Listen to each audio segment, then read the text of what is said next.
do what I want and they hate. I do what I want and they hate. I do what I want and they hate. I do what I want and they hate. I do what I want and they hate. I do what I want and they hate. I do what I want and they hate. I do what I want and they hate.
do what I want and they hate. I do what I want and they hate. I do what I want and they hate. I do what I want and they hate. I do what I want and they hate. Good chat. Do what I want and they hate. Wow. Do what I want and they hate. Do what I want and they hate. Don't worry, about to pop up very soon, chat.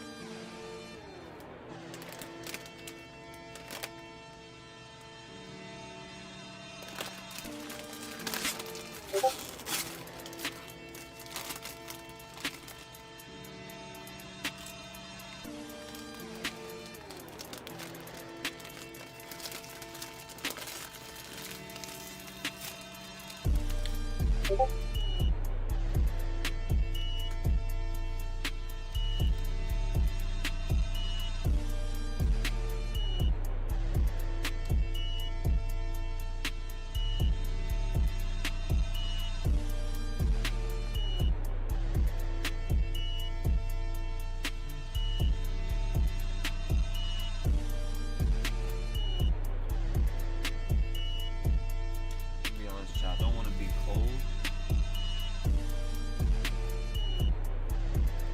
so I'm gonna try to do this segment with no hoodie. If I get cold, I'm trying to wear the blue.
Got it, yo. It's good, Toadette. Don't worry, just give me a second. Alright, we here. Just setting up my green screen. What's good?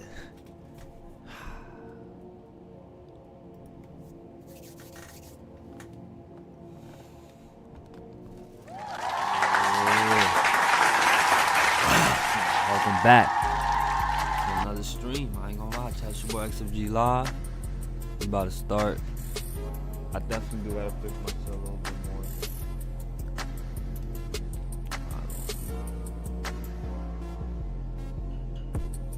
There you go, that's valid. But shit, yo, chat, how we feeling tonight? Yo, I ain't gonna lie, I don't know what game I'm about to start with. There's a couple of games in my mind right now. But before we get into that, chat, it's your boy XFG Live, aka Flacco God, and today we here with another stream. Good. Nah, that's good to hear, yo. I'm doing alright, you know what I'm saying? I'm feeling good. Got some snacks with me. Got something to drink with me, some water, some juice. You know what I'm saying? Woo! My boy followed back in August. Okay. Let's go.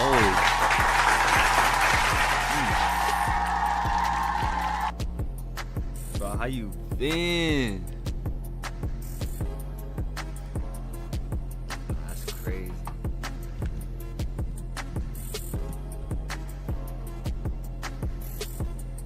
That's crazy.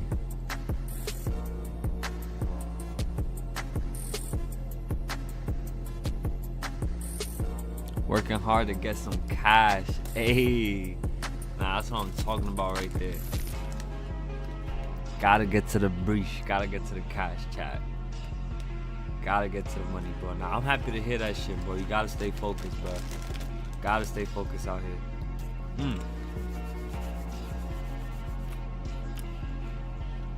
But I don't know what to play. Fuck. Let's just talk for a little bit. Chat, how's y'all spring going so far?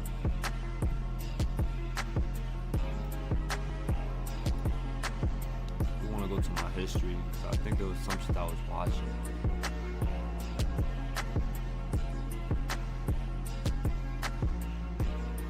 Oh, this shit, the Backrooms trailer. The fuck is this? Oh, this nigga played this shit finally.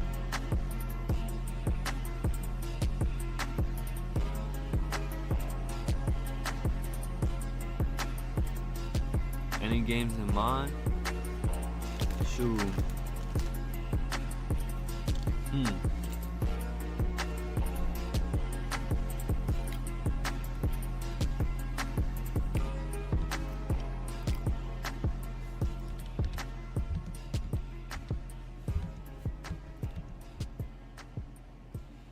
It's honestly tough because it's like I don't know, bro.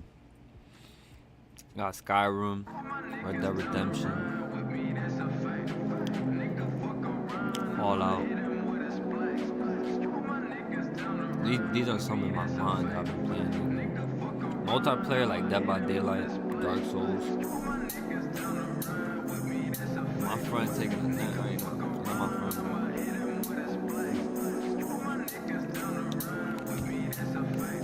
My girl taking a nap right now.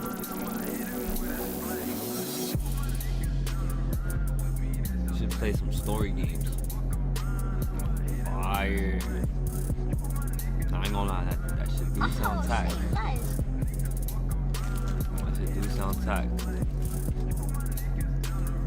Oh, but that shit hit my sweet tooth for a bit. I'm like, I chill with that. Oh man. What kind of story games y'all be interested in? I do fuck with some stories though. I might pick some shit I got in my mind right now. In the meantime, have you heard of Kore? Nah.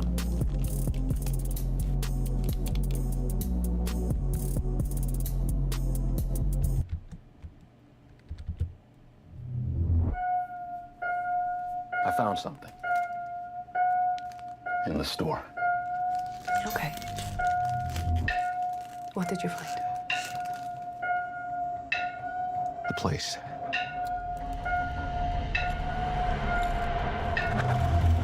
I found a place.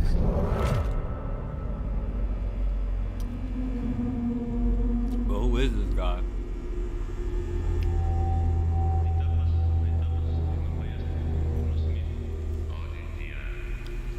हम जमीन के रहने वालों की तरफ से Hello? आपको खुशामदीद कहते हैं। Anyone there? This man. Look, I know how this sounds, but you gotta understand, it's massive in there. I'm not saying I don't believe you. Okay, I'm gonna come back here with proof. All right, you feel me? Yeah. I fixed Follow the my screen lead. chat. Clark, what is this? That's what I'm trying to figure out. But what I've is been here every this, night bro? since I found the place, and I still barely scratched the surface. All right, just take it slow.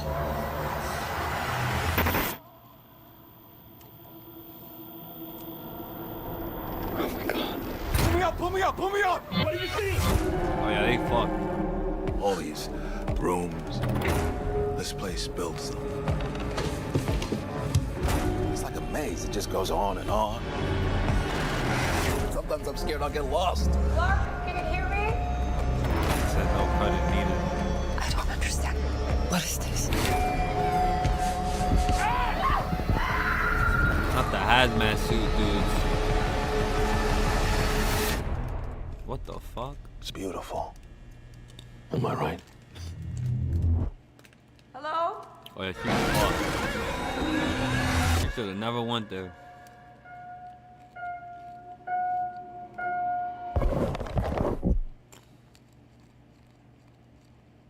real?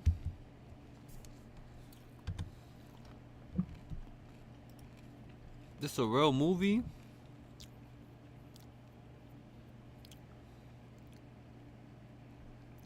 Man, what the fuck?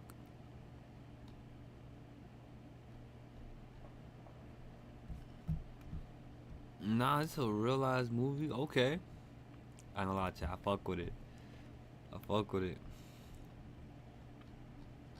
Oh, you mean the game? Isn't that the decision-based game? I know what game it is. It's a super massive game, right? Yeah, I know what it is. I know what it is. I seen my boy Berleezy play that shit. That shit was fire.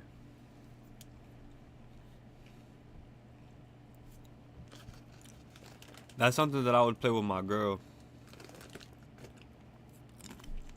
She definitely fucks with those type of games. We played like a few of those. Like Little Hope. We played that one.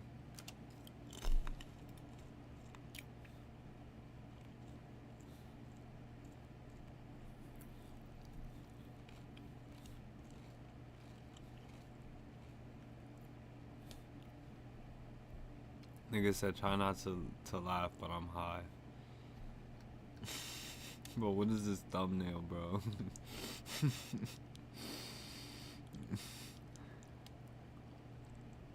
I played Life is Strange before when I was young. Like a long time ago.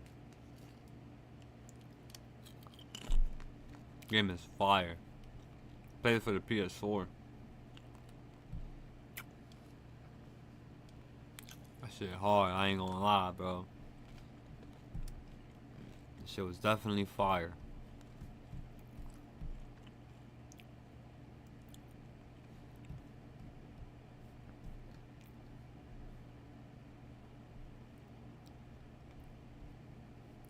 What do you thought about the game? I thought it was cool how like you could like rewind time and shit. But there was some moments in the game where I was like, really? The remakes of it made it bad? They did a remake of it? Oh no.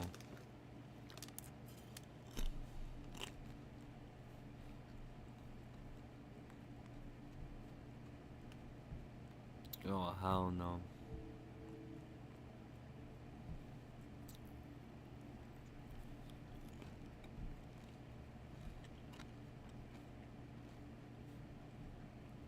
Yo, bro.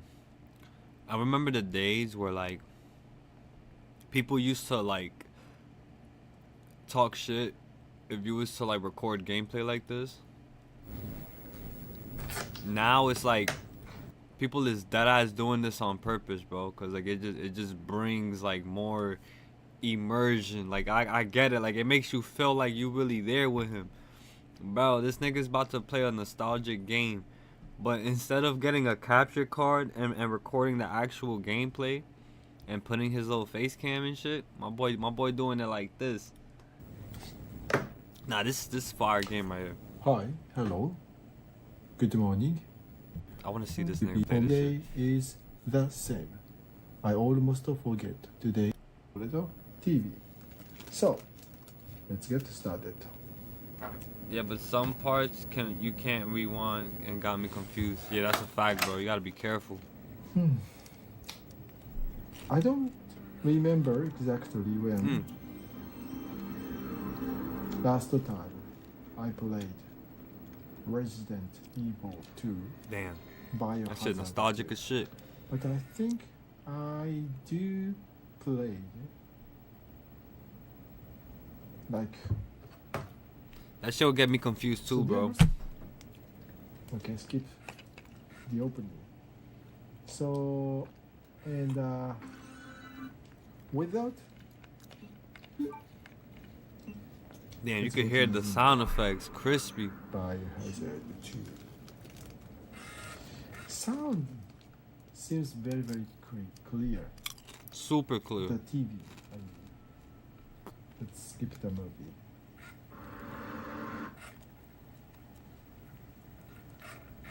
Okay.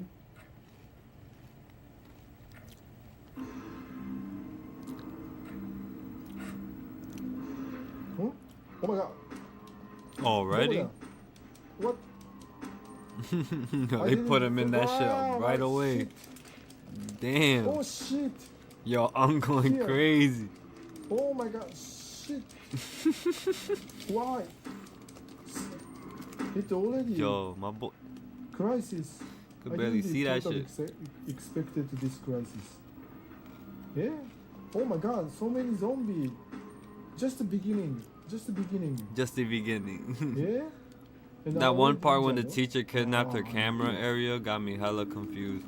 Oh yeah. Is this opening normal? The weird teacher I don't totally forget. with the syringe. Oh my god, so many zombies. Why? That shit was weird as fuck. I'm not gonna lie.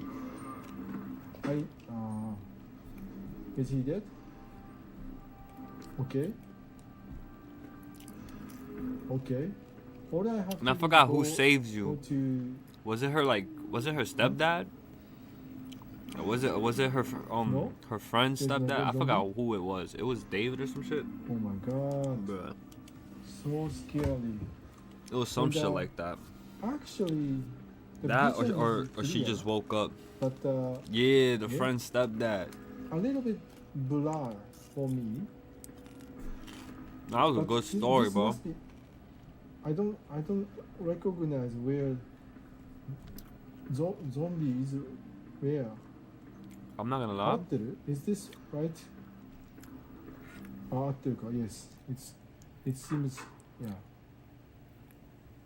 The right place I go. Yo, my boy Tag, bro.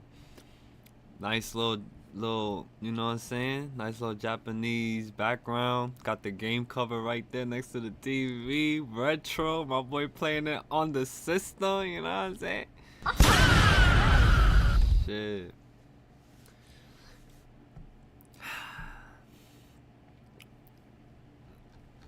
On some shit, bro. He keep missing the shots. You watch UDY videos?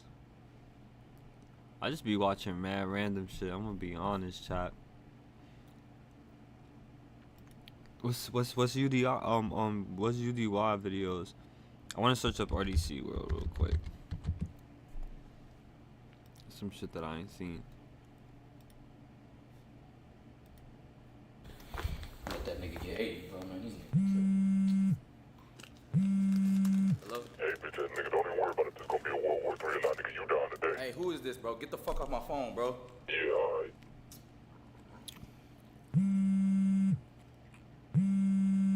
Hello? Wee. Please let me catch Wheelchair, but I know I can get him. Hey, y'all stop playing on my phone. But I thought you were giving out free records. Wee. Nigga, hey, we gonna be hooping next time. Stop playing on my phone, man. Hello? Hey, do that same shit against the Lakers. I gotta get that record Hey, too. Ron, I know this you, nigga. Stop, bro. Stop. Pass it across the phone, bitch. Here, coach. They said they want to talk to you. To me? Hello? Run that same defense on Houston, nigga. I'm dropping 144, nigga. You know what it is? I had to do I'm it. gonna check that out. I had to do it, man. I feel like I just want a championship, you hear me? You know what it is? What the You know what I'm fuck? saying? You know what it is? Hey, I had to do it. Hey, and y'all can't say I don't respect Kobe. I got him on me. But when you mention who the best, one of the best, Will, Bam, Kobe, you feel me? Just put me with him. You already know. Yeah, for sure. Bruh. For sure.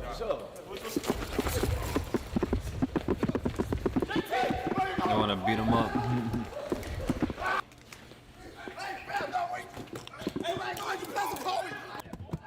Bo!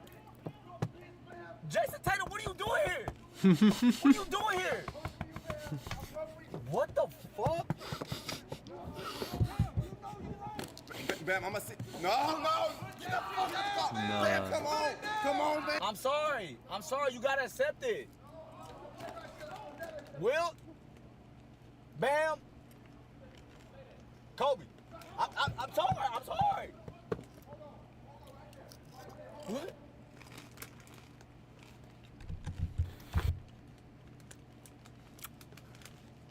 Nah, bro.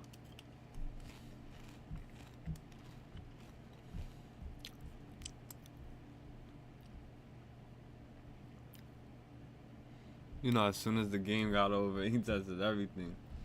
Damn, how many ads does bro got? I mean, it's reasonable to have ads. Nah, yeah, bro. My subs told me to put the ads up, bro.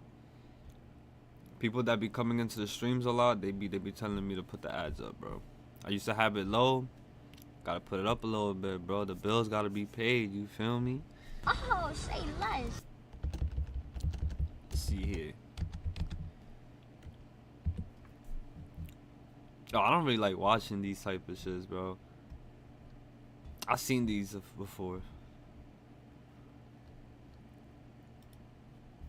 What do you do? Flight replay. Flight team stand up. Hey, come on. You want to sit in the car? You don't want to sit in the car? She's not going. Come on, girl. You gonna stand in the heat? I gotta find the registration anyway. It's a billion papers in here. That's crazy. Damn. Sir Ruby, and I also want you to pay attention to body language, chat. Look at this. I gotta find the registration anyway. It's a billion papers in here. You see how she's He's like, you know what I'm tapping. saying? She got off that curb and left. She's just like, oh, fuck, I'm thinking about this. She a This shit bird. seem right. Maybe I don't think my boyfriend will know about this. Fuck it, let me just get inside the car, man. Fuck is you talking about? Bro. This is a red flag, bro. It's 2 red flags. She's getting peer pressure. She's a grown-ass adult. Fuck is you talking about, bro? She happy as hell. What do you? So you Waiting mean to to get tell in me, the let's car say and if your shit. girl's out on girls' night, and some dudes come in and be like, "Hey, we got these sections tonight. You trying to come in? You know what I'm saying? Have a good time." And she says like, "Oh, I don't know about it," and then they peer pressure to be like, "Oh, nah, just have a great time." And then now she goes.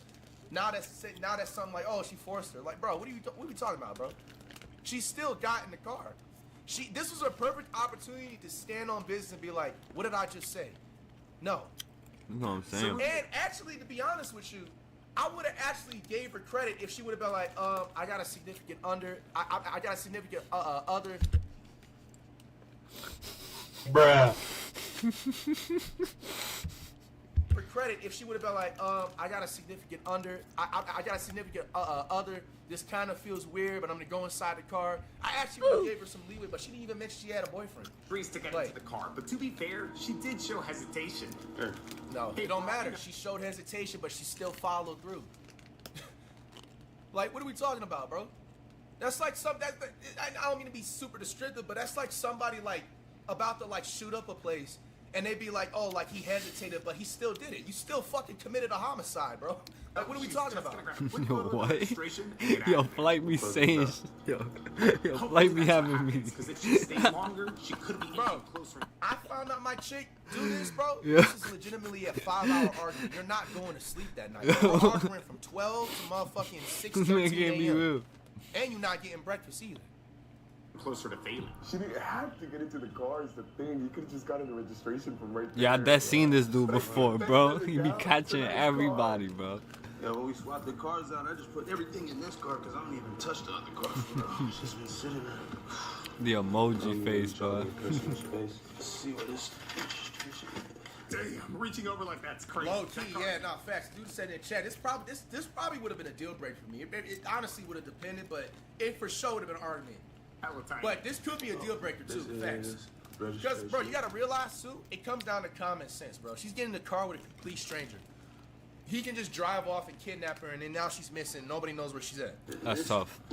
I don't want to be in a relationship with nobody that doesn't have common sense. Like, if you can't cross the street and don't have the common sense to look left and right, like, bro, I don't want to be with you, bro. It expires next month, actually. I would take pictures of this. Okay, with all the documents in her hands now, Ruby should just take some quick photos and then get ready to leave. Damn, it's hot as. I'm gonna start the car up. It's hot as hell. Started the car while you're still in there? I don't know if I like the sound of my car. I ain't gonna lie, I'm giving 3 more red flags. She's already failed. So now he started up the car. You were supposed to just take. So I'm guessing like this is like her cue to leave type shit. I'm guessing. I'm not gonna lie, chat. These chips good as shit, bro. But what am I looking?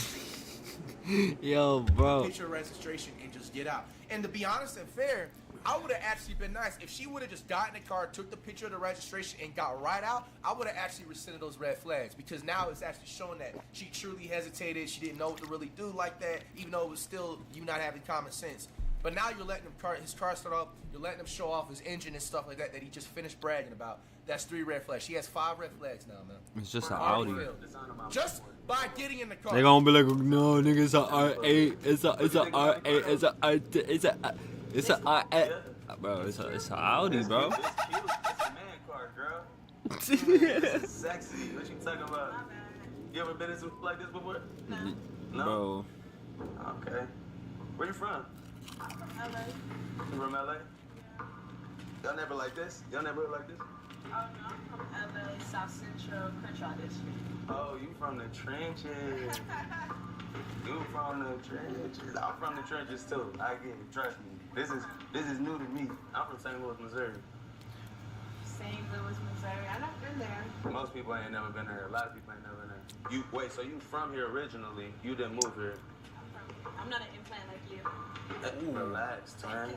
Damn. Okay, so that makes sense. Disrespectful. I feel like the majority of the people that I meet that are native to LA, they got a lot more genuine energy to them. Yo, what like is dude you talking got a very about, bro? genuine demeanor. Like you seem cool as. Bro, she just violated you low key, bro. What you saying, genuinely? Low genuinely? Alright, I'm This gonna give you 2 nigga red yapping, flags. bro. You're egging on a conversation. You're still inside the car. Why are you still inside the car? Like, what the fuck? The top 3 most dangerous cities in the country. Where are you from? You said St.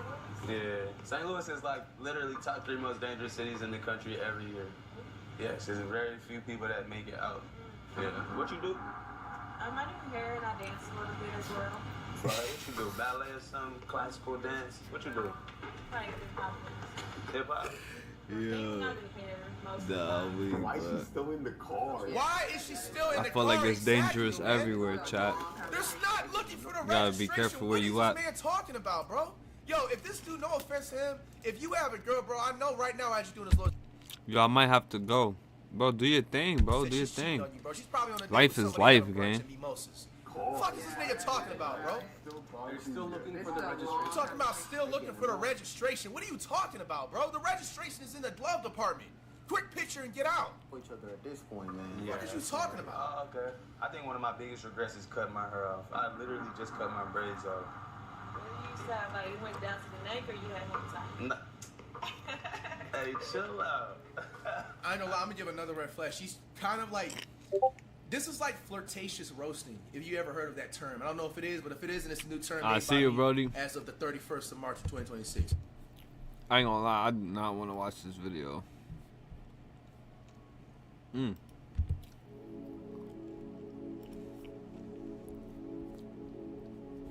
With that being said, though, let me see what game I want to play, bro. Vita, answer me. I've been watching a couple of vids, and I'm like, yo, a nigga might get on a game real quick. A nigga might get on some shit real quick. I just gotta see what's the vibe for real, though. Excuse me.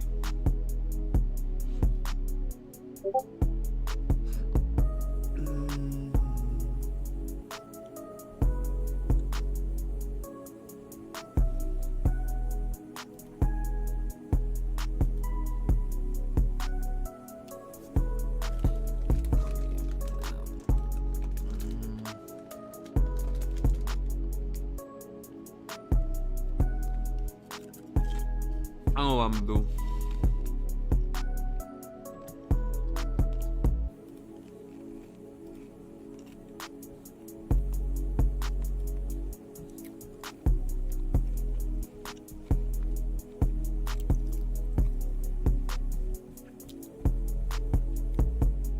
Oh, he's actually playing his part. I gotta put myself on the cam. I got y'all right now.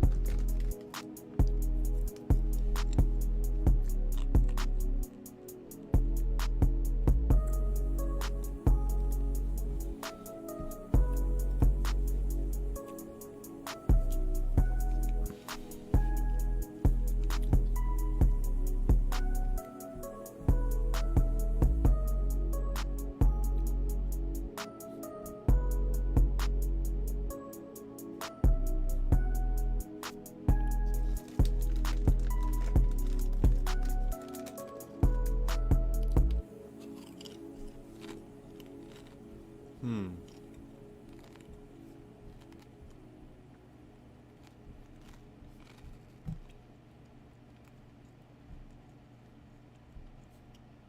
made this. I knew it.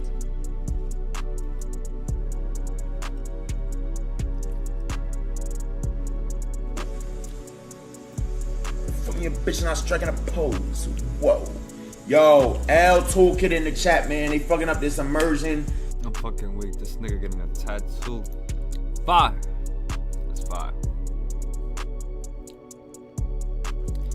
Chat, what's the vibe skis, bro?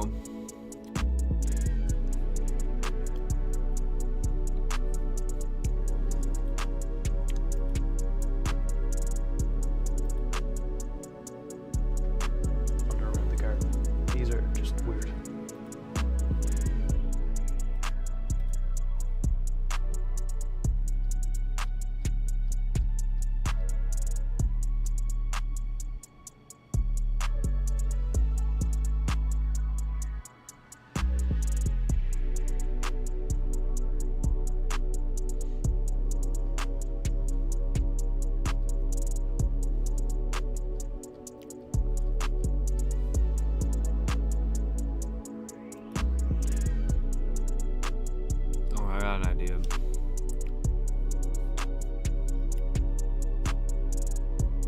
Nigga said Dark Souls 3, but when I die, I smoke.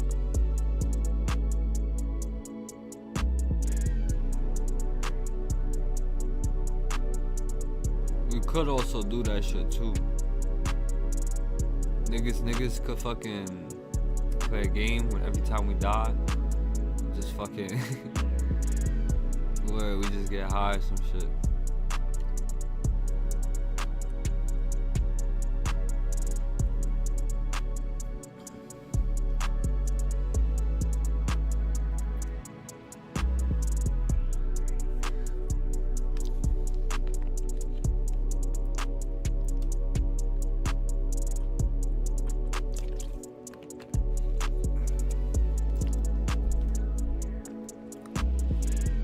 Let's see. What should we do, bro? I knew it.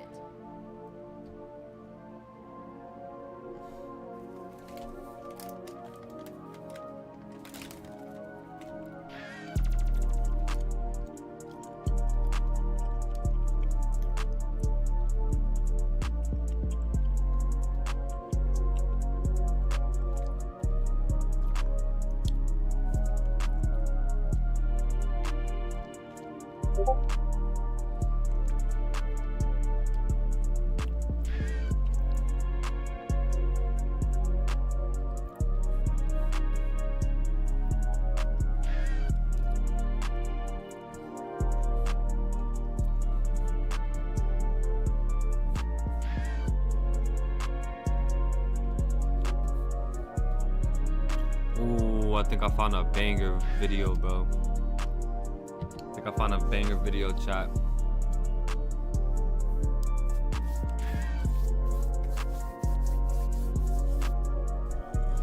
PlayStation 2 aesthetic. Call Me Kevin's a good YouTuber as well.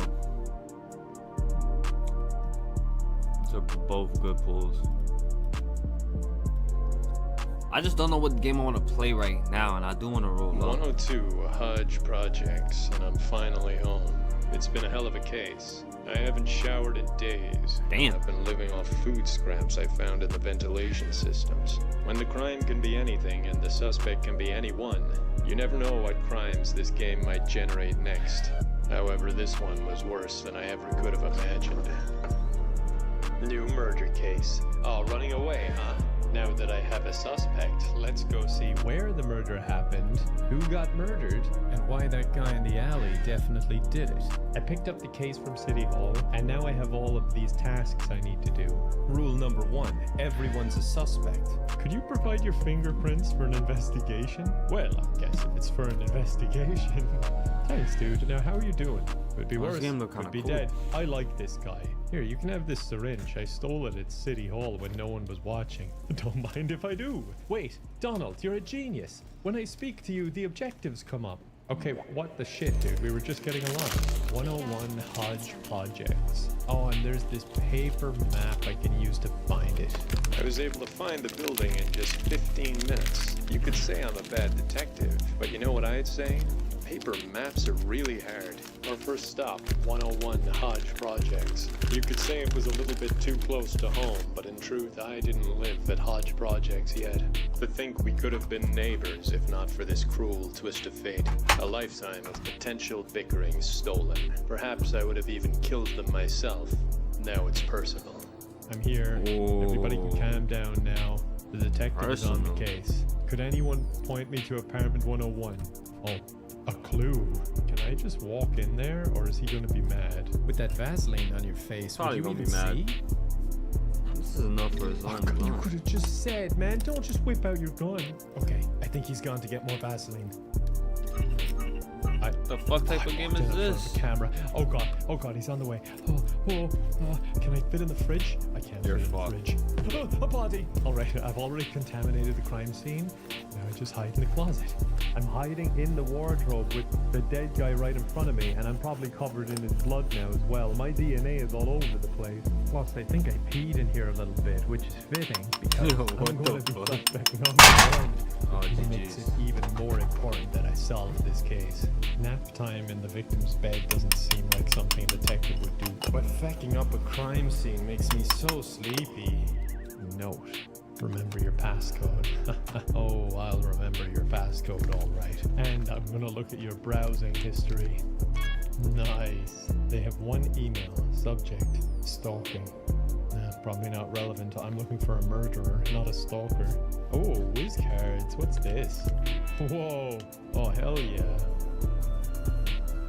While I do this important detective work, I think now is a good time to hear from our sponsor. Our sponsor on today's video is Arknight Company.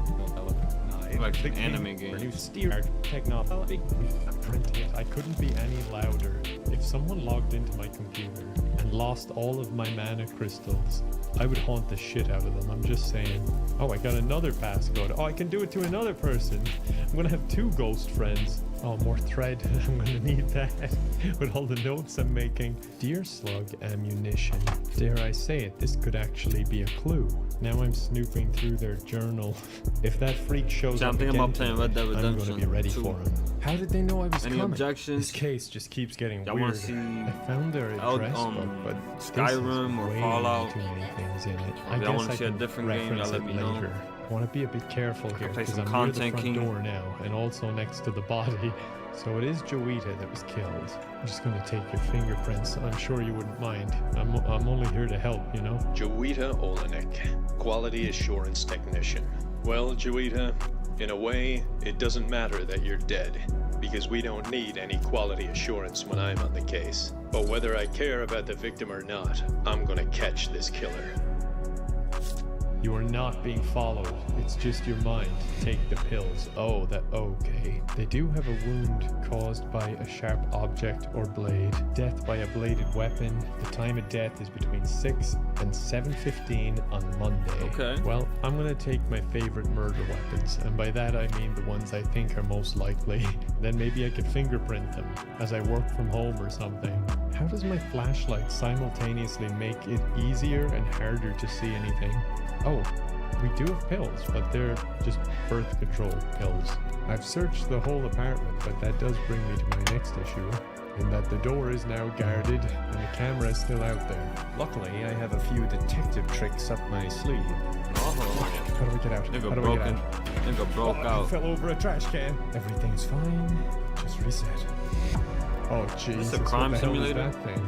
I think it's a child. Oh, the child left. There's a note right on the windowsill. I know it's probably nothing. Those are some strong windows. God damn. Is that triple glazed? What's this? An eraser at the scene of the crime. Could be their calling card. And if it is, that's pretty damn cool, I'm not gonna lie. I hope he gets away with it. Alright, No window stands up to that. It is completely unrelated. There's a note right on the windowsill. I know it's probably nothing. Yep, I was right again. Oh, nice. Some scaffolding.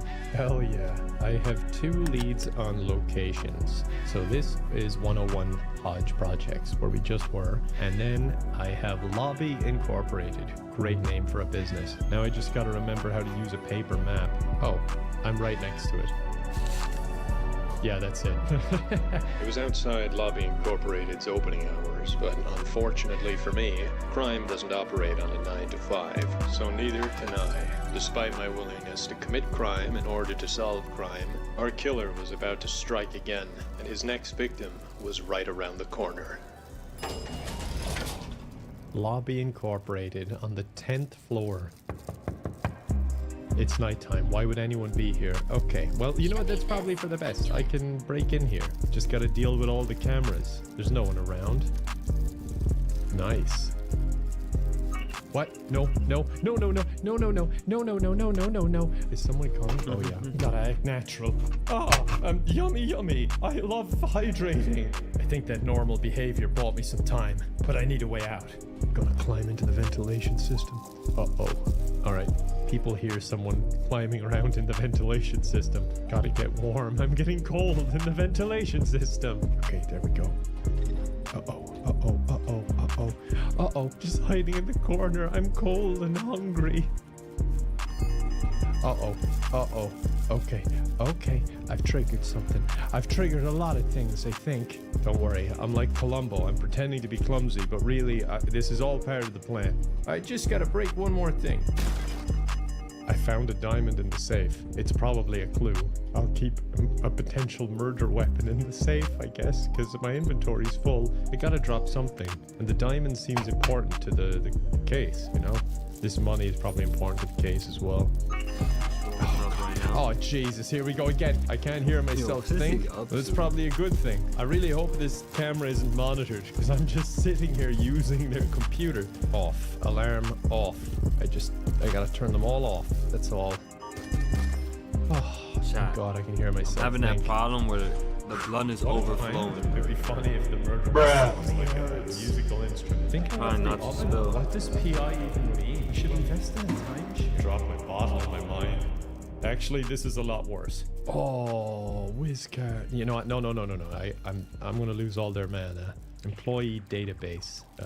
I can't remember the name of the victim. Joel? Oh yeah. Employee details. This is exactly what I needed. This person looks suspicious, mainly because they're wearing like a burglar outfit. I need food.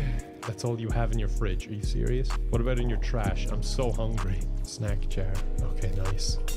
Oh, now all the snacks are mixed in with glass. I'm inside their food cupboard eating their food. Uh-oh, someone heard me. This is going to be hard to explain. I'm just going to stay in here. Oh, no.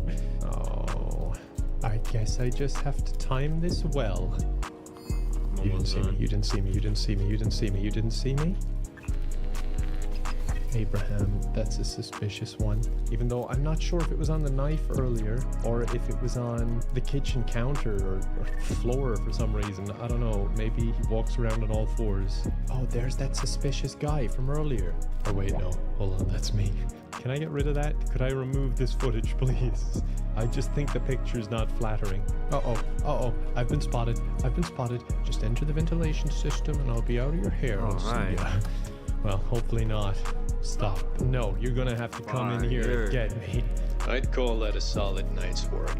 Sure, you can say I've no real leads other than that guy in the alley who I'm still suspicious of, but I gathered a lot of evidence, and sometimes to solve a puzzle you gotta get all the pieces out on the table. Even if you're like me and you store all of your puzzles I think he's in solving one this box, chat. making it really confusing. Eventually, if you push hard enough, pieces will start to click. And fortunately for me, that picture was about to become clear, and not a moment too soon. In fact, maybe a moment or two late.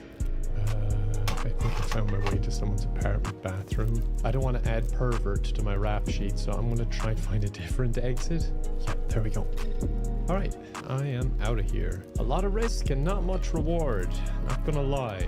I got all of their fingerprints and I stole some valuables, so it wasn't for nothing. I have to keep dropping the murder weapon on the floor. My inventory is full and I want a sandwich. Oh, they boarded up the windows that I broke on the apartment of the victim. I want to check for fingerprints, by the way. I'm not just tormenting this family even more for no reason. Another fingerprint type I.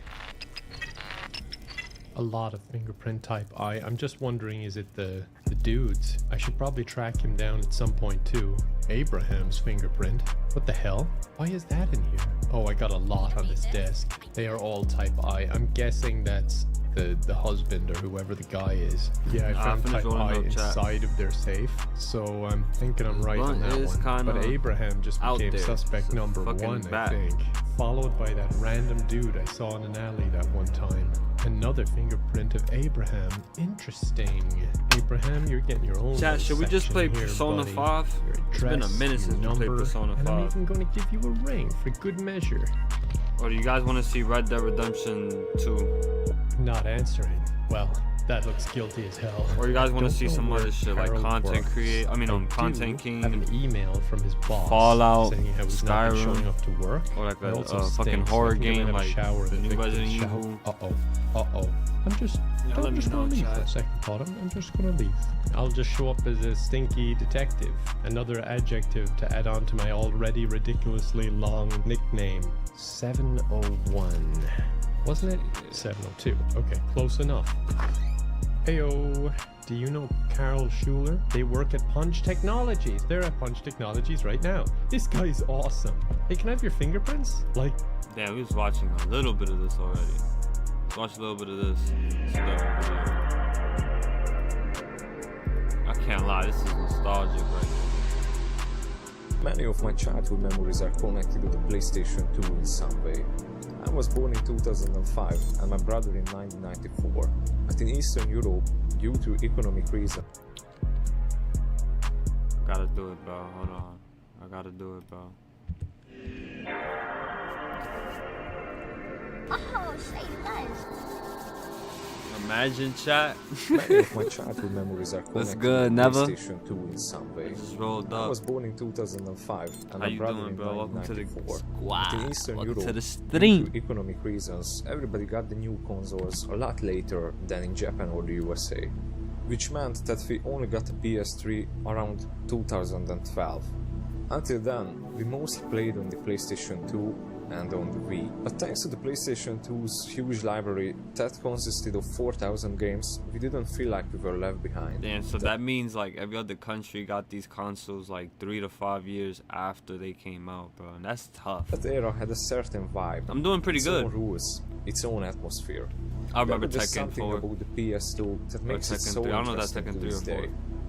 It's a lot more tangible, easier Metal to Gear Solid. recognize, and a lot easier to describe than, for example, the 7 HD aesthetic of the PlayStation 3. Grand Theft A Auto dark 4, sleek Lost to the view on Dam. future. Underground metros, train stations, airports, city skylines, and the heavy use of cool color schemes. The menus and the UI elements had the same context-sensitive design. It's like my often favorite paired style with of the like cyberpunk look. graphics and just art style. Ambient PS2 graphic type shit. Very interesting and appealing visuals. The digital apocalypse, Sophist future, Gen X soft club. Ah. There are many names for this, but all That's of these good, man. aesthetics I'm express doing one main okay. idea, Just been bored. that with I made a technology free advancing MP at this server, speed, but we're going I to made it become for a one with reason, the but at the machine. same time, no reason It at gave all. the feeling that we weren't just using technology anymore. Nah, I feel you, bro. You We're made being that hoe. occupied. And that I'm proud of idea, you, bro. Fuck it, losing bro. You yourself made it to for the a reason. machine defined the mood of the 2000s. Even if it was for no reason.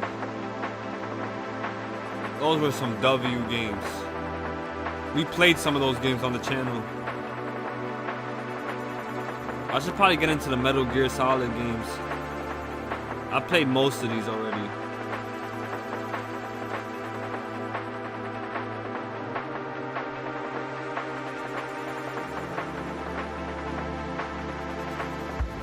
Yo, should we play Shadow of the Colossus? Got that on my PlayStation. Or Neville, what game would you like to see? We have Skyrim, Red Dead Redemption 2, Fallout, Content King, Persona 3 or Persona 5. And then we got like Shadow of the Colossus, some PlayStation games. If any of these names like put a light bulb on top of your head, you know what I'm saying? Y'all let me know, y'all let me know. What's good, Butters? Welcome to the stream. Chat, PlayStation 2 was such a vibe, yo. What's your favorite PlayStation 2 game?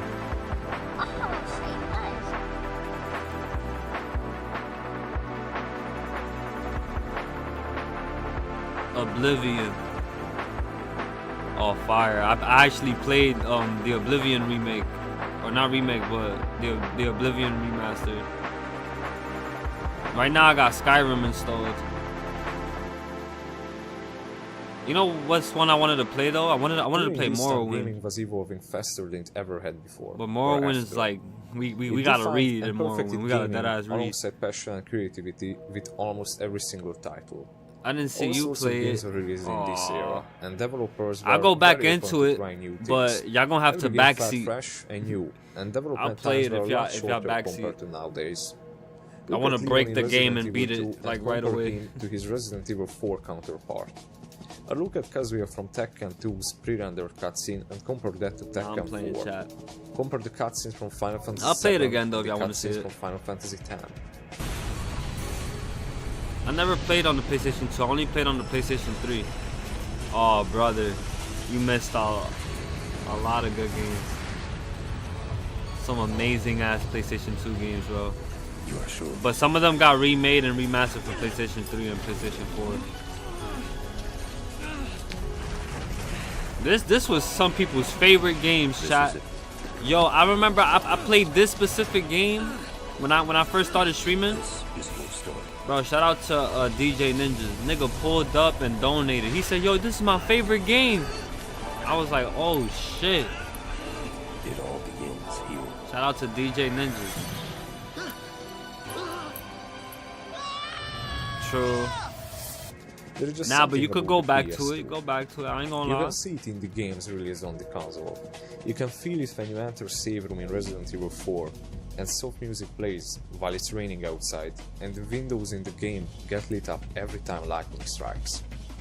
You can see Maybe it in not the all of them, but cutscenes of the at least the Tekken PlayStation games. 2. From the way Steve smirks at the camera in a smug way after knocking The someone PlayStation out. 2 was that ass tough. The PS1 era was very short and brief. The console was released in 1994 and only 6 years later the PS2 came out. As the PS1 era came to a close, gaming experienced a sudden burst in popularity. This was when graphics As the took medium a grew, level up. so did the companies, the budgets, and most importantly, the games. Marking always the leveled 6th up, generation of video games, and if you ask me, especially the PlayStation 2 as the first modern era in gaming. Regardless of your opinion, the PS2 was the main star of the 6th generation in terms of both quality and quantity of It was games. alright. It's still the highest selling console of all time. When looking back at the PlayStation 2, there is a noticeable difference compared to the ones that came both before and after. Let's break down the core traits of the PlayStation 2 aesthetic.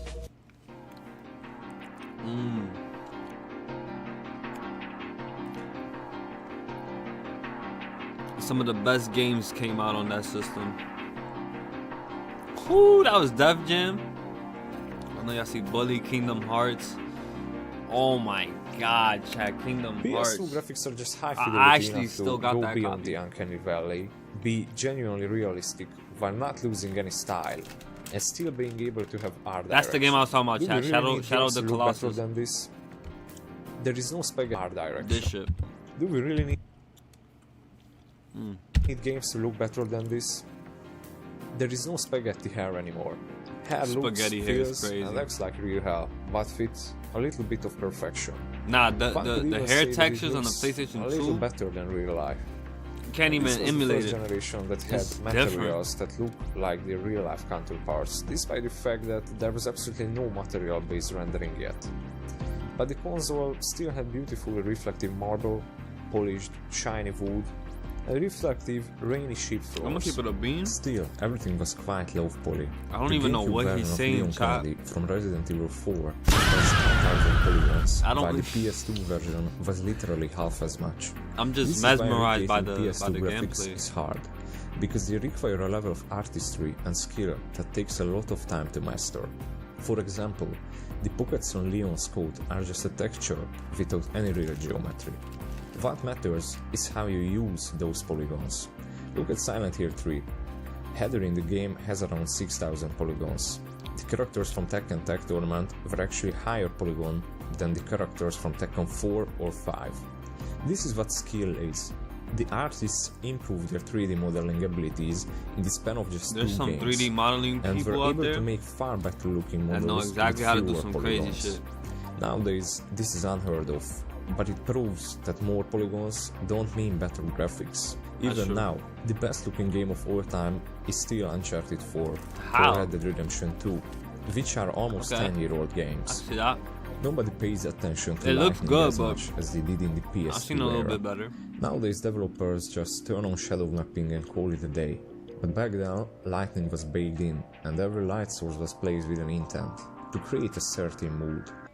Developers had limitations, and those limitations forced them to think about what they were doing. Now you can place down as many light sources as you want, and they can all be real time. But if you don't think about it, your game will literally look worse than a 20-year-old title. Just look at Gran Turismo 4. Most PS2 games weren't fully open world yet, but despite that you could get glimpses of how the worlds would feel to explore. Kamurocho in Yakuza or even Shinjuku in Tekken 4 was detailed enough to give you an idea of how the whole city might have felt. There is a reason why the PS2's CPU was called the Emotion Engine. And how could I make a video about the PlayStation 2 without talking about GTA San Andreas? The 3D era GTA games are the perfect Classic examples game. of how to make a small open world feel Classic huge. ass game. The map of San Andreas You is never played San basically one Andreas, big bro? liminal space, but thanks to Go amazing play that direction, shit, bro. it Try to- feels try to cozy beat the and game. comfortable. The aesthetics of this game are top notch. The lighting changes based on what city the player is currently in, but still, almost everyone associates San Andreas with orange. That warm, hazy orange glow. It's calming and welcoming, like a cozy blanket that warms you up. It's objectively Random very ass unique and gangbanger. stylish. The same way Blade Runner is remembered for its blue neon look, San Andreas is remembered for orange. It gives the game a visual identity and a strong emotional connection. Now compare this to bland, modern AAA games. It's insane how nobody does this anymore. Despite the fact that geometry is super simple and that there is almost no clutter on the sidewalks, no benches, no trash cans, it still feels alive. GTA 5's map is roughly 3.5 times bigger, but San Andreas just feels bigger. It has more cities, more character models, more things to do. In GTA 5, many streets look the same and connect in strange, repetitive ways, while San Andreas is just easier to navigate. Its map is efficient, purposeful. All of those games were going for realism, but there was always a playful, almost 90s anime-like touch added to it that made everything look timeless, creating a level of nostalgia that made it Okay. feel like video game graphics were at their peak. This Cowboy was also Bebop. reflected in the game stories. W The video anime. game industry had finally started to grow up. The games were finally a lot more serious. They tackled themes like depression, murder, loneliness, politics, crime. But despite this, they didn't sacrifice fun. They didn't sacrifice their gaminess at all. They were very playful. And nothing captures this tone more than Metal Gear Solid 2. MGS2 is one of my favorite games of all time, alongside Skyrim and Final Fantasy VII. Oh yeah, he I knows would like more. to create games like this one. And the game's vibe is Man, one what of the he said? reasons. MGS2 is one of my favorite games of all time, more than Metal Gear Solid 2. MGS2 is one of my favorite games of all time, I don't know what alongside the- Skyrim what? and Final Fantasy VII. I would like to Yeah, I turned off my background music. I still don't know what he's saying. Oh, Metal Gear Solid 2. Nah, yeah, yo, chat. My uncle played that shit, bro. I haven't played the Metal Gear Solid games, but I know them shits is favorite tough. games of all time, alongside Skyrim and Final Fantasy VII. I would like to create games like this one. and the game's vibe is one of the reasons for this. It's a game that changes things for you, a game with purpose, with intent, not only in its message but also in its gameplay and design. The original trailer of MGS2 showcased this perfectly. Guards could notice your shadows, you could shoot out lights and even bags, and if the bags got shot, they would spear their contents all over the game's map, causing enemies to stumble if they walked on it. The MGS games, they're mainly stealth games. Box, which would cause the Think of like Hitman, causing but different. burst visibility. You're not just assassinating people, you're like actually doing missions. Games, yet the game in 2001 was already doing it. PS2 games were finally detailed enough to get lost in, but not too detailed like modern games. The details didn't take away from the actual game, they enhanced it. Nowadays developers focus on pointless things that are interesting to watch for a few minutes in YouTube videos like 50 hidden details in Red Dead Redemption 2, but actually nobody really interacts with them themselves. The PS2 was the exact opposite of this. The players interacted with the details. For example, in MGS3, if you blew up the small buildings where rations and weapons were stored, the enemies in later stages will be hungry and lack weapons and ammunition. And the style is also very important. Another one of my favorite examples is Tekken 4, the best Tekken ever made and my favorite fighting game. Tekken 4 takes on the hype of technology in the new millennium with high sophistication. This was the one Tekken game I did own, bro. It's intelligent and highly evolved. The game's got some core of the best is so soundtracks I've ever heard in a game. But a believable kind of futurism. The rapid rhythm of drum and bass music is like an auditory representation of the future. The music on the airport map doesn't represent the interconnected global community or the engineering of airplanes. I love that aesthetic, bro. It represents what one would feel after drinking a cup of coffee at one of Manhattan's airport restaurants. This was the 2000s, like nightlife aesthetic type shit, and like graphics, modern, futuristic. I wouldn't say futuristic. I'll say like almost modern. In how sophisticated it is. A little bit Y2K, but not really. Boarding a plane to go to a business meeting from New York to LA in Ray-Ban sunglasses. Ray-Ban sunglasses. It's enough money and class to not to worry about anything. Fucking weak. But you can clearly feel this vibe in the OS of the PS2 as well. Oh no, that's not Jin, that's Kazuya. Tripping. I have to catch myself real quick, chat.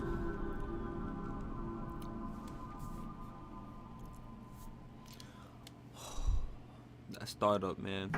After you boot up the console, you are greeted by this otherworldly, earth-shattering piano sound that feels like it comes from outer space, as you are being dragged down past the white pillars into the darkness. They knew what they was doing with each this. Each of those pillars represent runtime on each save file you have. This shit used to scare me as a little kid, I'm not gonna lie. A couple of files will create an intro like this. But having a memory when card the game didn't work, everything goes red. It's black and red. A menu with a ring of lights in the middle, and each button press creates an atmospheric sound.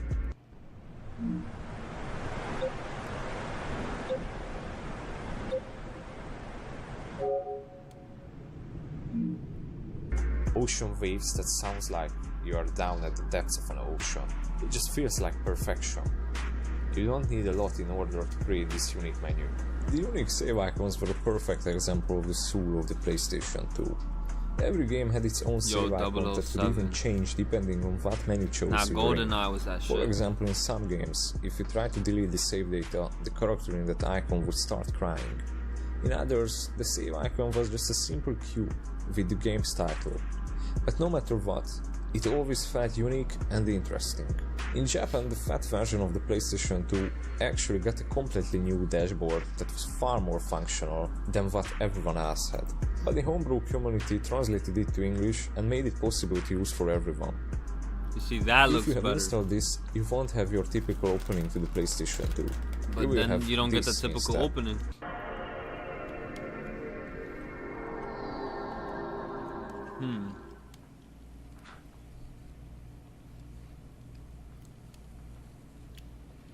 Thinking, chat.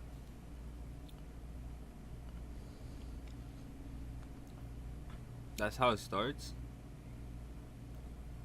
Oh, nah.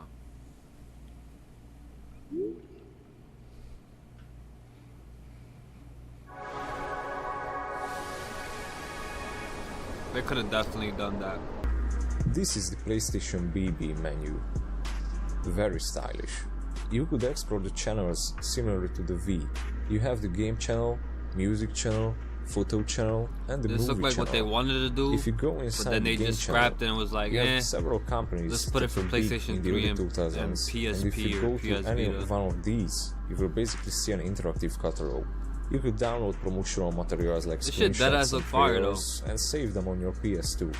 But you could also send email with it. No other console or even video Is this game like the beta represents version or itself some quite shit? Is this like this a way. concept? That's what we are trying to bring back to Fire. Fusion Software.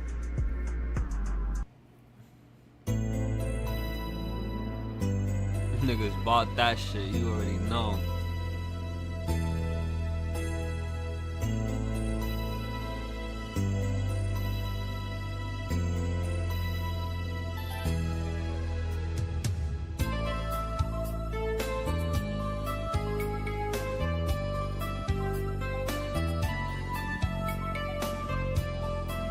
Damn, chat.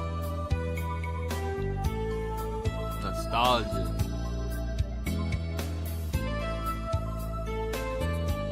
I only played some of these games, bro, because I was legit. I was legit when these shits, you know, when this shit was happening. Nah, I don't even think I was alive when this shit was happening, bro, to be honest. But years later, though, I had a PS2, though.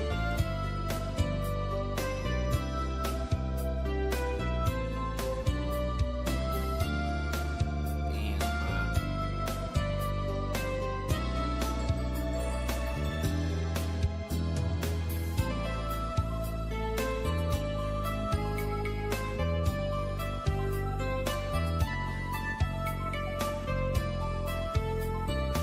Nigga playing the airplane game. Damn. Yeah, that was a fat ass box.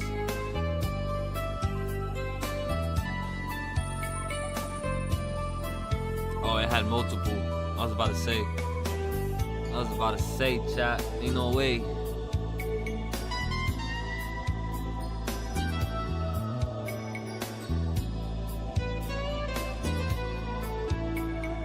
Probably Best Buy. Or Toys R Us.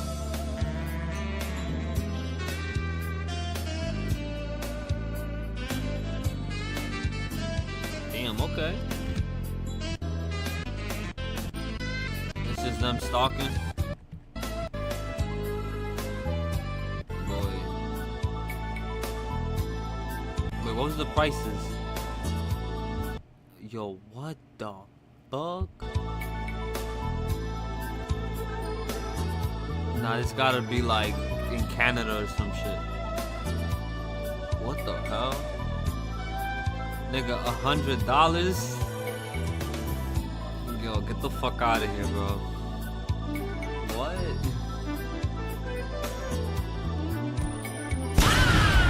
Diabolical prices, bro. Oh, hell no, chat.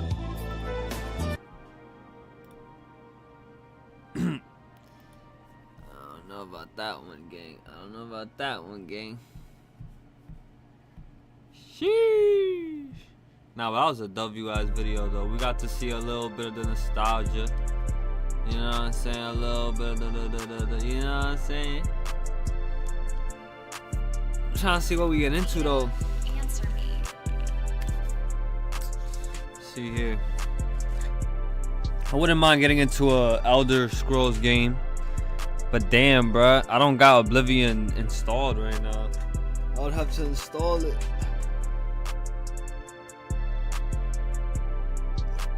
I would do it though. But right now I got Skyrim. Got Dead by Daylight, Dark Souls, Content King, Red Dead Redemption 2, Fallout New Vegas, Batman Arkham Asylum, the Persona games.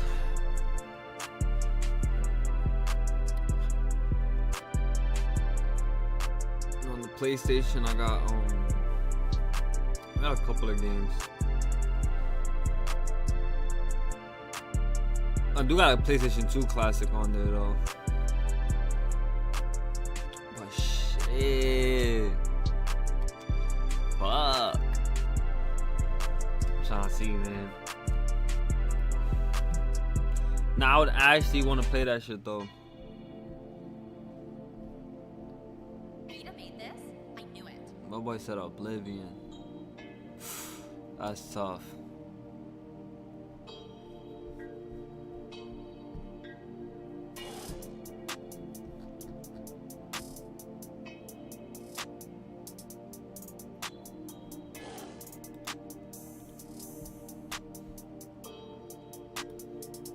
Bosses are my favorite part of the Souls games, and it's an aspect that I think FromSoft does very well. So today I wanted to talk about the best boss from each Souls game, from Demon's Souls all the way to Elden Ring. As always, there are timestamps for each game if you need them, and this is not including DLC because most of the DLC bosses would rank number 1, and I'd rather do a separate video on that. Starting with Demon's Souls, the best boss in my opinion is Old King Allant. I think a lot of people would consider Flame Lurker or the Tower Knight to be the best, but King Allant really shined for me and showed the direction FromSoft was headed in terms of boss design for the series. I don't think I'm alone in my love for the humanoid bosses in the Souls games, and Old King Allant is a perfect example of this. He feels much more aggressive than any of the other bosses and was a really awesome duel for the final boss fight. On top of that, he's resistant to magic, which makes me happy because everyone who finessed their way through this game using magic is in for a rude awakening. If I were to guess, Old King Allant and Flame Lurker were probably the two bosses everyone struggled with the most when this game first came out, which resulted in that rewarding feeling that makes these games so addicting. Allant has some really cool moves that clearly inspired great bosses in future FromSoft titles, but one that didn't carry over is his Soul Drain move.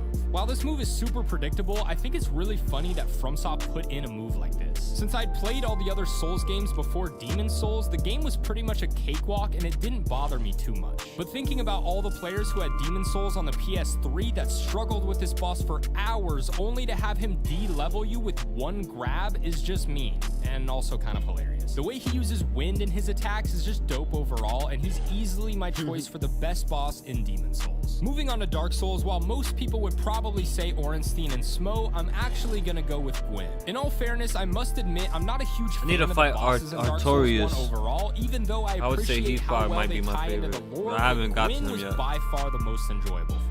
Every other Souls YouTuber praises Ornstein and Smough for being the But I've seen the perfect Gwyn gank fight a boss bunch due of to the times. balance of fast and slow attacks from each, and not to mention I the just beat them pillars. yesterday. Oh, the pillars just make the whole fight brilliant. I went back and fought them again before I made this list, and I can say, while it is objectively a great boss fight, I didn't find it as enjoyable as some of the others. And obviously we're not mentioning DLC here, since pretty much any of those bosses would win, but Gwyn is a perfect final boss and checks all the boxes. I heard The way the Artorias is the story DLC builds up to boss. him throughout the game, his aggressive moveset, the soundtrack, everything here is undeniably great. Obviously, he has one major flaw, that being the fact that you can parry him into oblivion with a blindfold on, but even that aspect is enjoyable. He's another boss that showed us where the series was headed in terms of combat, with his style being much more fast-paced than the rest of the bosses. I think that's the reason I like him so much and gave him the spot as the best boss in Dark Souls 1. Now we have Dark Souls 2, another game where the DLC bosses really shined, but the main game has some great bosses as well. My personal pick for this game would be Velstadt. Can you see a pattern in my choices yet? This is the type of boss I look forward to most in these games. Nothing fancy, just a humanoid enemy wearing some dope armor and a solid challenge.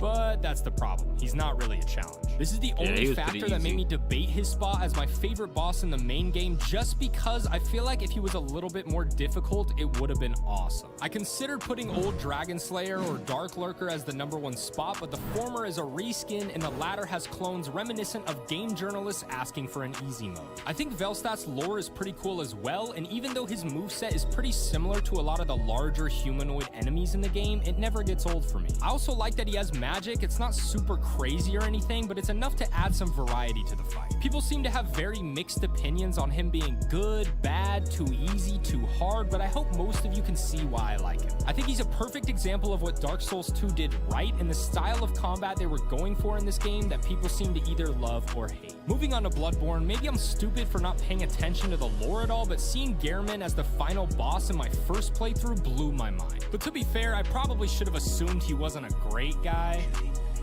but the quality of this fight is just absolutely incredible. I had mixed opinions on the Bloodborne bosses my first time through because I didn't love the huge beast enemies and I hadn't played the DLC yet, but Gehrman was by far my favorite, and I still think he's the best boss in the main game for a few reasons. First, the challenge. No matter how good I think I am at this game, Gehrman still gives me a run for my money every time I fight him. Obviously, he's a bit easier for me now since I know his attacks and parry windows, but his aggression still catches me off guard and humbles me like all good Souls bosses do. He's one of my favorite final bosses in the series just due to the spectacle and how epic the duel feels. I love how beautiful the arena is, and the fact that it takes place in the Hunter's dream through a gate that's been closed the entire game is awesome. Not to mention he has 3 phases with new moves and attacks for each one that keep you on your toes the entire fight. And we all know how much Miyazaki loves toes. Overall, this is just the perfect Bloodborne fight in my opinion, and I genuinely have no complaints. Now we've reached Dark Souls 3, the game where FromSoft essentially perfected the boss fight formula. There are so many incredible bosses in this game, but I think I gotta give this one to the Twin Princes. With one of the most unnecessarily long boss runs in the game, the Twin Princes will keep you running back over and over. This fight to me is just so exhilarating, and I know a lot of people don't like their magic or teleportation, but I think it was executed perfectly. First of all, the lock-on stays active when they teleport for the most part, so it's not super hard to follow. It also makes it so the fight is much more intense and fast-paced, which I always appreciate. This fight balances the aspects of challenge and fun perfectly for me, and it always feels very fair.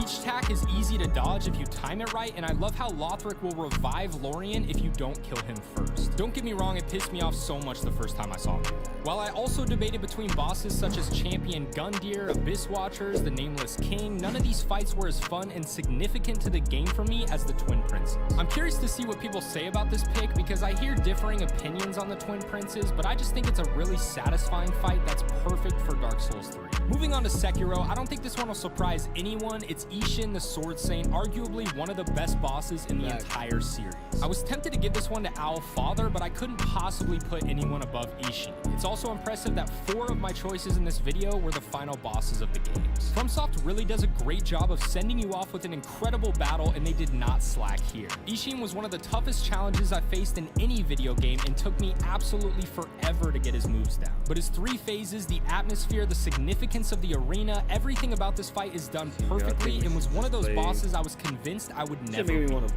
Go ahead, comment get good, I know you want to. This truly feels like a test of all your skills and everything you've learned up to that point, so you better be ready. His attacks are lightning fast, no pun intended, and in the second phase, he decides he's had enough with these old-fashioned sword fights and figures he'll just shoot you in the face instead. I'll admit, I thought his spear moves were a little bit cheap at first as well, but when I got it down, it wasn't too bad. Obviously, the third phase is incredible with the lightning bolts in the sky and his attacks with them. It's such a cinematic fight and is also one of the most satisfying in the series. Moving on to Elden Ring, here's where everyone gets mad at me. My choice for the best boss in Elden Ring has to be Godric the Grafted. Here's why. First of all, I think he was sold short a bit being an early game boss. If he was the last boss in the game and had more health, I think everyone would have liked him a lot better than the Elden Beast. Oh yeah, spoilers. Actually, you know, if you haven't finished the game by now, you did this to yourself. Godric is not only the coolest and most fleshed out boss in the game in my opinion, his moveset is also awesome. Combined with an absolutely shocking second phase, I don't know why people say bosses like Mohg and Millennia are better. But to be fair, I think some of the others are close. This was just the fight I personally enjoyed the most, and the only problem with it is that it's too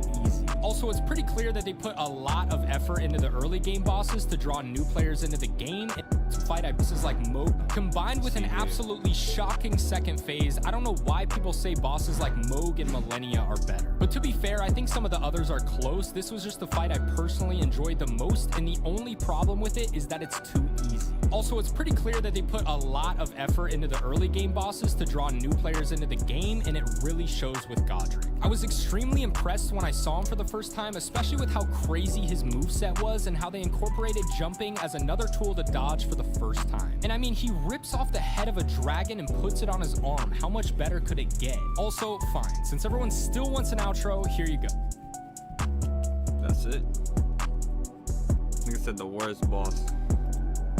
Do you like rats, reskin bosses, and beds of chaos? Well, I sure as hell don't. That's why today we're talking about the worst boss in each Souls game, from Demon Souls all the way to Elden Ring. I'm a simp for the bosses in these games, but we all know what goes up must come down. Let's begin, shall we? Starting with Demon Souls, we have the Dragon God. It almost feels cheap putting this as the worst boss because it's not even a fight. A lot of the bosses in Demon Souls tend to be more gimmick fights rather than actual battles, which is fine because a lot of them are still pretty enjoyable. But the Dragon God fight, if you can call it that, does not have a single ounce of fun and feels like a glorified game of hide and seek. With Butters, let me know if I should but at least install there are Oblivion, pillars. We bro. all Let me know if you'd be pillars down to make see that. genius boss design. And I can't knock thinking about FromSoft too getting hard for the into fucking- disappointment with this fight because I'm assuming at the time they didn't really have the Thinking about resources to make a crazy playing dragon Baldur's fight, and but the shit, or Dragon playing, like, a God is the different face of the Like a game, so you FromSoft can't game. blame us for having some expectations. I think what I dislike already most playing about this boss Dark is the Souls fact that 1. even when you know the gimmick and how to beat him, it's still not easy. Which wouldn't be a bad thing if it was actually fun. A boss like the Adjudicator is super easy once you know the trick, but the Dragon God will still one-shot me repeatedly on subsequent playthroughs. All you're supposed to do is run and hide behind pillars until he looks away and then you run to the next one. While it's still a bit lame, I do think the part at the end where you finish him off by hitting his bone is kind of cool. The Dragon God really isn't horrible from a cinematic perspective, but we all know that's not what we come to the Souls games for. Moving on to Dark Souls, I don't really think there's much debate here. It's the Bed of Chaos. I'll throw an honorable mention to the Capra Demon, but it's impossible to choose anything else besides the Bed of Chaos here. Once again, it's not even a fight, just hit 3 different parts of them and the fight's over. But getting to those areas is another story. Also, by the way, I wanted to thank you all for your support with the shirts. I hand make each one myself, and once they're gone,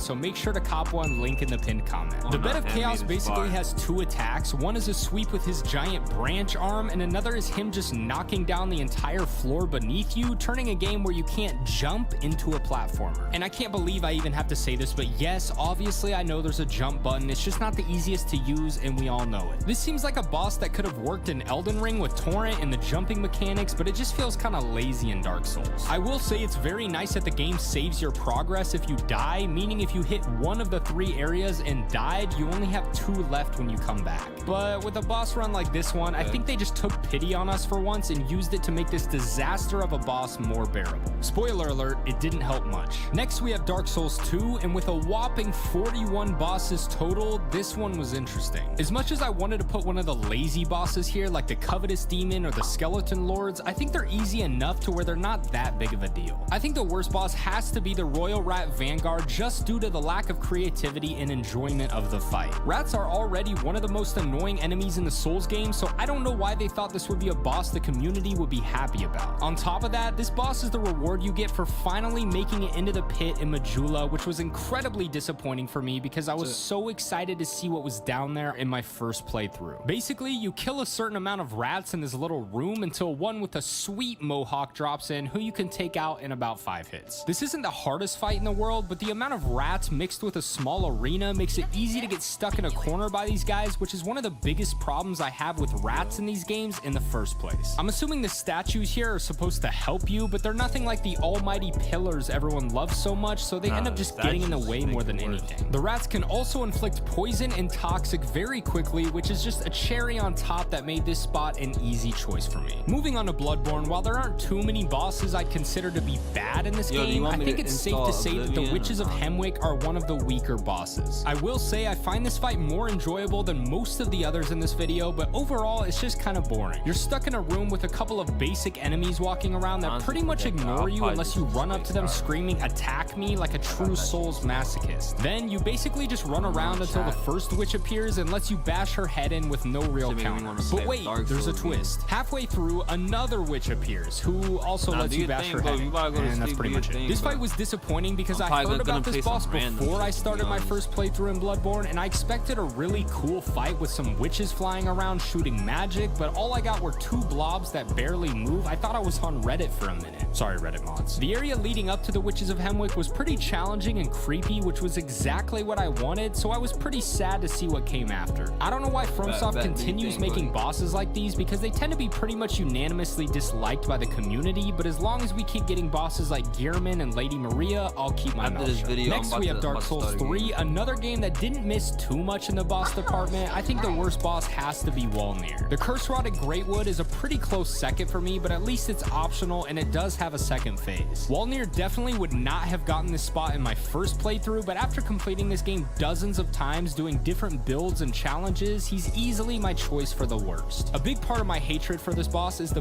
mist that kills you pretty much instantly if you get too far beneath him. Usually it's pretty avoidable, but I found out if you take too long to kill him, you eventually get backed into a corner where the mist inevitably takes you out because you have nowhere to go. That was definitely on me because I was trying to do a broken straight sword run, but it still sucked because you can't really control how fast the fight goes besides your damage output. That's because he loves to keep his hand up in the air for decades, making sure the last bracelet is right out of reach for you. This boss is not hard at all, he just has a ton of little annoying things that make him super annoying to take down. Half the time I feel like I'm just roll spamming, waiting for him to put his damn arm down so I can hit the bracelet. It doesn't feel like skill, it just feels like RNG. I've had tons of playthroughs where I killed him in seconds thinking, how did I ever die to this guy? And others where I couldn't believe I ever had more than a 2-second window to reach his arm. The skeletons that he summons are also just an added bonus to make this fight even more of a pain, but luckily they don't get in the way too much. Moving on to Sekiro, I really love most of the bosses and mini bosses in this game, but I was never really a huge fan of the Guardian Ape. So you can probably guess my reaction when I saw the headless ape appear again a little bit later, this time with his boo. Luckily, this fight is much easier than the first Guardian Ape fight, but this was definitely not a boss I was looking forward to getting ganked by. The first phase is essentially the same thing as the first headless ape battle, lots of terror screams and jumping around the arena, nothing really we haven't seen before. The second phase is where he calls up his girl for backup, but luckily for us, her health bar is pitiful. Basically, my strategy for this fight was to run around in circles until they separated enough for me to get some hits in, which made it pretty easy to take her down first. Dealing with the camera is a nightmare as it is with all large enemies, but adding multiple bosses at once is what makes this one worse. On top of that, the combat with these enemies is pretty different than what Sekiro has taught you so far, which is why I'm not a huge fan of the giant bosses in this game. All throughout the game, they teach you to deflect and attack in a rhythm to break an enemy's posture, so bosses that broke this formula like the Ape and the Demon of Hatred weren't nearly as fun for me. Gank bosses are always controversial, and I think Sekiro is one of the harder FromSoft games when it comes to fighting multiple enemies at once, so it's safe to say I wasn't a huge fan of this boss. Moving on to the main event, the game most of us consider to be the game of the year already in 2022, we have Dark Souls 2 to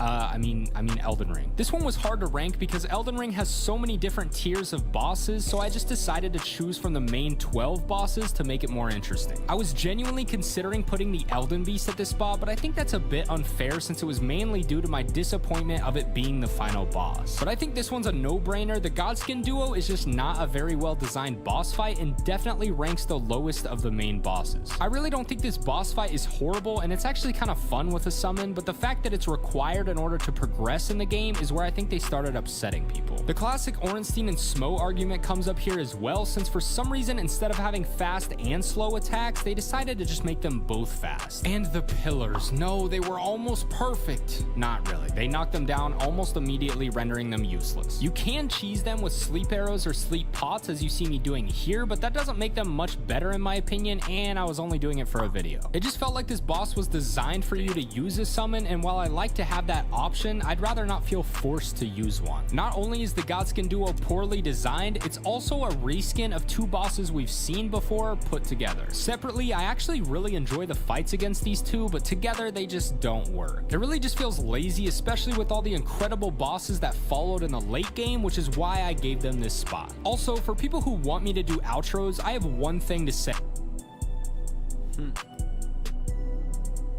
Alright, chat.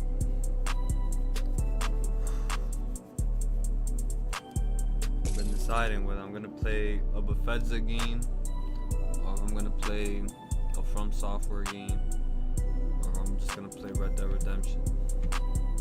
I still don't know. Bruh. But, I'm thinking about just installing some shit.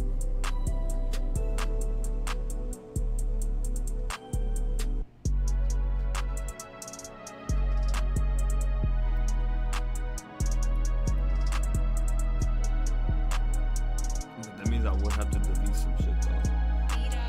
Answer me.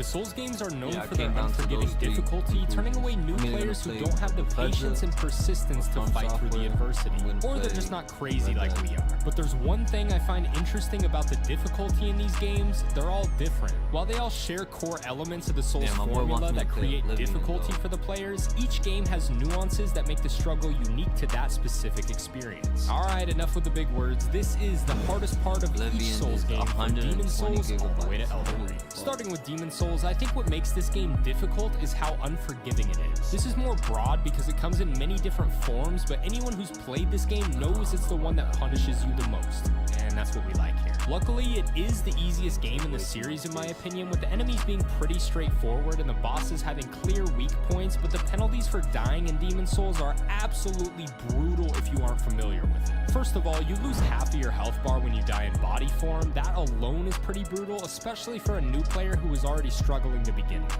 Luckily, you can get the Cling Ring in 1-1, which makes your health go to 75% instead of 50, but that takes up one of your 2 ring slots for the entire game and still doesn't make it much easier. Seriously, they might as well have just put a middle finger in the first ring slot. You can defeat a boss or use a Stone of Ephemeral Ice to return to body form and get your full health bar back, but then you have to worry about World Tendency. Dying in body form shifts your World Tendency in that area, making it more difficult each time you die in body form. Meaning, if you want to play with a full health bar, the world is going to get more difficult each time you die, so you might as well just take the 75%. This seems crazy for a game that is centered around dying and learning from it, but for an experienced player, it's not too big of a deal. On top of all that, the checkpoints are few and far between in this game, giving only 1 bonfire per area, forcing you to run through the entire area again each time you fight a boss. They do have shortcuts in each level that cut these runs down a bit, but they definitely showed us more mercy in future games in terms of checkpoints. The drop rates for certain upgrade materials can be pretty low as well, making farming a truly painful process for things like pure Bladestone.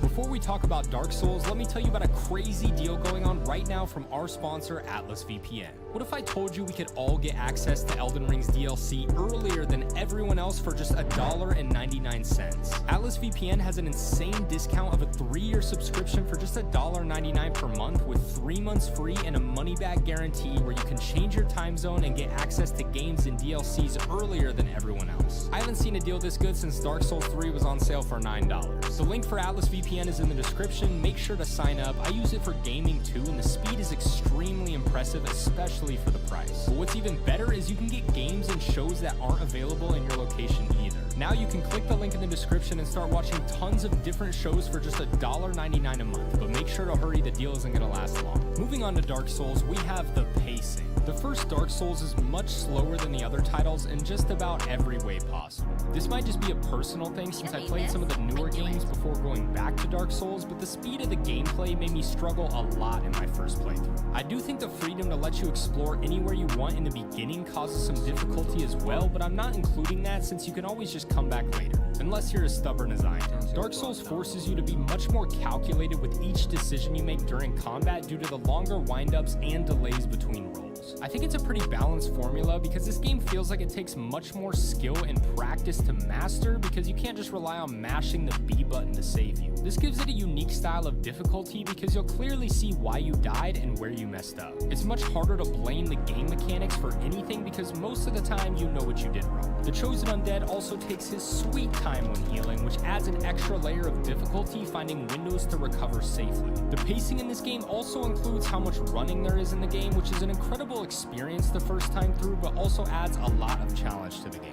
Not being able to travel for the first half gets you stuck in certain areas until you finish the level, which could cause issues if you ran through a location you weren't ready for. Like I said, this one might just be personal since I was used to the speed ran half burst pacing and healing, which most of the time I'd and buttons. But that French Souls, we have the pacing. The first Dark Souls is much slower than the other titles in just about every way possible. This might just be a personal thing since I played some of the newer games before going back to Dark Souls, but the speed of the gameplay made me struggle a lot in my first playthrough. I do think the freedom to let you explore anywhere you want in the beginning causes some difficulty as well, but I'm not including that since you can always just come back later, unless you're as stubborn as I am. Dark Souls forces you to be much more calculated with each decision you make during combat due to the longer windups and delays between rolls. I think it's a pretty balanced formula because this game feels like it takes much more skill and practice to master because you can't just rely on mashing the B button to save you. This gives it a unique style of difficulty because you'll clearly see why you died and where you messed up. It's much harder to blame the game mechanics for anything because most of the time you know what you did wrong. The Chosen Undead also takes his sweet time when healing, which adds an extra layer of difficulty finding windows to recover safely. The pacing in this game also includes how much running there is in the game, which is an incredible experience the first time through, but also adds a lot of challenge to the game.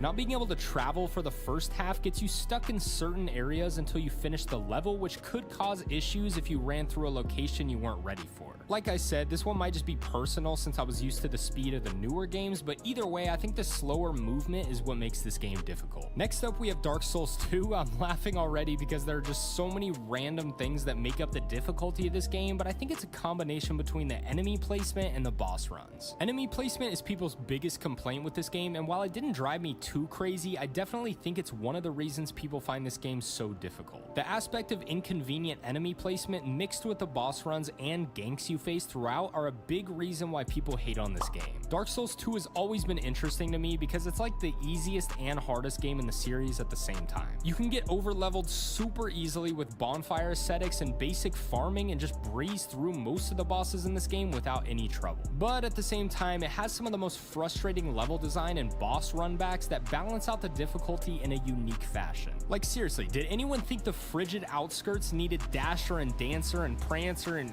Rudolph to come kick your ass? Everyone knows the Souls games tend to get a bit easier when you start progressing more and getting your build set up, but Dark Souls 2 was without a doubt the game that gave me the most trouble in the beginning. Even though each game throws more challenging enemies and bosses at you the further you get, you tend to get enough practice and experience throughout your journey to where it's not as difficult as when you first started. Dark Souls 2 is no exception, but I think certain areas and boss runs will make you feel like you haven't learned a thing. This game feels more difficult due to frustration more than anything, which more or less is caused by annoying enemy placements and tedious boss runbacks. And I've been wanting to make an entire video on the evolution of boss runs in the Souls series, so let me know if you'd want to see that. Moving on to Bloodborne, it's hard to put into words what makes this game one of the more challenging ones in the series, but I think the easiest way to put it is the level design. I'll of course mention the lack of shields and the finite healing system, but I think the aggressive playstyle that Bloodborne encourages kind of evens that out. The level design is what made this game difficult for me because it was really hard for me to figure out what to do next when I completed anything significant. After beating this game multiple times, I still have to look up where to go every once in a while because there will be an area or boss I totally forgot about. The way most of the areas connect to the Cathedral Ward was really confusing for me in the beginning, and I kept thinking there was no way I was supposed to go back there again. And this isn't a bad thing at all, it just gave me the most trouble because I'd have no clue what to do next. A more specific thing that gave me more trouble than anything was the jump button being tied to the roll button. If you're sprinting and you press B again to roll, your character will automatically jump instead, which seriously hinders your movement ability. I don't know why they didn't just let us customize the button layout, but FromSoft always seems very adamant about the B button being what you use to sprint. On top of that, you take double damage if you get hit while you're in the middle of a roll, which I'm assuming is there to encourage parrying, but sometimes that's not really an option. Alright, I'm gonna be honest, I was all over the place with that one, but now we have Dark Souls 3, which is nice and simple, the bosses. Every other game had little mechanics that made them more difficult, but the bosses in Dark Souls 3 are by far what challenged me with this game the most. Over time, they've obviously become easier for me, but bosses like the Nameless King, Sister Freed, and Madir still give me some trouble every time I fight them without feeling unfair or unnecessary.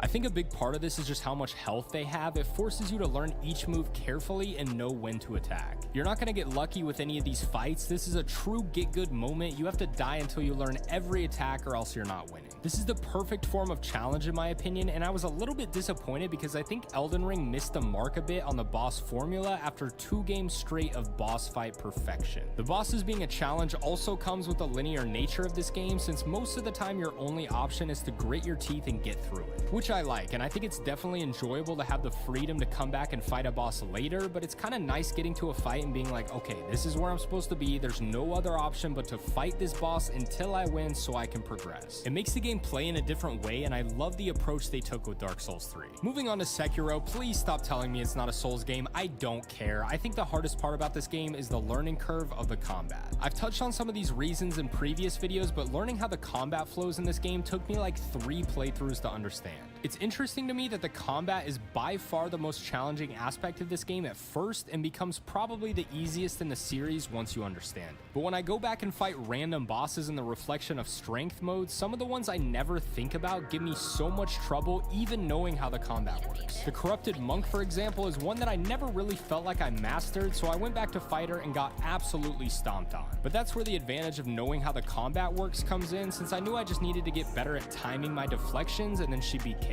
That's why the combat is still up there in terms of difficulty. I just think this game is much easier to master. For some reason, it just takes forever to get the hang of it in the first place, causing tons of players, even myself for a little bit, to put the game down. I'm not sure why it's so much harder to understand than the other Souls games, but even players who have never played Dark Souls or Bloodborne have said they couldn't grasp the combat. That's definitely what gave most people trouble in the beginning, and it's tough for me to say it's anything else. And last but certainly not least, we have Elden Ring. Definitely not the hardest game in the series, but the part that challenged me the most in this game was the delayed moves by enemies and bosses. And I'm still not sure how I feel about this. I know they did this to throw veterans off and give us a new challenge, but it kind of took some of the enjoyment away from my experience. The bosses toward the end of the game especially, their windups took forever and it just didn't feel super natural to me, so it was much harder to predict. I'm assuming that's why they did this, but it made it much less satisfying in my opinion, because even when I got their movesets down, it kind of just interrupted the flow of combat. Not to mention, it's very difficult to get attacks in during boss fights as well as heals due to their instant reactions, which can lead to a lot of frustration. Even the enemies have delayed swings in their attacks, making it more of a guessing game rather than reacting to the timing. I know some people liked this strategy, and it was definitely refreshing as someone who was afraid Elden Ring would be way too easy, so it wasn't too big of a deal in my opinion. I really think most of the freedom in this game caused me to get overpowered pretty quickly, so it was nice to have it balanced out a bit in the end game. Either way, this approach to the combat definitely gave it a unique sense of difficulty that none of the other games had done before. Also, I was really debating doing an outro, but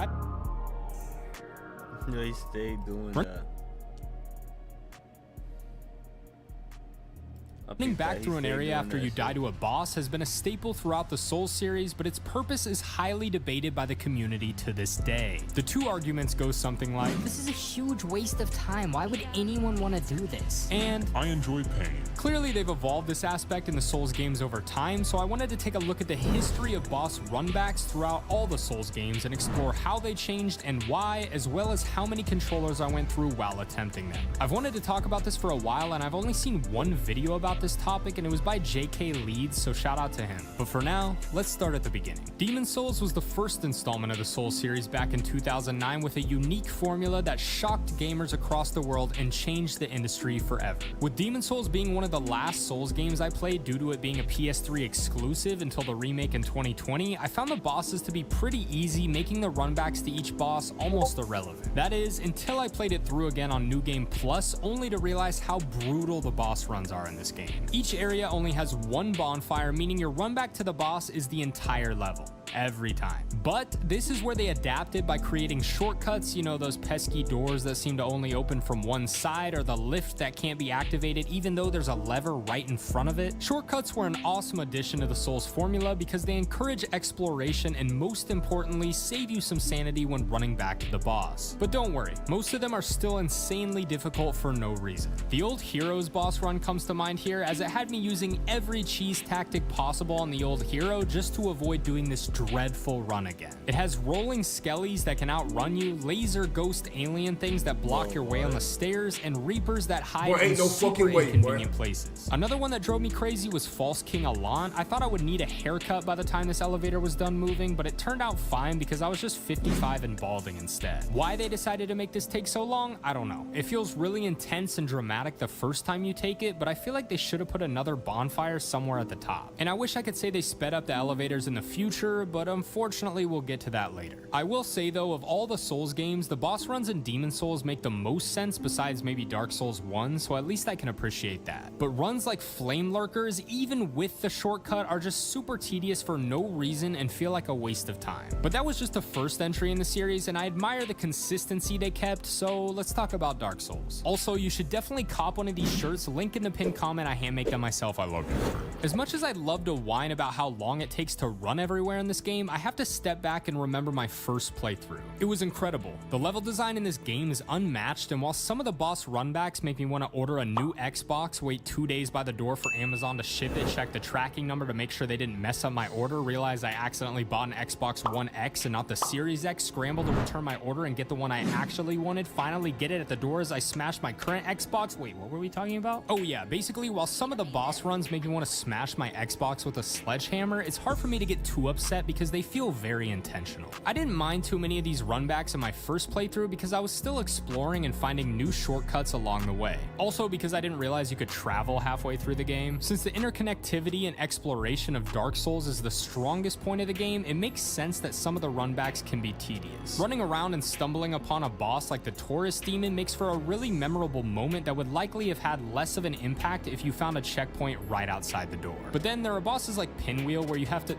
just kidding, you're never gonna have to do that run again. But then there are bosses like Nito where you have to run through the second half of the Tomb of Giants, which was bad enough already. These kinds of runs are where things get complicated because after Dark Souls strays a bit from the interconnectivity, it feels like they may have had more of an excuse to add some convenient checkpoints. Even with Quelaag though, there's just no reason they couldn't have added another bonfire outside the fog wall instead of making us run through poison every time. It just feels like unnecessary effort for something you already completed that serves no purpose forcing you to do it over and over. I'm not gonna go kill every enemy again, so it's not making me any better anyway. And don't even get me started on the Bed of Chaos. Overall though, it seems like the first two games, while slow at times, still had a lot of intention with their design and stuck to that philosophy throughout the experience, which justified a lot of the inconvenience for me. And that brings us to Dark Souls 2.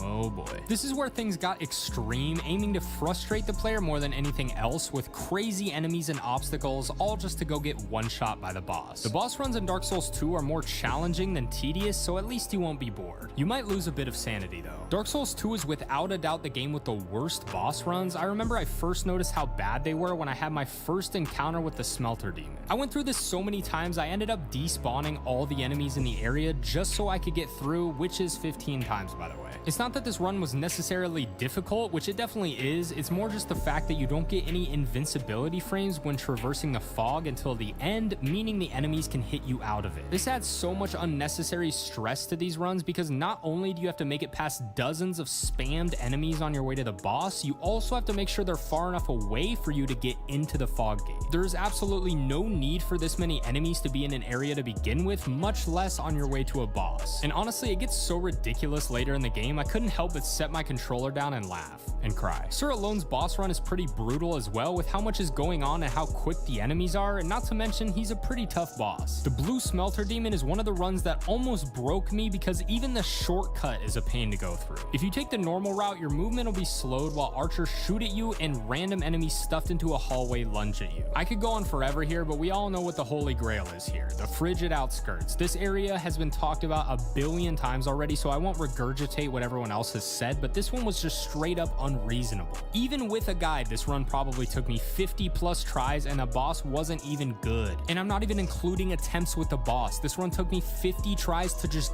get to the boss. The interesting thing about Dark Souls 2 is unlike the other games, these boss runs feel very intentional, like they crafted each run on purpose. The Blue Smelter Demon's boss run looked like it was very thought out, which means they really just wanted to screw with us. Personally, I don't mind a bit of running if it makes sense within the game, but I think a really difficult boss run can take away from the quality of the boss itself because you get so worried about getting through the run again. It tempts me to cheese my way through or use any tactics possible just to get the boss over with. I understand wanting to have bonfires be a rare moment of relief within the world, but that's why shortcuts were introduced, so I don't really know why these weren't utilized more for convenience. So that's basically the approach Dark Souls 2 took. I think the main reason these were received so poorly is because they felt like they lacked a purpose within the game. But while Dark Souls 2 was finishing up, Miyazaki was working on something big.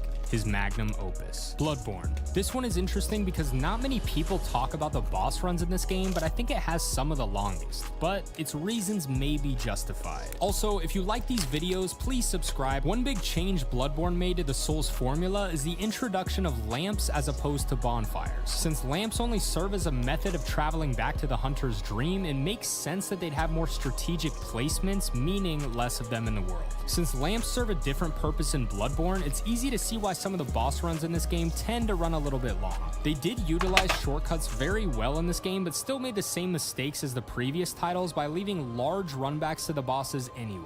The reason for this is because most of the time you're expected to traverse a level and find the shortcut when you finish that section. Then you finish the second half before facing the boss of that level. I would have loved to see these games incorporate third checkpoints for each level with hidden bonfires right next to the boss like Dark Souls 2 did in the Black Gulch. But since Bloodborne put more emphasis on the lamps being a rare checkpoint that holds more value, it makes sense for them to add shortcuts as opposed to resting points. A resting point would have been really nice though. The scenario I was imagining here was the run to Martyr Logarius. There's one section of the level that leads you to the shortcut, then you have to run past tons of screaming witches and gargoyles to reach the level. Nice though. It makes sense for them to add shortcuts as opposed to resting points. A resting point would have been really nice though. The scenario I was imagining here was the run to Martyr Logarius. There's one section of the level that leads you to the shortcut, then you have to run past tons of screaming witches and gargoyles to reach the boss. This run isn't hard by any means, but it takes up so much unnecessary time even with the shortcut that only gets more frustrating when you realize it's one of Bloodborne's more challenging bosses. The Shadows of Yharnam are another popular example of this, being one of the longest and most terrifying boss runs in the series, with the boss's difficulty making it even worse. Bosses like the Witches of Hemwick don't have great boss runs either, but the boss itself is easy enough to where no one really cares. These runs are made much more difficult in Bloodborne due to a lack of shields, which is my personal go-to if I need to run through an area.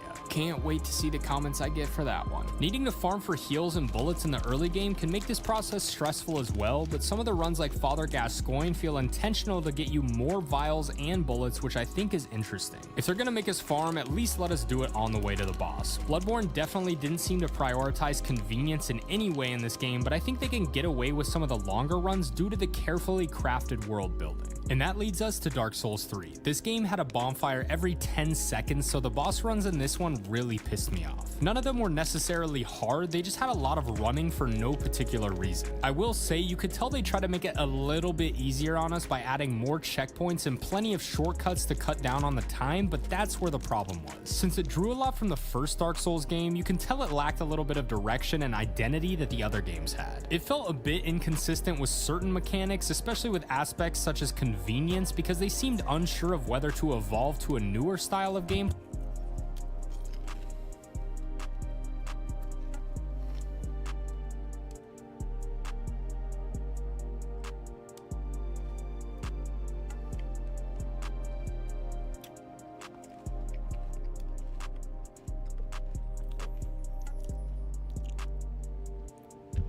Or stick to their old formula. This all resulted in tons of bonfires in certain areas that I think could have been utilized better. For instance, the run to the Twin Princes is incredibly long even with the shortcut, and the beginning of the run has 2 checkpoints right next to each other. And don't even get me started on the elevator. You'd think after 7 years of development they'd throw us a bone and speed it up a bit. Having a bonfire after each boss also explains why they felt like it was unnecessary to put one right outside the fog wall, but they could have easily just taken these out for the majority of the bosses. For example, you're probably never going to use the Crystal Sage bonfire because you get one pretty much 10 seconds later. While I don't think this boss run was too bad in the first place, it feels like they could have chosen a more useful location. The one thing Dark Souls 3 did change that was nice was making more convenient checkpoints for the really difficult bosses. The Nameless King, Soul of Cinder, Freed, Gale, all these bosses had pretty short runs, which showed that they were starting to focus more on boss quality and emphasizing the players learning their movesets as opposed to spending 5 minutes running back there again. None of the runs are too bad in this game, they just had some longer ones that felt pointless, especially with how many checkpoints they already had in the first place. Certain ones like the Abyss Watchers and Aldridge made more sense to me, but others such as the Twin Princes and the Crystal Sage just felt unnecessary. Then we reached Sekiro. This one is different enough to where I don't think it's very relevant here, but I do think it's important to mention just to show how FromSoft was evolving at the time. It's clear that they took a lot of the inconvenient aspects of the Souls formula out of Sekiro, and aside from the main reason being it's simply a different style of game, it's also because their focus shifted. As we saw in Dark Souls 3, you could see they began changing how they went about difficulty for the player, especially after Dark Souls 2's approach. Sekiro focused heavily on deflecting by learning boss movesets in a similar way to Dark Souls 3. They got much more confident in their boss and enemy design that they felt like they could take away some of the aspects that made their games challenging in the past and introduce a method that's more enjoyable. I would rather try a boss 100 times learning their moveset than try a boss 10 times that took the same same amount of time just because of the run back. Learning a boss is fun, learning a run is not. And it's a complicated question, but I think most people can agree that most boss runs are simply a waste of time. Not everyone has 10 hours a day to play games, especially as we get older. Our time is precious, and it's great to see FromSoft respect that as they evolve. But there's one more game that wrapped up the boss run concept for good. Well, I hope so. Elden Ring did what everyone thought they would be too scared to do. They took away essentially every inconvenience a player could have in order to maximize time just playing the game. I think they did this perfectly, and while I was skeptical when I heard about additions such as the Stakes of Marika when the game was first shown, they ended up being an incredible solution to the inconvenience of boss runs. Especially with Elden Ring being an open world game, making us run all the way back to a boss was just unrealistic. Even though with Torrent it wouldn't have been that bad anyway. I think most people are happy with the changes they made and realized boss runs aren't necessary if the bosses themselves are still a challenge. I attempted the Draconic Tree Sentinel over 50 times in my first playthrough when I was way too underleveled for it, and there's no way I would have kept going if there wasn't a Stake of Marika there. But not all the bosses were this convenient. Toward the second half of the game, Torrent basically became unusable for the rest of the experience, which got kind of annoying after being used to having it the whole game. Some of the runs like Malekith and Dragonlord Placidusex ran a little bit long, and while I can't complain too much here, I'm just surprised they kept these little inconveniences for some of the harder bosses. But regardless of that, I do think the way they cut back a lot of the boss runs in this game made it much more enjoyable to me because I was willing to try over and over again instead of rage quitting. Having the freedom to leave whenever I wanted definitely helped this aspect as well, but overall I think Elden Ring proved that we don't need crazy long boss runbacks in order to be challenged. Also, if one more person tells me to do an outro, I'm gonna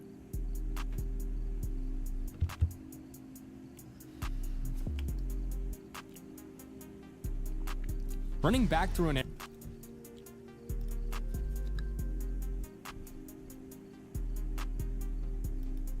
It's no secret that the Souls games are difficult, and with that concept comes some pretty frustrating enemies. Some are challenging but enjoyable, and some are just flat out annoying. I love these games and have fun seeing the similarities we all had with them, so I thought this would be an interesting topic. So without further ado, this is the most annoying enemy in every Souls game. Starting with Demon Souls, let me get an honorable mention out of the way first, the depraved ones in the Valley of Defilement. When I was getting gameplay for my last video talking about the worst areas in each Souls game, I spent over an hour trying to run through 5-1 only to have these guys either quick stabbing me off a cliff or burning me with a spear. The stun lock they put you in is ridiculous, and the amount of them that are thrown at you in this area is absurd. Even if it was worth fighting them all, they turn you into Riley Reid and you'll be taking at least 5 of them at a time. It was one of the most frustrating moments I've had in a Souls game, but to be fair, I was rushing through it so I could get gameplay for 5-2. The real most annoying enemy in this game is the Mind Flayer, specifically the Black Phantom ones. Everyone who played this game knows the infamous boss run to the Old Monk boss fight where you're trapped on the stairs with these guys. If you see them from a distance, you better run and hide before it's too late because you're gonna lose a ranged battle to them 10 out of 10 times. They aren't too bad up close since you can usually R1 spam them or circle around for a backstab, but it's so hard to rush them without getting destroyed by their spells. Their little move where they electrocute you and chase you down is a horrifying experience and definitely makes them the most annoying enemy in Demon Souls. Moving on to Dark Souls, we have the Bone Wheel skeletons as well as one honorable mention that you're probably all expecting. And speaking of skeletons, if you want some quality Souls stuff to rep, I hand make every one of these shirts if you want to support the channel, and they're actually high quality, link in the pinned comment. Dark Souls 1 has some really obnoxious enemies, but I think the Bone Wheel skeletons are the most annoying just because they can chase you down and hit you multiple times with their spikes. The hitbox is brutal, and if you get caught by one of these guys, you're pretty much guaranteed to take a ton of damage.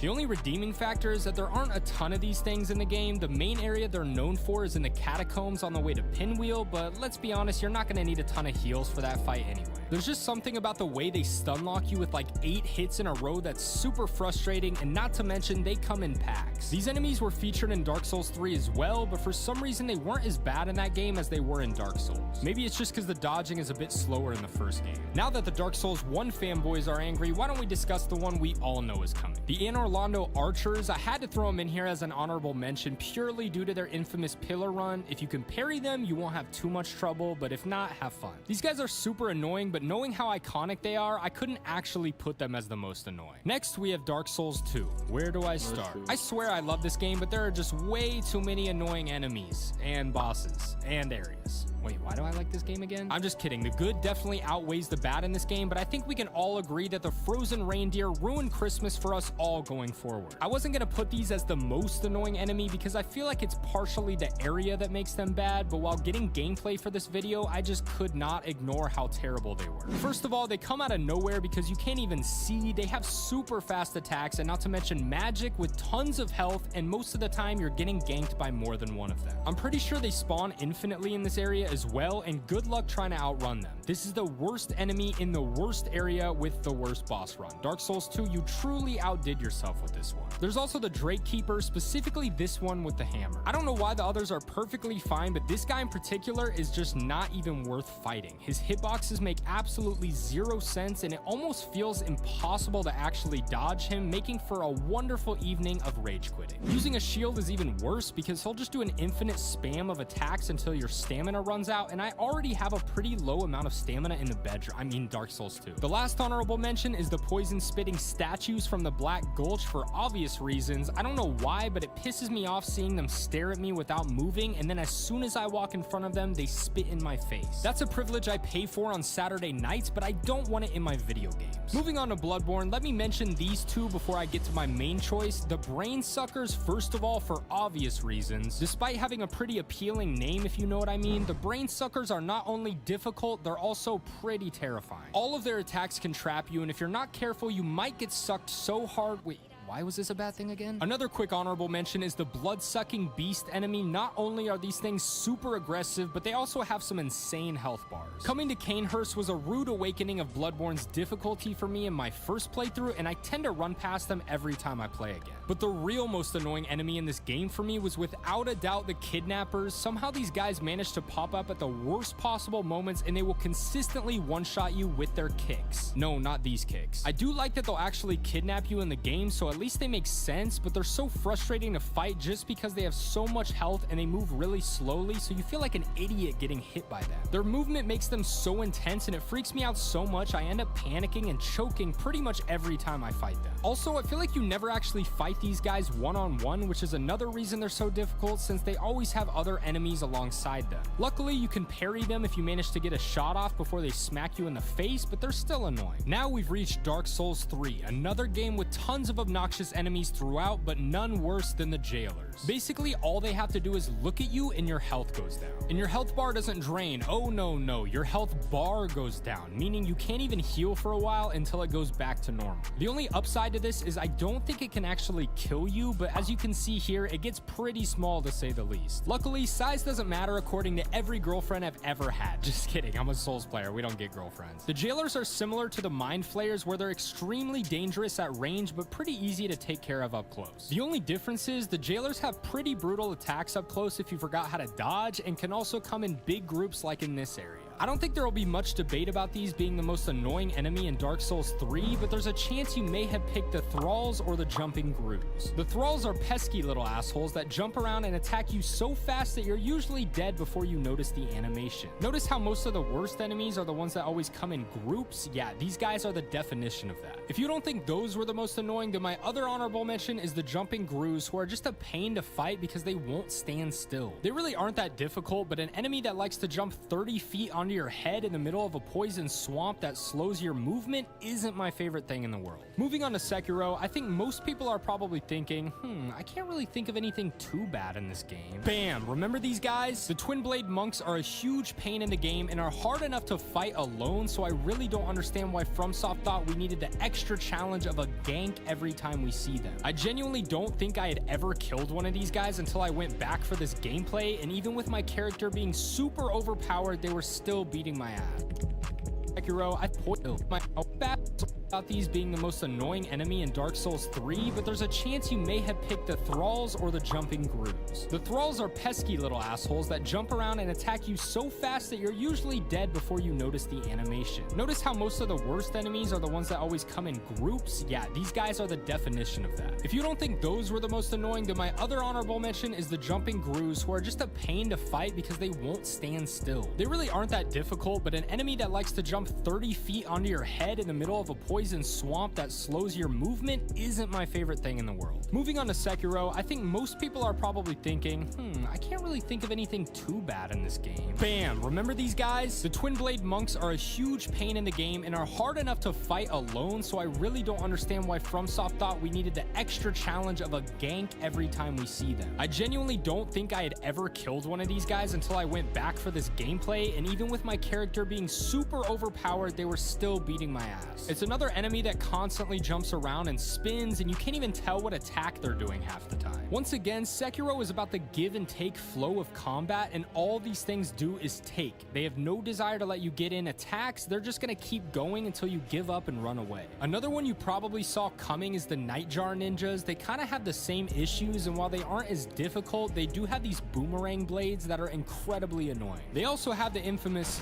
so there's that. The main reason these guys suck is due to how many of them there are. Like I said before, if it was just a one-on-one fight, it wouldn't be too bad. I also have to mention the Palace Nobles. Luckily, they're not as hard as Mist Noble, the hardest boss in the series, but bro, their one attack is so obnoxious. It's kind of like the jailers. Basically, if they see you, they start playing the flute or something until you get paralyzed, and then they run and grab you. Their little run is so terrifying, and while these guys aren't super hard up close, you can pretty much consider yourself dead if they take your power. Alright, time for what I'm assuming most of you are here for, Elden Ring. This one was really up in the air for me, so I decided to play the game for a bit before I made my decision. First, I went to the Eagles, definitely one of the worst enemies in this game. Really, anything flying is just annoying because you're not really in control of what's happening. I wanted to make these an honorable mention because they were definitely the most frustrating enemy in my first playthrough and were not enjoyable to fight whatsoever. They also pick up explosive barrels and throw them at you like, come on, we already hate you enough. But they weren't the worst enemy. So I decided to visit the Kindred of Rot enemies to see if they were as bad as I remember. They weren't, but they were still horrible. Especially in the Caelid area from the trap chest, everyone remembers trying to deal with these guys in their first playthrough when they got sent here. These are definitely up there with some of the most annoying enemies, but they barely edged out my number one choice just because they're not too hard if you get up close. No, my number one choice is the Crucible Knights. I don't know if it's because I kept getting annoyed every time I saw a new Crucible Knight at the end of an area, or just because they suck, but hear me out here. Not being able to stagger them is, yes, annoying, and I only just now realized you can parry them, but you cannot get a single heal off ever when you're fighting these guys. Obviously, I'm exaggerating a bit, but the length they can reach you with their sword gets me every time I think I'm far enough away, and is so frustrating that I usually just bank on killing them without getting hit. I do think they're a cool enemy, and I do understand why there are so many of them in the game, but they're just so annoying to fight, and they have tons of health. Also, since everyone's still complaining about my outros being too short,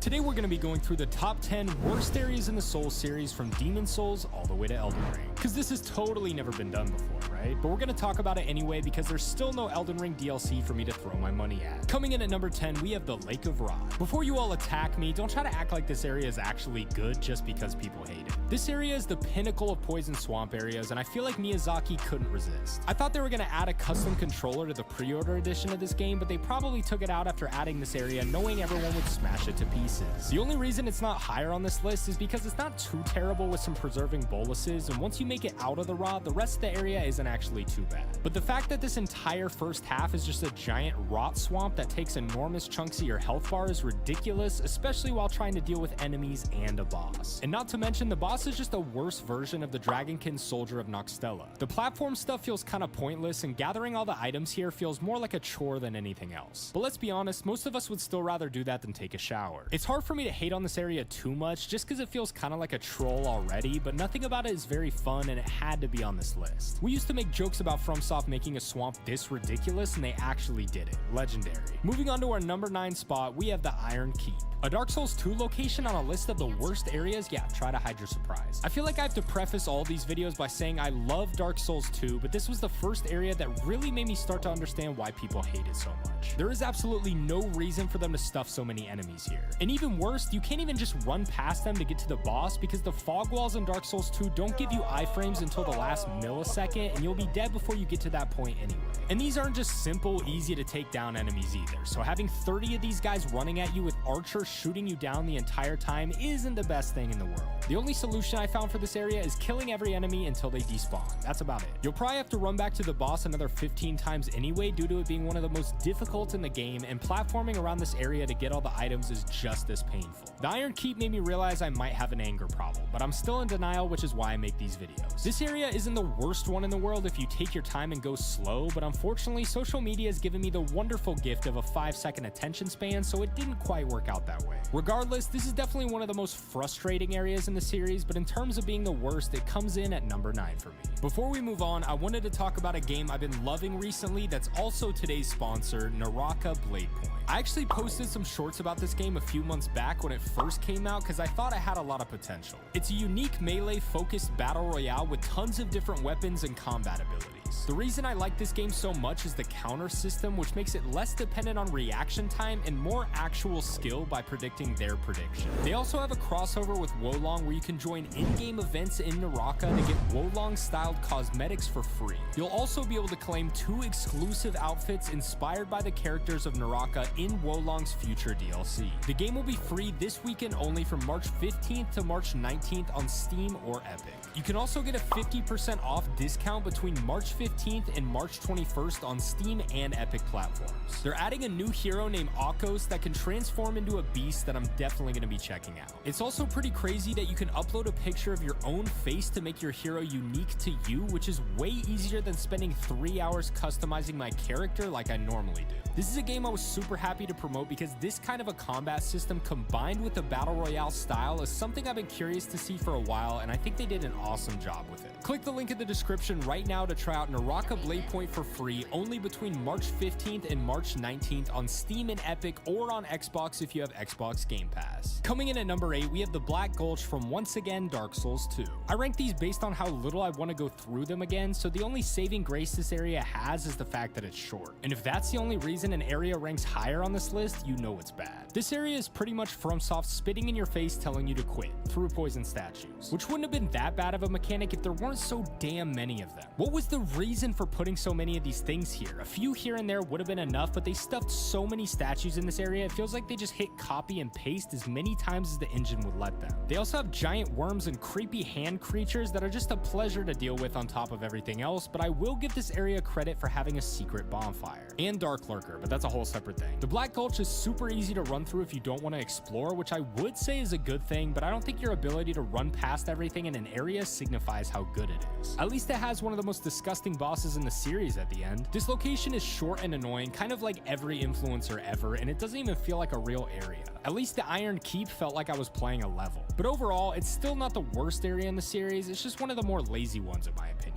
Next up, at number 7, we have the Ritual Path from Demon's Souls. This one was interesting because I was so shook when I first played it, wondering why I had never heard anyone talk about it. I don't think it's terrible as an area itself, but the fact that every level in Demon's Souls is also the entire boss run makes it way worse. Trying to deal with the ghosts and the reapers in tight corners and staircases is a huge pain and is pretty difficult as well. By far one of the most frustrating areas to get through, and I don't know if this is an unpopular choice or if not enough people play Demon's Souls, but play through this area and get back to me. Having a bow makes it much easier. Really, bows make the entirety of Demon's Souls pretty easy. I don't know why they made them so good in this game. But for someone who doesn't usually use magic or ranged attacks of any kind in these games, this can make it pretty challenging. Killing the Reapers takes care of the ghost enemies, but finding them is a different story. And usually you have to kill all the ghosts before you can get to them anyway. I don't necessarily think it's as bad of an area as some of the others, but I'd definitely rather go through the Lake of Rot again than the Ritual Path. Moving on to number 6, we have the Farron Keep. The Farron Keep is arguably the worst of the Poison Swamps, since this one decided to completely disable your ability to run and make your rolls worse than a Dark Souls 2 character with 0 adaptability. Also, you could be quirky and subscribe right now. Who knows, you might win a poster out of the deal. Anyway, the reason the Farron Keep is so unpleasant is a combination of the slowed movement, obnoxiously quick enemies, and the 3 flames you have to extinguish. Oh, and these guys. This area is about as big as it is painful. Trying to run from the Elder Grooves in slow motion just feels straight up unfair. It's like when you're in a nightmare but you can't actually run away, but waking up won't save you here. And why are there so many of these things? If there was one, I'd be like, okay, fine, but there's a whole area with like 3 of them huddled around in a circle waiting for someone to interrupt them. Like, chill out. It makes it even worse that this area has some delicious loot, so I can't even run past everything like I would normally. But don't worry, I still have to run for my life to extinguish 3 flames anyway. The first time I played this game, I thought for sure I was just in a late game area I wasn't ready for yet. But you're never really ready for poison swamps, are you? Dog break, everyone go pet your dog really quick, thank you. Anyway, despite there being a lot of loot and places to explore in this area, as well as one of my favorite bosses, the Farron Keep is terrible and can Farron Keep to itself. See what I did there? Coming in at number 5, I'm sorry, let's get the cliche over with, we have Blighttown. I know people like this one too, but I absolutely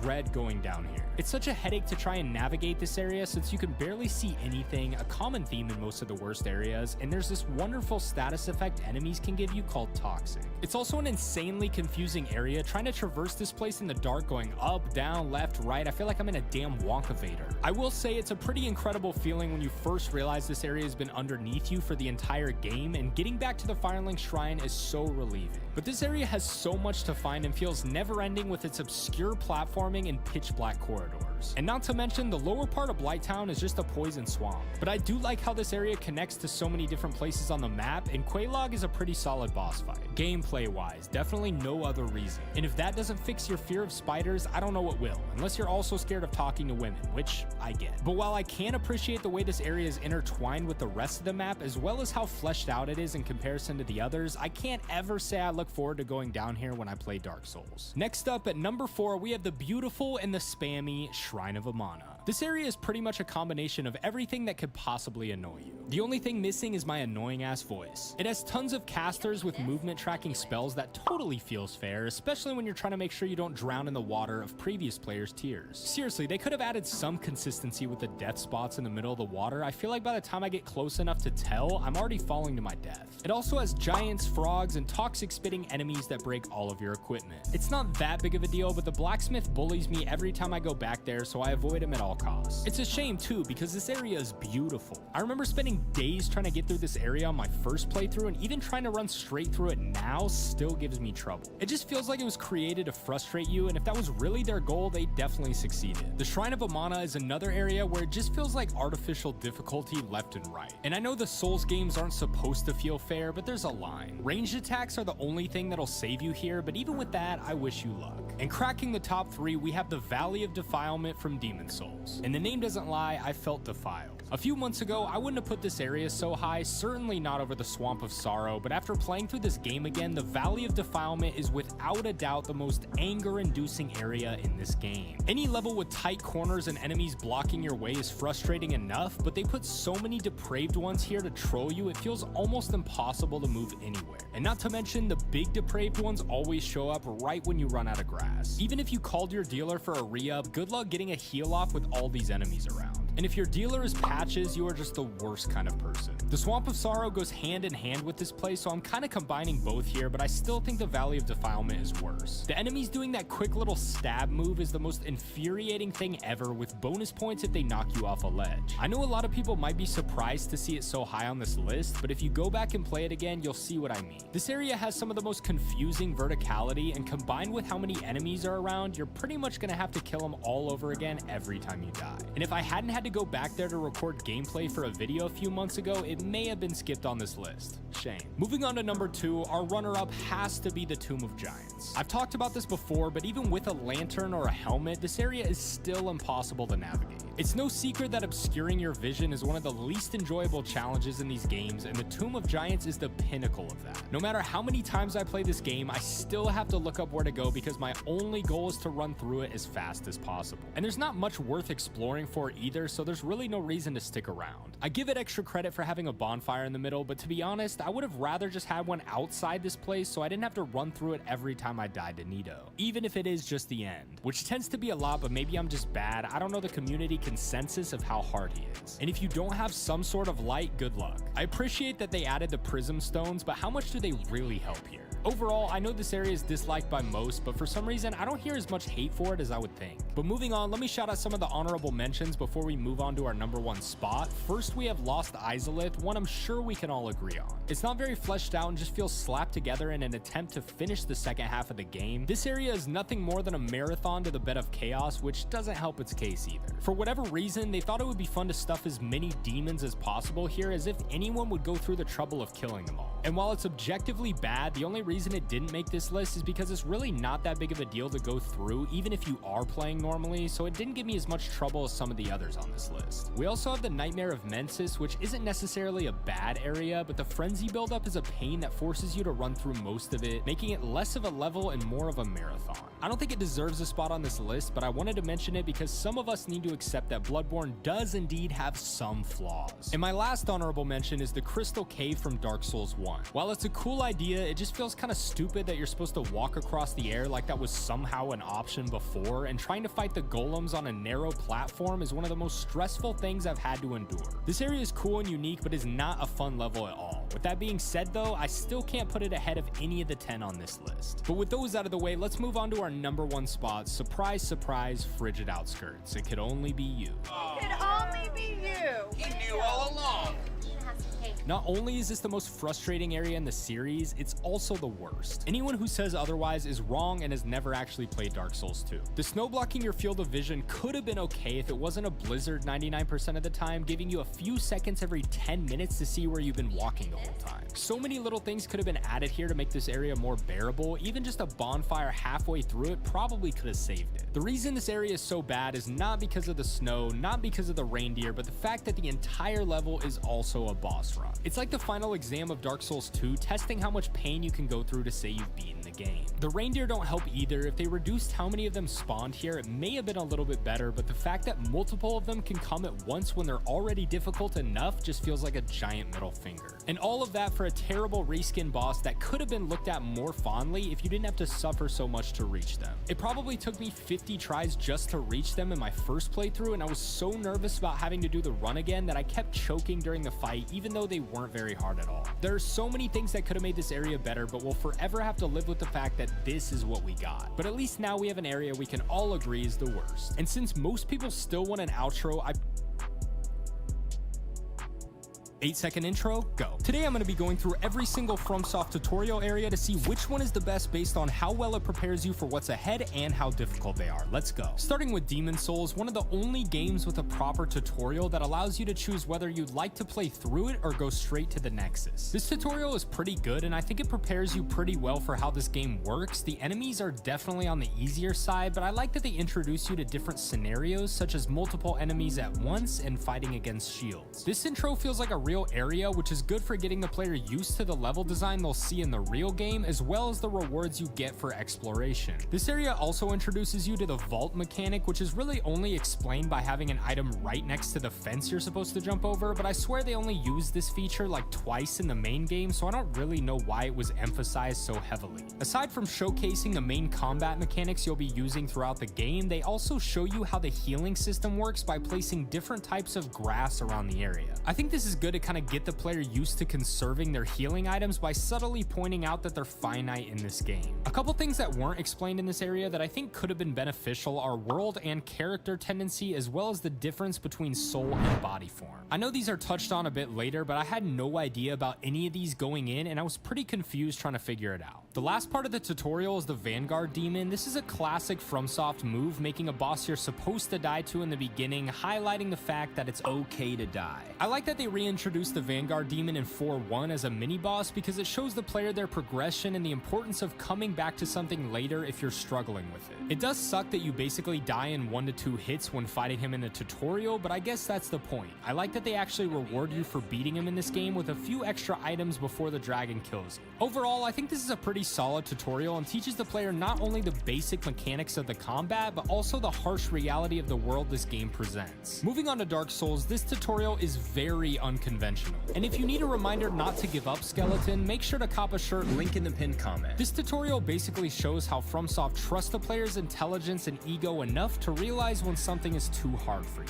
which is bold assuming I'm smart enough to do that. I think this tutorial relies on the mutual trust between the developers and the players, knowing that they're never gonna make the difficulty unrealistic for you. It just means you haven't explored enough yet, which actually is perfect for this game. Since the level design is based around being able to go anywhere you want for the first half of the game, it's important to know that you have other options than just trying to beat something over and over. But it's also good to know that you have that option if you want it. If you're set on beating whatever's in front of you, regardless of your level and preparedness, you can do that. But this tutorial is firm on showing you that there's always another way if you're having trouble. Once you find the gate on the left side of the boss, then the real tutorial begins. They show you how to equip items and fight basic enemies, which is good because a lot of people would be tempted to just keep whatever weapon they started with. You also get access to your Estus flasks, which are obviously very crucial, especially after you likely just got smacked by the boulder that came down on top of you. Shortly after, you can get the critical hit on the Asylum Demon, which is very useful to know since you'll be facing the Taurus Demon shortly after the tutorial. The Asylum Demon isn't too hard, but I think he's a good starter boss to get players used to the mechanics and what to expect from the boss fights in this game, which is more useful than having a boss you only get one attempt at, in my opinion. Overall, I think this tutorial is pretty easy, but it's full of little tricks that will teach you how FromSoft operates and helps you understand what to look out for in the future. Next up, we have Dark Souls 2. This tutorial is kind of odd, but also fitting for this game, and it has a lot of foreshadowing for things you'll be able to do in the future. You start with nothing. Classic. You have half your health bar. Classic. Annoying enemies chase behind you. Classic. And then an old lady laughs at you. Classic. Basically, the first part is just to get you to the character creation screen before the real tutorial begins, but I kind of like this area because it has some secret items if you explore enough, and one of those hippos to mess with new players who accidentally ran that way. Also, how did I never know you could go up the stairs here? It's just a chest with a human effigy, but that blew my mind. Anyway, after this part, you get to the real tutorial. I like how it starts with what looks like a few different paths to choose from to show you the freedom you'll have throughout the game. The first fog wall has some basic enemies and the classic tips like lock on, attack, etc. You see a few things that you'll probably just come back to later, like the hippo standing next to a coffin or the twins asking for something smooth and silky. They kind of throw a lot of random stuff at you here that I think is more confusing than helpful, but I like how this area progresses with the little caves teaching you new things with each fog wall. This is one of the easier tutorials, especially because it doesn't have a boss, but I like the structure of its layout and how they presented it. Also, one of my favorite parts of this game is how open Majula is at the start, showing you all the paths you can take and the things you can do that you'll slowly uncover as the game progresses. Moving on to Bloodborne, they really just decided to let you figure it out yourself on this one. Easily the least descriptive tutorial, if you can even call it that, Bloodborne starts you off with a nice little fist fight against a werewolf, which, surprise, you're supposed to die to.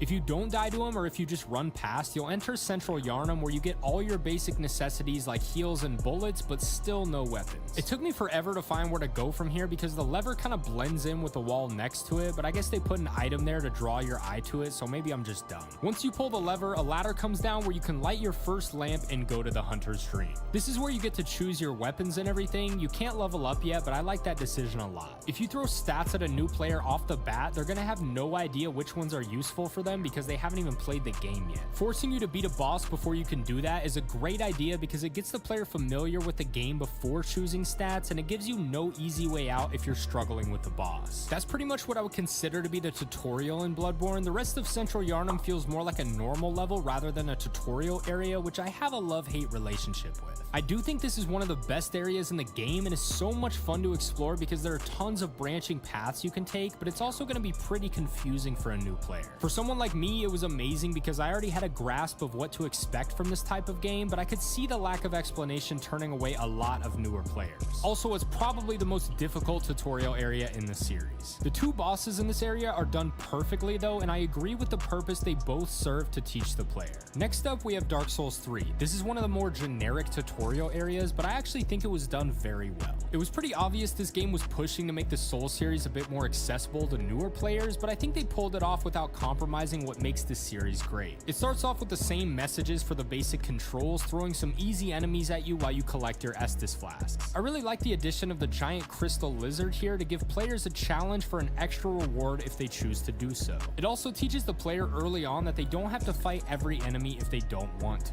Also, there's a message that literally just says turn around and go back. While this area is pretty straightforward, they do have a few little items you can find that help you later if you explore enough. The classic FromSoft method of giving you a hidden item that proves useful for the boss ahead is present as well, which is always fun. Then we have Udex Gundyr, probably the best tutorial boss in the series and one of the most challenging for a newer player. Obviously now it's a cakewalk, but I think this boss is perfect to get players used to the mechanics and learn to push through when something gets difficult. In my opinion, this is the easiest tutorial they've made up to this point, but with Dark Souls 3 being my first Souls game, I still struggle with Gundyr for hours before beating him. While I'm not the biggest fan of the second phase itself because it's kind of hard to see what's going on, I think it was a really good moment to shock the player and teach them what to expect going forward. I think this is one of the best tutorial areas in the series because it gives you just enough info to learn about how you should approach the game without making it too confusing. It is much more straightforward than the others and a bit less creative, but I think it served its purpose well enough to make me recommend Dark Souls 3 for players new to the series. Moving on to Sekiro, this one is obviously much different because it's a different style of gameplay, but I wanted to go over it because I love this game. Sekiro's tutorial felt much more like a normal game, teaching you the basics such as wall jumping and shimmying before you sneak past some guards to eavesdrop. I like this feature because it tells you key components to the story in a way that's a bit easier to follow but doesn't feel like they're making it too obvious. Then you do a little parkour before getting your sword, which I totally missed on my first playthrough and was super confused, but I think that's from my experience with the Souls games expecting to be thrown into combat right away. Getting your sword sets up the story nicely and lets you get caught up on some of the mechanics you'll need for the combat.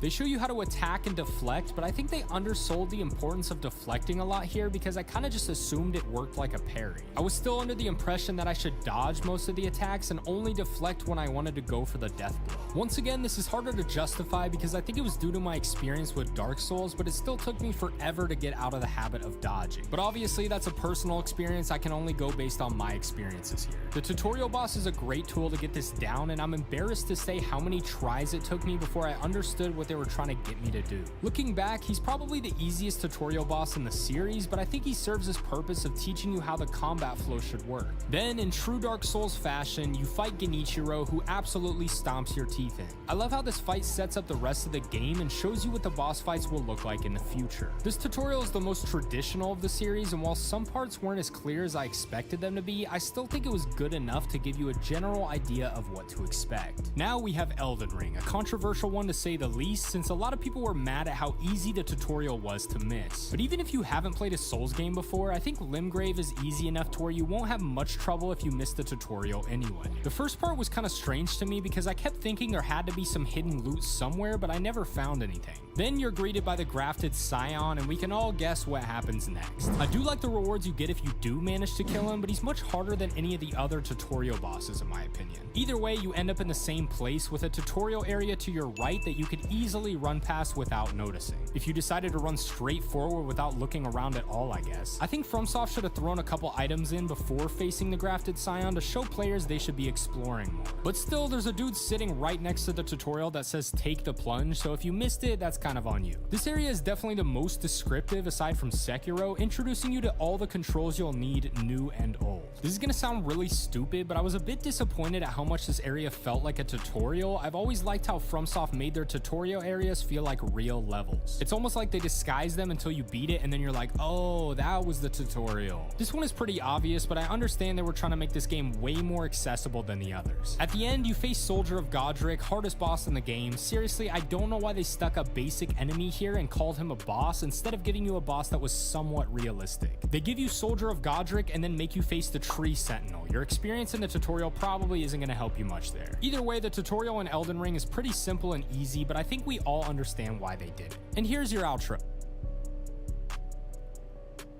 Today I'm going to be going through all the bosses from Dark Souls 3 and deciding whether I think they're overrated, underrated, or properly rated. And since I'm a huge DS3 enjoyer, I'm pretty excited for this one. Best bosses in the series, by the way. And don't worry, I'll do Bloodborne next. First up, we got Udex Gundyr, one of the best tutorial bosses in the series. Udex does a great job teaching the player to well, get good. This was my introduction to the series, and I'm grateful to have had a boss that gave me a good challenge without scaring me away. His second phase was so shocking too, and I think it was a perfect way to kick off this game. Obviously, he's no trouble at all once you actually learn how to play the game, but I'm still gonna say he's underrated due to his overall quality and rank amongst the other tutorial bosses. Next up, we have Vort. I think he was a pretty good choice for the second boss in the game and forces the player to learn to adapt. I don't think the frost mechanic was the best idea this early on in the game because I genuinely had no idea what it even did to me until like my 4th playthrough. Vort is a perfect challenge for this point in the game, and it'll make sure your reaction time is on point. He'll actually bully you into it, but it still works. He's nothing more than another enemy in your way in subsequent playthroughs, but since most people seem to think he's fairly solid, I'll go with properly rated here. Moving on, let's go to the Curse Rotted Greatwood. After you're done throwing up in your mouth a few times, you might be able to pull yourself together and actually fight this boss. Well, not really fight, more like roll around and hit his big old grapes. The thing I really dislike about this boss is the other enemies around. I know the Greatwood ends up killing most of them, but they're just a bit of a nuisance in the first phase and felt kind of unnecessary. I don't really have anything Greatwood to say about this boss, at least he's optional, I guess. Not fun, but I think most everyone agrees with that. Properly rated. Next up, we have the Crystal Sage. This one's interesting to me because I kind of hate it, but I also think it gets more hate than it deserves. Maybe it's just because people hate it for the wrong reasons. Most people say it's too easy. I honestly do not have an easy time with this boss. I don't know if I'm just terrible or what, but when the clones spawn in the second phase, I get so overwhelmed with all the magic spam that I feel like I can't do anything. Even if I find the real Crystal Sage among the clones in time, you're still getting shot in the back non-stop before you can even swing your weapon. Sure, you can run around and take all the clones out first, but I'm greedy. I still think this boss is a cool idea in theory, but it just missed the mark. Properly rated. And before we go to the Abyss Watchers, I'm giving away the poster I got from the Elden Ring Jazz Show last September. If you want to enter, just subscribe and follow me on Instagram or Twitter, and I'll announce the winner when I hit 100k. But moving on to the Abyss Watchers, I cannot believe how many people in my comments slander this boss. It's one of the best in the game, and sure, it's easy now, but I was screaming, shaking, and crying after I beat the first phase, only to see that there was another phase following it. Even playing through it now, it's still one of the tougher early game bosses in this series, and I think it's designed perfectly. The thrill of balancing the 3 Watchers in the first phase while trying to take down the main one is amazing, and trying to get parries and backstabs is so much fun. They balance the gank perfectly by adding 1 neutral Watcher to take some of the heat off you, which I think is the best possible solution for this. In addition, the second phase is incredibly cinematic and blew my mind the first time I saw it. Good challenge for the early game and a ton of fun. Underrated. Next up, we have the Deacons of the Deep, a boss that seems to be the butt of the joke in Dark Souls 3. The Deacons are a cool idea, but obviously get made fun of for their lack of difficulty. While I agree this is probably the easiest boss in the game, it's still pretty satisfying to run through a bunch of basic enemies who barely hit you back. It didn't necessarily feel lazy, but I think if they added some big dramatic second phase after the first health bar, it would have felt a little bit more fleshed out. Your only real threats here are getting surrounded and getting cursed, both of which are pretty easy to avoid if you can control your impulses, unlike me, so this boss is more of a glorified enemy mob than anything else. Properly rated. Moving on to High Lord Walnir, you know, when I first fought this boss, I didn't really think much of it. I just hit the bracelets and was done, easy peasy. But then I started doing new playthroughs where I was a little more underleveled when fighting him, and oh my, this became a nightmare. A lot of it feels like RNG, but he decides to move his left hand out of the way whenever he feels like it, making it basically a dodging simulator while you wait for him to rest. He also has some buddies that spawn in that make the fight much more unpleasant. I never thought I'd say this, but give up, Skeleton. Please give up. Also, I made shirts that say that. You should get one. But really, let's be real. The Mist is the actual culprit of this fight and ruins most of the fun for me, so I'm gonna go overrated. Next up, we have the Old Demon King. This one gets forgotten about a lot, and I think it's a shame because it's really not bad. Sure, it's essentially a reskin of the 3 demon bosses from Dark Souls 1, but this one is miles ahead of any of those. I don't think this is one of the best bosses in the game, but it's still pretty enjoyable despite being a bit too easy, so I'll say it's slightly underrated due to how much it's overlooked. It's fitting to the area as well as a nice little callback to the first game, and I still think the fight is pretty fun. Moving on to Pontiff, for a while I thought this was one of the most slept on bosses in the series, but it feels like more people have been appreciating him. This is one of the most unique humanoid enemies we've seen with an incredible challenge to back it up. By far the most tries I've ever spent on a boss, and even with all my deaths, it still always felt fair. Obviously the challenge is diminished greatly once you learn to parry him, but I still think think he's one of the hardest in the main game. His combos go for what feel like centuries, and his second phase with the Shadow Clone makes the fight feel super overwhelming and intense. I'm still gonna say Pontiff is underrated because he's one of the fights I look forward to most when playing this game, and it never disappoints. Next up, speaking of disappointing, we have Yorm. This guy disappointed me a lot. I was really expecting a cool giant fight, and unfortunately that's not quite what I received. To be fair, I don't really think smacking his ankles would have been all that fun either, so I don't really know what would have been better. But the Storm Roller mechanic was cool. Despite not being what I wanted, I still think the fight is cool for what it is. This is a gimmick fight that I think could have been done a lot better, but I will admit it's pretty satisfying even on subsequent playthroughs. I think it was just disappointing for what a staple he was in the game overall, and when I finally got to the fight, I was a little bit underwhelmed.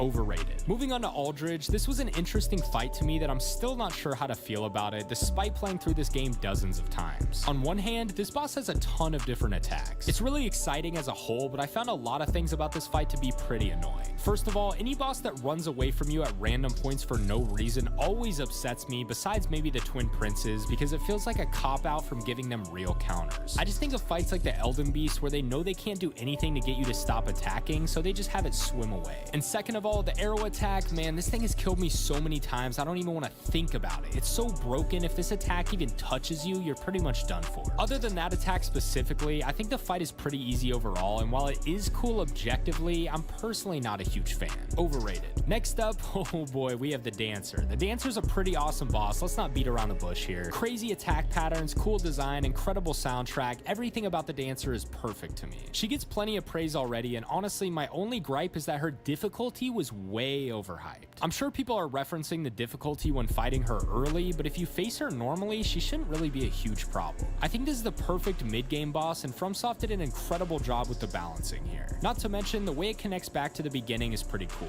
I'd say underrated, but come on, we all love the Dancer. Properly rated. Moving on, we've got Dragon Slayer armor. I know a lot of people like this one too, man, but not enough. This has got to be one of the most underrated bosses in the series and deserves its props, so I'm gonna give it to him. Dragon Slayer armor is one of the crazy epic duels that makes these games so great. It's kind of like Gundyr, but a little more hardcore with his gigantic shield and huge windups that instantly delete half of your health bar. This is a great 1v1, and I always find bosses with shields interesting to fight because it forces you to get a little creative with your attack windows. The only thing I don't love about this fight is the butterfly attack in the second phase, but it doesn't happen too often or anything, so it's not a huge deal. It just feels kind of impossible to see coming when you're already so focused on the Dragon Slayer. But it still adds a layer of intensity to the fight towards the end, and the whole fight is already amazing as a whole, so definitely underrated. Next up, we have Osiris. I'm sorry, I think he's good, but too many people are talking about him being their favorite boss in Dark Souls 3, and I just can't see how that's possible. I know his lore is great, but the fight itself didn't do a ton for me. It just kind of felt basic for how far in the game he appears, and after you see the bosses that follow, I find it hard to believe that he stands out too much in comparison. And I know you can fight him earlier, but still. Really, he's just much easier than the other bosses around him, which made him feel no different than a slight bump in the road. Overrated. Moving on, we have Champion Gundyr. Now, I have claimed Champion to be overrated for years, but since playing Dark Souls 3 through again, I've changed my decision. Of course, I never thought he was bad, but I was just confused on why everyone hyped up a more difficult reskin of the tutorial boss. But after fighting him more recently, I started to see the appeal. He's just really satisfying. With his quick movesets and long combos, Champion Gundyr feels like a true rematch, even though this is supposedly in a parallel universe. But I love games where you fight an early boss again toward the end to see how far you've come. A lot of people say he's one of the hardest, which I definitely disagree with. I still think he's a tad on the easy side, but I think FromSoft balanced it as best as they could. Properly rated. Next up, we have my personal favorite boss in the main game, the Twin Princes. The flow of this fight is unmatched. Lorien's quick attacks and teleportation is so exhilarating, and the timing of each attack feels almost too perfect. And in my opinion, that's the pinnacle of boss fights. The second phase shook me and had me freaking out a little bit, but smacking Lothric off Lorien's back is a fun extra challenge that adds even more depth to the gameplay. The Twin Princes are not talked about enough and are definitely underrated. Moving on, we have the Ancient Wyvern. I think we are all pretty disappointed by this boss, but luckily we got the dragon fight we were waiting for in the DLC.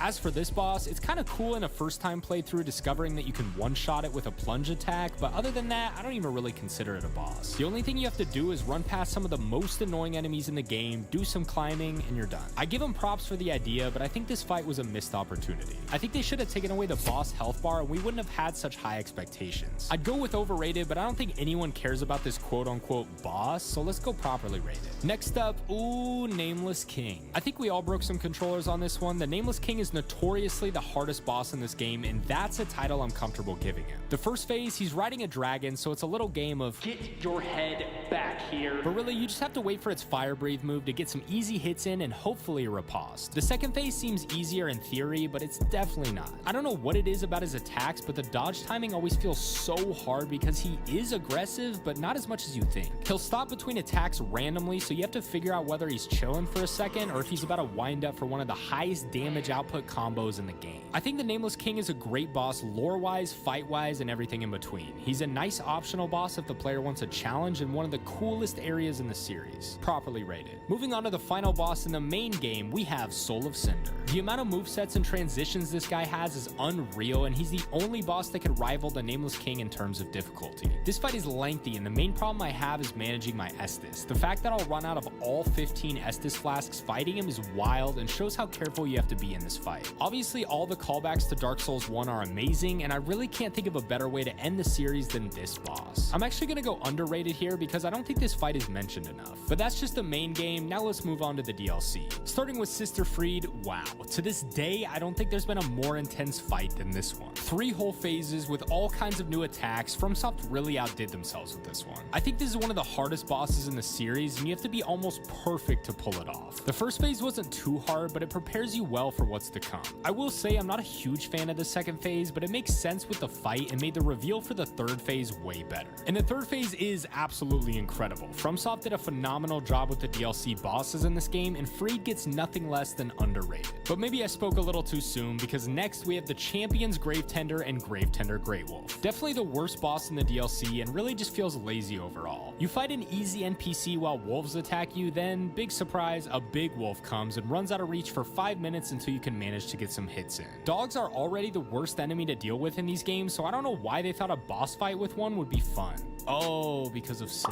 Either way, this fight feels more like a normal enemy encounter than an actual boss fight, but I'm gonna go properly rated because I don't hear anyone hyping this one up. Moving on, we have one of the most slept on bosses in the series, the Demon Princes. It really baffles me how little this fight gets talked about because I think it's a masterpiece and it checks every box. I was a little iffy at first when I saw that it was a gank, but they executed it really well, making one aggressive and the other one super passive. This phase can get overwhelming, but if you lead one of them far enough away, it's really not too much trouble. But then, in classic Ornstein and Smo fashion, the order you kill them in determines who you fight in the second phase, but this time you have to kill both. It took me forever to realize that this was a factor, but one is definitely easier than the other, but it doesn't matter anyway. The second phase is incredible, and I don't think I've ever seen them execute a boss like this so well. Crazy cinematic, super difficult, and a huge step up in quality, showing you what's to come. Underrated. But this is where my praise slows down a bit, because next we have Half-Light Spear of the Church. I don't think this boss is horrible, but you can't really expect a fight like this to be great.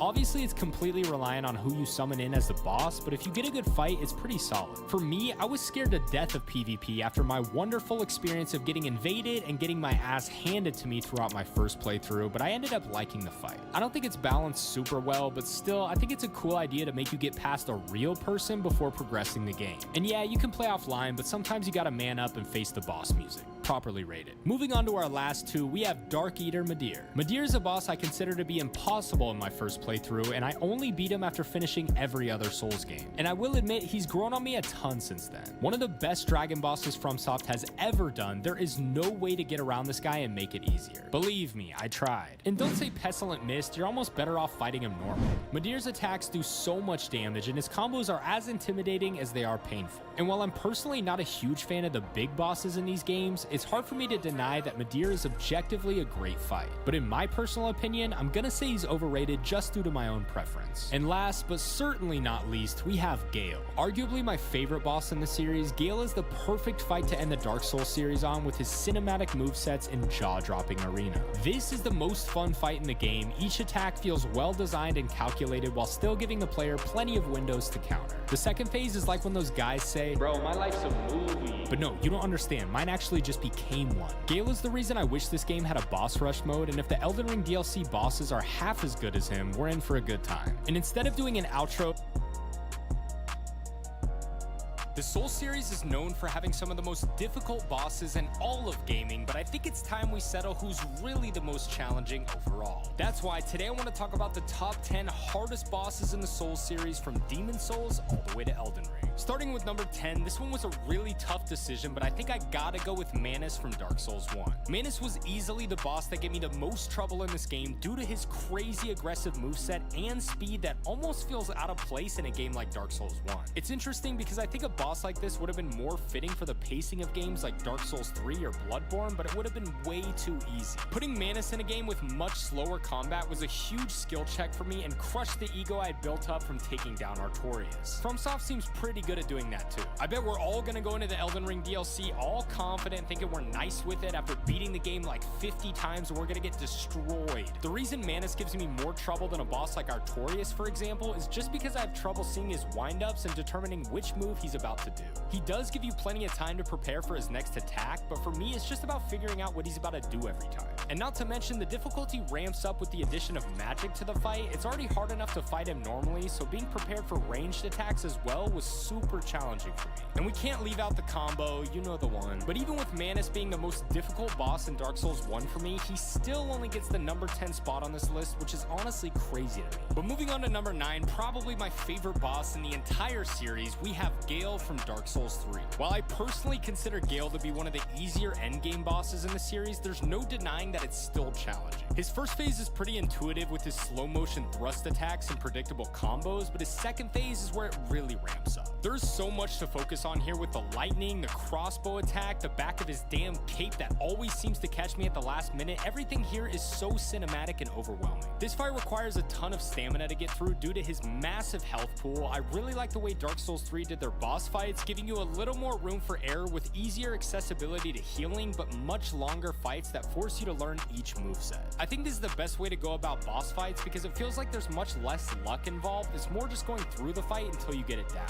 All that being said though, I think Gale is pretty doable if you take your time and don't get greedy, which is definitely easier said than done. Just ask my chat when they watch me fight any of these bosses live. Everyone just calls me greedy, but what can I say? I can't help but go in for that extra hit. And by the way, I'm live here on YouTube just about every night as well, so make sure to tune in for that. But Gale gets the number 9 spot for me after numerous playthroughs of these games. Let's move on to number 8. This spot belongs to another Dark Souls 3 boss, one I consider to be the hardest in the main game, the Nameless King. The first phase isn't too hard, but after beating him without using Estus on my last stream, I realized how much of it can rely on RNG. If the dragon decides to breathe fire more than one time, you're pretty much guaranteed to get the critical and finish it off from there. If you don't, you'll be dealing with the actual hardest boss in the series, the camera. The main thing I had trouble with here was knowing when to lock on and when to lock off, because I think going back and forth with it is the best strategy here. But as long as the dragon doesn't breathe fire on the ground, this phase shouldn't be too difficult. I kept thinking the second phase was way easier than it actually was, and the flow is pretty intuitive, similar to the Twin Princes, but the Nameless King has plenty of different attacks that disrupt this timing, making it way more challenging. It's pretty doable once you practice it enough times, but man, this phase is long. You have to be almost perfect here due to his damage output, and after a while, it gets really frustrating dealing with the entire first phase again every time. For whatever reason, I kept thinking the Demon Princes were harder than this fight, but after doing both of them again, I think the Nameless King wins by a decent margin and definitely deserves this spot. But moving on to number 7, once again, welcome Dark Souls 3. We have one of the best and most difficult dragon fights in the series, Dark Eater Midir. You've all heard the story of me thinking this fight was impossible and then realizing it wasn't as bad as I expected, but in my first playthrough, this was the only fight I think summoning someone else actually made it harder. His health pool is absolutely massive and his damage output is one of the highest I've seen in this game. I previously referred to him as the hardest boss in Dark Souls 3, but you'll see that my opinions changed since then. The hardest part of Midir for me, aside from the camera, is figuring out his tells for which attack he's gonna do, but shout out to Lorena, she made an awesome video going over his moveset that saved my ass when I first fought him. His tail swipe is the absolute bane of my existence though. Maybe in Elden Ring this would have made more sense since you could jump over it, but in Dark Souls 3 it can be so tough to avoid and it does so much damage. I think this is objectively a good fight and it has grown on me a lot, but I've never been a huge fan of the bosses I have to constantly chase down. It's kind of like the first phase of the Nameless King, just chasing the dragon's head down over and over gets pretty frustrating after a while. But I think Midir deserves this spot just due to the endurance needed to pull it off. Get ready for a super long fight, and if your health bar doesn't cover like 3/4 of the screen, good luck. Moving on to our number 6 spot, I can definitely see this one changing in the future because I haven't done as many Elden Ring playthroughs yet, but right now I have Malekith. I debated how I was going to rank Elden Ring bosses for this list because it's much easier to make your way through it with things like summons or rivers of blood, but even with those tools, Malekith gave me a ton of trouble on my first playthrough and was definitely the moment I realized they had stepped up the difficulty. The first phase isn't too challenging, but the beast still does a ton of damage and is pretty aggressive, so it's certainly nothing to scoff at. I was already scared enough from the first phase, so I definitely wasn't prepared to fight Malekith halfway through. This fight is so all over the place, it felt like every time I beat it, I just got lucky with RNG. Malekith is insanely aggressive and his combos can feel never ending at times. Especially with him flying around the arena, it can really feel impossible to get any hits in. The fact that some of his attacks do extra damage after you get hit is straight up brutal as well, and most of the time it felt like my only option was to trade hits with him. After learning it a little bit more in my last Elden Ring playthrough, I realized it's not too bad when you learn the tells and utilize the pillars a lot, but man, this fight feels so over the top with its challenge and definitely takes me double-digit attempts every time I fight it. But we're not done with the Elden Ring bosses for this list because at number 5 we have Radagon and the Elden Beast. This one is interesting because I kind of forgot how tough this fight was until I went back and played it again. Radagon is hard enough on his own, so combining that with the Elden Beast fight right after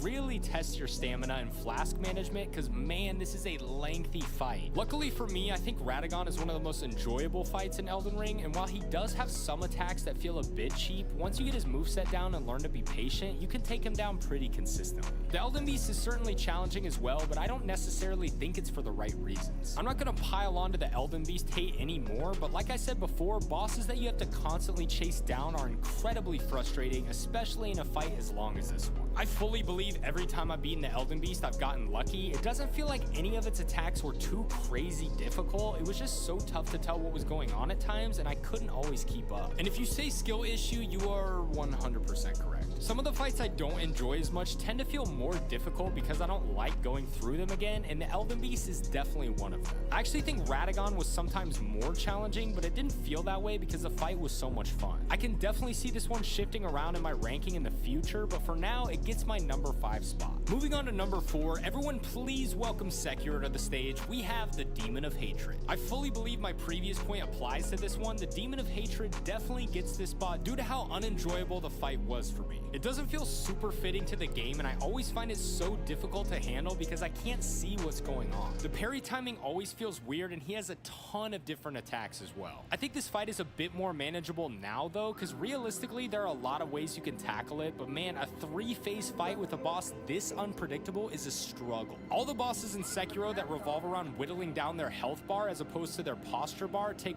way longer and are much more challenging to me personally. This fight is more difficult than Ishin for me, and by the way, I'll give him an honorable mention here. He's not on this list because I've fought him so many times, he's pretty easy to me nowadays, but in terms of a first playthrough, I think I would have given him the number 2 or 3 spot. But the Demon of Hatred is still the one that gives me the most trouble every single time I play this game, so he gets the number 4 spot for me. Cracking the top 3, we have the boss everyone knew would be on here somewhere, the Orphan of Cause. I feel like I never struggle as much to beat this boss as some of the others on this list, but he gets the number 3 spot purely due to his aggression and the damage output he can do. I think for me, he's a little bit easier due to the rally system as well as the ability to get viscerals on him, but my goodness does this fight require skill. Even though he's not as large as some of the other bosses on this list, I have a ton of difficulty seeing what he's doing most of the time as well, which is what makes him so tough for me. His first phase is pretty manageable if you can stick to the flow of combat, but once he starts throwing stuff at you and hitting you with insane combos, it can get scary pretty quickly. He also has a massive health pool that feels like a significant jump from any other boss you fought up to that point, and this can be one of the longest fights in the game by far. I think this is one of the most fun fights in Bloodborne overall, and I love the arena they chose for this fight. I'd be surprised if anyone who's played all the FromSoft games didn't have Orphan at least in their top 5, and I definitely think he deserves the number 3 spot here. Moving on to our number 2 spot, our runner-up for the hardest boss in the series is Sister Freed. Like I said before, I had put Madeira as more challenging than Freed, but after playing through it again, I think Freed is without a doubt one of the hardest in the series. I know this is going to be a super unpopular opinion, but I really don't understand how people find her any easier than the other bosses on this list. The first phase isn't too terrible, especially due to the fact that you can backstab her, but the second and third phase always give me trouble. The second phase is definitely doable with a father joining in on the fight and giving you the opportunity to attack him instead of Freed, and while she is more passive in this phase, she will still attack you and heal the father all throughout the fight. And the third phase is just insane. Basically, all I do is get one light attack in every once in a while and wait for her huge black flame attack and hope for a backstab. You can break down each phase and say they aren't too bad, but it's the fact that you have to complete all of them in one go that gives it the challenge for me.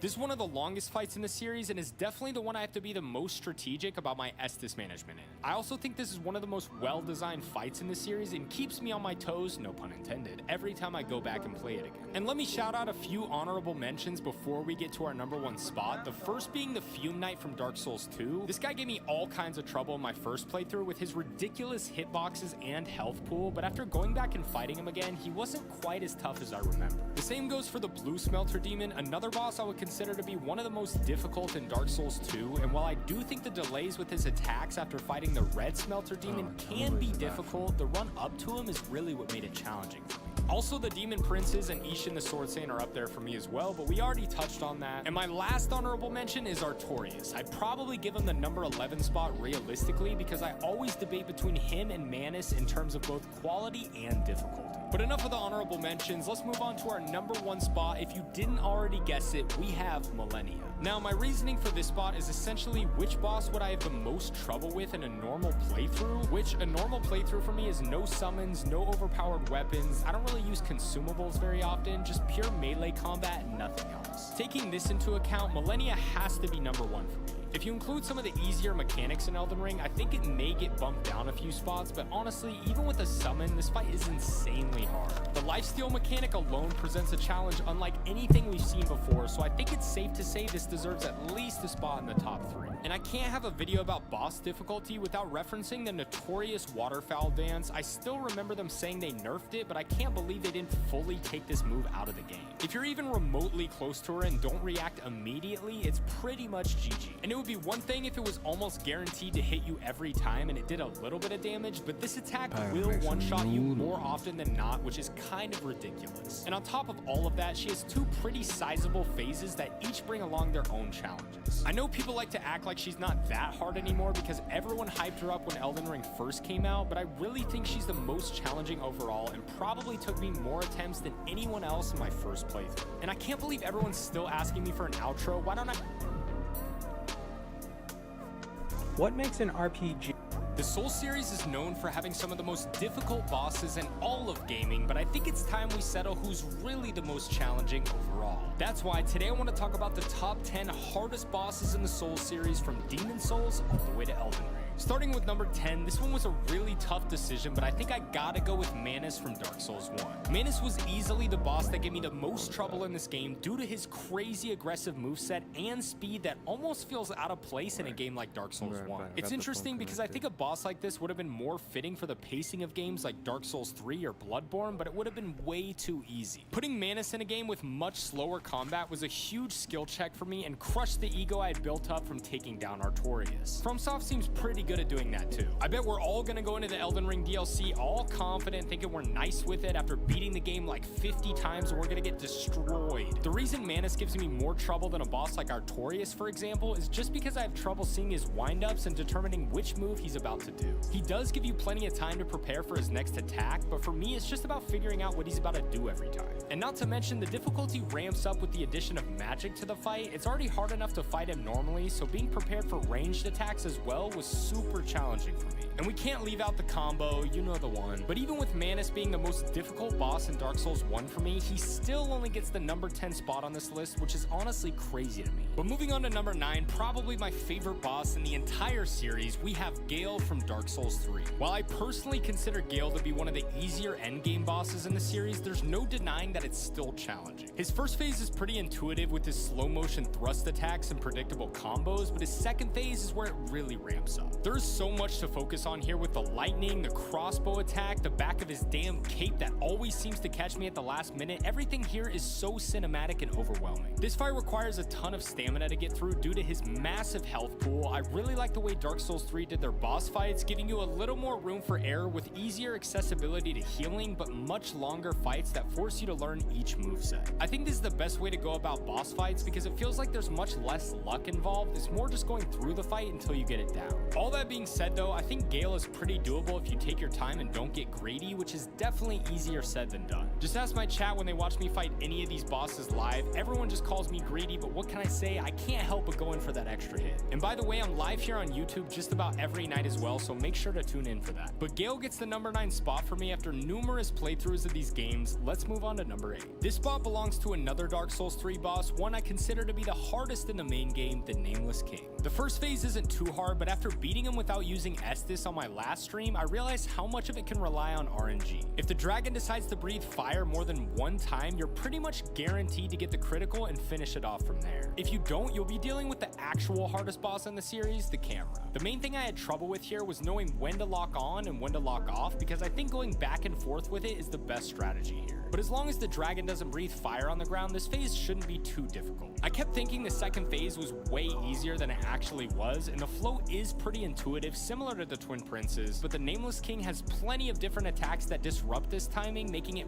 way more challenging. It's pretty doable once you practice it enough times, but man, this phase is long. You have to be almost perfect here due to his damage output, and after a while, it gets really frustrating dealing with the entire first phase again every time. For whatever reason, I kept thinking the Demon Princes were harder than this fight, but after doing both of them again, I think the Nameless King wins by a decent margin and definitely deserves this spot. But moving on to number 7, once again, welcome Dark Souls 3. We have one of the best and most difficult dragon fights in the series, Dark Eater Midir. You've all heard the story of me thinking this fight was impossible and then realizing it wasn't as bad as I expected, but in my first playthrough, this was the only fight I think summoning someone else actually made it harder. His health pool is absolutely massive and his damage output is one of the highest I've seen in this game. I previously referred to him as the hardest boss in Dark Souls 3, but you'll see that my opinions changed since then. The hardest part of Midir for me, aside from the camera, is figuring out his tells for which attack he's gonna do, but shout out to Lorena, she made an awesome video going over his moveset that saved my ass when I first fought him. His tail swipe is the absolute bane of my existence though. Maybe in Elden Ring this would have made more sense since you could jump over it, but in Dark Souls 3 it can be so tough to avoid and it does so much damage. I think this is objectively a good fight and it has grown on me a lot, but I've never been a huge fan of the bosses I have to constantly chase down. It's kind of like the first phase of the Nameless King, just chasing the dragon's head down over and over gets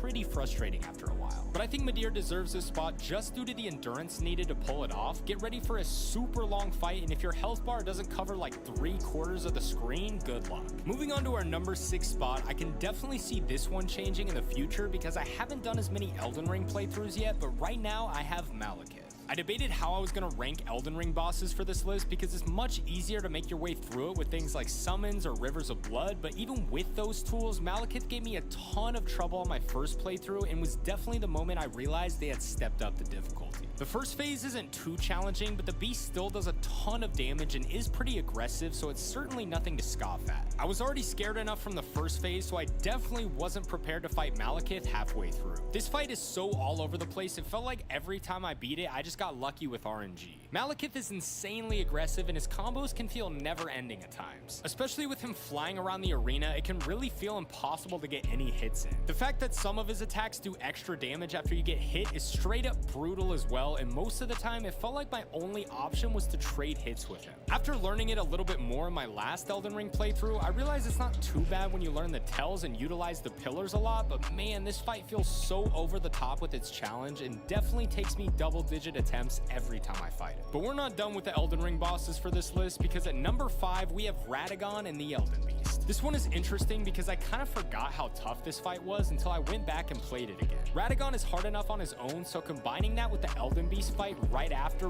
really tests your stamina and flask management because man, this is a lengthy fight. Luckily for me, I think Radagon is one of the most enjoyable fights in Elden Ring, and while he does have some attacks that feel a bit cheap, once you get his moveset down and learn to be patient, you can take take him down pretty consistently. The Elden Beast is certainly challenging as well, but I don't necessarily think it's for the right reasons. I'm not gonna pile onto the Elden Beast hate anymore, but like I said before, bosses that you have to constantly chase down are incredibly frustrating, especially in a fight as long as this one. I fully believe every time I've beaten the Elden Beast, I've gotten lucky. It doesn't feel like any of its attacks were too crazy difficult. It was just so tough to tell what was going on at times, and I couldn't always keep up. And if you say skill issue, you are 100% correct. Some of the fights I don't enjoy as much tend to feel more difficult because I don't like going through them again, and the Elden Beast is definitely one of them. I actually think Radagon was sometimes more challenging, but it didn't feel that way because the fight was so much fun. I can definitely see this one shifting around in my ranking in the future, but for now, it gets my number 5 spot. Moving on to number 4, everyone please welcome Sekiro to the stage. We have the Demon of Hatred. I fully believe my previous point applies to this one. The Demon of Hatred definitely gets this spot due to how unenjoyable the fight was for me. It doesn't feel super fitting to the game, and I always find it so difficult to handle because I can't see what's going on. The parry timing always feels weird, and he has a ton of different attacks as well. I think this fight is a bit more manageable now though, because realistically there are a lot of ways you can tackle it, but man, a 3-phase fight with a boss this unpredictable is a struggle. All the bosses in Sekiro that revolve around whittling down their health bar as opposed to their posture bar take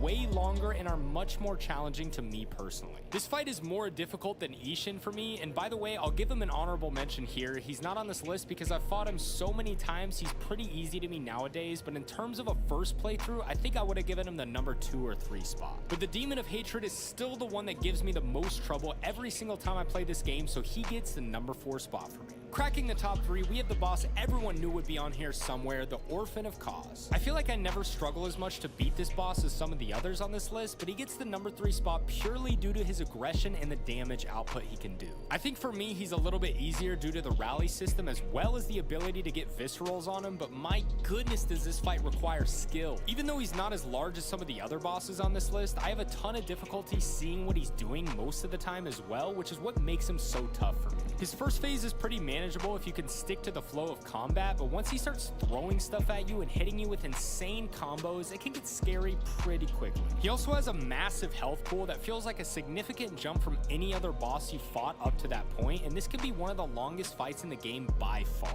I think this is one of the most fun fights in Bloodborne overall, and I love the arena they chose for this fight. I'd be surprised if anyone who's played all the FromSoft games didn't have Orphan at least in their top 5, and I definitely think he deserves the number 3 spot here. Moving on to our number 2 spot, our runner-up for the hardest boss in the series is Sister Fried. Like I said before, I'd put Midir as more challenging than Fried, but after playing through it again, I think Fried is without a doubt one of the hardest in the series. I know this is going to be a super unpopular opinion, but I really don't understand how people find her any easier than the other bosses on this list. The first phase isn't too terrible, especially due to the fact that you can backstab her, but the second and third phase always give me trouble. The second phase is definitely doable with the father joining in on the fight and giving you the opportunity to attack him instead of Fried, and while she is more passive in this phase, she will still attack you and heal the father all throughout the fight. And the third phase is just insane. Basically, all I do is get one light attack in every once in a while and wait for her huge black flame attack and hope for a backstab. You can break down each phase and say they aren't too bad, but it's the fact that you have to complete all of them in one go that gives it the challenge for me.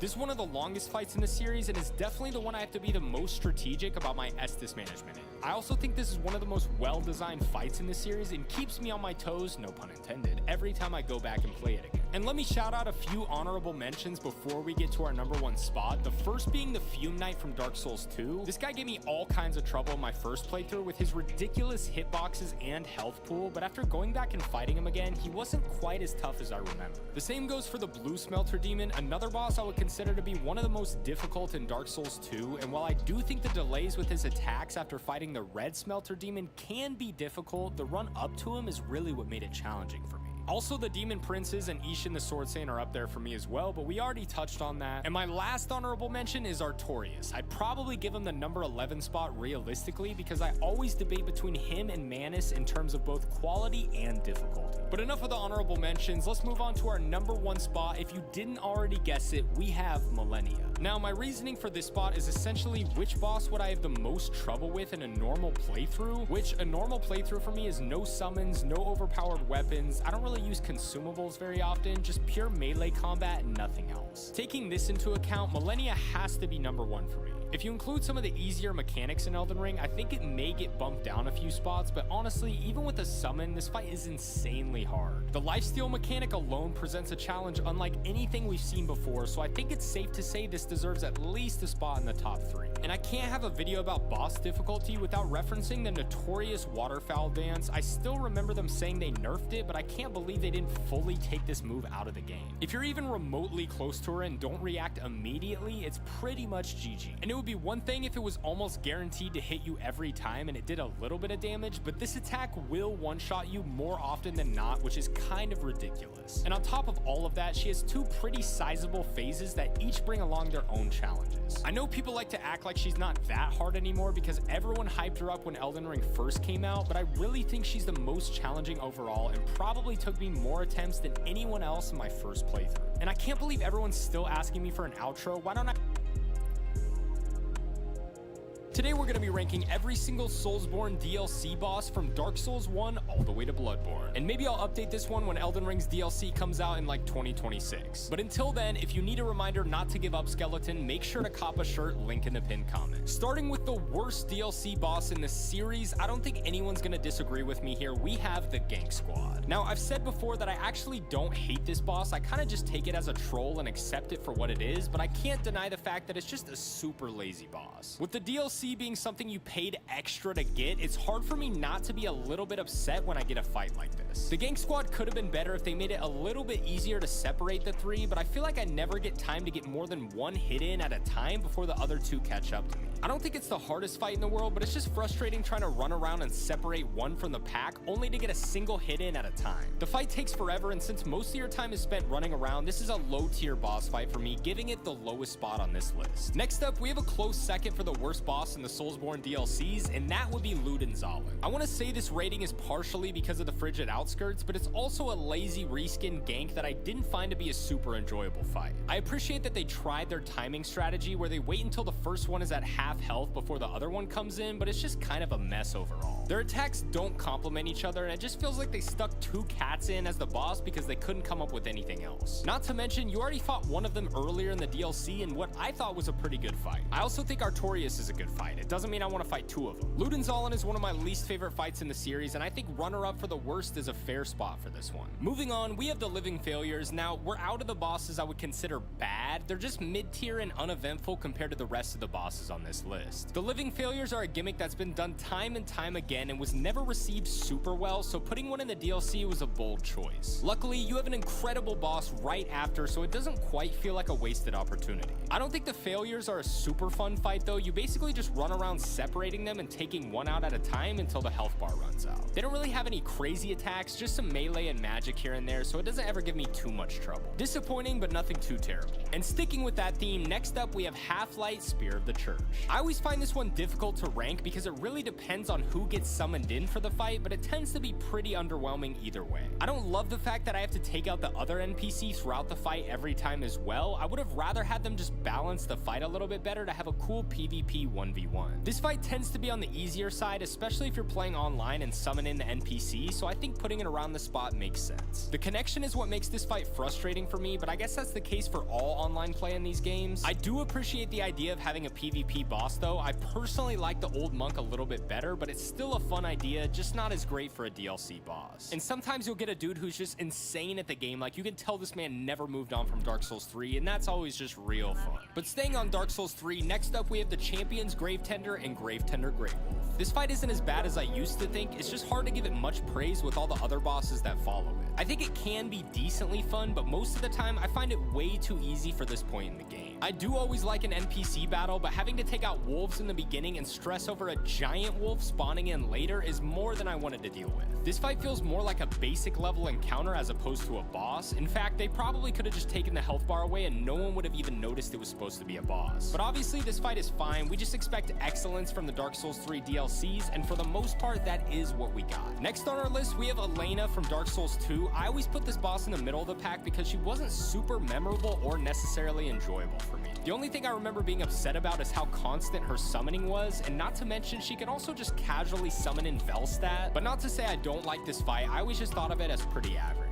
I think she could be an interesting challenge at times, but honestly, I don't love trying to deal with bosses while smaller enemies like skeletons chase me around the entire fight. I think trying to dodge her attacks and combos are fun, but to be fair, if she wasn't able to summon on top of that, she'd be one of the easiest bosses in the DLC. I do find it interesting that this fight isn't always talked about a ton, and I know a lot of people still consider her underrated, but it's still a mid-tier boss fight for me personally, so let's move on. At our next spot, we have Ava, the king's pet. Here's the point in the list where I think I would consider every boss past this point to be good overall. Ava is a rare moment for me where I actually enjoy fighting an animal as the boss. I think they designed all the attacks pretty well while still making it decently challenging. My main problem with these fights usually is not being able to see what's going on or just getting turned around when they jump all over the place like the Gravetender Great Wolf, but I didn't have this issue with Ava. There is a lot of jumping around in this fight, but nothing that feels out of nowhere and unmanageable. I also like the additional element of Ava being invisible until you find a particular item, because it goes back to the classic FromSoft formula of if it feels too hard, you probably did something wrong, which I think in this case we all learned the hard way. This fight always gives me a rush, and I think the arena was created perfectly for this battle as well. I remember a lot of people mentioning they didn't like this fight when I was playing Dark Souls 2 for the first time, but I was pleasantly surprised by it. Maybe everyone was just salty about Lud and Zalin coming up later though, who knows. But moving on to our next spot here, we have the Sanctuary Guardian from Dark Souls 1. I think this is one of the more underrated fights in the series, but partially I think it's just because of how good the other DLC bosses are in this game. The Sanctuary Guardian has a pretty unique design and is a solid challenge as well. None of its attacks are super unpredictable, but its aggression always catches me off guard, which is good because you'll need to be prepared for that in the rest of the DLC. I do get a bit frustrated in this fight at times because of that, but I think it's more just because Dark Souls 1 is a slower game. Either way, this fight keeps us in the good category of this list. Let's move on to Bloodborne. At this spot, I'm gonna put Lawrence. I know a lot of people feel strongly about this fight, and a lot of people seem to hate it, but I kind of just consider it middle of the pack. I've said it before, it's a cleric beast, meaning it's essentially the same moveset as the tutorial boss, but much harder. Even though I didn't love this fight, I still think it's a pretty good quality boss overall, and I did find it more enjoyable than I expected. The screams are annoying as f though. I'd say this is a pretty average design. If it weren't for the insane last phase transition, I was not a fan of this phase at all, but it did add some variety that I wasn't expecting. The lava makes it super frustrating, sometimes forcing you to wait and bait, which kind of goes against everything Bloodborne has taught you. But either way, I've never felt too strongly about this fight in either direction, but I still think it's a solid fight overall. Moving on to Dark Souls 2, we have Sin the Slumbering Dragon. I think this boss is super underrated. I've seen it get praise here and there, but for the most part, it feels like a lot of people forget about it. This is one of my favorite dragon fights from the older Souls games, and I think they executed it super well. It didn't feel like I was chasing it down the entire fight like I normally do with the dragons in this series, and while it was a tad bit on the easy side for me, I still think it holds up as one of the better dragon bosses overall. I think the green poison theme was really unique and aesthetically pleasing, which is always a plus in the epic fights like this one. And speaking of dragons, next up on this list, we have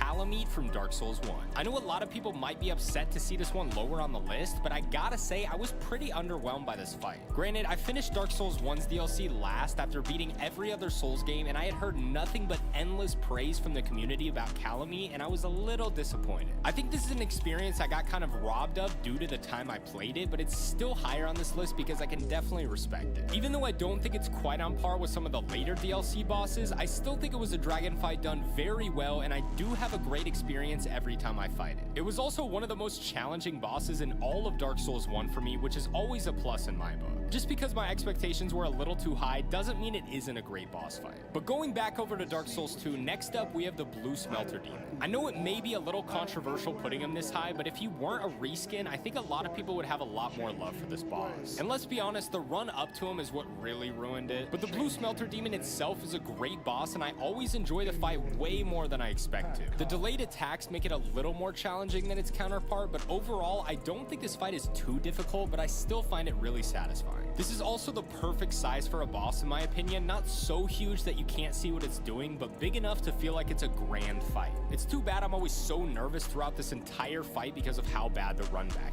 is. But staying on Dark Souls Souls 2, next up we have a super slept on boss that I've also seen more appreciation for recently, the Burnt Ivory King. This is how to do a gimmick fight and still make it cinematic. I love that how you interact with the level determines how this fight is going to go, since you can recruit knights to fight alongside you in the first phase and seal the portals later when you fight the king himself. The first phase feels like a real battle with the knights and was definitely a risk that paid off in my opinion. I'd love to see FromSoft try this again with another boss in the future. This phase isn't too hard with help, but it's a really cool moment that makes the fight with the Burnt Ivory King even more dramatic. The king has some brutal hitboxes, but this one is one of those classic 1v1s that I love in these games, and I'm happy it's getting the credit it deserves. His weapon is so cool on top of that, and while it isn't the biggest challenge in the world, I always look forward to this fight. Moving on, let's go back to Dark Souls 1. We have Manus. This one ended up lower on the list than I expected, but I still think it's a great boss. Manus really tests your skills. Man, there is so much going on here that I find super tough to keep up with due to the pacing of this game. He's definitely one of the most satisfying fights in this game though, and everything about it makes for a perfect end to Dark Souls 1. I still hate seeing him this low on the list, but they really started optimizing the boss formula in the later games, so unfortunately I couldn't rank him any higher. Next up, we have another entry from Bloodborne. This one might make people angry, but I got Ludwig. I'm sure a lot of people wanted to see him higher, and even though I love this fight and I still think it's one of the best overall in Bloodborne, it's not quite fully top tier for me. The cinematic nature of this fight is what makes it great for me, and the second phase is absolutely insane. So much fun. But as I've said before, I never love the beast type bosses quite as much in these games, and the first phase always feels kind of all over the place. Still, I can't overlook how iconic this boss is, and I'm glad it cracked the top 10. And now that we're in the top 10, we're on to the really great bosses. At number 9, we're back to Dark Souls 2 with Sur Lo. We all know this is one of the top tier bosses in Dark Souls 2, and I actually had it a bit higher on this list, but it got bumped down due to its simplicity and lack of challenge for me. And don't get me wrong, simplicity can be great, but I think it makes the fight much easier and more predictable, making it difficult for me to put it higher on this list. I do love the fast-paced combat of this fight though. It's a super exhilarating battle, and I always look forward to it when I play through this game again. But still, even though it's a classic 1v1 duel that I love, it's usually a breeze and doesn't take long to get his health bar down, so he gets the number 9 spot here. Let's move on to Dark Souls 3 for number 8. I debated where to put this one a ton on this list, but for this spot, I gotta put the Demon Princes. I almost put this one higher than Midir, but I just couldn't. This is without a doubt the most slept on boss in the series, which really speaks to how great the Dark Souls 3 DLC bosses are. I still don't quite understand how they executed the first phase as a gank so well. I know they switch off on which one takes aggro, but it never feels too easy or too unfair. They also made their attacks really clear, so it's not too difficult to see what's going on, which is a huge plus for me. The second phase is incredible and super challenging. I think they nailed this boss in terms of scale and attack balance, really just a near perfect fight overall. I don't normally co-op in these games, but this one is also really fun to take down with a friend and is still challenging enough to not feel like a crutch. This boss is super underrated, so I had to rank it a bit higher. This is one of my favorites in the series for sure. And a perfect segue for number 7, for this spot I have Midir. I feel like this one may deserve to be higher, but it's not as enjoyable to me as the others on this list, even though it might be objectively better, so I bumped it down a bit. I will say this is one of the most intense and difficult fights in the series, and probably gives me more relief than any other boss fight when it's over. But I still have my own gripes with Midir, even though I have grown to enjoy it. Basically, any fire-breathing attack in these games kind of annoys me. Obviously, it makes sense, but I hate feeling like the boss can fly away and do whatever they want while you're on the ground rolling for your life. But everything else about Midir is awesome. Dodging his attacks is super satisfying, jumping into the arena, panicking when he hits the second phase. All of it was done with such care, I can't help but respect this boss. Moving on to our next spot, this one might be a bit surprising, but I actually have the Fume Knight. It seems like a lot of people have a love-hate relationship with this guy, and while I did struggle to beat him a ton in my first playthrough, I loved every second of every fight. He definitely can have some bullshit hitboxes here and there, but I always think this duel is super fun and gives me the perfect challenge that I'm always looking for. I don't expect a ton of people to agree with this placement, but I always rank based on how much I enjoy the fights unless there are specific elements that I find interesting, and this has always been one of my favorites. Cracking the top 5, I gotta be honest, I wasn't expecting to put him this high on the list, but we have Artorias. After fighting him again, I realized how perfect this fight is for me. And honestly, I think the only reason it isn't ranked higher is because of the Dark Souls 1 movement. His attacks are so much fun to dodge, and this was the fight I was waiting for throughout the entirety of my first playthrough. Trying to find a window to heal in this fight feels near impossible at times, but I love the challenge and I'm always excited for it. Definitely the best boss in Dark Souls 1. Finally, moving back to Bloodborne, at the number 4 spot, I have Orphan of Cause. Even though he isn't my favorite in the entire game, I think this is about as perfect as a Bloodborne boss can be. Super challenging, incredible atmosphere, and overall just kind of terrifying. This fight is absolutely iconic, and I really think they nailed all 3 phases perfectly. I don't really have anything bad to say about this boss, but I still have 3 more that I liked better. At number 3, we have my personal favorite boss in Bloodborne, Lady Maria. I just talked about this in my last video, ranking the Bloodborne bosses overrated or underrated, but basically my only issue with Maria is that she's too easy. Other than that, this is easily the most satisfying fight in the game. The parry windows are super tight, making it awesome when you finally pull one off. It's a little easy to R1 spam here, but man, she can still be tough if you aren't ready. Either way, each phase is so awesome and unique. I think if they gave each one its own health bar like Sister Fried, it could have been even better. And speaking of Sister Fried, she's gotta be my pick for the runner-up here. She gets points for not only being a super fun fight, but also one of the longest and most challenging in the series. I will never forget fighting this boss in my first playthrough and thinking it was over after each phase was done. Man, I had no idea what I had gotten myself into. My only gripe for this boss is the second phase. It's just kind of frustrating trying to balance Fried and her father, but luckily she's a lot more passive in this phase, giving you plenty of opportunities to whittle down their health bar. The third phase is absolutely incredible and super challenging. It'll be hard to top this one in the future, but if anything will do it, it'll be Elden Ring. And moving on to our last spot, a lot of people ask me what my favorite boss in the series is, and while it did officially become Ishin for me recently, I've always said it's about tied with Gale, who takes the #1 spot for the best DLC boss for this video. Something about his attacks just feel like they flow so perfectly with Dark Souls 3's combat, and the second phase is the best balance I've seen between having a lot going on but still being manageable. I don't think a lot of people will disagree with me here. Gale was the perfect end to a perfect series. And don't ask me for an outro. Alright, so today we're going to be ranking every single Souls boss from every single Souls game, from Demon Souls all the way to Elden Ring. Starting off with the Vanguard Demon. This is tough just because obviously you're supposed to die to this boss, but I think it's pretty good and serves its purpose well. He's a pretty tough boss, but I think a solid fight and a good challenge for a skilled player. Obviously there were no Souls veterans at the time because it was Demon Souls, but I think it's a good challenge. Do I put good? Maybe I'll put good. I think good is fair. I want to say normal just because I know how good some of the bosses are and great and amazing. I don't want to put it too high, but I'm sure a lot of these are going to move around, especially because they're my own opinion, so we'll see. I'm gonna leave it at good for now. Yeah, let's leave it at good. Okay, next we have the Phalanx. I'm gonna just say normal. I don't think it's bad, but obviously there's a pretty clear gimmick there. I'm not sure. I think normal is fair. It's probably gonna be in the bottom of normal, but there's a gimmick. It's pretty easy. Nothing that crazy about this boss, so I guess we'll leave it there. Armored Spider. I like this boss. I mean, I don't really love the fight, but I think it's cool and it's creative, and they haven't really done a ton like this fight since. I think this still is gonna go normal though. It'll probably be a little bit higher up in normal. We have a ton of bosses to go through. I'm gonna do this very conservatively because is that a conservative?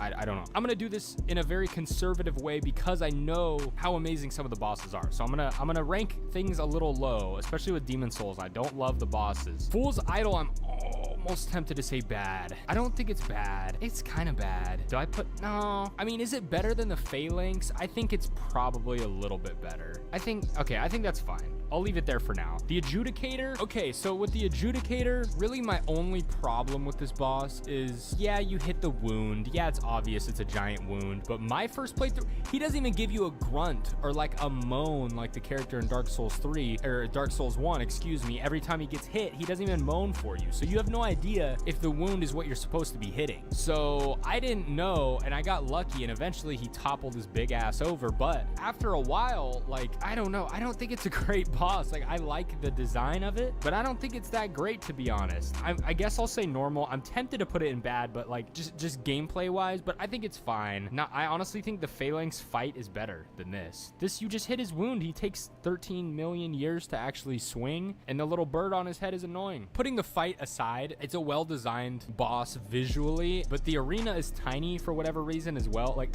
I don't know. There's a lot of holes in this one. Old Hero. Old Hero, I'm gonna say good. I like Old Hero a lot because, I mean, we all know the Thief Ring strat, but if you don't use the Thief Ring and make him never be able to hear anything you can ever do, I mean, you could be up in his face slamming cymbals and he won't be able to tell. But with and without the Thief Ring, he's a really fun boss. I like this boss. Yeah, I say he's good. Dirty Colossus. I think the boss run ruined this one for me a lot. This may be a bit of a hot take. It's not good, don't worry, it's not good, but I'm gonna put it here. Take the boss run out of the equation. The fight itself is kind of fun. It's not the greatest, but I feel like it's kind of fun. I would rather fight the Dirty Colossus than the Fool's Idol, so that's something. Penetrator, great, for sure. A great boss. Really the only reason, I mean, I wouldn't put this in amazing anyway, but I have a feeling he'll be lower on the great tier, but it just lacks some moveset variety for me. If there was some more variety in the movesets, I would like it a lot more. And he's a little bit too easy, but maybe like top 3 for me in Demon Souls. One of my favorites for sure. Dragon God, absolute garbaggio. Definitely not gonna go. I don't think anything will beat Dragon God actually as trash. It may be all the way down here. But really a big problem I have is they make the Dragon God the big staple and they show him in the trailer and you get all excited. Well, at least I did. I know I played the remake. Yeah, I'm not a real YouTuber. I didn't play the real original Demon Souls, whatever. I never claimed to be a real YouTuber anyway. I'm just a guy with a mic that called himself Ember. And now it makes no sense because if you look up Ember, you can't even find me because it's an item in the game. That was such a stupid decision by me to call myself Ember. I've debated changing my name. If you can think of a better name, let me know because I'll change it to it. But anyway, the Dragon God was shown as such a cool boss. I had such high hopes, but just so not fun to fight at all. Just not fun. I hate waiting for his stupid eyes to glow. Maybe I just don't have the patience, but I feel like he takes me a good amount of tries every time too. I think I'm just greedy, but God, I hate this boss. Old Monk. The Old Monk is pretty mid, I think. I love the PvP, but like anything PvP, you can't really put above just kind of the middle of the pack because you don't know who you're gonna get. If it's the NPC, I'd probably put it a little bit lower, but maybe there? That feels kind of fair for now. It's gonna get bumped down. The normal thing is gonna get so filled up. Look how many bosses we have. Normal is, most of these are gonna be normal, obviously, because they're normal. Storm King. I love the Storm King, but I don't think I can put it in good because it's a gimmick. It's a really cinematic and cool fight, but I don't think maybe here. Whoops, sorry. Maybe there? Is it over Old Monk? No, maybe there. I think that's a good spot for it. I like this fight and I was kind of mind blown the first time I played it, but I had already played all the other Souls games, so it probably didn't hit the same for when it was the first time. I don't know. The remake though, it was so beautiful in the remake. It was so good. Maiden Estrella. Oh my goodness, am I gonna get in trouble for this one? But Maiden Estrella is bad. Maiden Estrella is just, I mean, you parry the dude in her way and then you go and kill her, or you don't kill her, I guess. I'm not a fan, and I understand it from a lore standpoint, but like fight-wise, I rank things based on the fight, not the lore. But I know some of the other Souls YouTubers are gonna get on me for that one. I know this is a very enjoyed boss fight. I don't like it, and I don't think it's good. I'm not really taking lore into consideration except for very specific ones, and you'll see what I mean later. The only reason I said that is because I have a feeling there are gonna be some cases where I'll take that into consideration, but we'll see. Old King Allant. Old King Allant's great. Going right here. I think the best boss in Demon Souls right there. Super fun, great humanoid boss. Really, the wind attacks were really cool. I can't believe they haven't brought back a similar, what do you call it? Like an ability. He has the wind. Like, that's awesome. King Allant, however, is bad, but is gonna be the top of bad because, I mean, you kill him in like 2 hits and he can't even hit you back really. So I remember I had the regenerator ring on, regenerator's ring, I forget, whatever ring gives you health back, and I was trying to see if he could kill me, and my health would regenerate faster than he could attack me, which is ridiculous. That ring goes so slow. So yeah, essentially, I mean, you know, obviously there's lore and like it's not supposed to be a crazy fight, but for the fight itself, I guess I'm just gonna say bad because it's like 1 hit. I don't know. Okay, moving on. I think we have some more, but they're showing us Dark Souls ones now. Oh, they're over here. Should I do this now? Yeah, let's do this now. Okay, Leechmonger. Speaking of healing before you can hit someone, oh my, this thing, anytime I go here and I'm underpowered, underleveled, whatever, it will regenerate health faster than I can hit it. I don't think it's horrible, but it's definitely going in bad. It's worse than these two for sure. I do not like this fight. Most of the time I just cheese it with a bow because I'm too lazy to kill it now. But even then, sometimes it regenerates faster. Tower Knight, this is interesting. Tower Knight is one of the gimmick bosses that I think was done. It's one of the best gimmick bosses, and I'm gonna put it here. It's the top of good for me. Really, the only thing that makes it lose points for me is the archers. They are a pain in the ass to go kill every single time you die. It's a cool idea. I wish they had just stayed dead after the first time. Obviously, I understand why they don't, but that's what made this fight frustrating for me. But I know you can get an achievement. You can kill them without killing the archers and you get an achievement for it. I don't know, but the Tower Knight fight is really cool. It's super cinematic and it gets top of good. I don't know. I was very impressed. Asylum Demon. Oh wait, no, sorry. Flame Lurker. Flame Lurker, everyone cries about and says is the hardest boss ever. It's not at all. Not even close. I don't know. I think I'll put it in great. I like the Penetrator more, honestly, fight-wise. Flame Lurker's good though. The difficulty was so hyped up for me and it ruined it. But Flame Lurker's great. Man-Eaters are pretty good too. This is the boss that I struggle with the most every time I play Demon Souls. I think this is the one. I don't know why, but it feels like RNG because sometimes one's flying away and the other one's attacking you, and then sometimes they're both attacking you at once. So maybe I'm just getting unlucky, but I think it's a really cool area. The bridge is very narrow, but it makes it much more intense. It doesn't feel like cheap to me. It feels like very intentional. It is really annoying how they fly away a lot. I don't know if I want to say they're great because I don't really think it's great, but I'd put it maybe here. I think they're really good. I like this fight. They did a gank. It's a gank that they did decently well, in my opinion. Are we done with Demon Souls? I think we are. Okay, before we move on to Dark Souls though, this is gonna take me forever, so please do me a favor and hit the subscribe button. I'm so close to 100K and I really want to brag to my friends about hitting 100K and getting a plaque, please. And I'll make sure to give you more bangers like 3-hour videos like this one. I don't know how long it's gonna be, but I have a feeling it's gonna be like 3 hours. Depends how much I edit it. Anyway, Asylum Demon. The Asylum Demon's good for what it is. It's a good tutorial boss and teaches you what you need to know, so this is another example of the context mattering in the ranking. Because if I was just going based on the fight itself, it would probably be the very bottom of normal. But I'm not doing that because the context here matters, because it's to teach you things. So if we're going based on that, I'd probably put it here. Yeah, damn it. No, okay, this is getting tough. This is getting tough now. Is it good? I mean, overall, I think it's normal. Like, it's good for a tutorial boss, but like taking that into consideration, maybe I'll put it at the top of normal for now, because, you know, it serves its purpose. The Taurus Demon, I think, is maybe worse, but just by a little. I like this. Actually, I'm gonna go here. I like the Taurus Demon a lot. Another thing that just kind of teaches you the same thing, but really cool, really surprising, but overall, I mean, pretty normal. Nothing crazy about it, nothing too difficult. Bell Gargoyles, however, I don't like these as much as most people, but I will say they're good. I actually think that's a good spot right there. I didn't even mean to put it there, but I think that's fair. I'm not a fan of any ganks, really, and except for a few, which we'll get to, I'm sure, but I think they're pretty good. They're pretty well balanced. You know, having it on a timer or whatever, like one gets to half health and the other one comes in, I think it's fine. The other one's slow. Like, I think they made it work and they still made it difficult. I don't think it's great, but it's good. I prefer Tower Knight to Bell Gargoyles though. Personally, Capra Demon is definitely bad. I think is worse than Leech. Yeah, it is. It feels lazy. I don't like it, and that's it. Yeah, it's bad. I mean, if it weren't for the dogs, it'd probably be fine, but we all know it's not fun. The Gaping Dragon. I feel like a lot of people hate this boss. I didn't think it was that bad. I thought it was pretty cool. I don't think I'll give it good though. I think I'll give it normal. Maybe right here. Maybe that's a little high. Maybe there. No, it's okay. Yeah, I'll put it here for now. I thought the Gaping Dragon was very aggressively normal, but I think it gets a little bit better than completely mid. A little bit better. Quelaag. The boys like this one. Do I say it's good? I don't think it's good. No, yeah, it's good. It's good. I'm gonna put it maybe here. I think that's a fair spot. Really, the problem with this boss I have is it feels like it can only go in 4 directions. Like, just like your rolls in Dark Souls 1, it can only go in 4 directions. I don't know if that's actually true, but that's how it feels. Who knows? Anyway, Moonlight Butterfly. I want to give it its flowers, but it's bad. It's bad. I mean, all it does is fly around, and then it rests its head on the side of the bridge for you to just like smash it in with a hammer for no, like, it doesn't even make sense. You dodge some of its attacks and then it gets tired, so it rests its head right in front of the person trying to kill it. Like, it doesn't even make sense, and it's super easy. But I'll put it like, yeah, I'll put it here. Iron Golem, I like this fight. I feel like I see a lot of slander, but it's kind of fun trying to get him to fall off the cliff. But I don't know if I can say good. I mean, maybe like here. Nah, Silent Demon probably gets it. Armored Spider, probably. Yeah, I think here is fair. I think this is a good spot. I feel like the Adjudicator feels kind of low. I don't know. I kind of slandered him a little bit. Anyway, Stray Demon. See, okay, this one's tough because the Stray Demon is just a reskin of the tutorial boss, but this time it's not being used as a tutorial, so I feel like I can't rank it as high. And it has a really annoying AoE.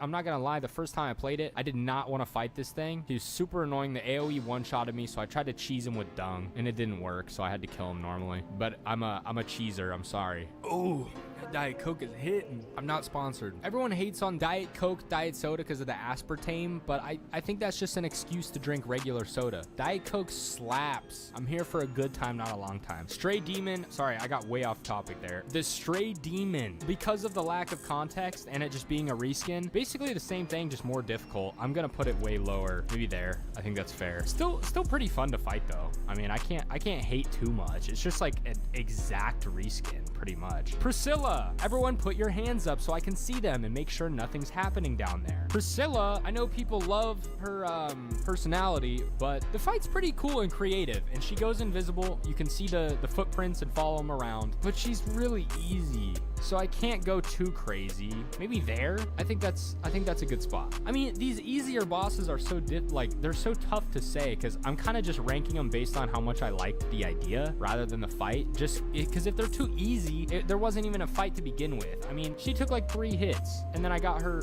tail weapon. Okay, Gwendolyn. I think this fight's kind of bad. I feel like I should put it in normal, but I also think it's kind of bad. Chasing Gwendolyn down a hallway while magic gets shot at you, it feels like a dream when you're just running and the door that you're running toward just keeps going further and further away. But this time there's a guy just trying to murder you. So, I mean, that also happens in the dream. But do I say bad? I gotta put it high bad if I do that. I mean, I feel like for such a main character to have this bad of a fight, I gotta do it. I can't excuse that. Yeah, because I'm like, is it worse than the Adjudicator? Kind of, I think. I'd rather fight the Adjudicator than Gwendolyn, but that seems so mean. It seems like, yeah, I'll go above Estrella. Ornstein and Smo, all right, time to get in trouble. It's not going in amazing for me, certainly not. It'll go over the Penetrator, but not over Old King Alon. I enjoy the fight. I think it's great. I think it's super overhyped though. Everyone loves to suck the pillars off and say, oh, the pillars, genius design. It's done well. I can admit it was done very well, but for me, I'm ranking this on my opinion. I don't think it's all that, but yeah, of course it's iconic. I'm not gonna deny any of that. I'm not taking anything away from it. I just don't think it's as fun. I'd rather fight Old King Alon for sure. Anyway, Sith. Okay, here's one where the lore might come into play, because it's kind of hard to ignore, and if you didn't cry at the end of this fight, you may have no soul or heart. I think Sith is very good. Sith may be up here. I kind of like the Tower Knight more though. I'll put Sith, God, please, thank you. I like the Tower Knight more. Sith gets points for the emotional impact, for sure, and that is part of the fight. I'm counting it, and if you don't like the way I rank things, then that's just too bad. Anyway, 4 Kings. I don't like the 4 Kings, even though I respect the DPS check, and I think it's very necessary. I do think it's a decently creative boss, while also feeling kind of lazy, but it's an interesting idea, but I'm gonna say normal. I don't think I can say they're good. They're better than the Gaping Dragon. I like this choice. C. This is kind of hard to rank. I feel like normal, I mean, it's a cool atmosphere, but like the fight itself is kind of meh. Maybe there. I think that's a good spot, but don't even get me started on that area. That area is so ridiculous. It's so cool, but like just walking on the air, I'm like, okay. It feels like they ran out of ideas to surprise you, and they're like, okay, let's just make invisible bridges. And then they did that in every other Souls game after it. I like it though. I like when they do it now. When it's like for a secret, not required, when it's like a secret path, I think it's cool. Like the one they did in Elden Ring blew my mind when I figured it out. I accidentally ran across it. Pinwheel. Oh, look how they massacred my boy. I don't know how to rank this, because Pinwheel, you get about 2 hits and it's over. You don't even really see anything that happens. I tried to make Pinwheel kill me one time, and I waited so long that I just had to kill. I just had to do it because I couldn't wait that long. My attention span is like 4 seconds now. What do I do with Pinwheel? What am I supposed to do? Like, yeah, we know we weren't supposed to, you know, it wasn't intended for everyone to go there so late. Did Miyazaki really think we were gonna make it past the skeletons early? Come on. I mean, I'll give him his flowers. Yeah, I think that's good. Dirty Colossus, it's better than Dirty Colossus, but like, I mean, I obviously can't go that high. Nito, I am not the biggest fan of. Reason being the skeletons. I hate bosses when they have other enemies around. If they do it well or it makes sense, yeah. And it kind of makes sense here, so I'll give it some credit. And I know that Nito can kill the skeletons with the AoE, but I don't love this fight a ton. I think I'll give it top of normal. Maybe I'll give it good. Maybe here, maybe here. Yeah, I think that's a good spot. I think Nito can be good. Yeah, I'm gonna leave it at good. I'm gonna probably have to move a lot of these later. We'll see. Ceaseless Discharge. Let's not waste any time. I mean, it's bad. I don't.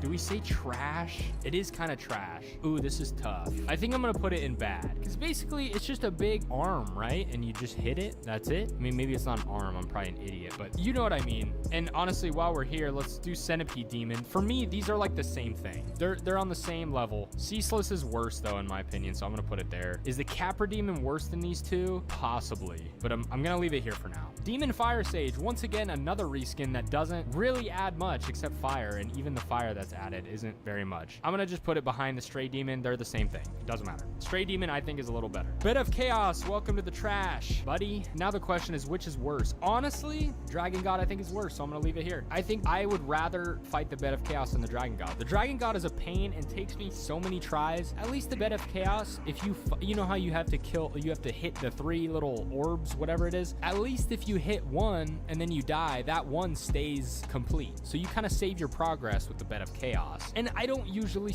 take more than 1 or 2 tries on the Bed of Chaos. The Dragon God takes me a few every time. And I think it's just because I'm greedy, but Dragon God is worse. And I'm gonna be surprised if I put anything lower, honestly. Unless there's one I'm forgetting. Gwen! Gwen is great. I love Gwen because you can parry Gwen and it's fun, and you cannot parry Gwen and it's fun, and it's hard if you don't parry. Obviously way too easy if you parry, but I appreciate that you have the option. So I'm gonna put Gwen here, maybe. Ooh, wait, that seems, yeah, I think no. Sorry, I am not decisive at all. I need to just grow a pair and just do it. Okay, yeah, that's good. Sanctuary Guardian. I know I ranked this as the worst DLC boss in Dark Souls 1, but I don't think it's bad at all. I think it's actually really good. I don't think I'm gonna put it in great, but I think I'll put it at the very top of good. This is a fun boss. I think it's very slept on. Obviously, it's the worst of the DLC, but the Dark Souls 1 DLC bosses are amazing. And trying to heal is like impossible, but that's what gives it the challenge, you know? I think this is a creative boss, pretty cool. Kind of feels like a throwaway / mod, but still works somehow.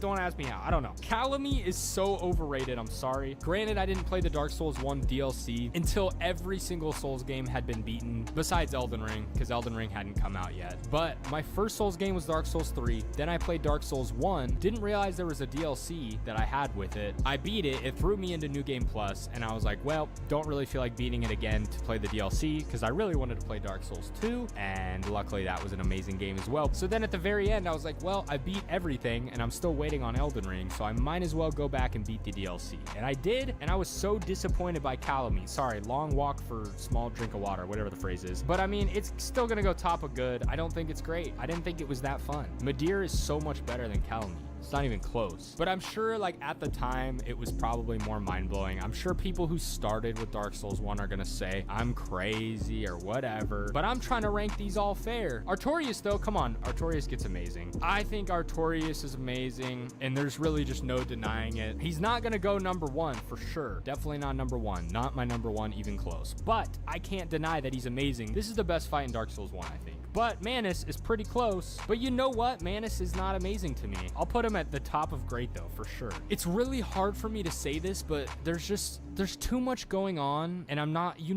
as big of a fan of the beast bosses, the big enemies. So Manus is getting top of great. Cry if you want. I'm sorry, but I'm really not sorry. Last Giant goes probably at the bottom of normal.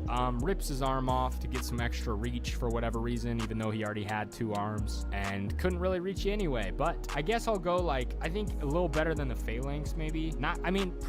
Pretty mid though. Pretty low tier to mid boss. The Pursuer, I love the Pursuer. Great, whoa, that was a little ambitious, but the Pursuer, I think maybe here. That seems a little, does that seem bold? I'm going above Quelaag. Okay, the thing I love about the Pursuer, I like options. It's like the whole appeal about Dark Souls is that you get so many different options, so many ways to do things. And the Pursuer is such a good example of this because you can parry him to use the ballistas, or you can just fight him normally. Either way, really fun and still pretty difficult either way. Even if you use the ballistas, it's kind of hard to pull off. So if you do it, props. I love trying to do it. A lot of the time I miss my first parry and just die, but I think it's a great time. And I am gonna put it here actually. All right, anyway, Dragon Rider. Obviously a bad boss, but I think Dragon Rider is kind of fun, to be honest. But obviously I can't put him in good. He's not good. Maybe there, is that fair? No, Dirty Claw. Is Dirty Colossus better? No, yeah, I'll put it there. I feel better about that. Just wait till we move on to the twins. Old Dragon Slayer. If we didn't have Orenstein and Smo, this would have been much higher, but we know what we're not getting. So Old Dragon Slayer, I'll say it's good though. I think it's a good fight. It's pretty fun. I like it more than Nito, and I'm actually gonna go high on this one. I like Old Dragon Slayer a lot. And I think, like I said, it would have been a lot more enjoyed by people if they didn't know it was just Orenstein without Smo. But whatever. Lost Sinner was one of my favorites in Dark Souls 2. And enough said, actually. Yeah, I'm good with that. Executioner's Chariot. Some people like this one. I think it's creative and a cool idea, but I think it's bad. I think it's bad. Is it better than? No. It's gonna go here. Props for the idea, but it's not fun at all. I don't like it at all. Same with Skeleton Lords. Lazy. Is it fun as a boss? Like, sure, but should it have even had a boss health bar? No, not at all. So it's gonna go in bad if I'm considering it as a boss. Fight-wise, it's fine, but it doesn't count. I don't count it as a boss. Do I put it? Yeah, I'll leave it here. Covetous Demon. This one's tough because it's so easy that I can't put it that high, but I also don't want to put it that low just because I don't think it's the worst thing in the world. Like, maybe I'll just put it as a low normal, but like maybe here. Better than the Last Giant. I honestly would rather fight Dragon Rider than the Covetous Demon, but I give him some points. I like the lore, but I'm not really considering that here. But I like the attack where he can unequip all your items, and I wish he did it more. I've never seen him do it, but it's a funny idea and would be super annoying in a difficult boss, but like with this one, it's just funny. I love that they tried that though. Okay. Oh, I hated this fight because I didn't know that you could drain the poison. And then I played it again and forgot that you could drain the poison. So I have scarred memories with this boss. Was this who the Covetous Demon simped for? Is that who this was? I think it was. Overall though, I feel like the fight was okay. I feel like it was pretty cool. Maybe I go here? I honestly don't remember this fight that much. I remember it being cool, but I can only think of it with the poison. Because as soon as I drained the poison, then this fight was super easy. So I've only fought it without poison however many times I beat this boss, which is probably just a few. So I don't know. Maybe here. Maybe here. Yeah, I feel like that's fine. Higher, normal, above average. Smelter Demon. I love Smelter Demon, but it's really hard for me not to think of the boss runs because they're heinous. Or this one's heinous at least, but all of Dark Souls 2 really. I'm gonna go high up on this bad boy. Do I dare? Ooh.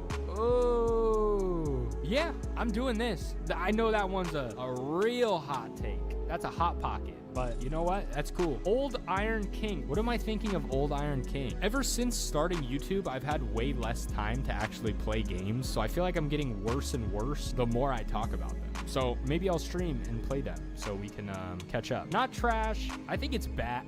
It's not good, but it's not as bad as these, I don't think. Maybe. I mean, this has that little death spot. Yeah, it's going in bad. I think it's better than the butterfly. No, it's not.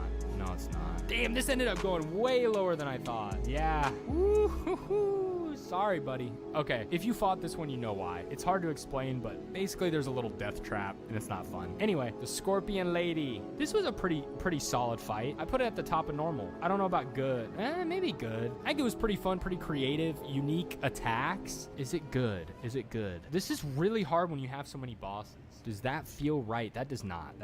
This feels right. That feels right. Okay. By the way, someone just DM'd me asking what my mic is. I'll put an Amazon link in there. So that way I get a little bit of money if you buy it. But yeah, moving on. The Royal Rat Authority. Welcome to the Trash Cat. Definitely not worse. It's better than these two. Toxic rats and a big old dog. That's all I gotta say. Okay, this one is the infamous, like, super easy, shouldn't be a boss. Obviously, it's bad. I'm gonna put it worse than these two. I think the Chariot's actually better than the Skeleton Lords. Let me move that. It's not the worst. It's just not even it shouldn't be a boss. Like, they could have just taken the health bar off and no one would have said anything. I mean, I guess it was for lore purposes. I don't know. But whatever. It's going in bad. Oh, is this the spider? Okay. Well, story about this one. My first time playing Dark Souls 2, I made it to the spider. I tried to summon in my friend Nate. Shout out Nate. But he wasn't on yet. And I guess I accidentally summoned someone else. So the guy tried to help me. I died. And he messages me and goes, "First time?" And I was like, "Yeah." And he was like, "Okay, well, I'm waiting for my friend to put his sign down. So I'll help you beat this boss, you know, while I'm waiting." I'm like, "Okay, cool." And I didn't didn't really realize the community was nice like this at the time, which was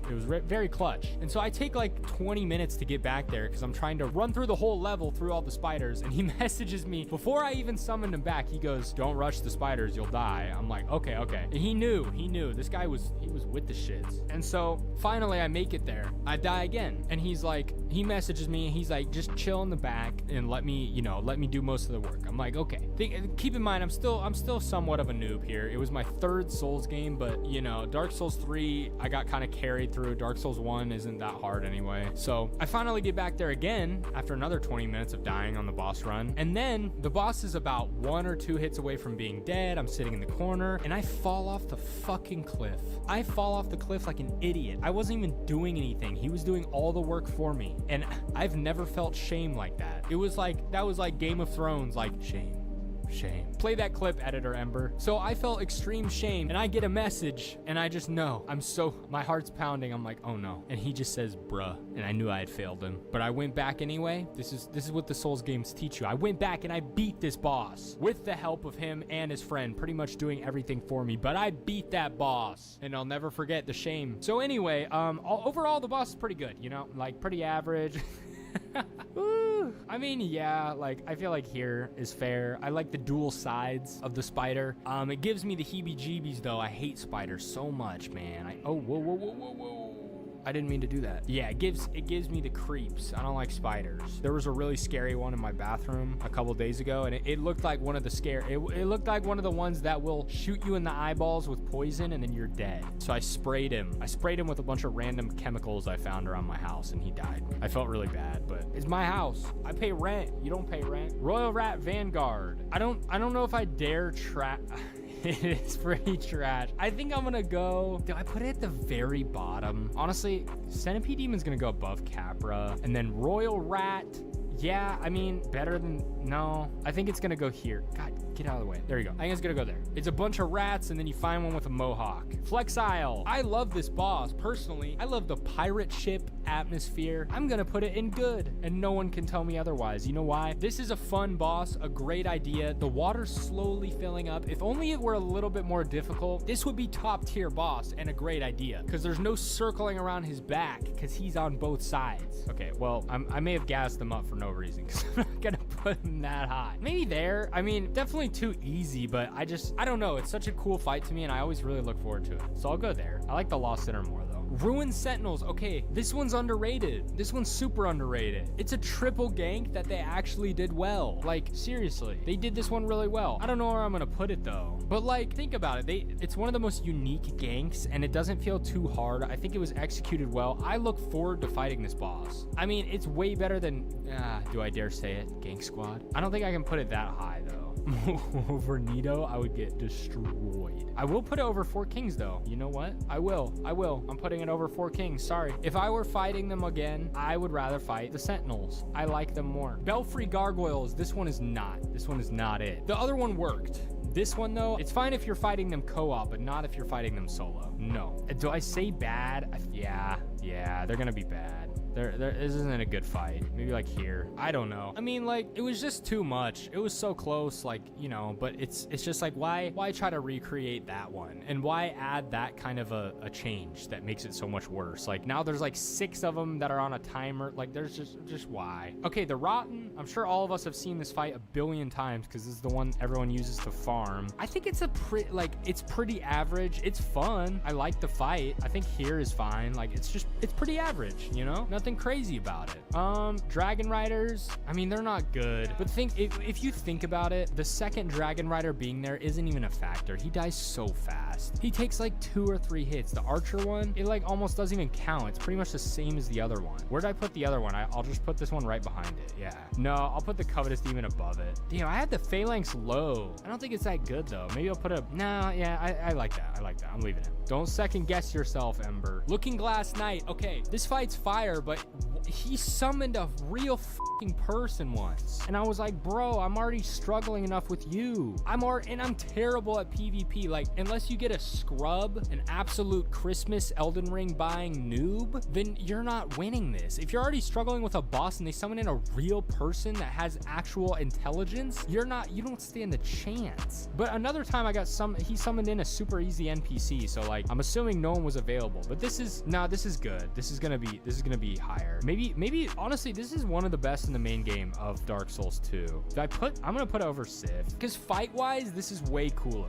way more fun, I think. No, I think I think Tower Knight's a little better. I don't know, they're so different, it's kind of hard to compare. But either way, it's like in the upper tier of good, in my opinion. Looking Glass Knight is cool. Okay, where are we gonna put the condom? I think it's kind of bad. I might put it in just bottom of normal. I don't even really remember this. I just remember him hiding in his little condom. I do remember it being kind of hard though, for whatever reason. I'll have to fight him again. It's been a while since I played Dark Souls 2, so my memory's a bit fuzzy on some of them. It's been probably like a year. Actually, no, that's a lie. I've recorded gameplay, but it's been a while since I've like sat down for a weekend and beat the entire game. You know what I mean? Like, I'll go back and fight certain bosses every once in a while. Velstadt, one of my favorites in the game, if probably my favorite in the main game. I think I put him here. Yeah, I feel good about that, actually. I think this is a fun boss. He's kind of basic, but he's fun. You don't have to be super unique. Just a classic 1v1 with a knight, you know? Okay, Vendrick, this one's tough. I love the mechanic that I think it's if you get the Lord Souls, the Lord Vessels, his health is lower. I didn't do that on any of my playthroughs. I just tried to kill him, because if I'm there, I'm just gonna try and kill you. Doesn't matter. So I do that. Obviously, it takes forever. Dear Lord, his health. But he only has like one attack, and it takes him 50 years to get it out. But he one-shots you. So like, I don't know. I mean, it's kind of cool and like lore-wise, but I don't know how high I can really put this. Like, yeah, I'll put it in good, but like, it's gonna go lower, like pretty low. Yeah, I just went so far down. I'll go there. I feel good about that. Like, I think it's good, but it's very overhyped. It gets some points for me for the mechanic, and also like, obviously he's that way for a reason. Like, there's a reason for the fight being the way it is, and that's when I'll give something more points. Like, if it actually makes sense, then I'm like, okay. But if it's like this, where I'm like, okay, dog and random toxic rats, then I'm like, okay, I don't understand. Dark Lurker. I think most people love this fight, including myself.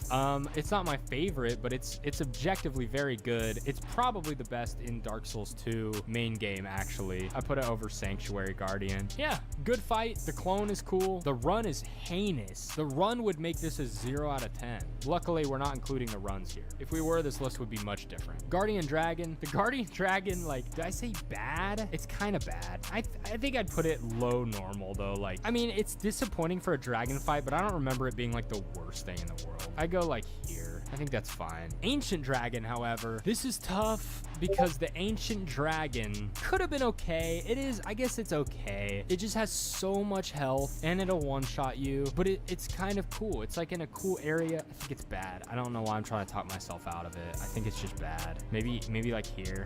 Sure. It's just like boring, and it's really difficult for no reason. I didn't have as much difficulty with it as a lot of people say they did, but yeah, of course it was still challenging. Giant Lord, oh my, the amount of times I fought this guy. I mean, very, very basic.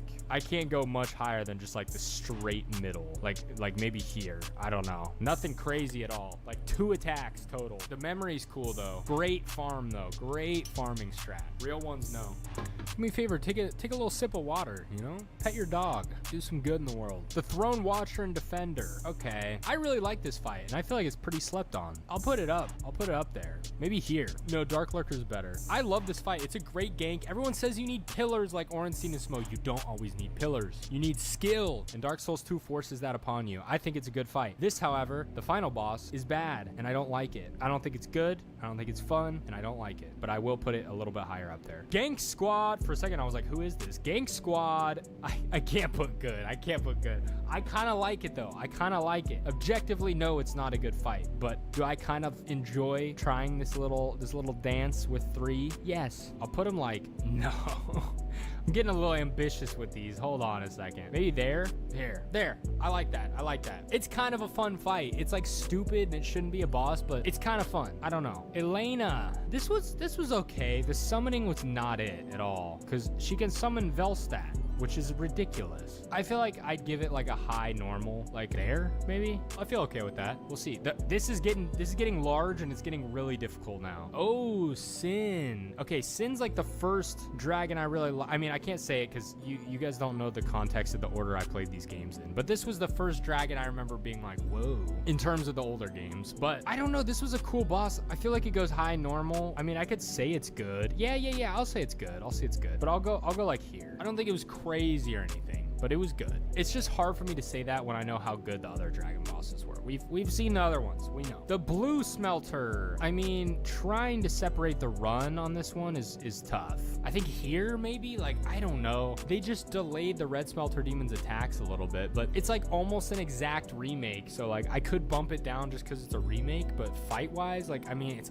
almost the same. I like it though. I like it. Not as much as the red. Fume Knight. Okay, here we go. It's gonna be funny. At the end of each game, we're gonna have some that go all the way up here because DLC, they always kill it. Do I put Fume Knight in amazing? No. But am I gonna say he's great? Of course I am. Above Manus? Yes, I am actually. I love the Fume Knight. So much fun. Manus maybe like objectively is better, but I like the Fume Knight fight much more. Moving on. Sir Alone may find himself up there as well. Let's see though. God, it's like taking me forever to even scroll up. Okay, no, not better than Manus. Sir Alone versus Old King. No, I'm gonna go. Sir Alone's gonna go down a little bit. I love Sir Alone over ONS though. Super quick, just a little easy, especially you can use a great shield, which it kind of sucks that there's a cheese that easy. Obviously I've never used it, but just knowing that there's an easy way out kind of bothers me. I don't know how to explain it. Ava, this is like pretty cool. I don't love it. I think it's all right though. I'm tempted to put it in good, but actually, yeah. Hang on. Okay, yeah, I'll put it there. Sorry, I'm going back and forth. It's so hard. I gotta go look through each boss again. Okay, Ludenzahlen. Okay, this is impossible to not take Frigid Outskirts into consideration. I'm sorry. It's just not possible with how bad that is. This is bad. I'm not gonna say it's trash, but it's bad. And it's gonna be a low bad too. Maybe there. Yeah, I like that. Okay, I mean, it's a reskin of Ava. The run is so ridiculous, and this fight just isn't that great. It's a lazy reskin, that's it. Burnt Ivory King, however, is super slept on, super fun. I love the mechanic that you can go around and kind of recruit guys to help you for the fight. That's an awesome feature. I'm gonna say pretty freaking good. I'm gonna go high, actually. There we go. I like this spot.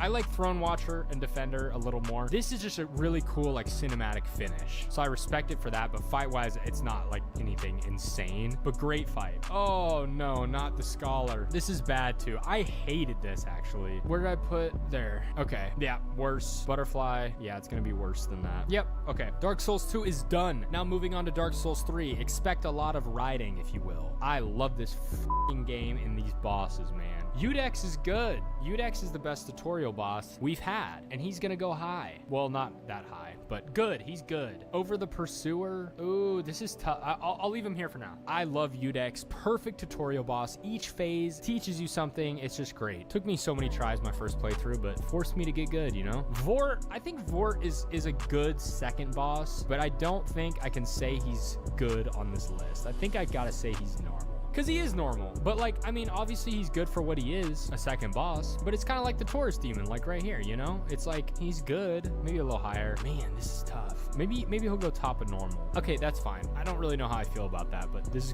is too hard to process. Curse Rotted. This is a bad boss. It's gonna go higher on the bad, but it's a bad boss. It's not fun. I skip it when I replay Dark Souls 3, which is crazy because I never skip any bosses in any games like that. But this one I do. It's just not that fun. That's it. That's all I gotta say. Crystal Sage is okay. It's probably gonna go bottom of normal-ish. I guess maybe middle of normal. I guess it's mid, like chasing around the sages is pretty average. Maybe there. I think that's a good spot for it. Deacons of the Deep, it's really easy. I think it could go right around in the same spot. Like, I think I'll just put it maybe above Old Monk. Maybe Old Monk goes above it. Yeah, I think that works. Okay, fair. Wait, what? Oh, Abyss Watchers. Okay, I don't know why they put that. Abyss Watchers, get on up here. Come on up and join the big leagues. Abyss Watchers, I would put them above Manus, but they don't have the difficulty. If they were a later game boss, maybe. I'm gonna put them here though. This is one of my favorite bosses. I know they're too easy, but it's the perfect way to do a gank. It's the perfect way to do it. Okay, Walnir. Walnir kind of sucks, man. I'm not gonna lie to you. It's hard to say bad, but yeah, I think it's bad. bad. I mean, is it worse than these? No. Is it worse than Curse Rotted? That's what I'm trying to figure out. No, it's not. Is it worse than Maiden Estrella? Yes, it is worse. We're gonna leave it there. I feel like I'm being a little inconsistent here, but if I need to move some in a minute, I will. Old Demon King, once again, an Asylum Demon, pretty much. It's fun. That's about all I gotta say about it. Like, I don't think it's good category, good tier. Where did I put the other Asylum Demon? I'll just put it right next to that. That feels fair. Yorm, super disappointing, but I still think it's cool, and I'll just probably put it right below Storm King. Yorm is still fun, but obviously when you see a giant like that, you're hoping for a different kind of fight than one that basically is over in 5 seconds and isn't hard at all. So I don't know. Pontiff, one of the most slept on in all of Dark Souls 3. Get your head out of your ass and grade him in great. Better than Abyss Watchers? You bet. Better than Manus? Maybe. No, that's really tough actually, and I don't like to decide that. I'm bad at making tough decisions, says the guy making a f***ing tier list. I'm gonna leave it there for now and not think about it, okay? Aldridge, I don't love Aldridge, but I think Aldridge is good. I'd put Aldridge somewhere in good. Maybe here, above that. It's gotta be higher than that. Maybe here? Yeah, that feels right. Aldridge has a lot of different attacks, but the fight, I don't think the fight's that crazy. I think good feels right for that boss. But Champion, however, is my champion and my king. God, it's getting to be so many. Champion is great. Is Champion better than Abyss? I feel like I kind of like Abyss Watchers more, but Champion's harder, which matters to me, so I'm gonna do that. I like Champion more than Pontiff, low-key. No. Pontiff is better. Pontiff is better. Champion goes there, though. Champion's super underrated, and I remember being like, this is so lame. They just remade Udex. But no, Champion's totally different and super fun. Twin Princes, however, they're gonna be up here. This is like the most Twin Prince. Oh, no. I think Twin Princes are gonna be top of great, and I don't think anything's gonna beat them in the great category. Because the Twin Princes it's so fluid. You know how when you're healing and you spam the dodge button, and then as soon as you're done healing, your character dodges? Every time you fight the Abyss Watchers and you heal and you spam that button, the second they're about to hit you, you dodge. It's like, it's set up so perfectly, so fluid. Everyone talks about the dance of the fight. This is the dance, and no one talks about the Twin Princes being a dance. Speaking of dance, is Dancer down here?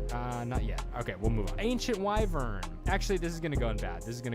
Maybe if the enemies weren't so annoying on the run over to this boss, it would have been a little bit higher, but they're not, so that's it. That's all we got. King of the Storm and the Nameless Motherfucking King. Sorry, bleep that. This is probably the hardest boss in the main game, Dark Souls 3. I'm going to put it above these two. I'm going to do that because I don't know though. It's kind of tough because the first phase really isn't that great, but the second phase is incredible. But the first phase also makes a lot of sense. Like, obviously he would ride in, and then obviously he would just stab his dragon in the head and steal all of his power, like, you know. But it's just so fun. I think I'm gonna leave it here. I don't think many people will fight me on that one either. Soul of Cinder people might fight me on, but I love this fight. I think this is a great boss, and I'd put it up pretty high. Maybe, is it better than Champion? Yes. I think this is a great fight, a perfect way to finish Dark Souls 3, like the main game. Obviously nostalgic. It's dope. The amount of movesets and things he can do is just crazy and super hard. I think that boss is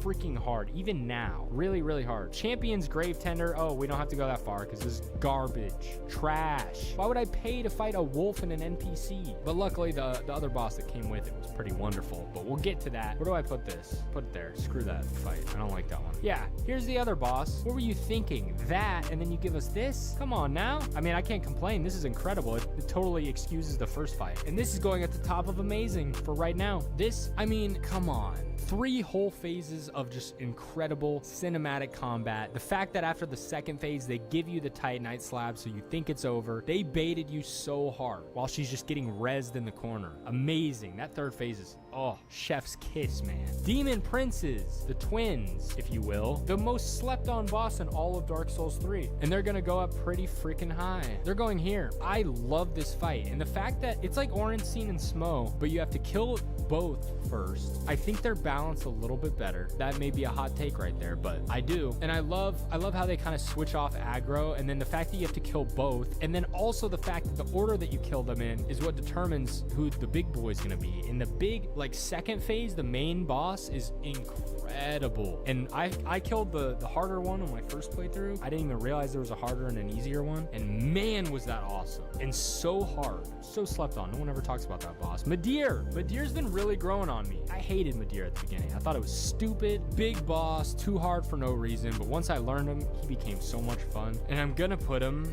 Man, that's rough. I still can't put him up too high. That's the thing. I like all these bosses more than Midir. I'm going here. Midir may make it up a little bit more later, and I'm sorry for putting it so low. I feel like he deserves higher, but just for me, I would rather fight any of these over him. But Midir's really fun. Great challenge, great boss. Okay, Half-Light, once again, the PvP ones, I'm just gonna throw it in the middle. Is it better than Old Monk? That's really my main question. Is this better than Old Monk? I kind of like it more than Taurus Demon. I kind of like it more than all these, actually. I don't think it was great, but like, it wasn't bad. I'll put it there. Once again, though, completely dependent on PvP. I'm just kind of imagining the NPC, at least, is kind of fun. It's better than Old Monk. The NPC in Old Monk is way too easy. So like, it doesn't even count. Okay, and then obviously we have the clear cut, the king right here, Gale. If they'll crown him, please crown him. Thank you. Gale, obviously, number one, the perfect send off to a perfect trilogy. Thank you, FromSoft, for doing insanely cool things like this. This fight is so freaking fun, and it'll be hard to top this. Elden Ring DLC, when this video comes out, I don't know if the DLC release date will be out yet. They announced the DLC, but I don't know if they announced the release date yet, but please, if you're hearing this, if you can even get half as good as Gale in the DLC, it will be incredible. You guys got this. They cut it off, so wait, let me finish. Before we go on to Bloodborne, Dancer. Speaking of dances from way before. The Dancer's great. The Dancer's great. I can't...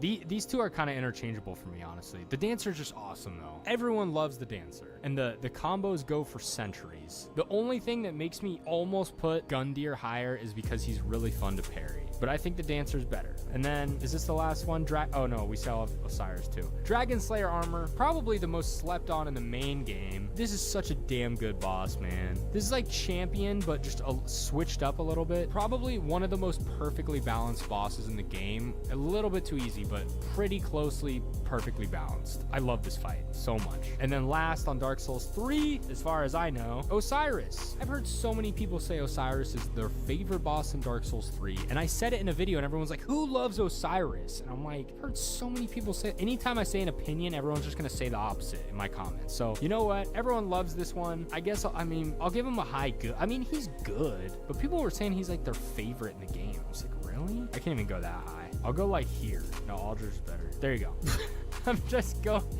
I'm going so far. Okay, there. I feel good about that. There we go. All right, moving on to Bloodborne, the Cleric Beast. Hold on. Yes, this is my second Diet Coke. Don't judge me. Okay, so the Cleric Beast, once again, it's kind of, you know, the Cleric Beast and Father Gascoigne both teach you what you need to know for Bloodborne. The Cleric Beast obviously gets you used to the Beast bosses. I don't like it as much, but I think it's good and it teaches you what you need to know. I think I'd put it like high normal. Actually, maybe here. I feel good about that. I think it teaches you what you need to know, but I don't think it's anything that crazy. But it's a good first boss, you know? Father Gascoigne, on the other hand, teaches you really how to play Bloodborne. He said, if you're not aggressive, GG, buddy. I love Father Gascoigne. I like it more than the Smelter Demon and Calamite. I don't think I can put him, oh man. I think top of good works. He is kind of great though, but I'm not gonna put him above Gwyn. I think top of good works. That's fine. Bloodstarved Beast is basically the Cleric Beast, but harder. So, I mean, I think it's better than the Cleric Beast. Maybe here. I think that's okay. I feel like people don't like this one. I thought it was fine. I think it's better than the Cleric Beast for sure though. A good challenge, a good kind of early game challenge. It was a little early for a reskin like that, but I mean, I don't know if I can call it a reskin, but you know what I mean. Okay, Amelia. Dude, the healing really drives me nuts along with the scream. I just can hear the screams of my nightmares. But fine.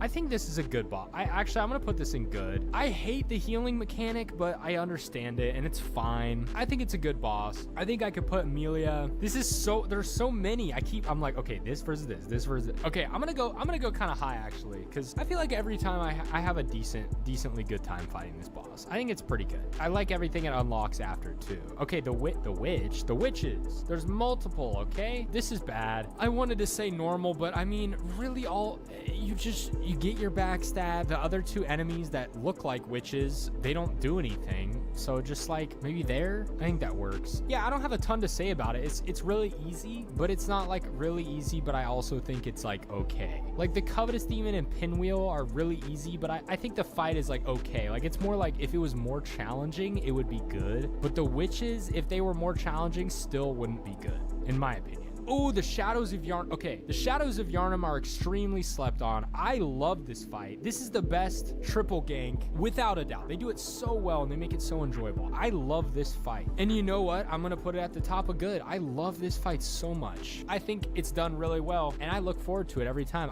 I honestly, I forget about it a lot, though. This is a phenomenal boss fight. On the topic, though, my friend and I make Don't Give Up Skeleton shirts and hoodies. So if you want to cop one, I'll make you one, and I'll write you a little note. And they're really good quality. They fit a little long though. Anyway, okay, Rom. Everyone hates Rom. Rom's okay. Rom's okay.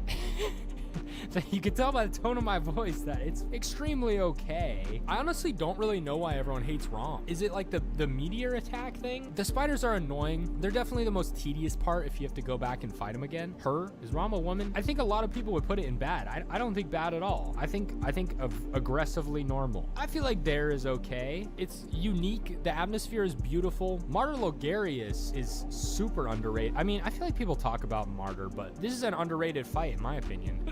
Oh, this is tough. I mean, okay, this is like one of the hardest in the main game, if not the hardest in the main game of Bloodborne, in my opinion. When he throws the stupid dagger thing down, it's so, dude, it's rough, man. I think you can shoot it, which makes it easier. I forget. Yeah, this one's up there. This one's up there for sure. I'm gonna go over Old King, but I think that's about as high as I can put it. But yeah, super fun to try and pull off the parries. I think really difficult. If you can hit the parries, not crazy, but those windows are tight. Great boss. Parl I'm not a huge fan of, but definitely not bad. Do I think Parl is better than all of these? I feel like I put the Four Kings a little bit too low. The Ruined Sentinels being up here feels wrong, but I do like the fight. I'm gonna put Parl here. It's just a beast boss, pretty average in my opinion. Nothing crazy. The One Reborn I feel like is not good. I don't know if I'm gonna put it in bad though. Let me look. So basically this thing's disgusting. The run to it's terrible. I know I'm not including the runs, but trying to kill all the witches is a pain, and I know you don't have to. I didn't even know you could in my first maybe 2 playthroughs of Bloodborne. I didn't even know you could go up there and kill them, which made it way more of a pain. I don't think it's very good. I think I'm gonna put it in bad. Just thinking about my last playthrough, I think it's pretty bad. I think I'll put it here. It's just nothing crazy, and for like, it's at a very significant part of Bloodborne, so having that kind of a fight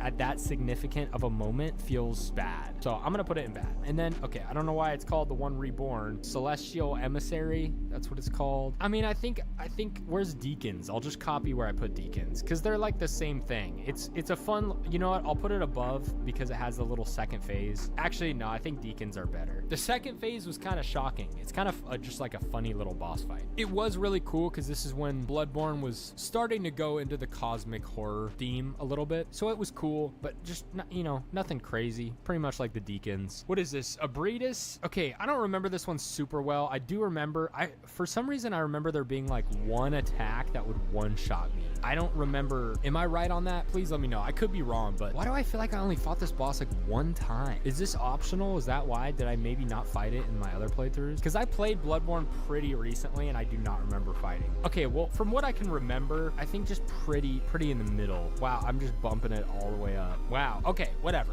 I'll put it there. I feel good about that spot. Amygdala. Okay, this one I felt like I remember being really easy, and I fought this recently and was like, damn, it's hard. Way harder than I remember. Good boss though. It's going in good for sure. It's satisfying, it's creepy, it's like the most perfectly fitting Bloodborne boss. Like I think there's good. It's funny when I add more bosses to it, I start being like, I may have been a little ambitious with that one, but whatever. I'm standing by it. This one. This fight is so cool in every way, except for the actual fight, because you're just chasing him around the whole time. The actual part where you're fighting is good and it's fun. His tentacle move is really cool, even though he spams it. But most of the fight is running. It's not fun, it's just frustrating. I'll put him high though. He can go up high because of the part when you actually fight him, but chasing him around is such a pain and I don't like it. But it really sucks because in every other way, like he's a really cool character. Vibe-wise, he's really cool. I was talking to Crunchy the other day and I think he said this is his #1 because he rates things based on lore and he loves this boss, but I don't think I can do it. It's not that fun of a fight. Murgo's Wet Nurse, I don't really love this boss. I'll put it at the top of normal. I mean, it's cool. It's kind of a pain to try to get a hit in. I think the clone part is really scary when it gets completely dark, but this was another boss. It felt like it was a really significant point in Bloodborne, but I was very disappointed by it. So I think I was just a little disappointed based on where it was placed within the game, but I didn't think it was that crazy. Gehrman, though, is one of my favorites to fight ever, actually. He'll probably be, let's see. Twin Princes are... I like Twin Princes more, I think. But Gehrman is up real high for me. I love Gehrman. I'm trying to make amazing. I'm trying to save it for like the goats. But Gehrman is definitely the best in the main game, the most fun, crazy cool ending. I love it. Moon Presence is the secret ending. Definitely cool, but like not anything insane. I feel like it's pretty normal. Like I feel like maybe the top of normal. I don't know if I can say it's like really good or anything. Like, I guess I could give it, like, I'll put it there. It's fine. Actually, no, I don't think it's good, though. It's just pretty normal, you know? Like, especially for where it is. It's at the end of the game. So, I'll say it's normal. I'm fine with that. Actually, no, I'm not. Let me put it down here. It's cool, though. Oh, Ludwig. Okay. See, here's my thing with this one. I really like this boss. Obviously iconic with the Moonlight Greatsword and whatnot, but I don't think the fight is like crazy fun. Like, it's not my favorite fight, but of course it's good. I think I'll go here. That feels mean. Maybe I'll go top of good. I'll go top of good. I gotta at least give it that. But yeah, I mean, the fight is pretty fun, but I think it's a bit overhyped. But such a cool character, such a cool cutscene, such a cool moment. But you know, I base things on the fights. I love the fights over everything. Living Failures, I guess I'll say it's bad. The meteor attack is really cool, but that's about all I have going. It's like the Deacons, but worse. I don't even think the Deacons are bad. I think this one's bad. Do I go like here? Yeah, I mean, that's fine. It's bad, it's not the worst. I think that's a fair spot. Lady Maria, this is really tough for me because I did put Lady Maria as my #3 of all time, but I don't think I can put it. I want to put her at the top of great, but I think amazing doesn't feel right. She's too easy. I'm thinking I'm gonna go great right here because maybe I'll go top of great. I'll go top of great because she's just too easy. If she had maybe another phase or something, I would put her above Sister Fried even, maybe, because I think she's a little more fun to fight, but overall fight, I can't do it. I can't do it. It's too quick. Lawrence I don't really like either. Lawrence is kind of like it's fun, but Lawrence is really hard. It's more just like a challenge to be a challenge. Obviously, I'll put him up decently high, but nothing crazy. I mean, it's just like the Cleric Beast. Hang on, I gotta focus on this. I don't want to put it too low here, but I don't think it's that great. Like, here, let's go here. That feels kind of disrespectful, but I'm really not the biggest fan of Lawrence. Orphan, though, everyone says Orphan is the most difficult in the entire series. I disagree with that, but I think he's one of the most. I don't think he's the most difficult. I can't put him in amazing. I'll put him up here, though. He's gonna go high. Nameless King, I'll go over. I'll go here. I feel good about that. He is really difficult. I like Lady Maria more, but yeah, a really awesome 3 phases. I think he has some more frustrating stuff, and Lady Maria is a little too easy, I'll admit, but Orphan is like the perfect challenge, but I just think Lady Maria as a fight is more fun. That's all it is. It's all about fun, right? That's what we play games for. What is this? Oh, these are the Chalice Dungeon. Okay, I know people are gonna be angry that I'm not gonna do these, but I've only done the Chalice Dungeons once. I know I fought all these, but I just don't remember them well enough. And half of them are like you one-shot them. So it feels stupid putting these, because I do remember a lot of these. I don't remember well enough to rank them. Okay, Sekiro, let's go. One of the most iconic intros of all the bosses. He could teach me a thing or two about intros. intros and outros. You know we don't do outros over here. He's good.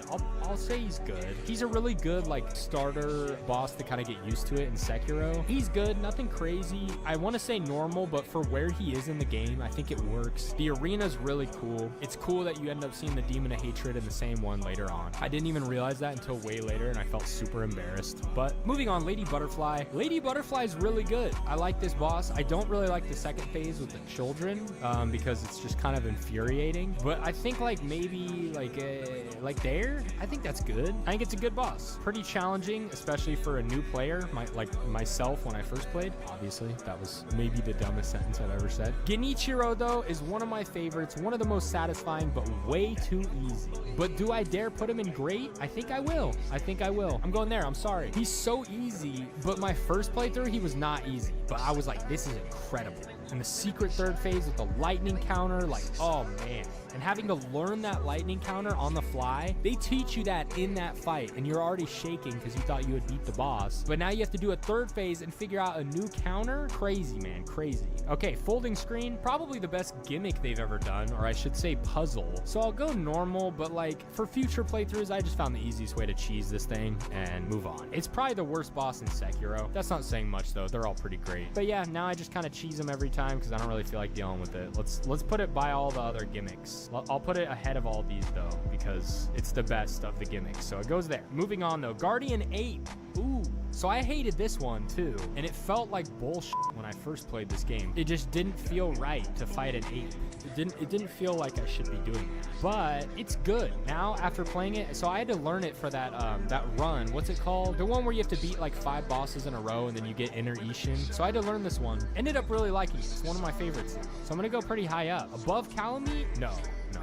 I'll go right here. I like this fight a lot. It took me a while to come around, but I like it. Headless Ape. Okay, wait. Is this the second phase of the Guardian Ape, or is this the gank? Normally, I would think it's the I like the second phase of the Guardian Ape way more because it's kind of freaky and it's more satisfying to dodge, and it feels a little more like real Sekiro combat. I don't know how to describe it. I think it's better, but what I think this is saying is the gank with the ape wife, because in the reflection of strength, it's called Headless Ape, but it's the gank one. To get footage of this fight, I replayed the entirety of Sekiro up to that point to get footage for that fight. And I didn't even realize in the reflection of strength, it's there. It's just called Headless Ape. And I didn't even realize that. So I'm gonna assume that this is the gank. And if it's the gank, it's bad. It's one of the better bad ones, but it's bad. I don't like it. Obviously, it's fine. Nah, it just doesn't work that well. It feels too chaotic. I really don't mind it myself, but I don't think I can justify putting it above bad. Corrupted Monk, on the other hand, is awesome.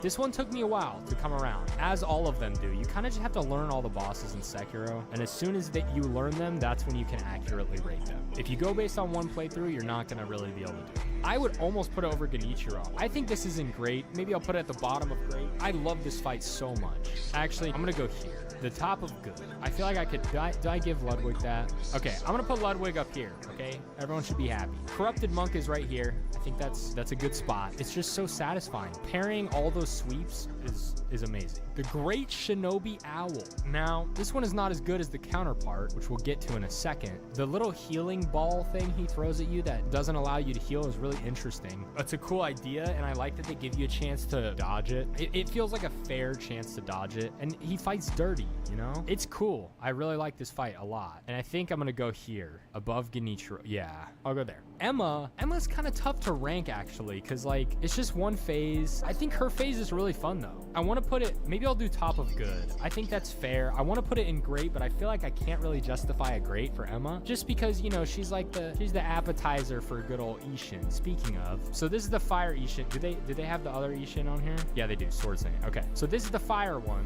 which I don't like as much, but it's still great. I've obviously beaten him, but I have not gotten his fire attacks down. I haven't fought him in the reflection of strength enough, but his first phase is super easy. Now, super easy. I'll probably just put him right above the owl. Let me not go too crazy. Like, I think, yeah, I'll go there for that Ishin. True Monk.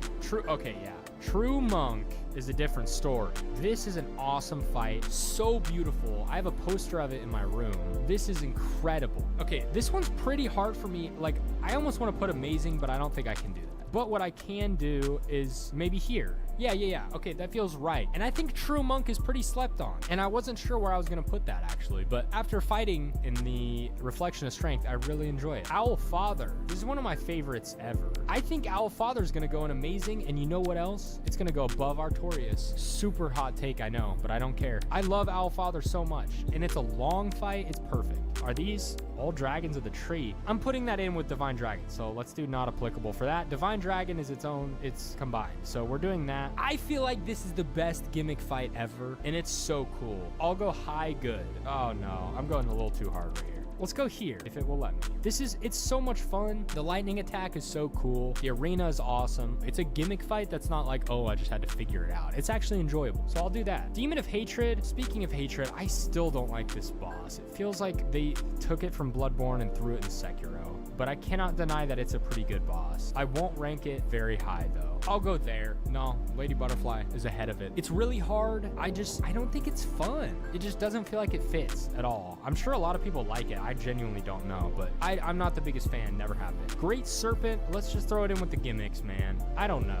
Storm King, I'm gonna put it lower than the gimmicks because actually Storm King is low. I need to put the Storm King a little higher than these. The Great Serpent isn't even a fight, so I don't even really know what to do with that, but I'll just throw it there. I mean, it's like cool idea and everything, but yeah, it's fair. The Great Colored Carp. I remember this, not very well though, only did it once. I thought it was a really cool idea, but I'm probably just gonna put it where the serpent is. There's nothing that crazy about it, to be honest. Ishin the Sword Saint, where do we think this is going? Can you take a guess? Bam, number 1. No one's beating, we'll see, but I don't think anyone's beating Ishin. To be fair though, these two, in my opinion, are interchangeable, but usually I favor Ishin because when I first fought him, I remember being like, this is the most incredible thing I've ever been a part of. But Gale's the perfect send-off. Ishin is just so satisfying. I still fight him for fun all the time. The 3 phases are incredible. What else could you want? And that's it for good old Sekiro. How many Elden Ring? Oh wow, they gave me a lot. Okay, some of these I'm gonna do not applicable because like the Mad Pumpkin Head, I'm like, it's a mini boss that I killed in like 1 hit. So like, I don't really know how to rank it, you know? Soldier of Godric though, I mean, what do you want me to say? I think it has to go in bad. Like it, can I go? I'll just go bottom of normal. It's literally a normal enemy. No, I gotta be fair. Skeleton Lords was just a normal enemy too. I'll go here. You kill him in 2 hits. What do you want me to say? The Grafted Scion, I actually think is pretty good. It's like the Vanguard Demon where you kind of only get 1 chance, but I think it's pretty fun. I'm actually gonna go up here. I think it's really cool. Obviously you get a chance to fight more of these things, but it's pretty unique, pretty fun. I don't know if we're considering just that like enemy or just that fight, because obviously you have to factor in the fact that you only get to fight it once. I still have only beaten it 1 time, but yeah. Tree Sentinel. See, okay, this is where the Elden Ring ones are gonna be tough because the Tree Sentinel, obviously it depends on when you decided to go back to fight him or if you decide to fight him off the bat. I fought him off the bat, got my ass beat for, you know, however many tries, and then I came back way later and I accidentally was super OP and he was really easy. But I don't know, he's pretty fun. He's pretty fun to fight. Like, I don't know if I'll say good, but maybe like here, I feel like that's fair. I don't know. Tree Sentinel's pretty fun. Ancestor Spirit, I liked this boss aesthetic wise. I didn't think the fight was terrible, but I'm gonna have to put normal. I'll put it there. It's like a little above average. Actually, no, it's pretty much average. Yeah, I mean, it's fine. It's fine. I'll put it there. For aesthetic, the Watchdog. Okay, I'll actually rank this one. I'll rank this one. I'm gonna be a little inconsistent, sorry. This was such a weird boss. It was kind of hard. I'll put it at normal, but like, man, this thing was kind of weird. I kind of liked it though. I'll put it there. Okay, the Erdtree Avatar, I'm just gonna rank this as like all of them because there's like 30 of these things. It's not very fun to fight. It's not bad, but it's not super fun. Very mid. A lot of these are just gonna be mid, like right around there. It's not super fun, but not terrible. Okay, Patches, I'm not gonna rank. Dead in 1 hit, whatever. Okay, Margit, thank you. Now we're getting to the real bosses. Margit, I love. Margit is a great boss. Probably the best first boss. Like, I mean, you know, it's hard to say because the others were tutorials. Margit, I don't consider a tutorial boss really, but Margit's the best first boss. And I think it was one of the most fun fights to learn, and I'm gonna rank it pretty high, not over these. I'm gonna go over Martyr. I loved Margit so much. Such a fun fight. The delays kind of freaked me out, but yeah. Godric, you guys all know. You know I love me some Godric. Some dragon head getting cut off and everything. And you know what? No, I'm just kidding.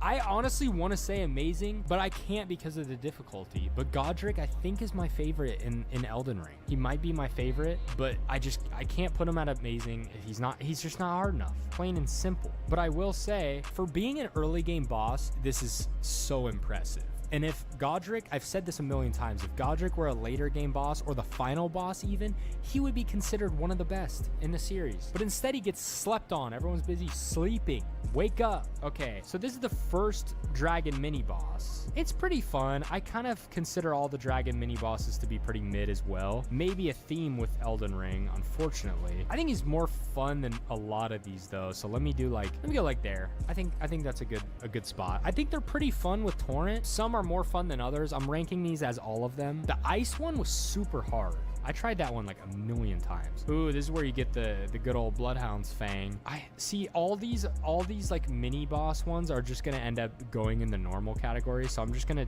not rank them.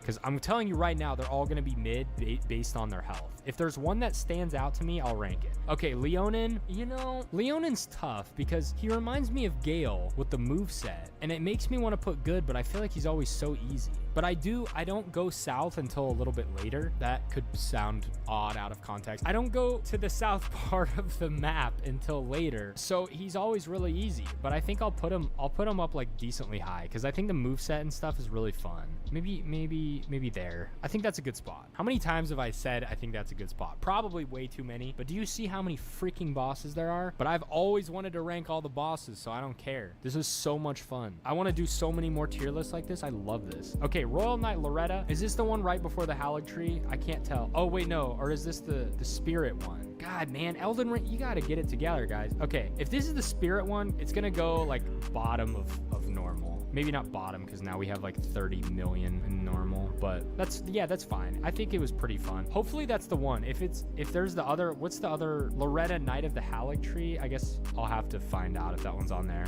and then I'll move it. Okay, anyway, Red Wolf of Radagon. It's not bad, but it's not good. Once again, it's gonna be mid. I'm not even really, okay, I'm gonna put it here. It's kind of fun. It feels like they tried to make it like Sif, but it just didn't hit the same. So, okay, Renala. Renala is one of the best of the like easy kind of gimmick ones. I'm definitely gonna give her a good, but the fight itself is not that great, so I'm not gonna go too high. I'll go middle of good. I think that's fair. The first phase is like Deacons. The second phase is just really easy, but damn if that arena isn't incredible. Amazing. Magma Worm, Makar. It's gonna go low normal. I didn't love this one. Oh, where did it go? Oh no, I lost it. There's too many. I can't find it. Watch, I'm gonna watch this footage back and it's gonna be like right where my mouse was. Where is it? There it is. Okay. Honestly, this is probably where I'd put it anyway. Maybe here. Do I think it's better than the Red Wolf? No, actually. Maybe. Yeah, it is. It is. Okay, sorry. You know I can't decide. Okay, Godskin Apostle. Let's go. I'm taking you to the top, baby. This, okay, people get scarred from the Godskin duo, but this is an amazing fight. So unique. So fun. I'm gassing it up. And I don't care. I love this boss. It's going there. I don't care. I'm sorry.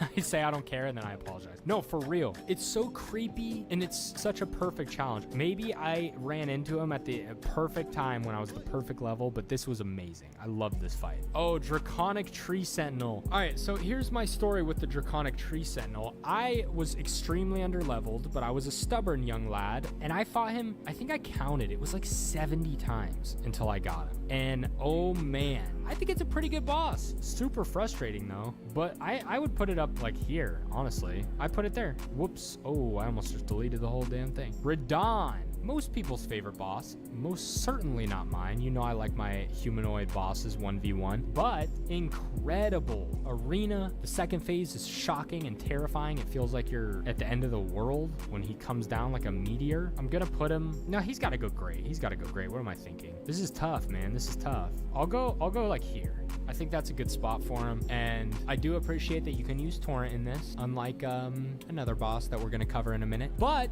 yeah, I think pretty solid overall. I don't have anything bad to say. I just don't like the fight itself as much as some of the others. Which one is this? Oh, this is, oh, they gave us all of them? No, I'm not gonna rank them all. Oh, the snail. I remember the snail.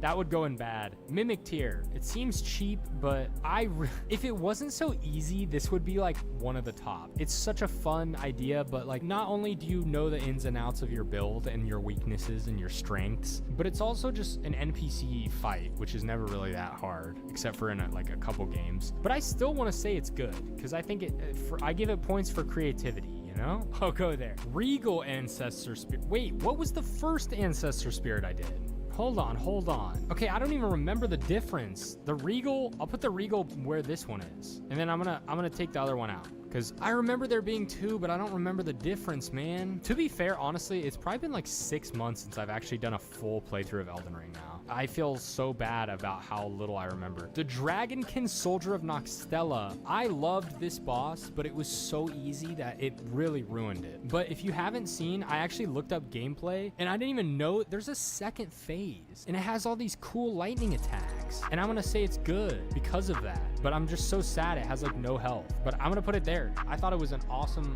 I mean, at least the second phase looked awesome. I'm gonna go back and switch to a dagger or something so I actually get to like have a full fight and see how it goes, because that sounds really fun. I feel like I missed out on a lot of these bosses because I was too overpowered. Okay, the gargoyles, I'm assuming this is talking about the duo. Yeah, this is bad. Bad gank, not fun. The gargoyles in this game are so hard. It's insane. They are so difficult, man. I can't deal with it. What in the world? Is this Fia's Champions? There we go. Yeah, they really had to write the whole damn thing, and then they couldn't even put the Witches of Hemwick. They put Witch of Hemwick. Okay, Fia's Champions. I mean, it's like fun, but I think I have to put bad. It's just like a stupid gimmick. It's one of the better ones, but like, I mean, they die in like one hit, but this is like at least a main boss, so I'll rank it. But I don't think it's that great. What is this? Oh, is this the Crucible Knight that's at the bottom of the Halig tree? Because I remember this was a real boss, but I also don't really want to rank it because fine, I'll rank it. It's just gonna be normal though. I don't think it was bad. It was just frustrating because I'm like, bro, I've already fought 30 of these things. They are kind of fun to fight, and I think this one you can parry. I don't know if you can parry all of them, but I know this one you can, which made it fun, which gave it points in my opinion. So I'll go right in the middle. Oh, wait, what? This is the Dragonkin Soldier of Noxtella. What is this one? Where did I put the other one? I just assumed this was the one of Noxtella. Hold on. And then they have another one in the Lake of Rot too. So I didn't realize there were 3 reskins, or I guess 2 reskins of them. What is this? It's going into there because now I'm confused. Oh God, this one, the Falling Star Beast. Oh man. This was so frustrating. I don't know if it was just me. I know I saw a couple other like streamer people online struggling with this one. Dude, this one took me forever. I had to go back for a long time until I could come back and actually fight this thing. And even then it was hard. But I'm not really gonna say it's that good. I think it's probably better than the Mimic Tier, but man, that thing was so tough. Not bad and pretty unique boss arena though, but damn, that thing would just run straight into you off the bat. Okay, the Noble. The Noble's pretty good too, alone. I don't think it's as good as the Apostle. Where did I put the Apostle actually? Did I put it in great? Damn, I'm ballsy. I put it in great. I'll put this one up there in good though. I really liked this. Yeah, like super unique, super freaky because this guy was fat, but he still had the same weird little things. And then the second phase of that is obviously really cool where he turns into an inner tube and bounces around. Rykar, the actual, I've said this for like every boss, but the actual best gimmick. This is the actual best gimmick, and you'll see because I'm gonna rank him pretty high. Maybe bottom of great. I don't like him more than these though. I'm gonna put him here. I think it's the best gimmick, really cool, really cinematic, and they actually made the gimmick fun and pretty decently challenging, which I appreciate. That's the biggest problem with most of the gimmicks in my opinion, but I guess, yeah, we'll go there. Elamir of the Briar, hey, everyone. If you've seen any of my Elden Ring stuff, you know I love this guy. Okay, Elamir, come on up here. So yes, he's way too easy, but is he awesome? Does he have a sword that he can throw and then just start controlling telepathically? Yes. Do I wish he had more health? For sure. And a second phase? Hell yeah. But is it one of my favorites? Yes. I love this fight. It's so fun. I'm going up here. Sorry. Not sorry. Godfrey, the first Elden Lord. So this is the Golden Shade. He has like 3 moves, but I still think it was pretty fun. I think I'll give him good. It's gonna take me a year and a half to scroll all the way up there though. Good. maybe there. He's good, nothing crazy. These two are pretty basic, but they're both fun. They're just like very basic mechanics. This one is so satisfying. I just spammed weapon arts at them and it was really fun, but they're way too easy. Here we go. This one might even go into trash. Actually, I don't know if I can do that. The Misbegotten Warrior and the Crucible Knight. This fight is so stupid. They don't complement each other at all. They don't match at all. It's bad. This is a bad fight. It's gonna go pretty low, actually. I'm gonna go like really low, like here. That one is not a good fight at all. And in trash, I'm tempted to add some of these now. I didn't really think how little. I mean, that shows you FromSoft. Only 3 that I would call trash. Pretty impressive. Ooh, Lich Dragon Fortisax. Okay, let's see. Man, they really killed it with the dragons in this game. I think I gotta go good. It's better than Calamite. I'm gonna go here actually. I think it's awesome. Probably the second best dragon fight in Elden Ring and one of the best in the series, I think. It's a little too similar to some of the others, but damn, that red lightning is so sick, dude. I love that. Tree Sentinel Duo, I'm putting this in bad. This one feels so cheap. It feels like a cheap shot. It'll go a little higher because it's like sort of fun, but most of the time I just bait the first one out of the gates and then I go. Sometimes they won't come out the gates, but sometimes you can get them. I'm gonna go here. It goes with the other ganks. Nothing crazy, just a reskin. Landseeks is like Fortisax, but a little bit worse in my opinion. I'm not as big of a fan of the arena that you fight him in because it's just kind of him or her, I'm not sure. Just because it's kind of like on a hill. It's sort of a basic area. Where did I put Fortisax? There. I'll go like up here. I'm not as big of a fan of the dragon fights, but I think this one's pretty damn good. So I can't put it any lower than that. Okay, the Oh, this is the gank one. Damn, bro.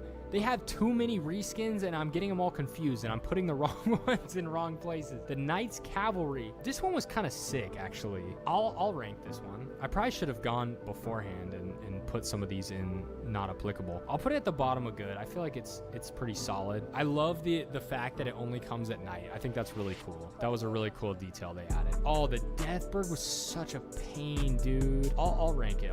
I don't really know what I'm gonna say about the Deathbird though. I mean, normal, I guess. Like, I did not like this boss, but I don't think it was necessarily bad. It's definitely a very low tier though. Like, I'd put it like down here. Actually, maybe a little higher. All right, I'm putting it there. I don't care. Commander O'Neil. Okay, O'Neil is pretty good. I've said this before though. The only problem I have is that he summons, which is annoying, but like he just summons at the beginning and then once you kill them, they're dead. So it's just like every time you try him again, you just kind of have to kill them first, and they're pretty freaking hard. So it's just kind of an annoying thing to do every time, but I still think he's good. I do think he's a bit overrated, like I said in my video, but it's a good fight for sure. I give him bottom of good. Okay, Morgott. Morgott's for sure one of the best in Elden Ring. Not the best, but he's definitely up there. And I think, I mean, obviously, I'm probably just gonna find Margit, here, and put him like maybe a few ahead. Morgott or the Dancer. I think I like the Dancer more. Morgott is obviously way more of a challenge though. I think that's a good spot for Morgott. I can't believe I put the Godskin Apostle this high. I love the Godskin Apostle though. I'm keeping it.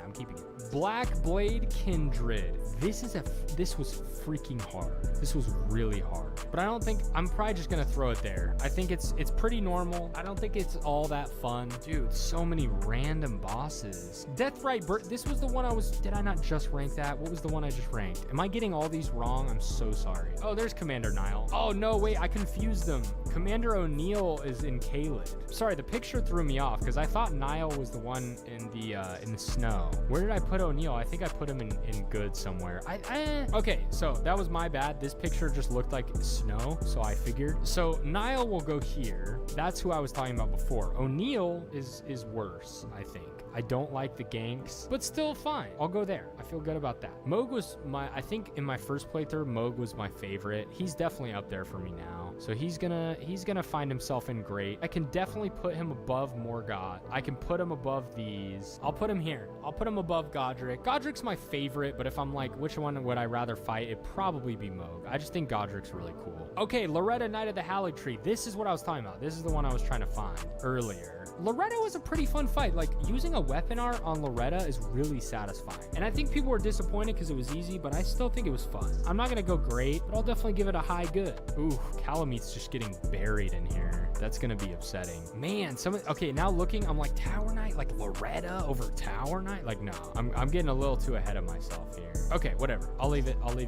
here. Sorry. I should probably just categorize them as like bad and then just put it anywhere on here. But I like to make it like a full list, you know? Like I like to make it all in order. Okay, Millennia. That came up quick.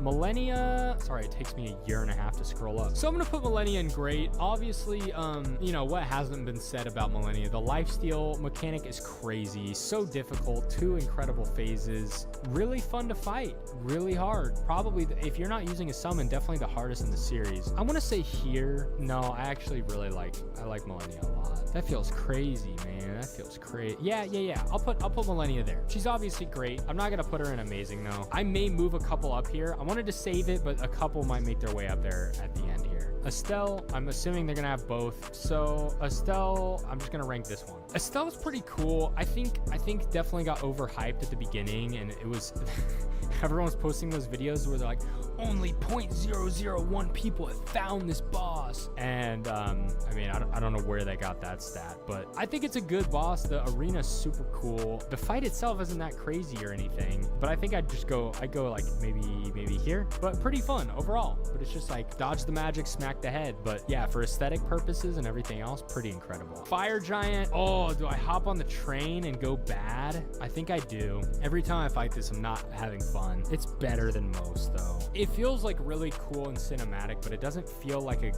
a real great fight. Like gameplay wise, it just doesn't hit. Godskin Duo. I really don't hate this. I don't hate the Godskin Duo, but I'm not gonna say it's not bad. Is it worse than the Fire Giant? Yes. Is it worse than the Headless Apes? Probably. Tree Sentinel Duo? Yes. Damn, yeah, it's worse than a lot of these. The Gargoyles are worse though. Obviously, they don't match each other at all. I will say this is my saving grace for this boss. If you use a summon, it's pretty fun and feels a lot more fair. But if you don't, yeah, it's terrible. Anyway, Placidusax. Best dragon fight in the series, in my opinion. Actually, no, I take that back. I think Madeira is the best. But this is pretty close. It's not as hard as Madeira, which is the reason for that. I'll go right there. No shade, though. Great fight. I actually think it's cooler than Madeira. I just think Madeira gameplay-wise works much better. Like, looking at this now, it's like surprising to think when they were going to release the game that no one ever was like, do you think we did too many of the same one? Like, I don't know. It doesn't really matter, though. I prefer, as long as they gave us, you know, they still gave us the bangers like here. So as long as they gave us the bangers, I'm not mad at it. But I'm just looking at this like, wow, they looked at all these and were like, yeah, that's a good idea. All right, Malekith, I've been kind of a hater, I'm not gonna lie. I think it's a good boss though.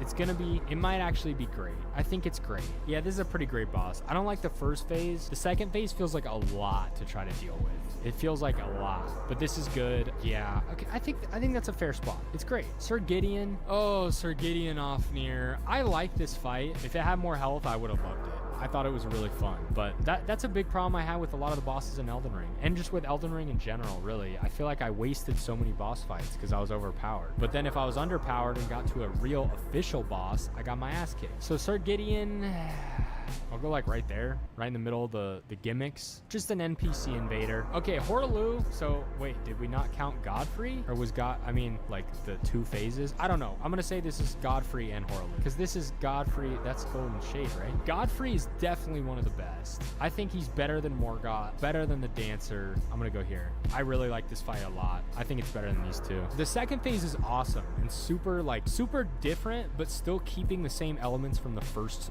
phase that don't make it feel like too much of a switch up like this last boss does. Because I'm gonna rank them differently here. So Radagon, let me say where I'd put Radagon. I would put Radagon alone. Radagon would be like up here. I love Radagon. But Elden Beast, I would put in like maybe normal. So with this, taking them both together, pause. Let's go.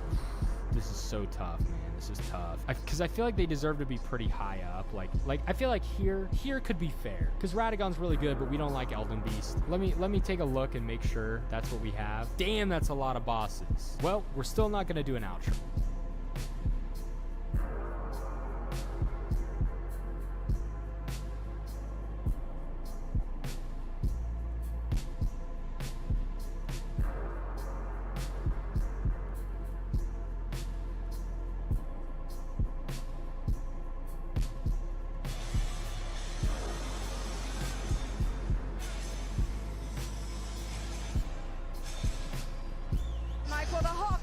the best way to put Wednesday's Game 2 blowout loss behind them is to get a win here tonight at home. And Jeff Teague told me this morning that the key to that is going to be not getting behind early like the Hawks have done in the first 2 games of this series. Teague said, hey, we're at home. We've got to be aggressive. We've got to put them on their heels. Now, as you guys have already talked about, Teague is one of a few Hawks players who has struggled in this series so far, shooting just 27% from the floor. So despite the fact that Atlanta canceled their shoot-around this morning, Teague was here, getting shots up on his own. He shot for about 30 minutes, Mike. We'll see if it helps. 5 of 19 in the first 2 games. Hubie, what do you make of Korver, who started every game he's played for Atlanta the last 3 years, coming off the bench here tonight? What they're doing is making a defensive change here on the matchup on LeBron James, trying to keep him out of the middle as much as possible, breaking the defense down, and then open up the corner three-point shooters with his excellent passing. We're underway. Thabo Sefolosha in that lineup, known for his defense. We'll see if he starts against James. It's Jeff Teague for the Hawks on the drive, and as Lisa talked about, trying to build on something very early in this third. Mike, he had a great year a year ago, all-star player. This year, he's been the spark plug of this club. He and Millsap, the 2 guys that you have to count on every night. He must set the tempo, and then when Schroeder comes in, just pick it up. Sefolosha kicking that one away. Korver came off the bench a lot during his Chicago and his Utah days in his past, but he has been a key part of the starting unit. LeBron going behind the back and out of the corner. Kevin Love, and here they go again. Cavs hit their first 3. Now you see, I would have stayed tighter there, mainly because Sefolosha is on LeBron, and he had him somewhat under control. Aggressive offense from Al Horford, and already in 2 possessions, the Hawks are playing at a better pace than they played all game 2. Well, maybe they saw him stand up. All right, the 2 guys that had to do it, and we know that they're the heart and soul of this team. They're off to a good start. And Chase Love off the 3-point line. He missed the 2, and the rebound for Sefolosha. Now the Hawks in transition all year, ball movement from side to side has been excellent. The one thing you do not want to do is slow the game down. Atlanta has opened 3 for 3. You like what you're seeing so far. That matchup, Love on Horford, they're finally giving him the green light to go from the middle of the floor. Nice. Thompson's pass taken away by Bazemore. 4-on-2 for Atlanta, and it is Sefolosha. Now see, that's that corner pass. If you're going to drive baseline and you're going to rotate and trap, that corner is open. Well, you could see the rotation. In the regular season, Atlanta was 2nd in assists in the league. But when you look at the first 2 games, Hubie, there were not a lot of assists, a lot of struggles for this team in terms of the field goal percentage for the starters.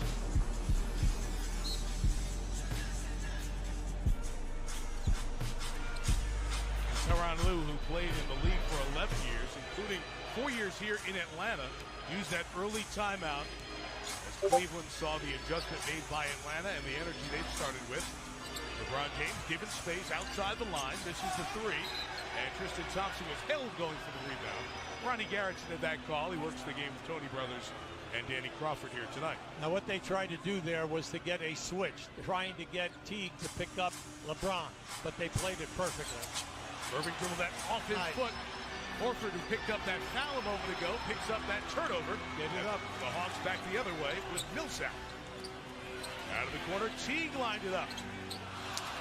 Rebound Kevin Love. When you play against Cleveland, you have to understand the 3 ball will go up in the transition game. So you must stay tight on the perimeter. Tristan Thompson deep catch on the switch. Teague was in some trouble, and he took the foul, 2nd on the team. One of the smartest players in the league, LeBron James. Anytime that he has the ball and you have a mismatch, you know he's going to go to that guy. He'll call it out even if the guy doesn't recognize it himself. Love using that shot fake to get the space, and that's the 2nd 3-pointer hit by the Cavaliers. Now we know that Love is an excellent 3-point shooter, has been throughout his career. He's got both of the 3s so far. Millsap comes up short on that one. There's Love on the board. Love with 3 of those 3s in the 25 three-point explosion in game 2. That's out of bounds off Thompson and will be Atlanta ball. See, that's the difficult thing of guarding LeBron James. He takes the ball in transition up the side. You think he's going to set something up. Instead, he just flows to the rim. Horford, who changed his game a lot this year, adding the three ball. Those of you who watched Atlanta all year know that he made 88 threes this year. Only 21 in his prior 8 years in the league. He trapped Irving. Thompson dives, and Tristan Thompson's coming to the line. And that's Horford. That's his second foul. Now, this is a matter of time until Cleveland figures out how they want to play the trap. Now, you're going to see the trap right here. Now, the roll guy, Thompson, will go right down the middle. Now you must rotate from one of your corners now to pick him up. Now it comes down to how will Cleveland get 3 people to the right corner and the left corner, because one of the 2 will be open. Horford goes to the bench with 2 fouls, and Chris Humphries comes in. Mike Budenholzer told us when we talked to him before the game, this was one of the rotation switches, probably more Humphries than Mike Muscala, and Humphries gave them whatever edge or physicality that they didn't have in the game the other night. Thompson missed both, but put back in by Love. See, that can't happen. You have inside position on both sides. Love went right up over the top of Millsap to get that. Clock issue stops in here for a moment. Just keep an eye to the right of your screen here right now. You're going to see the miss. Love just out-muscled Millsap. You can't have that happen, mainly because you know one thing about, they make threes. That's true. They have LeBron in the post. That's true. But what they do is get on the offensive board. Kevin Love double-double first 2 games, all 8 so far. Millsap off from the outside. He's missed 2 of his field goal attempts. James had it knocked away by Cephalosha. You got to get it up. You got to get it up. Back the other way with the Hawks and Jeff Teague. Teague trap. Humphries free. And knocks down the 3. And when he came in the game, Hubie, a lot of them garbage time minutes, but in his 15 minutes, he gave you 12 points and 9 rebounds. Mike, look, this guy's been around. He's been with a number of teams, and he's a producer. He can make the 3. He made a lot of them when he came off the bench in Washington. One of those LeBron home run passes. Love knew it was off. He went inside, and a lot of contact. The foul's going to go on Bazemore, who can't believe that it wasn't on Love. Now, Chris Humphrey was an excellent pickup in the second half of the season, in my opinion, by Atlanta. They gave them another physical guy at 6'9", who can rebound, who can play defense in the post area, and then he's a 3-point shooter. That was not by accident. He can make that shot. Now, at the other end here right now, Millsap just went to sleep again. Love took the shot, and then Millsap did not block him out. He went right in and picked up that rebound. Kevin Love doing it all. 9 points, 5 boards. So this series continues Sunday afternoon. Sage and the guys will have the pregame at 3. We'll have the tip for you right around 3:30. If necessary, Game 5 on TNT Tuesday. Back here in Atlanta, Game 6 Thursday. If it goes the distance, it will be a week from Sunday. So let's see. Kevin Love has 10 of 10 points, 5 of 6 rebounds for the Cavaliers here in the first 4:10 of this one.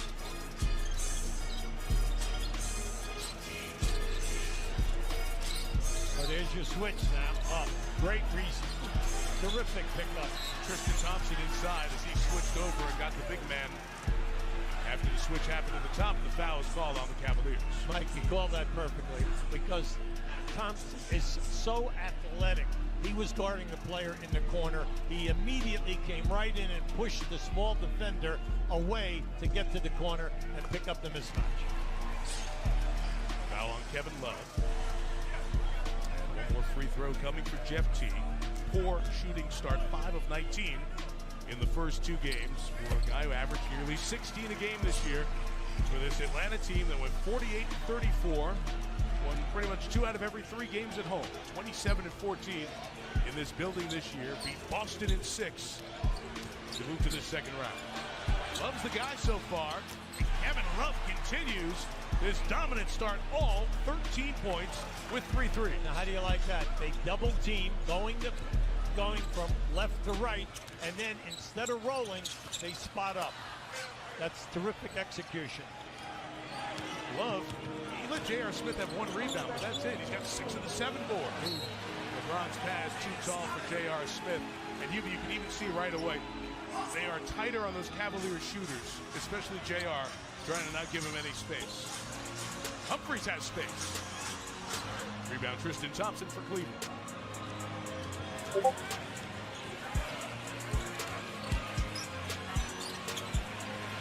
Great dive by James, met by Millsap, absorbs the contact and scores. Millsap turned his head. As soon as he turned his head, LeBron James cut right to the rim, receives the pass.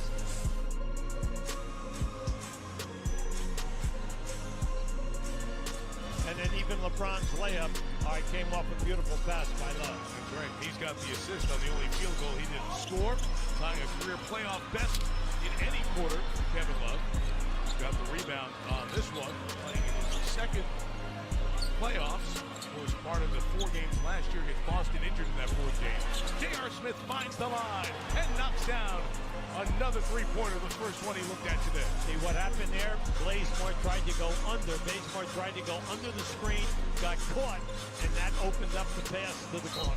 Deflected by LeBron, out of bounds, still 14 to shoot. So remember, Tyronn Lue took that early timeout. Since then, 15-5 Cavs. Now just keep an eye. Now just watch what happens here now. See, I'm going to try to anticipate. And what happens, you force the late switch there. That was JR's first shot attempt. Irving has not had a shot. Teague leaned in, missed that. James, the hit-ahead pass to Smith. They've been so good about sharing the ball. Multiple passes on many of those three-point shots in game 2. Pretty. Tristan Thompson, and the run continues, 17-5.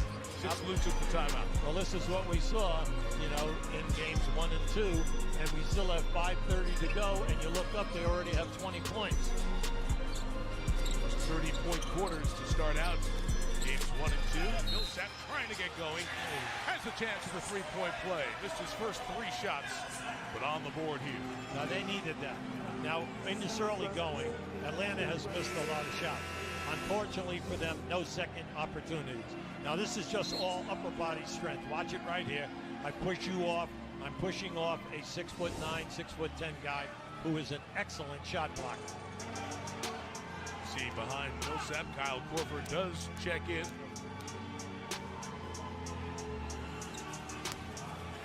Millsap is a three-point play. Rebound by J.R. Smith. And on this quick hit ahead, we have the foul. Intentional foul back behind the play here on Tristan Thompson, which puts Atlanta over the limit and will take a poor free throw shooter to the free throw line at 62%. I really like what we just saw. That was after that foul shot. That was LeBron James streaking down the right side of the screen, and there's the pass, and there's the foul right there. But we're setting up that play. Misdirection by taking it and getting it to Love, who is one of the better big men passing people, especially anything over 30 feet.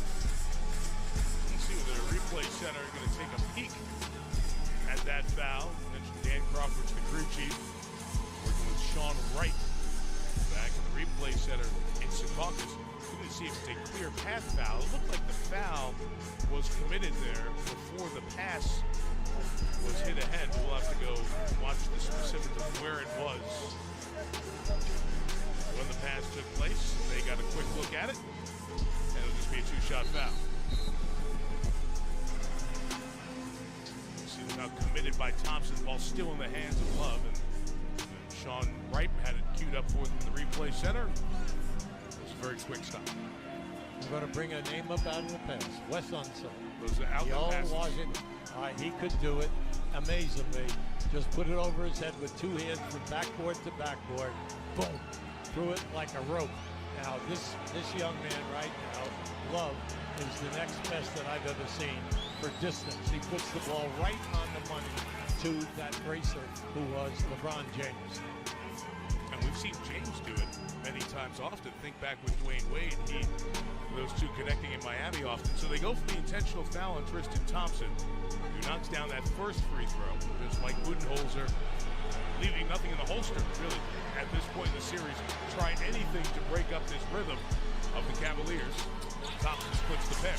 Like Tristan Thompson has made this first unit of Cleveland a better defensive half-court team. Teague picked up by Thompson. Well, they got the switch. Here's your mismatch. LeBron came to trap it, take that advantage away. Clock at 5. Thompson stayed right home. Gave Teague no place to go. Bazemore hits the three, or Cephalosha, excuse me, from the outside. Hits the three. He made 42 of them this year. Well, you have to play him. Anytime that he's anywhere near the corner, he's very dangerous at the three-point game. Pablo Cephalosha, year 10 in the league. Good job there on LeBron. Too good. He fouled him. Tony Brothers, and he'll bring James to the free throw line, where he did not get very often in game 1. LeBron just going to the line once, but in game 2 got there 9 times. Yeah, you know, for him, 5 for a series is luck. Usually he's anywhere up 8 to 10, maybe even 12 if he's dominating. But right now in this quarter, you can see what he's doing. He's setting everything up, making things happen, and the speed that they're running their half-court offense, very impressive. Looked like he did not get to the line much in that 4-game sweep of Detroit. This just free throw 27 for LeBron thus far in these playoffs. Now 6 games and a quarter. You think back to 3-4 years ago, he was getting there 7-8 times a game. But then again, a lot of one-on-ones, Mike. Right. Now there's more movement. All 5 guys are involved, and everyone likes the style of play.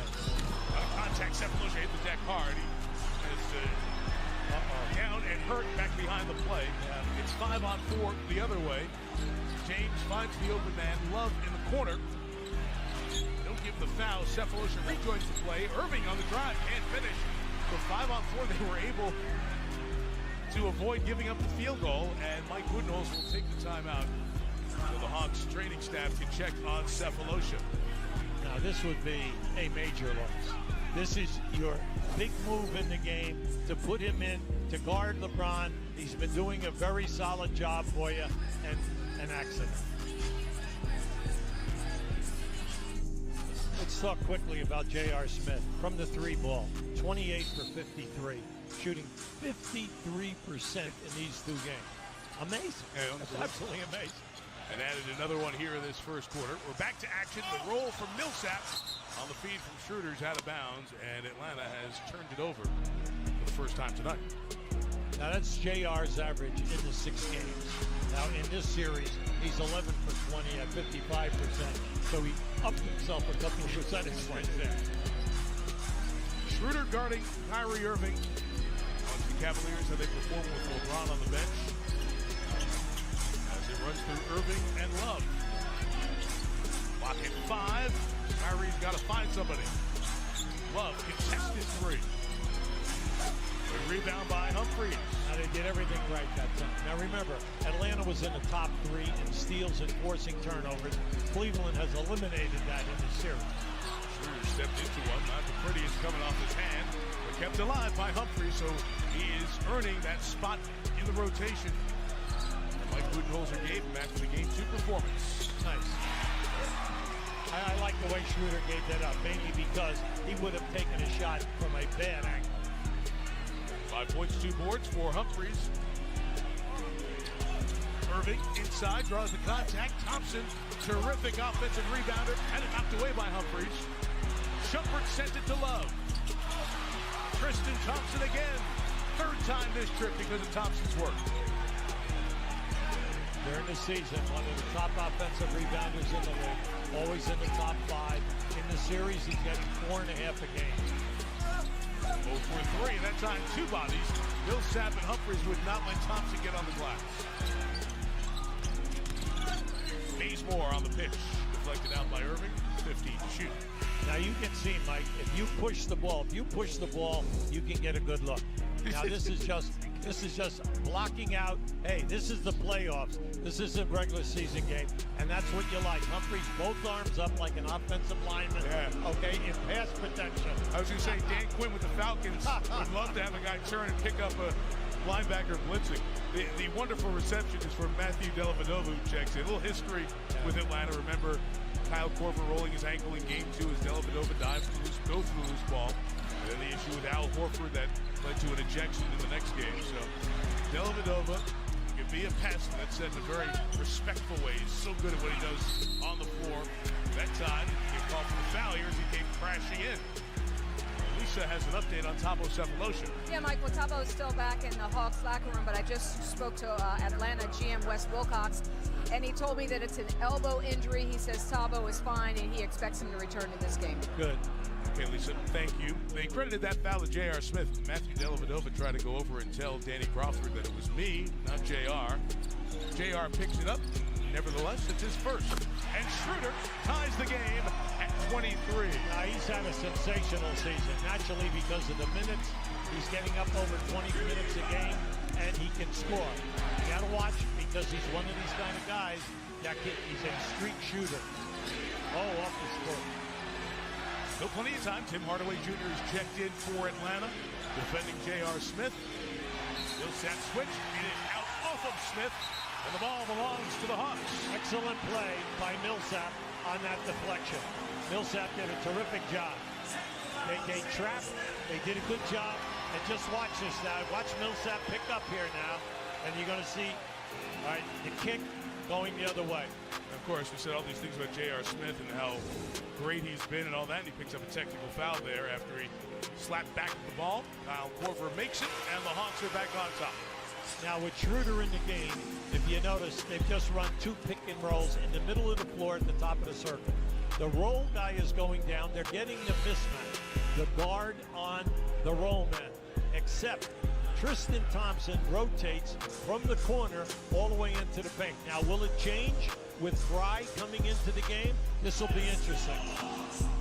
See Sefolosha come back to the bench area, as Lisa indicated.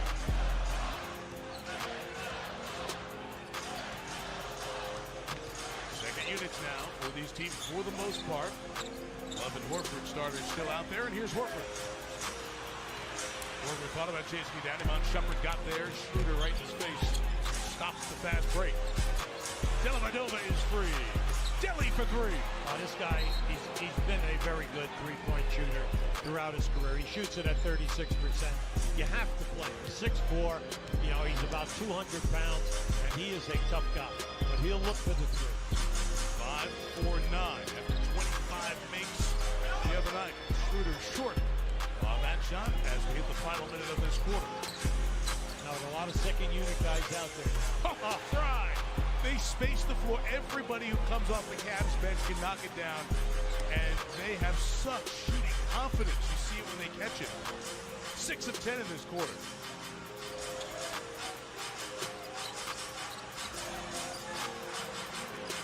For the screen, Schroeder to step. At Love got hit up high.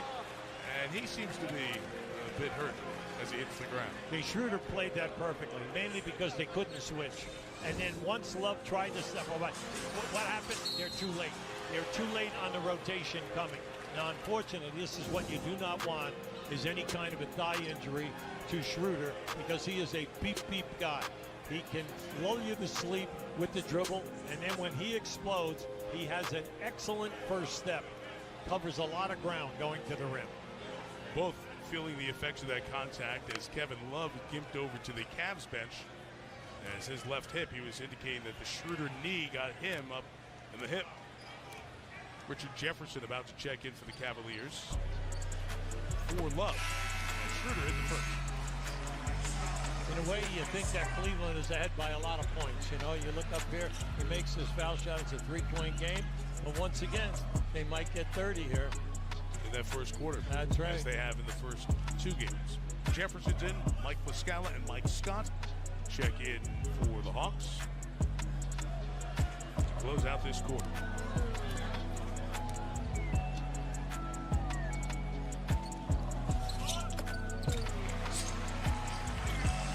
Three-point game, 34 seconds to go. Now, J.R. Smith is out there with the 4 second-unit players. They usually will leave one of the starters out there. Dellavedova comes to get it. Reaction from the crowd. Mike Scott turns away. Good defense by the Hawks. Late shot clock. Dellavedova leans in. Hardaway into that card, and he went for the rebound. They say Richard Jefferson undercut him. That's 3 Hawks we've seen go up and take a fall without being braced. We'll have free throws for Hardaway on the other end. Now, despite his protest. Keep an eye to the left of your screen here. You're going to see once his shot goes up, Richard Jefferson did not do that deliberately, okay? You can see he got pushed in the back, and his momentum went forward. Unfortunately, right there, you're going to see the roll off the back. And I understand why Richard Jefferson, went after Ronnie Garrettson. Of course, you got to plead your case. Tim Hardaway Jr. comes to the line, where he's a very good free throw shooter in the regular season. Son of a terrific NBA guard, is now an assistant with Detroit. Five-time All-Star Tim Hardaway worked with us back in the day at ESPN as well. LeBron James, Kyrie Irving come in for the final possession of this first quarter.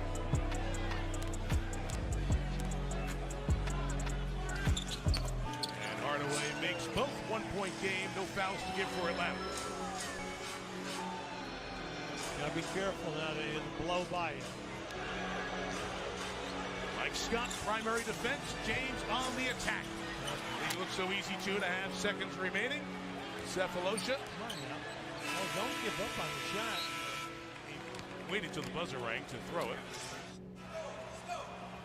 Ty, they made a starting lineup change. They got off to a good start. You called a quick timeout. What adjustment did you make? Just have to play harder. I thought we didn't get into our strength positions. They try to go a little one-on-one, which we like, but we still got to be in our strength position and get back out. Kevin Love scored the first 13 points for you guys. He had a big first quarter. What's working for him tonight? Well, they're trying to double team the basketball, so if Kevin pops, will be short rolls, he can get any shot he wants. All right, thank you, Coach. Mike? Calculates a huge quarter, 13 and 7 for Kevin Love. Gibby again, over 30 points, and they've hit at least 6 threes in each of the first quarters of this series. Mike, it's just incredible the speed that they're playing at, because it's opening up the three ball, and they're not missing. When you say 6 threes in the first quarter again, who knows what can happen here as we move along, because they're wide open shot. But they have scored now 9 quarters, 6 times over 30. That's how lethal they are. 4 off the bench with LeBron to start the second quarter for the Cavaliers. Shumpert out of the corner, attacks Schroeder, and the foul is called on the drive. He got hit up high by Schroeder. You talk about the 25 threes and that imbalance again. Cleveland has made 4 more threes in the first 9 quarters of this series than they made 2. And you asked Tyronn Lue, is this something that by design you've gone to more here in the playoffs, the Detroit series and this? It really sounds like it's evolved around where the game is right now and what the strength of LeBron James is right now. Well, you like the movement, Mike. This is the best movement that since LeBron has come back.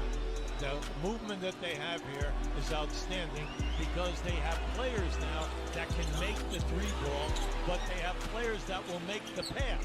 And that's what this is all about. Drive, pass, find the people, pick and roll, find the people. Look at this. Channing Frye continues to hit big shots. The lead is 6. Dellavedova's full court pressure pickup is going to force the turnover here.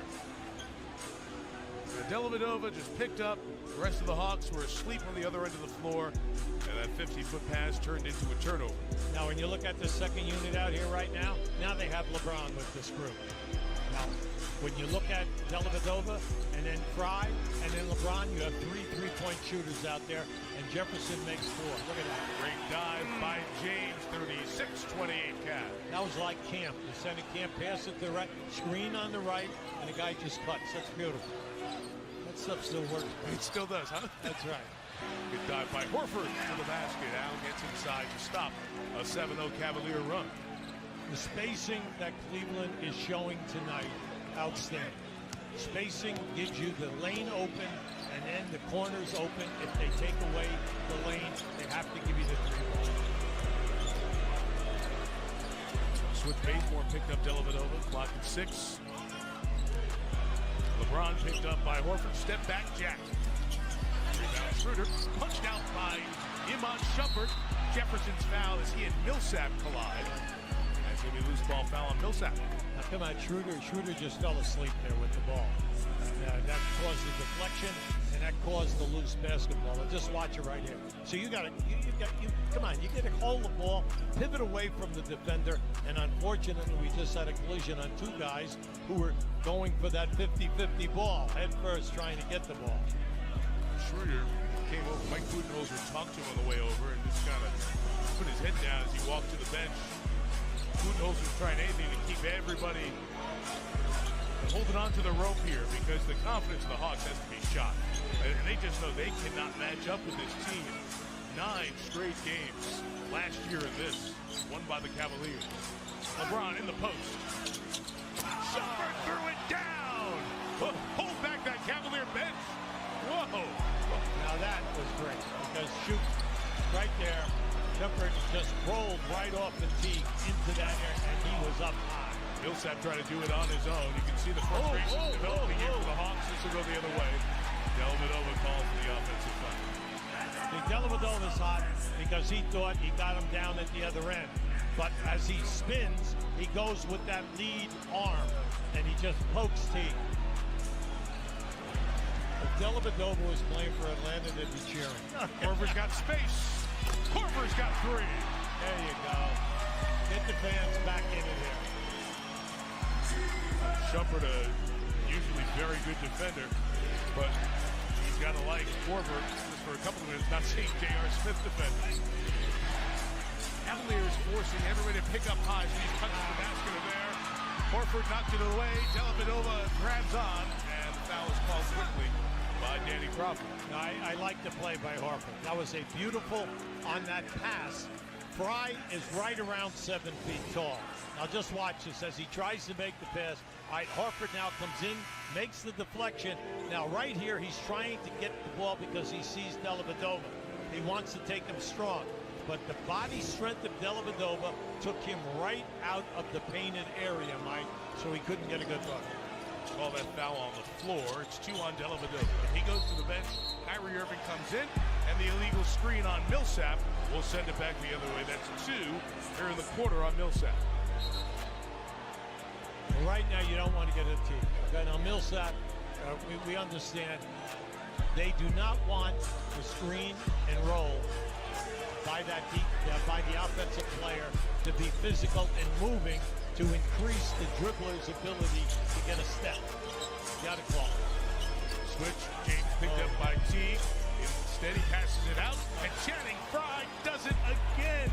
3 threes. They are 8 of 13 shooting the 3 ball in this first quarter and a half of game 3. What a pickup. It really was. Horford inside as Millsap got double. Gets the easy feed, and Al Horford has 8. Now, by picking up Fry for the second unit, it was just a magical move by their management. And then when you think that Mo Williams is on the bench here, and he can step in if they have any kind of an injury to their point guard. See the extension of that defense, gets so much room in that paint. The Hawks trying to shut off. Shumpert put his head down, he drives. Fry in the corner. Actually missed one. Horford chased it off Shumpert last. It will be Atlanta ball on the other side of this timeout. Mike, the benches, both benches are making major contributions. And the three-pointers continue to be the story for Atlanta. Hubie, an 8 more makes, 8 of their 14 made field goals, three-pointers, and a bunch of them from the top here once again. Look at these first halves, Hubie. It's the first half in game 2 and tonight. They've combined 26 of 41, 63% in the first half. Mike Budenholzer just trying to get this team through the second half with a chance. Beautiful out of the timeout. They tried that play earlier out of the timeout. Didn't connect. They did there. That's called slipping the screen. They bring Horford all the way up, and instead of setting the screen, he fakes it and goes on the lob, and they caught the defender. James out of the post, the bullet pass. Great ball movement. Jefferson with the finish. Richard Jefferson. Once again, great pass by LeBron. A terrific pass from that corner. Teague on the drive at Irving. Spins out.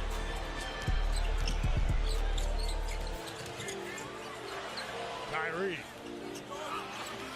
Horford and a foul on Cleveland. Get Channing Frye here. I like what we're seeing from both benches. Cleveland rotating 9 guys.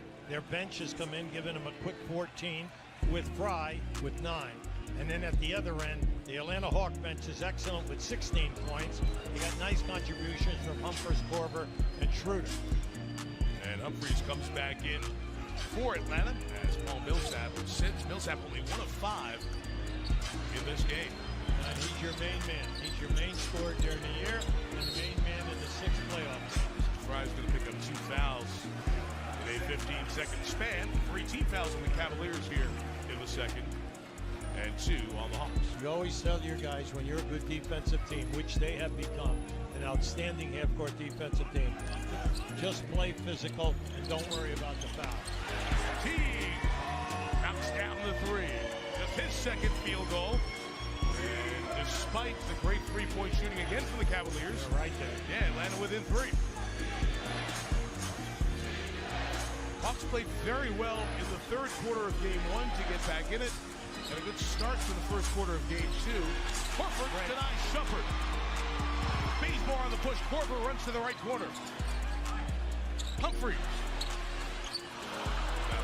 That's all right. They got what they needed. Out of that transition by pushing hard, you'll keep taking that 15-foot shot. Shumpert hits the 3, 9 of 15 in the half. Now, Shumpert has made terrific contribution here, not only with the rebounding, but also the assists. He has 4 assists. And on the takeaway, Irving shielding Teague and scores.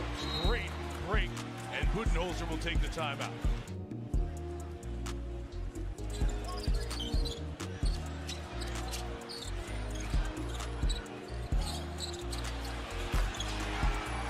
Korver had Shumpert right on his hip, and he's seen 2 threes go down, and much better than the first 2 games. Korver's come off the bench, and Atlanta within 5. Like they made 9 threes, Cleveland, and you look up, and they're only 6 ahead. So you just got to give a lot. Cephalosha back in the game. James, no problem taking him inside. LeBron also letting Tony Brothers know that he got fouled on the way. Mike, he can do that all night long. There's no one in this building that can play him one-on-one with his back to the basket. In most buildings, actually, right? Away from the play, Kyrie Irving and Chris Humphries were tangled, and Irving will pick up the foul. Now this, when you think of LeBron's early years in the league, he very seldom posted up or take you down in here from here. Once he comes down in there, the body, 6'8", 260 pounds, he just takes you, and he doesn't care if you bang on him. Now, he cares, though he's complaining that he wanted to foul. But you just bounce off, and he is going to just lay it up, and it looks very easy to do. So many of his points have come in the restricted area in these playoffs. Late shot clock on the take. It is Teague. Jeff Teague having a good quarter here. He has 5 in the quarter, 9 of the game. The lead is 5, and the Hawks got the travel there. It was called late by Dan Crawford. Mike Budenholzer and his staff were up looking for that call, and they get it. They're just like, just keep an eye here now. Yep, that's it. Right there. You can see definitely a little dance step there. That was the 8th turnover by the Cavaliers. Korver running to the line. James got there to knock it away. Now, why was that important? You said 8 turnovers. They've only been averaging 9 in the first 2 games. That's unheard of at playoff time. LeBron still trying to negotiate with Crawford, saying he was tipped. He just went back to catch it. J.R. Smith not giving Korver space. He takes and makes a 3. He's on a roll now. You like it once he gets going because he's not real flashy. He knows he can take Irving at any time one-on-one. Tristan Thompson on the pitch. Love hot early. Can't get it. Korver and Humphries get the board. Hawks can tie or take the lead on this trip. Korver deep for the lead. Got them all. There you go. Nice team play and a nice ball fake by Korver to take his time because he knew that no one could rotate to him.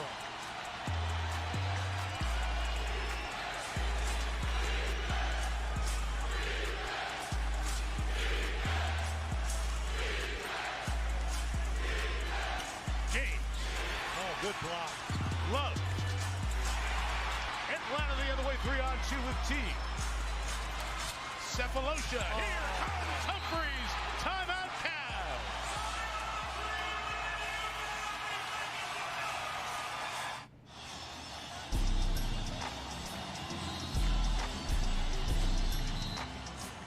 And we have Tristan Thompson intentionally fouled by Humphries before the inbounds here. And this is not, let's see. I mean, Brent Humphreys, it's not over the limit yet. It's just the third team foul on Atlanta. And now the conversation happened because the ball did not get inbound at that point yet. That's what Tony Brothers, Danny Crawford, and Ron Garretson are talking about. So it should be the free throw down here, and it is. Interesting spot to go with that strategy. Yeah, you're right. With the momentum going for the Hawks on that 10-0 run. We just want to say something about Cleveland. When you only average 9 turnovers a game, the way they play at their speed, if you keep it to 12 or 13, that's an incredible night. They already have 10 turnovers in this first half. Now, you have to give, we question Hawks during the year in the top 3 in steals and forcing turnovers. They're doing it tonight in this building.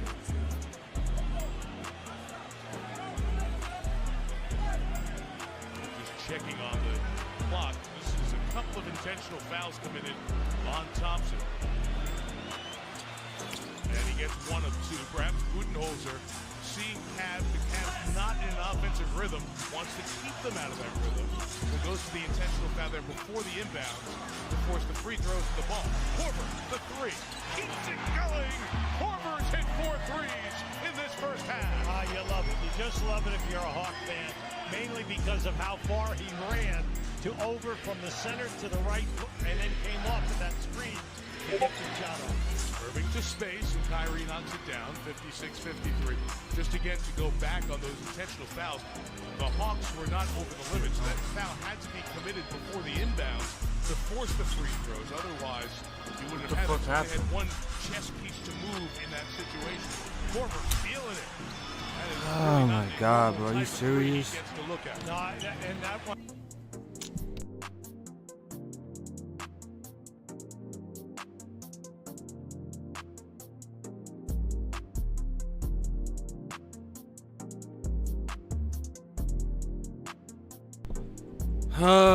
Fuck, bro. Why the fuck this shit showing, bro? All right, so today we're gonna be ranking every single. GG's, bro. Shit just blew mine, bro. Oh man.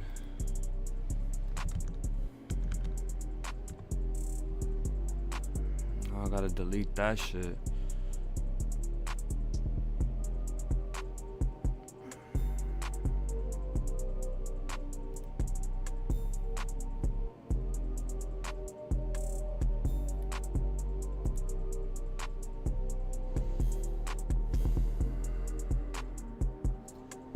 Like, for real though, like, what the fuck?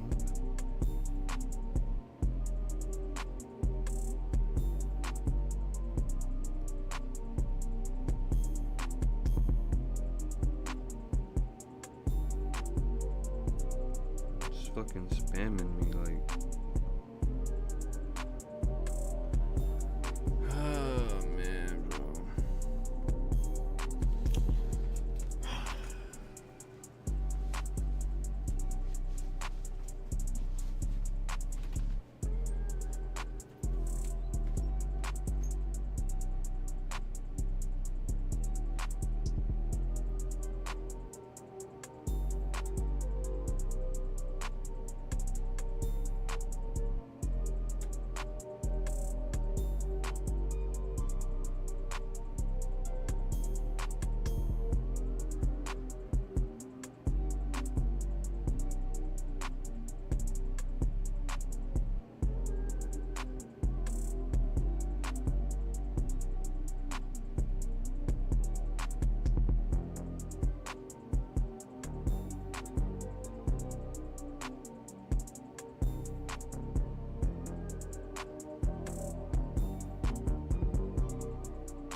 Nah, chat, what is this? What the fuck? Why they got this dude majestically levitating in the sky like this? What is it, niggas? Yo, what the fuck? Oh, nah. Yeah, GG's. Oh, yeah, GG's.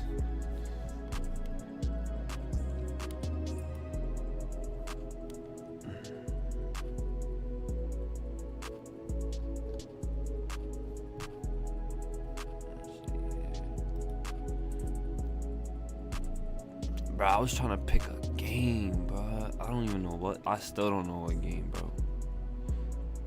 All these fucking games. Oh, I see the problem. Y'all wanted me to play Oblivion, but I had to download that shit. That shit was... Still ain't download that shit. This shit too much gigabytes.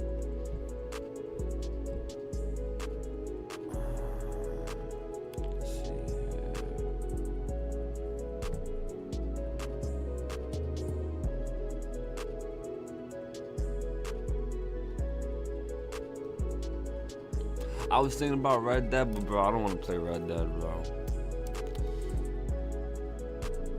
After watching those videos, bro, I want to play a From Software game.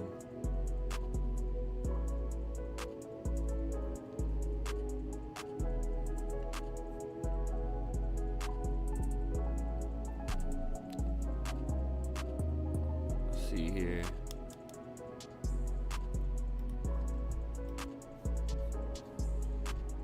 Niggas did a ranking. Must have been a long ass video.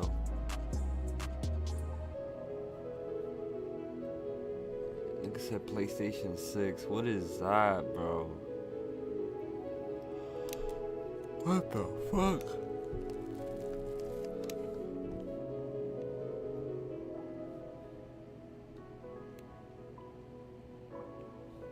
Niggas dead ass playing Aqua Teen Hunger Force. Now I remember this.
They should have asked me that like at 12, 11.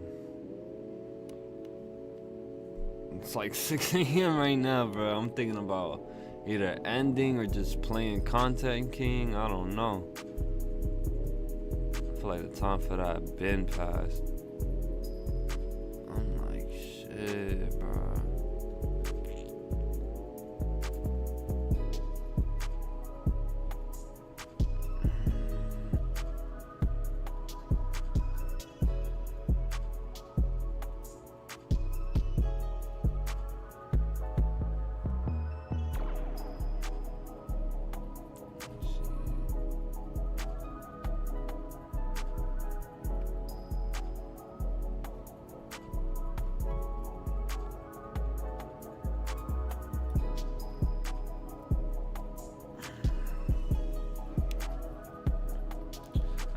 Problem, bro. I deadass don't know what the fuck I want to play, bro. And it's mad fucking late. This shit make me not want to play anything, bro. Yo, bro, cause why is it 6 a.m., bro? What the fuck?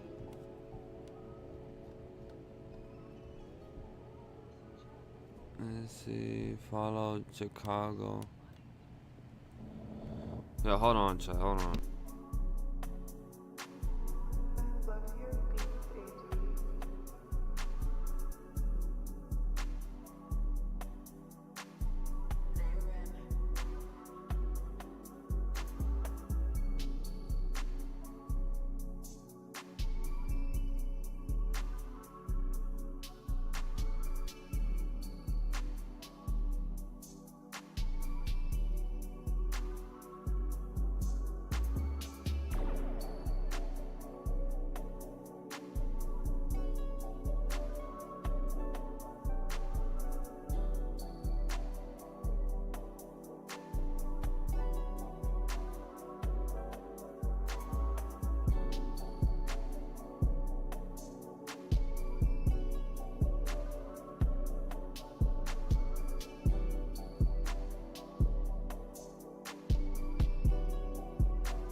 Nah, yeah, chat. Tonight didn't really go like how I wanted it to go.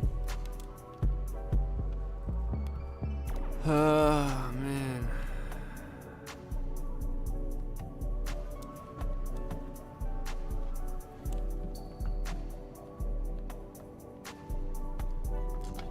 But I don't know if I should restart the stream or if I should just leave it like this, bro. Cause trust me, chat, this shit got me mad too.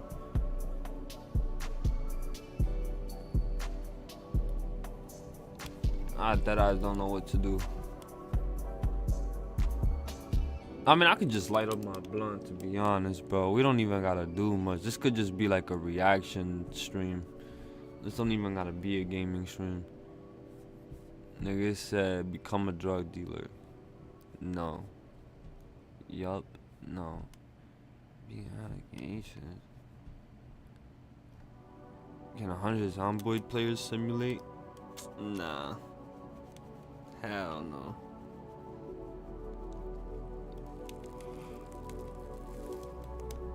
But I only know about this game a little bit, bro. Lost in media.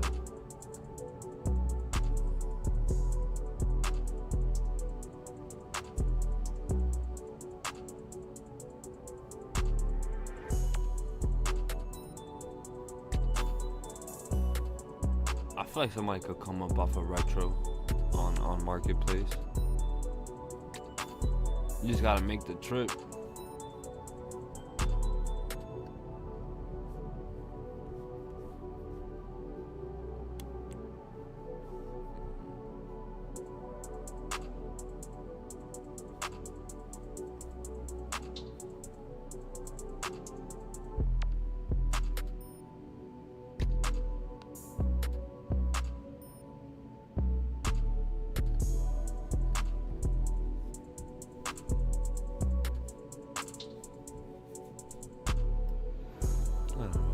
All the way. I ain't running back. I'm just gonna go like these.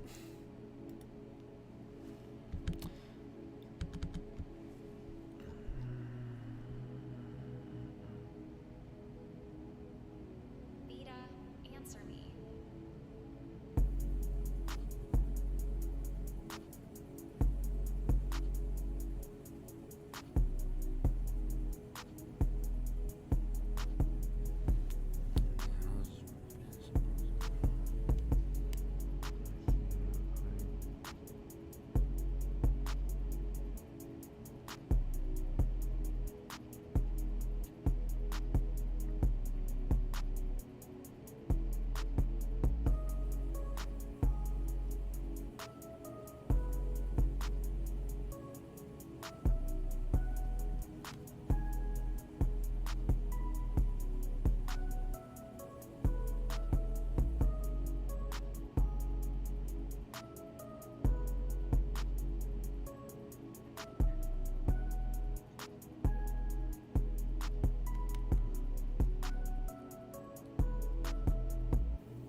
this?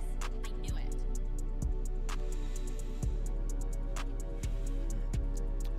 it. Chat, yo, bro, shit just feels so weird right now, bro. Alright. What the fuck should I do, bro?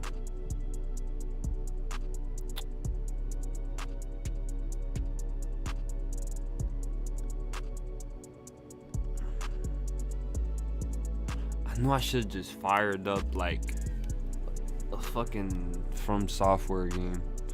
That was deadass the vibe. It was either that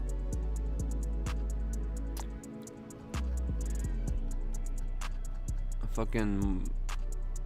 That's the thing, though. I didn't want to download Oblivion, bro. That's OD, bro. 119 GB. That's too much, bro.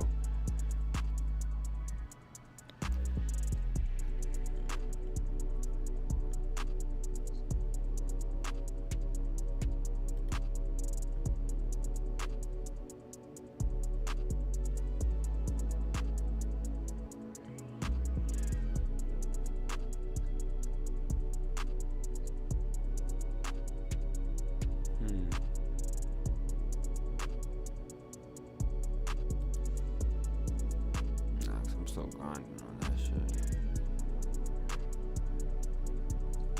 I'll hit a couple levels.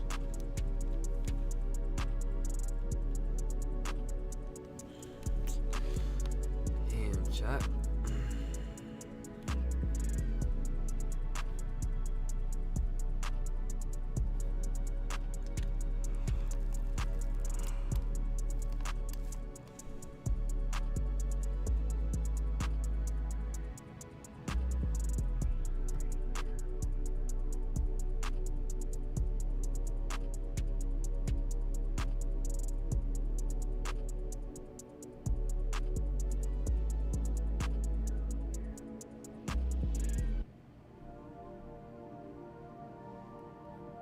Vita made this?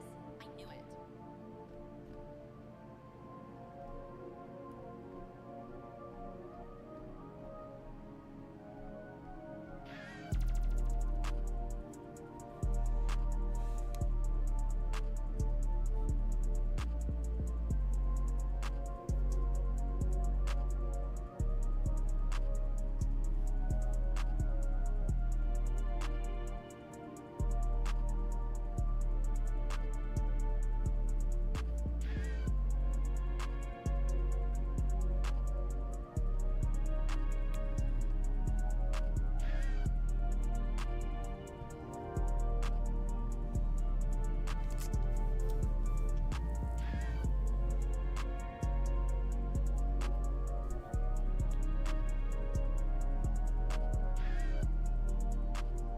Yeah, I don't know. I'm just not feeling any of this.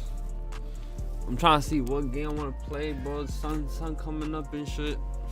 I don't know. I don't think I want to play any game. If I can't decide, bro, I don't think I even want to play some shit right now. I wanted to, but it's just like any title that I wanted to play, but it's always some shit that's like telling me like nah on some shit, bro. Especially when I look at the time, I'm like.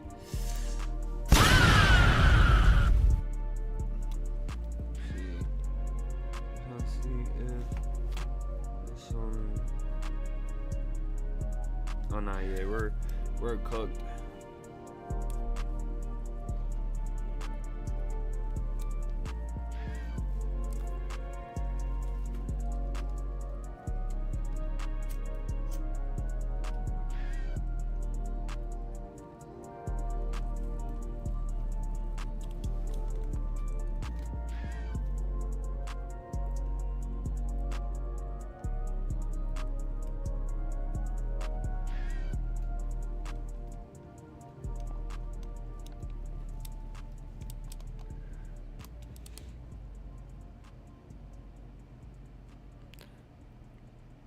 Like, I look at Red Dead 2, I'm not feeling the cowboy theme right now.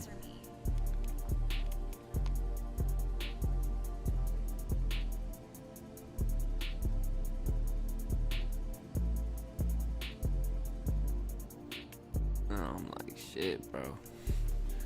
I'm like, shit. Let's see. I want to play Persona 3, but we're stuck in that dungeon. We're not even going to progress the story because we're just in that dungeon. We're supposed to get to a certain level. There's just been certain shit that's been off-putting for real.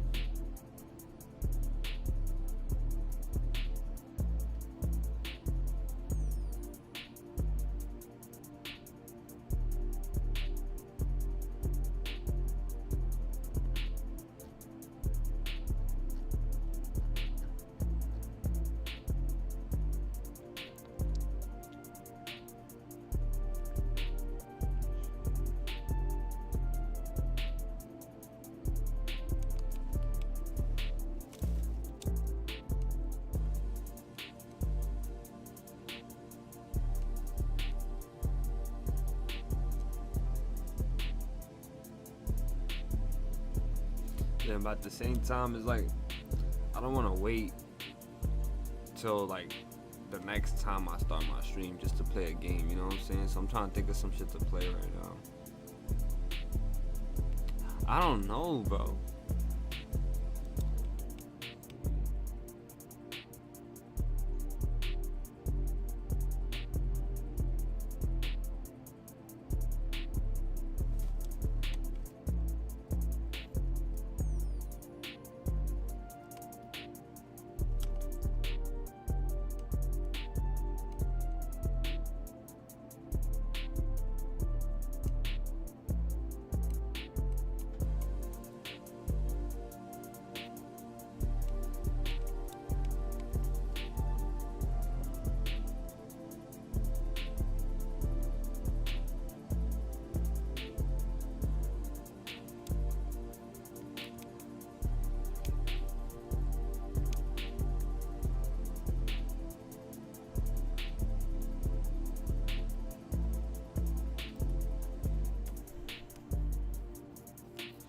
I don't know, I was not expecting. Let's see.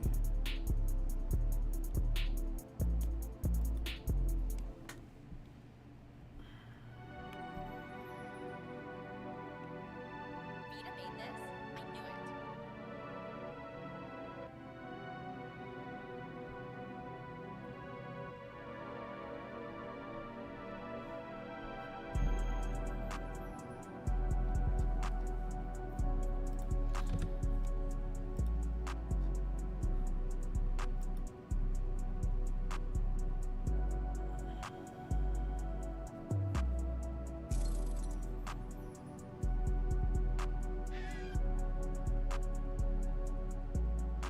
Nah, Nightmare, she looks crazy.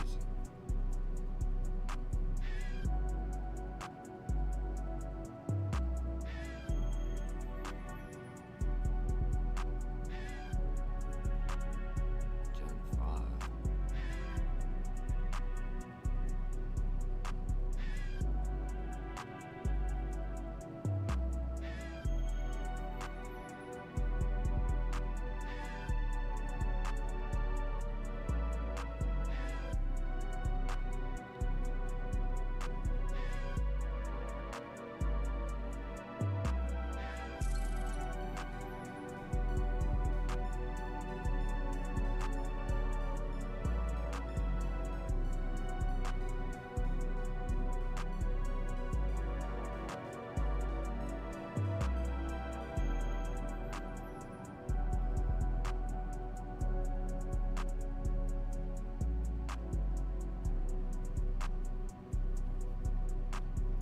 Searching for a world that doesn't exist. I don't know, bro. Right now, I'm not in the mood to do shit. I'm trying to pick a game that I want to play, bro. Nothing is clicking right now, bro. I'll just put it in the background for you to watch, bro. But I'm tuned out, bro. I'm gonna keep it a bean, gang. Yo, how's about I search up your name on this shit? Let's see here.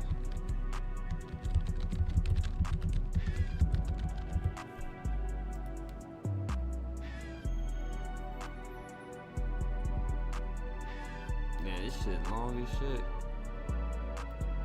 Whatever My nigga, you your do at rage the reacted to this shit?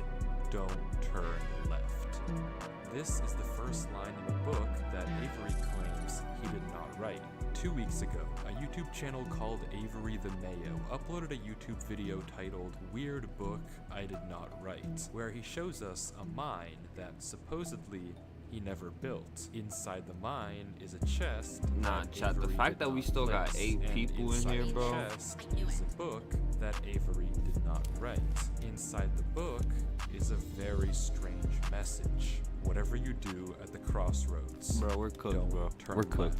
Don't be fooled. Don't be fooled. It's just listening. You can't outsmart it. It's listening to me. It's listening to me. It isn't from It's watching me. Damn, that's a crazy typo. Don't turn left. At the crossroads, don't turn left. At the crossroads, don't turn left. At the crossroads, don't turn left. Over and over, followed by a sequence of numbers. And that's it. It seems impossible that a whole mine just appears in your world without your knowledge, but Avery explains in the description of the video that the laptop he's playing on is from a storage locker. It already had Minecraft installed and this world already existed, but when Avery first loaded it up, it was just a normal world. He only now discovered this mine a few hundred blocks from his house. So, in that case, what is this book? The contents are strange, and it's not evident what they refer to. If anything, they just sound like some crazy rambling. But the numbers at the end are clearly some sort of code, so maybe we can solve it and figure out what this book is talking about. Except we I ain't gonna lie, can't. chat. Watching all those videos make me want to play Dark Souls, so it's bro. not any alphabetical code. There are 4 sections, not 3, so it isn't coordinates. And in fact, there's not a single cipher that comes up as a good match for this code. If it is a code, it's unlike any code I've ever seen, and I wasn't able to decipher it. So, is that it? A strange one-off? But it's like I gotta wait for my girl to be on the game. That's the only thing I don't like. Right, because for 2 frames at the very end of the video, I could start another Souls game separately, but I don't want to do blocks. that. And this time, there is a code. Because taking the first letter of the name of every block and capitalizing it if there is more than one, you get a string. A string that perfectly matches the length of a Google Drive. My boy said, nah. Enter takes you to a folder. And this is where the true mystery begins. The mystery of a Minecraft. Nah, it'd be like that with co-op games, I'm not gonna lie. Opening the video named Footage 1, we can see a player in the exact same spot Avery was in the last video, except now he has way more items than he had last time. Presumably this is from his house, and he's come to I would play Minecraft again, but I don't want to play on my console. I want to get it for PC so I can mod it. I had it for PC, but I lost my copy. Regardless, Avery lines up with the other strip mine and begins to start a new one. Let's just keep this up for a little bit, and then I'm gonna just get on the game. This. I'm like, nah, I don't know if I can just react like that, like just. I wanna react to this nigga just playing Minecraft, bro. This nigga found a whole nother world. To begin exploring until he stops and sees this. It's hard to make out, but as he walks closer, we can see what it is. Moss and grass. This is immediately a red said flag, TL because Legacy. This kind of terrain does not generate caves. Avery checks underneath it, but there's nothing else. Nah, I don't want to. Nah. That's like some shit I did when I was a kid type shit. Not natural, but not leading anywhere either. It's only when he heads back down the cave does he see it. I'll just wait till I actually have like another copy for PC. And there it is. A tree unlike any other oak tree in the entire game.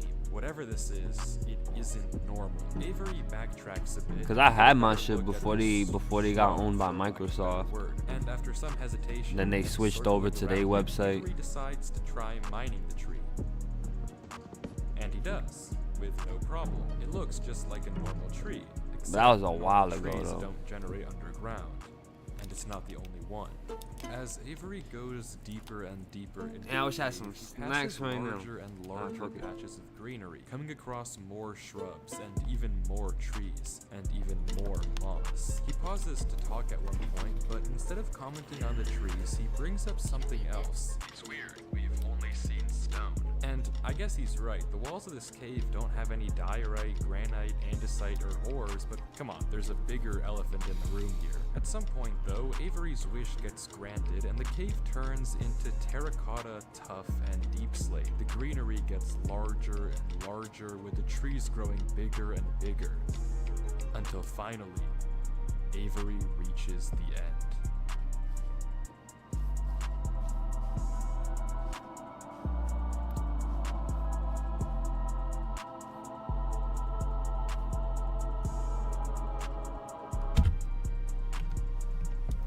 There ain't no fucking way, boy.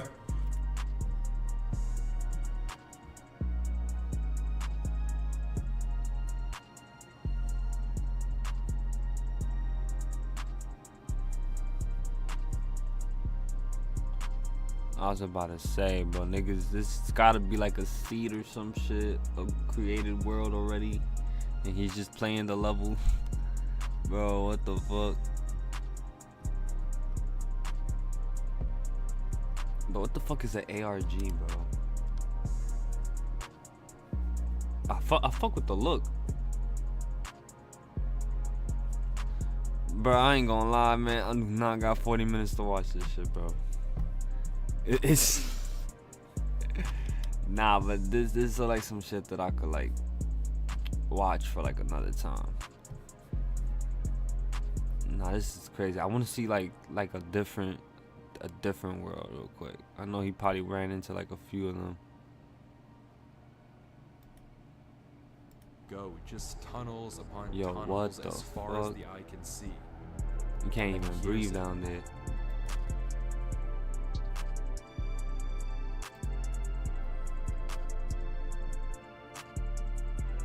Vita, answer me.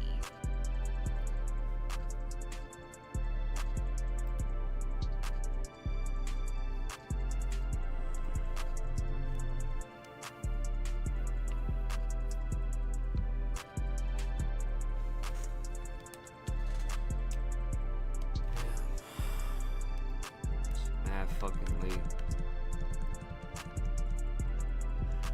Let's see here. It also has a sequel, LOL. But shit, I have to come back to this, bro, because I want to get on a game right now.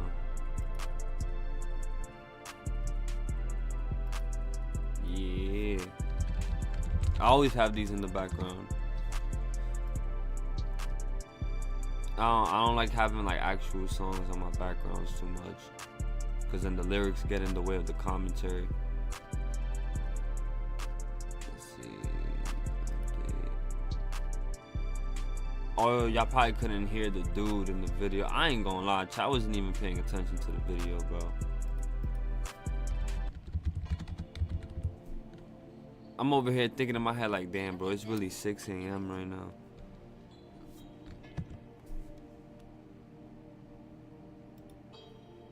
My boy said, yee.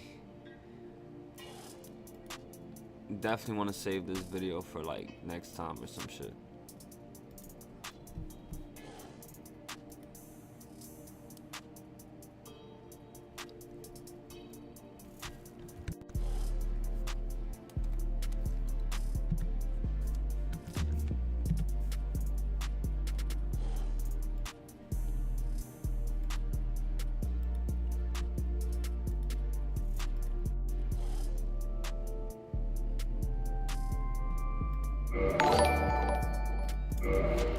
Yo, Spoil79, thank you for the follow, my guy.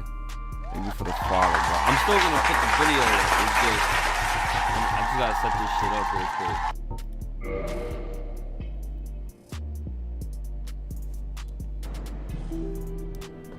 Okay, let me go over here before I do this. Don't want my nigga to fall asleep and shit. I'm not fall asleep, I don't want my nigga to fucking fall down to his death. That's why I put this shit up.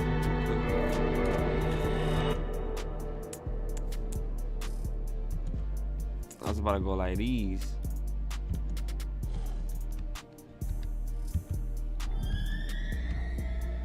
The same sound is is when the Whispers played previously. Avery rushes to dig into the wall, and as he blocks himself in, we can hear the Whispers again. Oh yeah, bro, study real quick. My boy gotta study. Yo, Sport, I appreciate you, bro. Passing by. Oh man, I gotta see when what the the coast fuck I is wanna clear, do, Avery digs out. But you see your chat cereal with he has fire no right now. choice but to gamble on a tunnel and hope it's correct. He scans the walls again. No obvious sign. I mean, I got which this. to pick. So finally, he rolls the dice.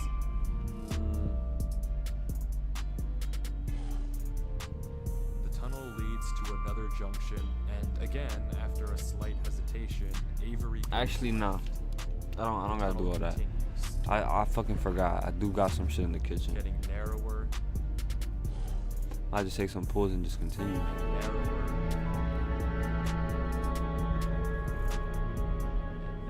Hold on, chat. I'm about to check my phone real quick.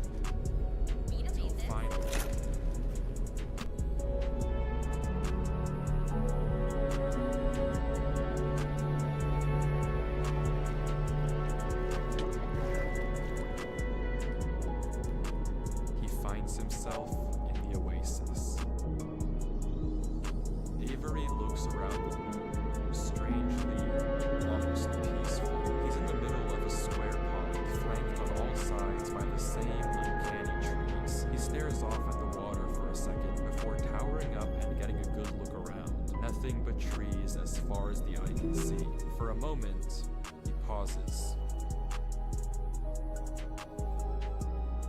Before something snaps, and he crafts a boat to get to the center of the lake.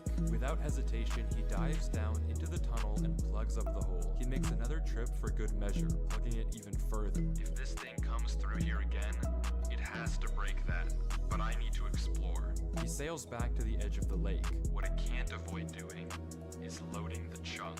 Avery chops a few trees and crafts a hopper with the spare iron in his inventory. His plan is simple. Set a trap for the thing following him. But wait, did I miss something? Because how does he know that something is following him? Sure, those torches turned off, and yeah, we heard those noises before, but there's actually an even stronger piece of evidence I haven't mentioned. Remember when Avery said this? I already heard you in the cave. Well, it took me a second to figure out what exactly he meant, but then I heard this. It's almost impossible to make out, but on a few separate instances, while Avery was walking in that original cave, he would randomly pause for a second or two, and now we know why. He was listening. Every time he paused, for just a brief moment, you could hear footsteps on the stone behind him. Oh, it's just late, bro. But I'm gonna play for a little bit. Fuck it. But okay, if something is somehow really following Avery in Chash, I make the ramen noodles right now. Stop it, or at least get it to reveal itself. Well, that's exactly. Nah, what I just he's need doing like right some now. Like flavor he said, right he now, needs bro. time This to water's go not around doing and it for me. explore this world. But while he's gone, anything can just swim through the hole and replace the blocks to make it look like nothing happened. But if Avery turns down his render distance and puts items in this hopper, if he then goes far enough away and unloads the chunk, the only way for the hopper to be empty when he returns is if something loaded the chunk while he was gone. And then...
I don't know when they're gonna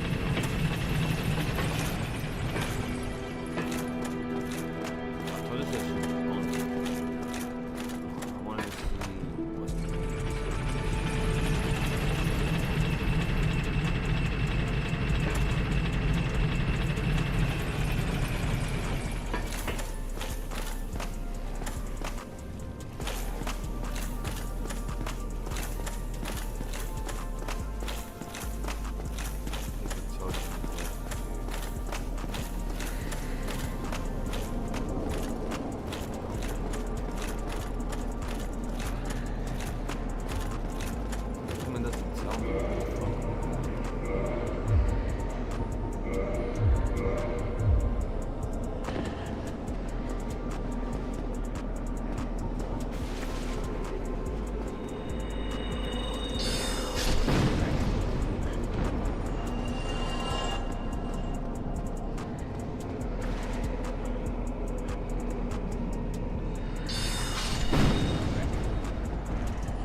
Let me just call this person though.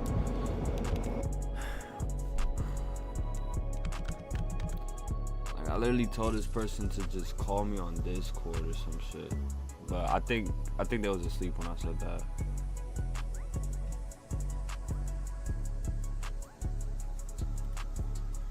Can I move my mouse? Okay, there you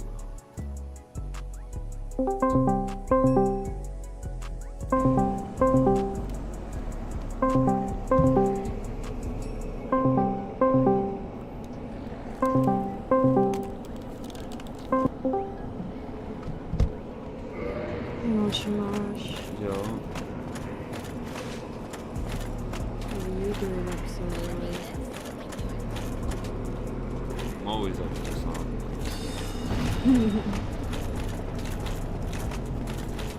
Yeah, I don't know if you heard me like around 12 or 11, but I told you that you could just hit me up on Discord or call me on Discord if you wanted to join. but forget about that. We're not supposed to be here.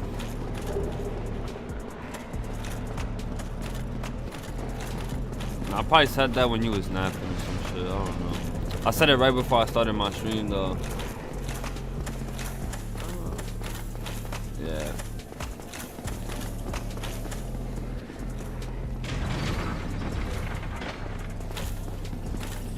I gotta go I must to have been napping because I don't remember anything. Yeah, I just said that. I said you was napping.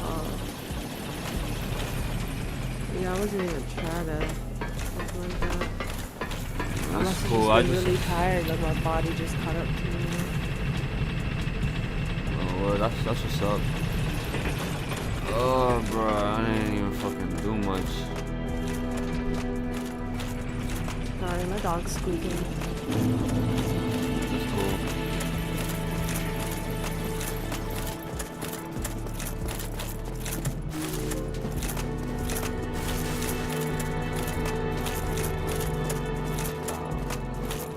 Can't work it. Try to take this one off.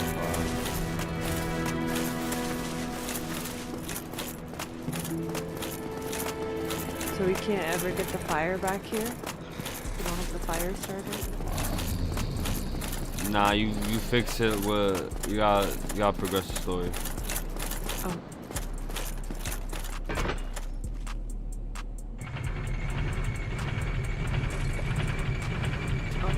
What are you doing here?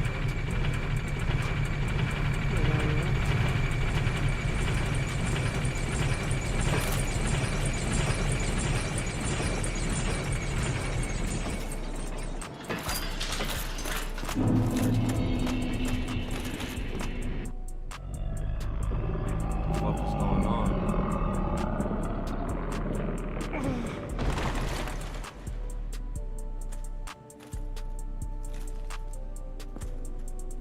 What the fuck just happened? Why'd the guy eat me? Somebody ate you? Yeah, Who ate you? the sea creature. Why did you? I'm in the firelink chamber. You breaking my game. I don't know. I just went to talk to the guy, and then it. Why did you talk to them? I don't know. I was just going around. Bruh. What happened?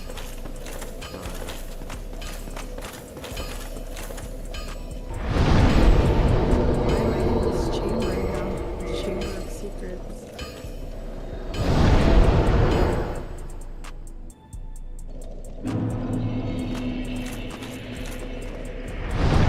Just activated a cutscene and I couldn't even see what was going on because it was glitched on my side. I'm like, you're not gonna rest? Ah, fuck it, your health will be halfway. Okay. Is that part of the? That was weird. I didn't think that cutscene would activate, but then I forgot that we finished. I couldn't even see what the fuck was going on. I was seeing like through the map and shit. I didn't like that because it's like, bruh, if it's my world, you should let me activate my cutscenes. Cause like I couldn't even see what was going on. My bad. If you should go. Explain it was an accident. Chill, yo. Remember, I'm talking to NPCs. Oh gosh. You're acting as if I know this game. Like if I know what's gonna activate what. You're acting like I did it on purpose. And clearly I didn't. It's not that, but it's like, why are you going around like interacting with random stuff? I was just interacting with the people at the Firelink Shrine. Oh, I'm not supposed My to do bad. Didn't know that would fucking. Now, like if you was to go to my stream and then see what we saw, you would have been like, damn, what the fuck is that?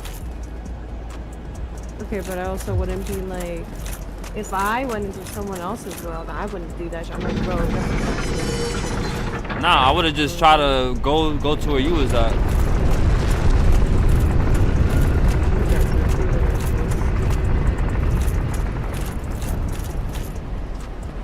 I was just here before I joined your world. I literally just killed all those people. And That's cool. all the monsters and spawned up here. That's what's up. We gotta go over here.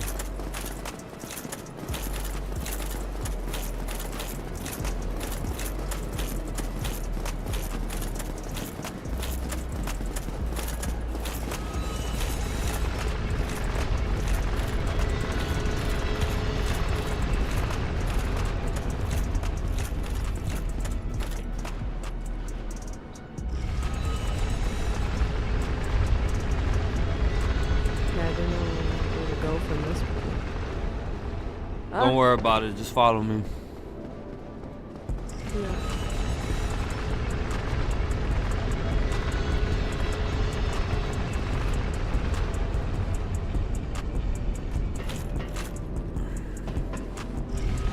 What? You just glitched out for me, that was weird. Your thing just glitched so hard, that was crazy. You just walked into a spiral and not the platform.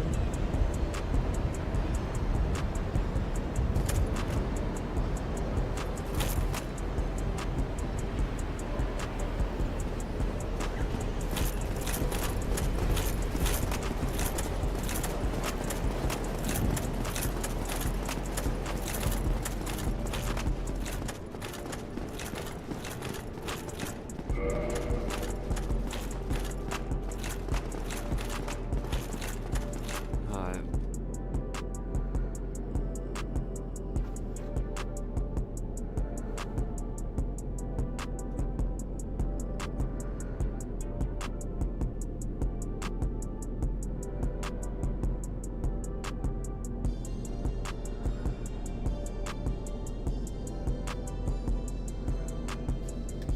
Oh shit. Nah, we're supposed to go down actually. But we're almost there though. Oh, bro.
Where the fuck is the Archives, bro?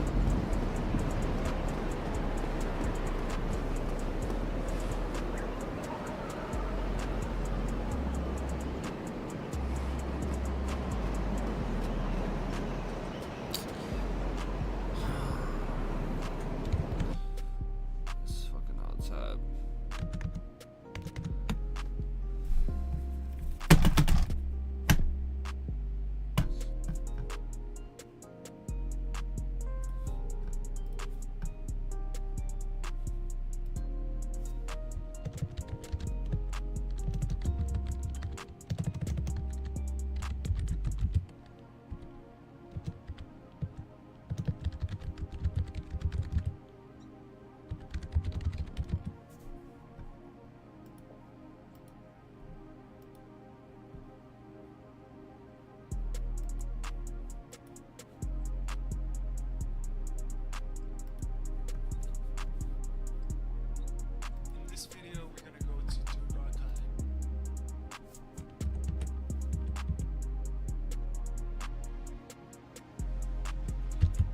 What? I thought you did, bro. Nah, this shit don't make no sense.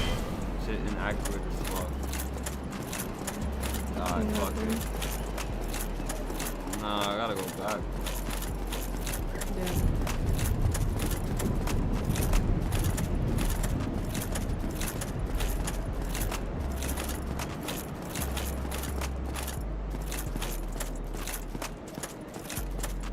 This shit takes a while 'cause I gotta like look it up and shit.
Bruh.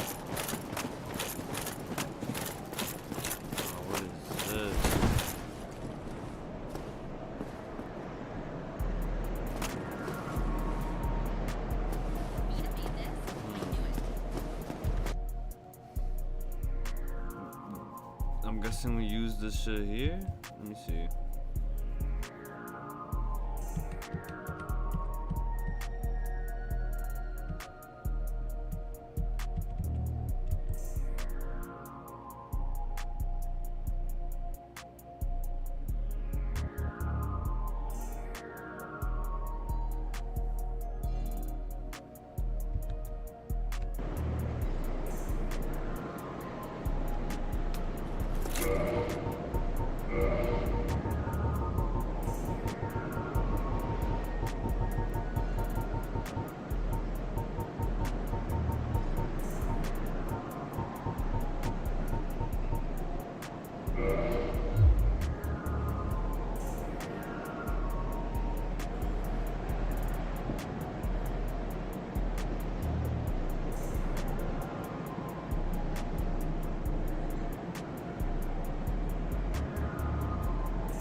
jeez.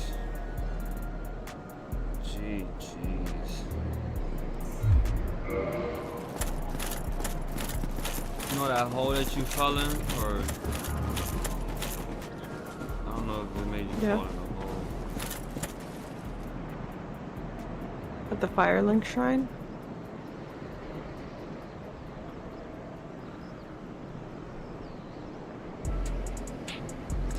This shit tedious, bro. I gotta go all the way back over there.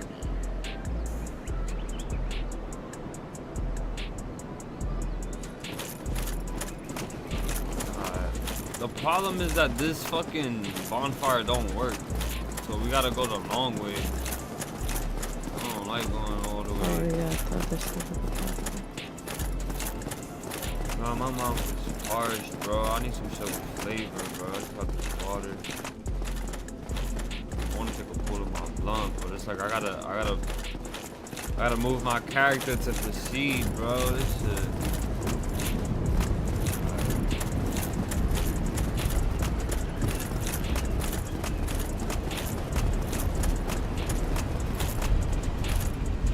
I think it's because this shit is bugged. Because of the mod.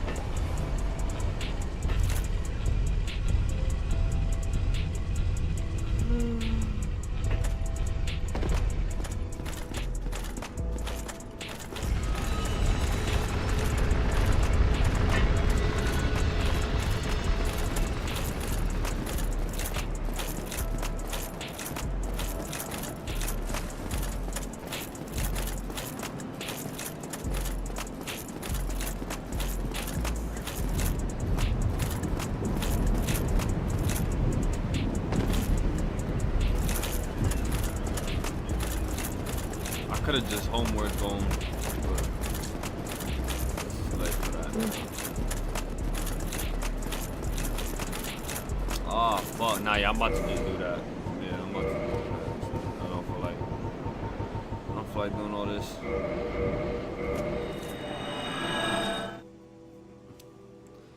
This shit's so tedious, bro. I gotta go here, then I gotta here, then go here.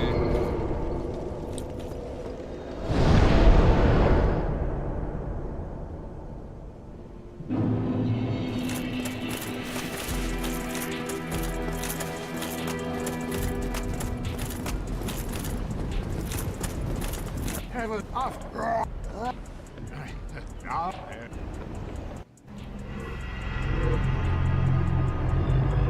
This was the cutscene. They was Yeah, but where I was at, because I was in a different map, it was just showing, like it was clipping through like the floor. It was like the successor of Lord Wynn. Now, place the Lord vessel on the altar. the reason. Oh, I see why this shit was bugged, bro. Cause this is like a main event type thing, and I wasn't there for it. Yeah. I'm supposed to place the Lord vessel here. Damn, big ass cup.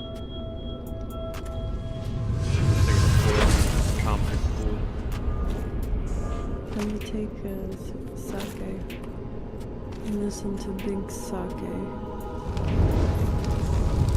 I'm blowing out for the day. Yeah, that shit loud as fuck. Oh. You see this light of beam? This beam of light?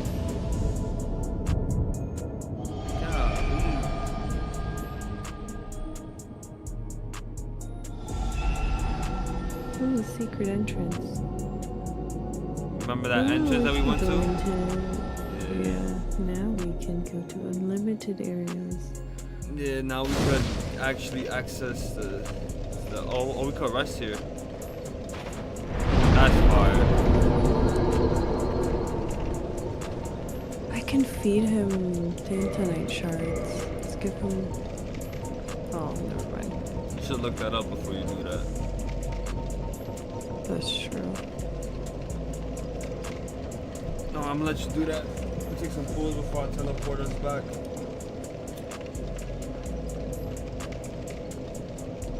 Gotta go get OP. You need the other magic spells.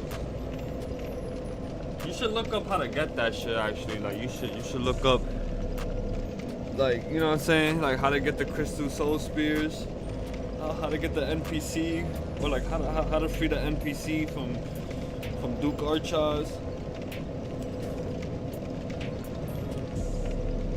I'm thinking about making some cup noodles. I ain't gonna lie. I'm like,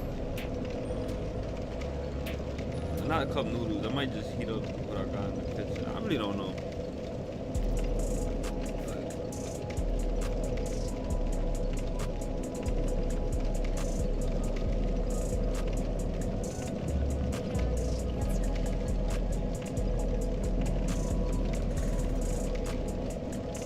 What does it do if you give him stuff? Nothing, you can't give him stuff. I don't know why that's even an option. Oh, he took you back? Yeah. Yeah, I can see that. Damn. I didn't want to do that though. Oh, I didn't know you would both leave. Yeah, that's what I'm saying. Like, you be interacting with shit now. Look, I can't even move. My dad can't move. Oh my god. Yo. Bruh. Oh my god. You're just chilling. You're just chilling. It's not funny, bro. I can't move. I gotta reset my game now.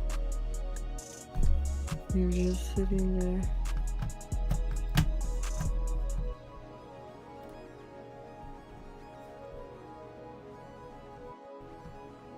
I respawn on Inner Londor.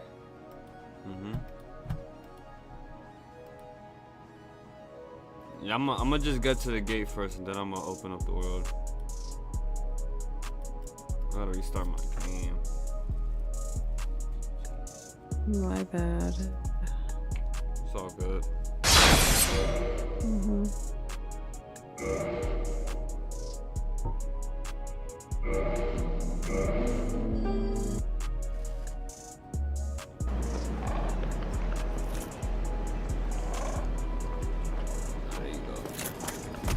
I need them to take me there again. Very well, then.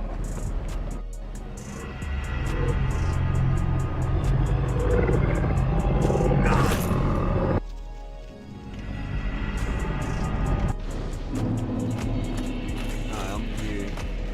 Let me warp to Anna.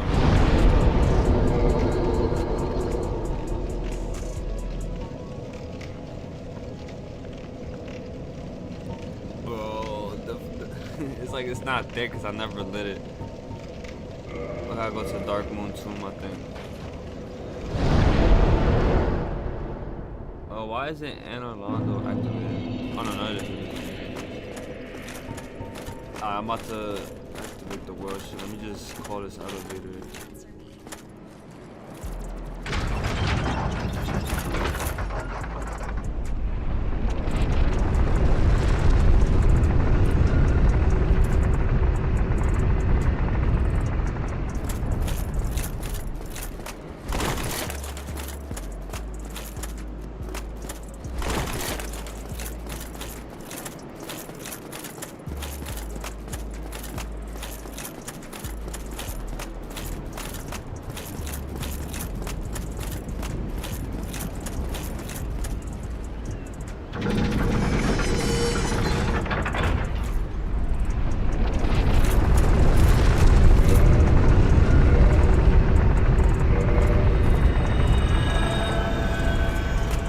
Created the world. I'm running back to the elevator. Not elevator, but man, elevators in this map. Oh no, it's just staircases.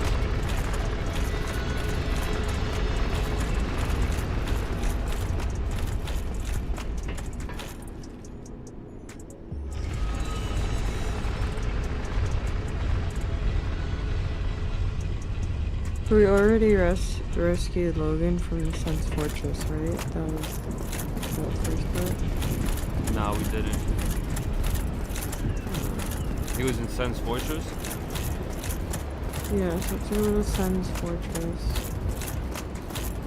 Alright, well, I'm gonna go pick up the first bonfire before we do all that. He's still over there? Like he didn't die or nothing?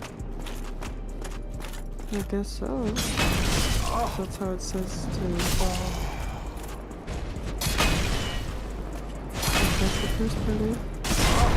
Requires and then rescue him and get him in the Beats archives in the south. And archive college in the south key.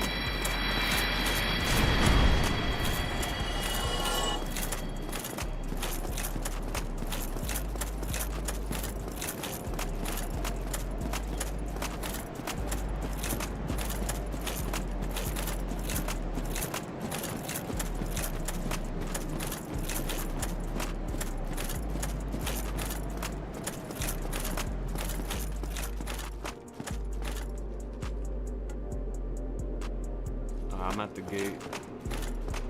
Where are you? The gate.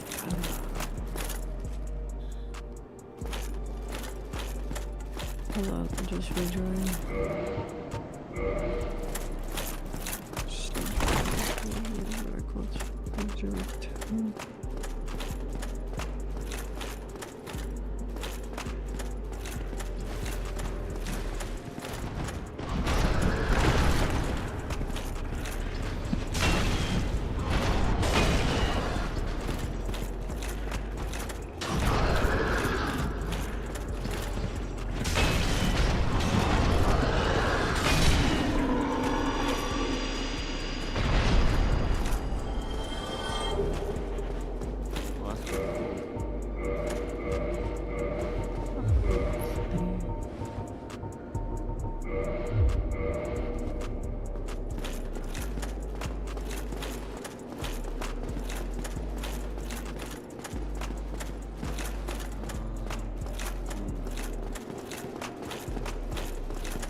So you know exactly like where to go? Yeah, I just lead me to remember that platform that had the big rock and like the lever, and then you have to spin in a circle, and then it changed the direction where the watch out. Over there.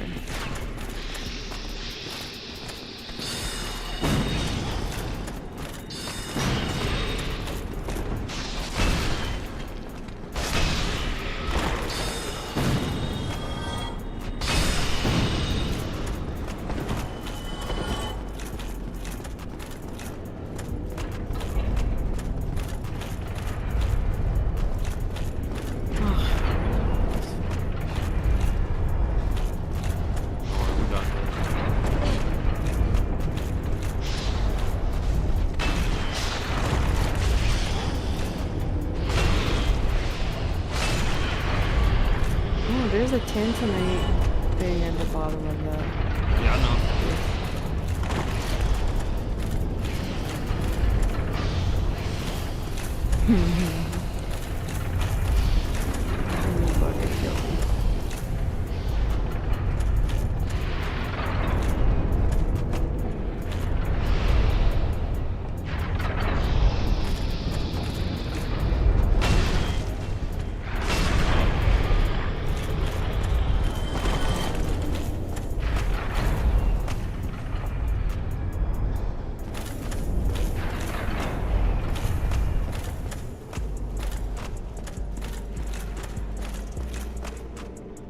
Oh, I fucked up so bad. Like,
oh wait, that's the wrong way.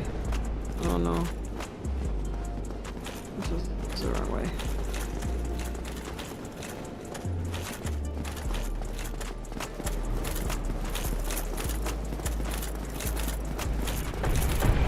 Let's move a little bit one more time.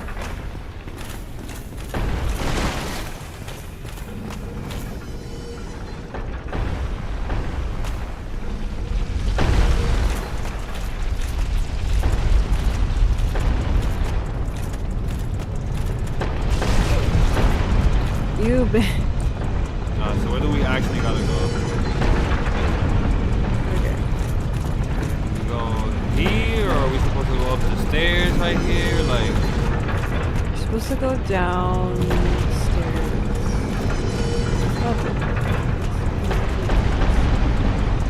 what you I think mean? I was Like, there.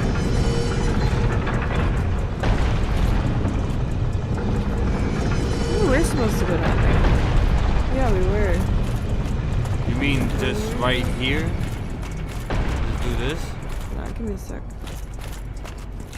Okay, so yeah, he did go down there. I think I already found it.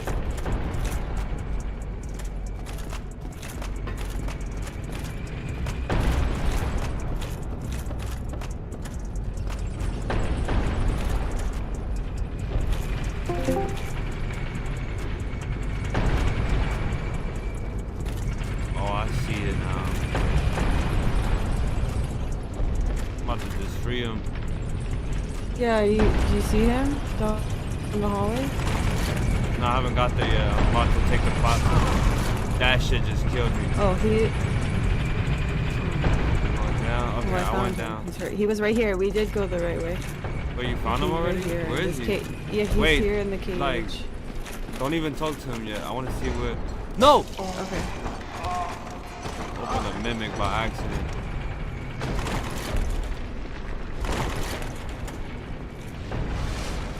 Go back up here.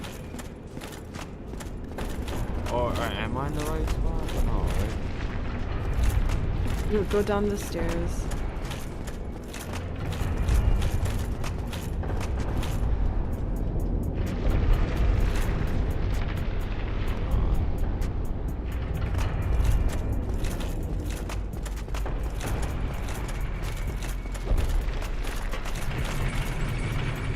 And then he's supposed to go to the Firelight Shrine. You didn't talk to him yet, right? No, I didn't. I see, like, where the fuck did you? Down the stairs, where we went the first time. Like all the way down the stairs? Yeah, all the way down. here. Oh, he's in that cage. Oh no, he's just right here. Yeah. Wait. Oh, he's in one of these cages? Yeah. What happened? You fell? Sorry, I'll wait for you. Oh, I see him. He's right there. It's alright. I'll wait for you. Ah, it's so tedious. So wait, like, he could sell you the spells right away, or we have to go to the archives? No, we have to free him twice. We have to. He do gets the captured archives after. twice? Yeah. Oh, I unlocked this with the 'Cause master key. He's a well-known wizard. He's a Yeah, well-known wizard. He's like Gandalf. He look like Gandalf. People just want his, you know? Yo, I unlocked this So- cage with my master key. What's in it? Oh, hey. Wait, we could walk in there? So he goes back Oh, to the Firelink Shrine now. Look at me, I'm in here. That's where I think we go back. Yeah, fucking close it too. Let me close this shit. Imagine. Let's free him. Remember the closet at IKEA? When I closed the closet door on you and you're like, oh, you just gave up. I used the master key. Oh, heavens. Thank you. I'm safe. Bruh. And I'd love to resume my travels. Bruh. Let's log a few things first, and I'll speak with. So he wants to. Okay. Oh, I'll...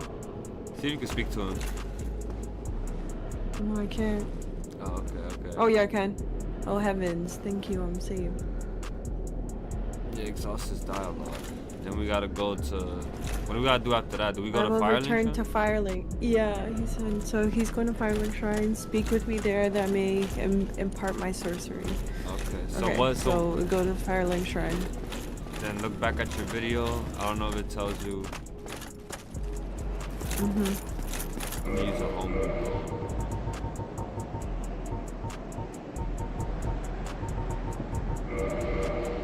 So we go to Firelink and then we have to fucking rescue him again at the Duke's Archives. He's a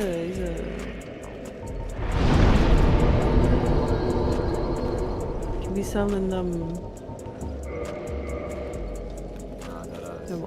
underground spells. Can be selling them cheat code spells, that Viper spells. You know where he's at? No, hold on. He's supposed to be with, hold on.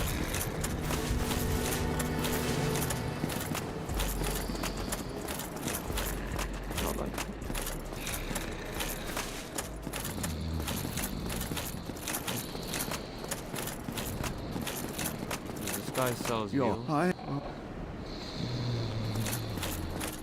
Sitting on the left side of the upper pathway near the cliff edge, where Griggs of Vineham is. Oh, he do sells of heals. Wait, so where's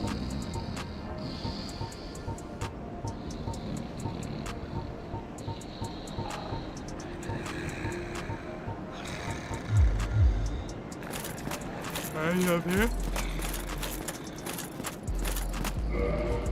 It says he's near where Griggs is. Where's Griggs? The other sorcerer. Remember where I bought? Yeah, he's over here. He's out here, right? To your left. Yeah.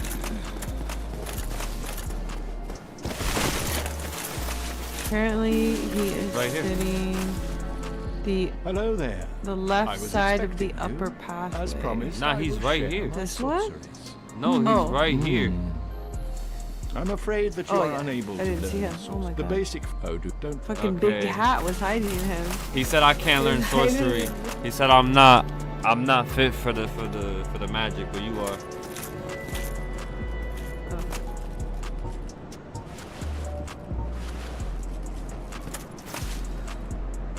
So what does he say?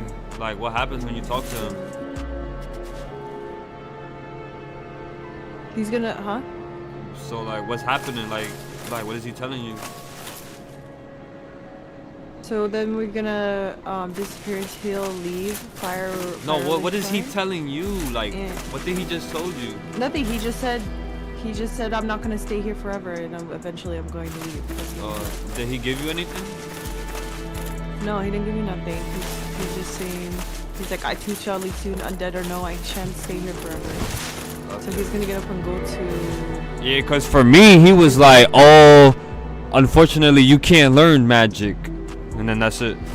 Oh. So I'm guessing it's different dialogue for you because you have magic. Yeah, it is. That's why I'm asking like if you could summarize like what he told you, cause I don't get to see that dialogue. Yeah. Okay. Yeah, but that's all he really said. Just saying how he's gonna leave. Choose an under purchase his initial spells. So he's gonna move to. But when's he gonna move though? Like if we leave, is he gonna move? I just want to know what he Like if said. we just go to the Duke's archives, is he gonna be there? I just told you what he said. Yeah, we're right. I just told you right now. I just told you 2 times. He said he's not gonna stay here forever, undead or not. He's just saying he's gonna move. Wizards like to talk in riddles, like to make it confusing for people. Nah, it's not confusing. I just wanted to know what he said. Yeah, I told you. Yeah. So, I even said it word for word.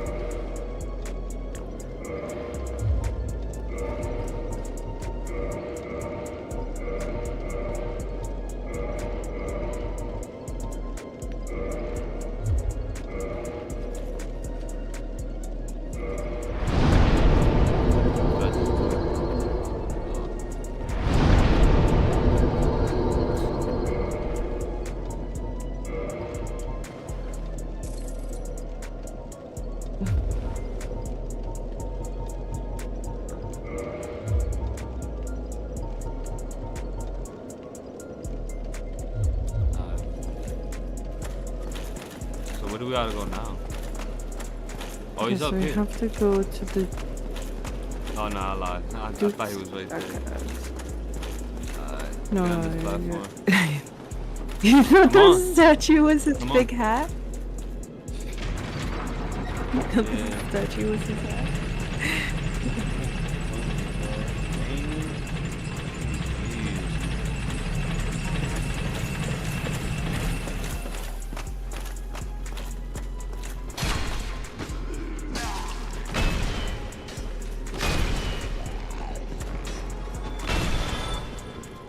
Oh, I think this ties into something else. We have to defeat Seath the Sailor as well in order to free Logan.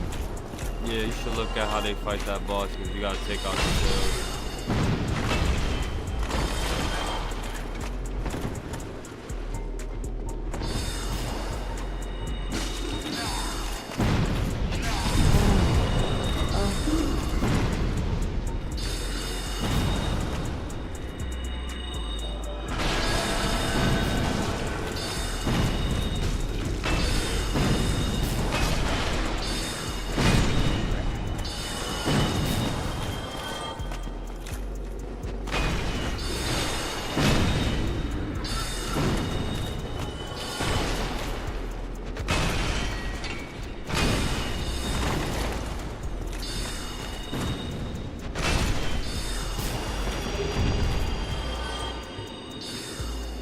What? He's gesturing.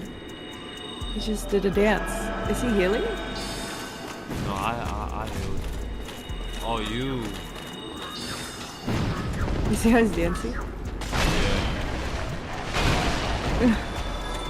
Nah, he boosts his, like their damage. Oh.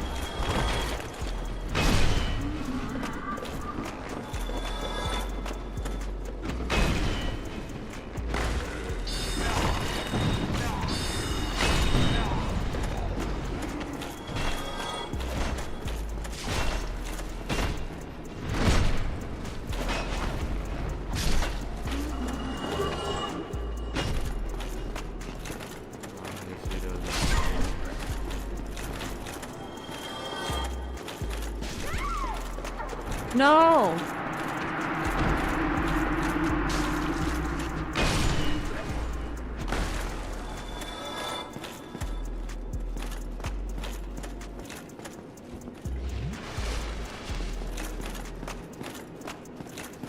Oh, you don't have to necessarily defeat Seek the Scaleless.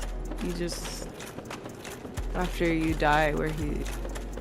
you spawn where he died. No, you gotta fight him a After second you die, time. you spawn. Yeah. Just keep watching, I think. 'Cause it said we had to.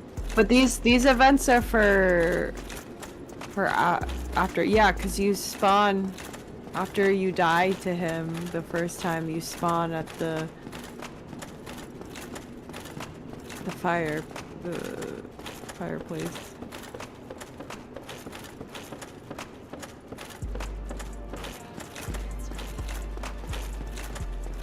I wanna get team heal. That's a good spell.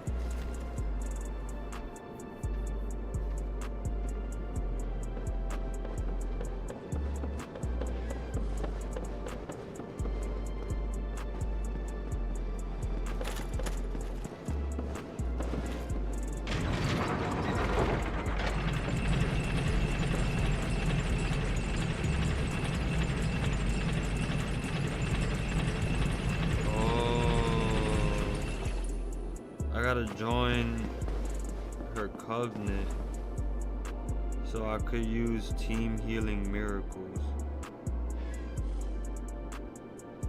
Locating the miracles.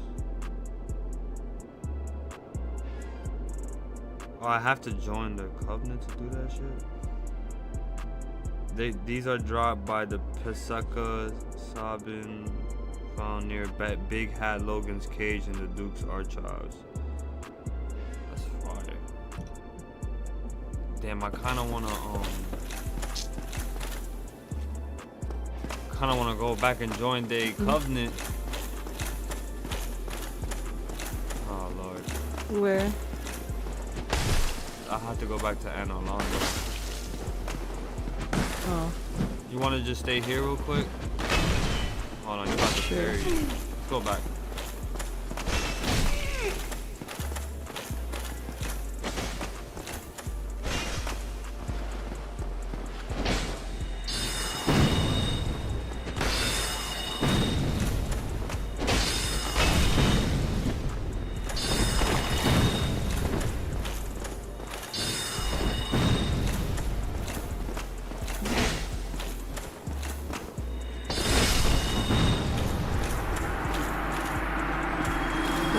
Skull Kid from Zelda. Word. Let me know if it keeps you here. No, it's not going to, I think. Oh, maybe it does. Yeah, it kept me here. Stay there for a second. I wanna go do something. Yeah, I'm gonna go take a bowl or something. Maybe not. Yeah, you should watch that video so that you could know like where we gotta go. Yeah, I'm just watching how to get this seat this game. I'm gonna make a quick coffee. While I do that, I'll be back. Yeah, I know, like just no. Let's see. Chamber. I'm gonna be watching it while I do my shit. Yeah. Let's make some moves, bro. Okay. And Armando. Go talk to the princess. Join her covenant. O chosen undead, thou hast Discover Princess's Guard Covenant. Awesome. Ring of the Sun Princess. hereof is made. Awesome. Since the day fought one another in without. Please, that please, the Okay, I now joined her thou covenant. shalt go forth, chosen You should, actually, no, I think I could run over there.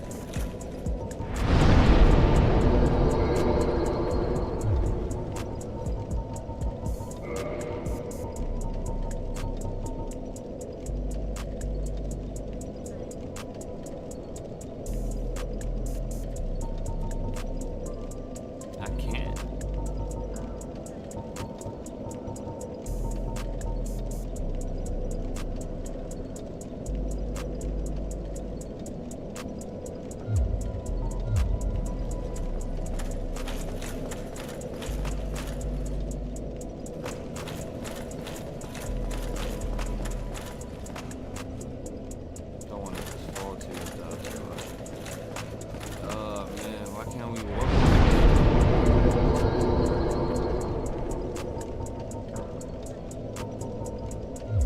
See if I could join her world and just leave.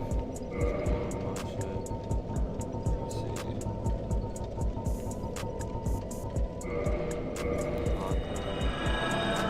No sessions. Ah, fuck it. Let's just take this elevator.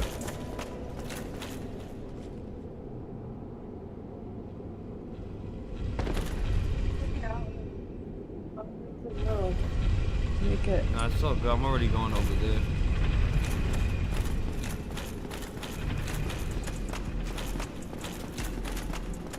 Okay, I did it anyways.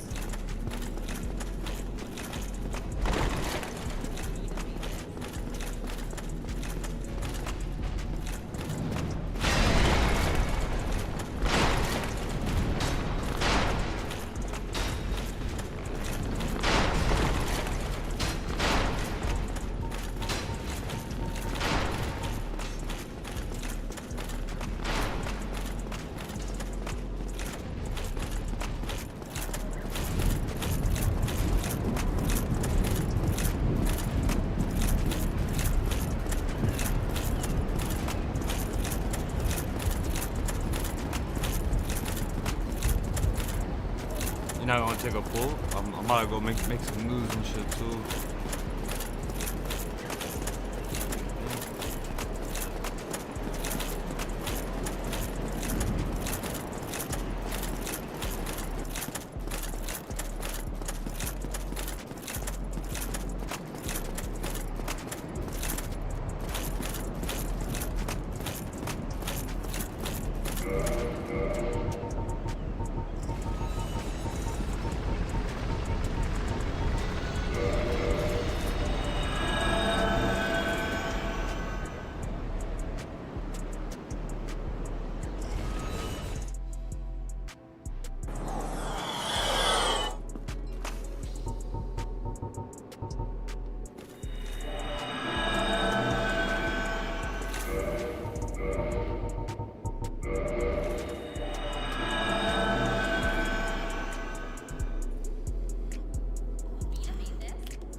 Yo, what's good, Vex the Wolf?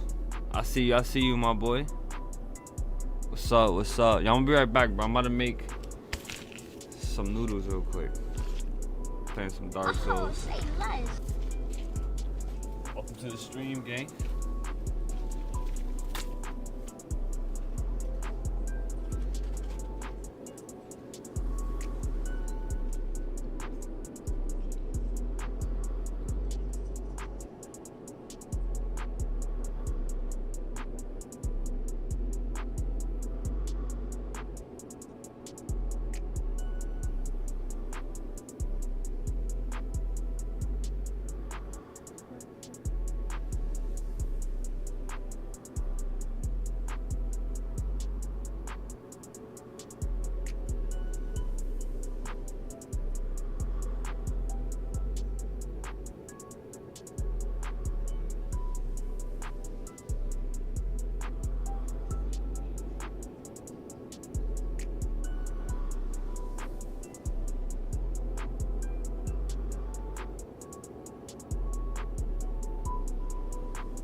My fault. I just came back. Take your time. Yeah, I appreciate that, bro. I don't know why, but I was like that specific message was a double message, bro.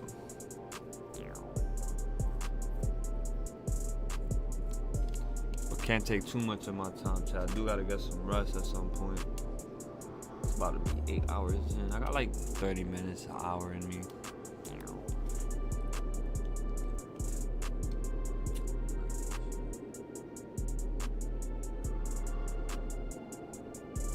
Vex the Wolf, man, how you been though, bro? I know it's been a minute. I dead remember your name, bro. It's been a minute.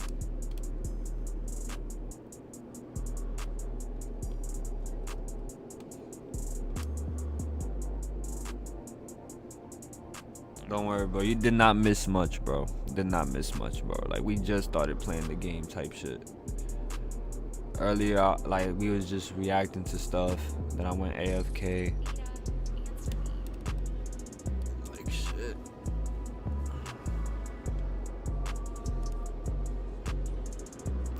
I'm just waiting.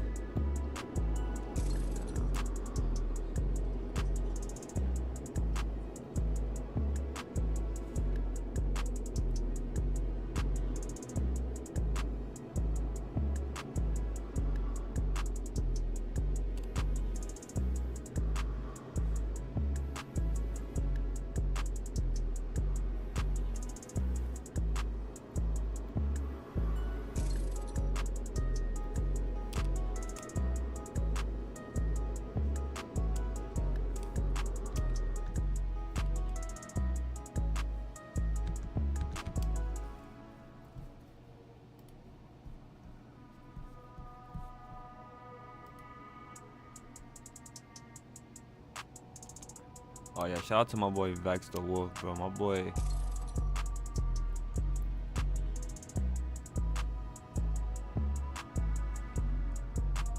Nah, that's crazy, bro. You created this account almost a year ago, bro.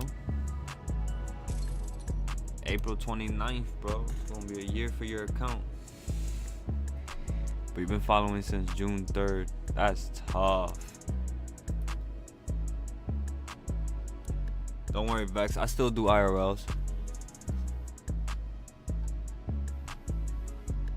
That's how I knew. I'm like, yo, I never remember this nigga's name, bro. It's been a minute, bro. It's been a minute.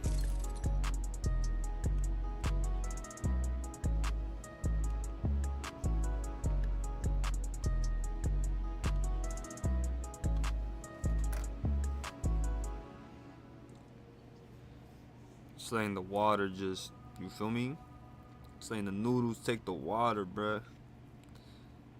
If I let this shit sit in the microwave for too long, it just starts spilling. So I'm like, nah, let me just put a minute and a half, and just let this shit sit there. Cause the water is hot, but the noodle, you know, the noodles take a little time to, you feel me? The noodles take a little time to activate. And this shit's still hot.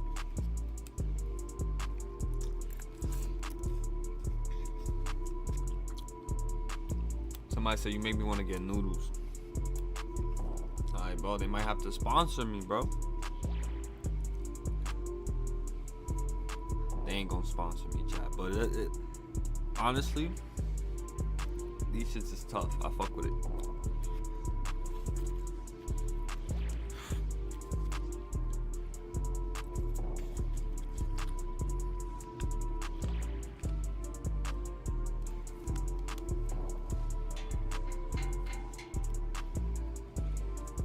Rainy day today. We kind of needed a rainy day, I'm not gonna lie.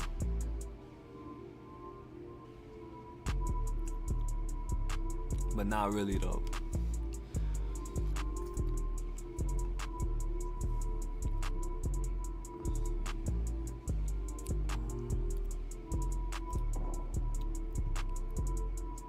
In the meantime, I might as well look it up as well.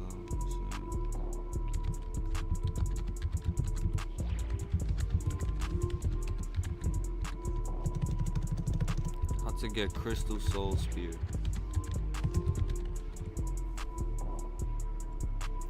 intelligence guide.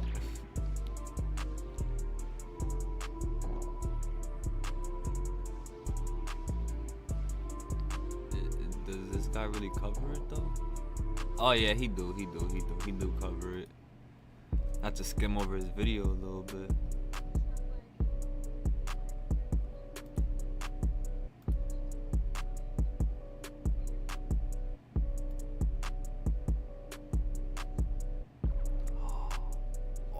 He gets to fight Knight Artorias.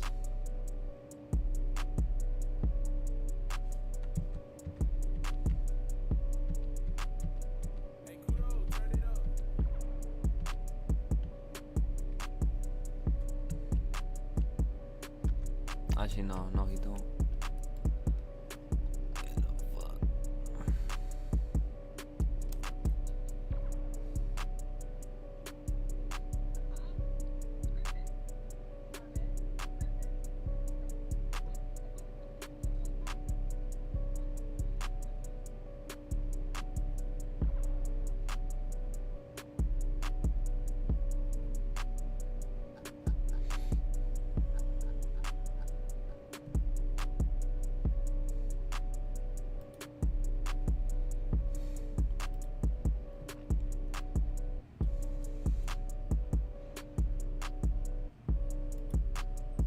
Okay, my bad. But I watched everything on it now, so now I know how to defeat the dragon. The Dargan. I will be the Dragonborn. Yo, he's in some cage. You get to Alright. Where are we at here? You should also purchase homing crystal missiles too. The other spell that he got. You should just purchase everything he got, honestly. Ooh. Fuck it. I'm gonna be just sending him missiles. Period. Fucking my normal spell cast fucking feels like I'm sending in a nuke. Just looking like, fucking take so long.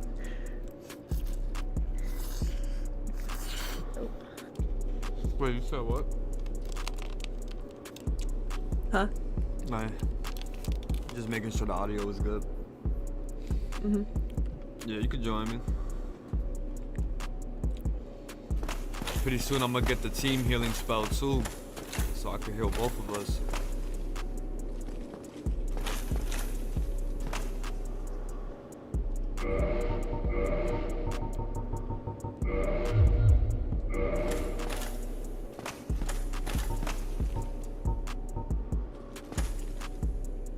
Hey, yeah, I want to show you this.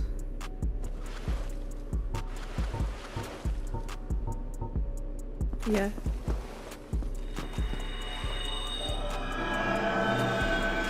You saw my health? Yeah. Yeah, I used my healing incantation. Cause I have like a talisman in my hand. Ooh. You got that thing on you. You got that talisman. You got the fucking Yugi. You're the Yugi. Yugi stats. Oh. You got style points. Those You things got those usually style disappear. stats and stuff. Ooh, we're going into the crystals. The crystal place. Yay. Yeah. Alright. You saw what I just killed? That was a crystal lizard. You're gonna see in like the other games where it's like they just run away and then they don't. Oh, Seeks the Scaly. He's right here. Oh. How do I Okay, attack so him, if you have to turn off the crystal that's behind him. Wait. Alright, do it. There's supposed to be a crystal. Wait, what? Yeah, so he's gonna do that, and you can. Okay, this doesn't look like a boss. Oh no, we're supposed to die here, right? Yeah. Oh. Yeah. Alright, kill me, dude.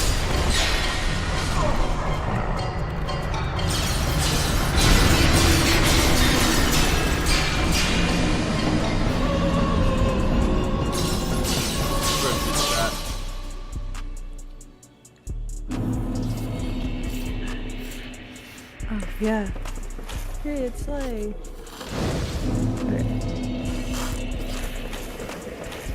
Oh wait, why is that loud?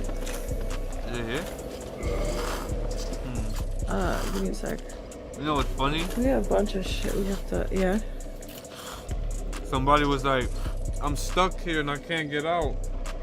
Whole time, the item to like unlock the key or whatever, which like the key was on like a body, on like the gate. Oh.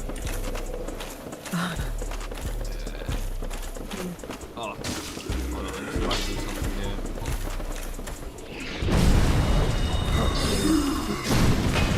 I hit them with the aura. Let me hit them with the aura again. It knocks them down, you know what I'm saying? Oh! Damn! That shit is trolls. When you use it on Said, online I have players. a girlfriend. Yeah. Imagine you do that to somebody and you're like doing it on like a ledge and you throw them off the ledge. Who's her dad, that bitch? Yeah. It's in all the Dark Souls. Okay, you see this guy? Okay. This guy right here, right? Yeah. He gon' drop the thingy. He dropped it, right? Facts. Yeah. We out of here. But you could see how somebody could like just completely ignore that and just be like, "Yo, I'm stuck."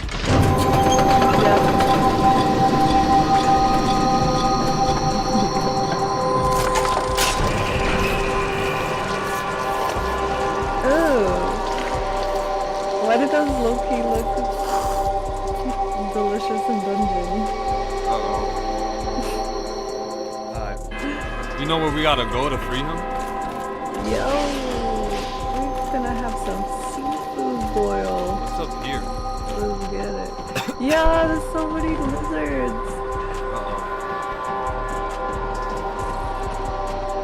I'm going up here to see what's up here. I don't know if this is the right place though. It is, but that's not where we have to go. Okay. But then we.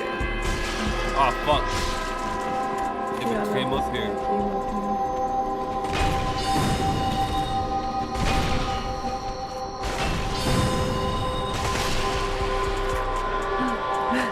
There's more.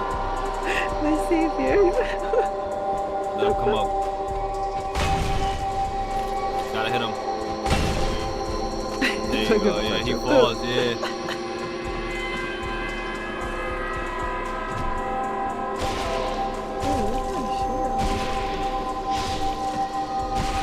We're good. Oh no, we're not good.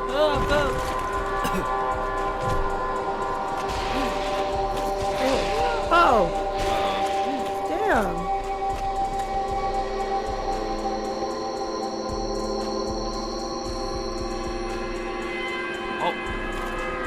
That was you that fell? Or that was him?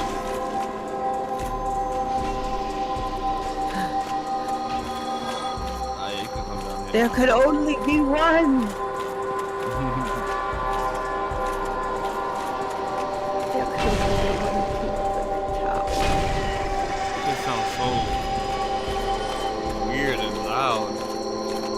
I know, the background music, I'm like, it's hurting my brain. I'm like, I can't focus. Like the ringing of it. Okay, we're supposed to go down and all the way down? Where is this gate? I'm just activating every door at this point.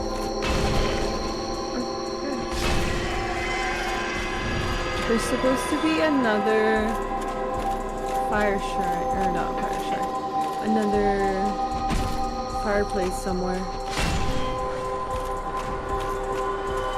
You know what's fire about this place? Like, they got this place in Dark Souls 3 as well. I never remember this area. It's not like this, but it's the same location.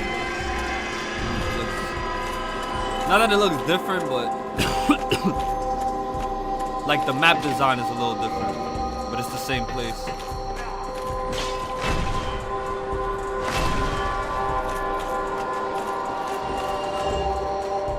Oh, extra prison creep. Okay, I can't do it. I need to fucking put that shit down. The bottom of the prison tower. You have to go to the bottom of the prison tower. Oh my god, watch out. Oh!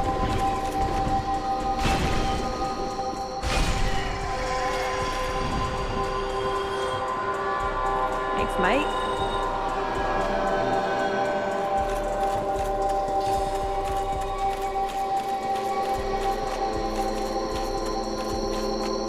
Oh, we have to turn that shit off.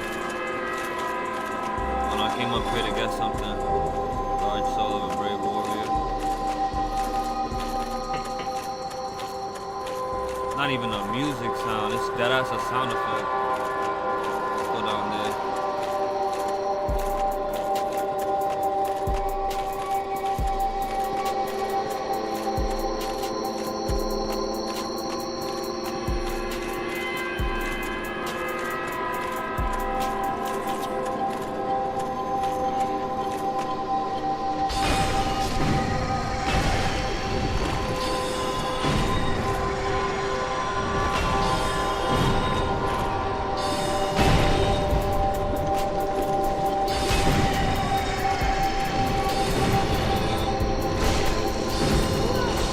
Oh, he's right here.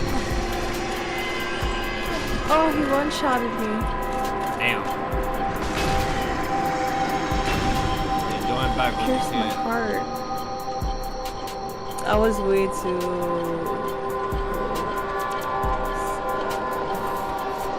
Positioning.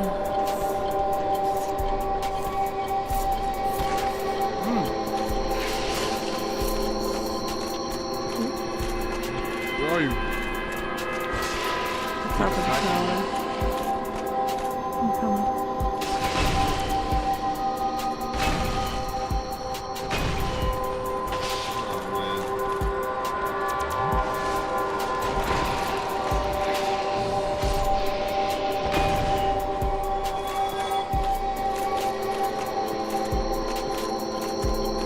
Okay, and then now there's a pathway. Let's go in here by this one. Are you here? Oh look, yeah, this is the jail cell. This is where the are you? thingy is. What's the right? I don't see you. What are you talking about? Look, turn around. Yeah, I don't see you in my game. Oh. Where?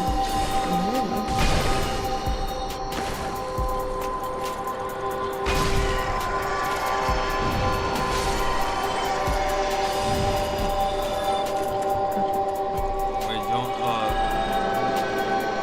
join me again. Okay.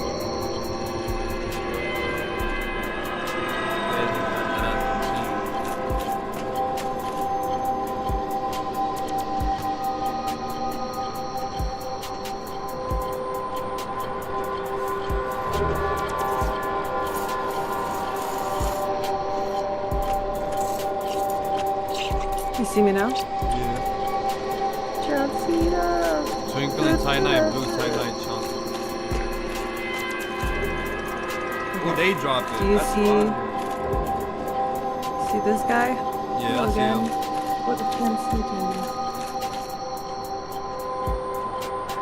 So do I free him real quick? Yeah. Oh, it's locked. Oh, we have to beat Seth to scale this. Oh yeah, yeah.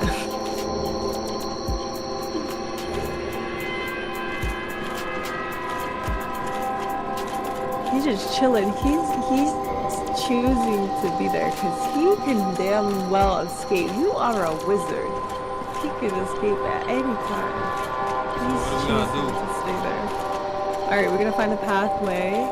I'm pretty sure it's this ladder here.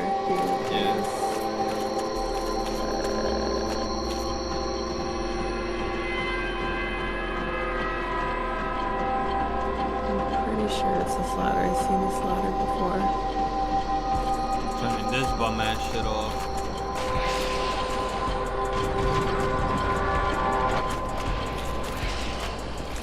Fine. Where are you? I'm at the bottom of the staircase. Not gonna climb up?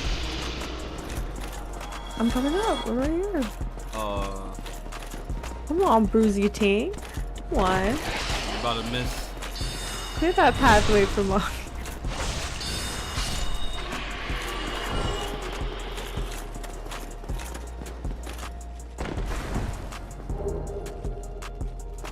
Okay. Oh, that was the key, right? We just go back down.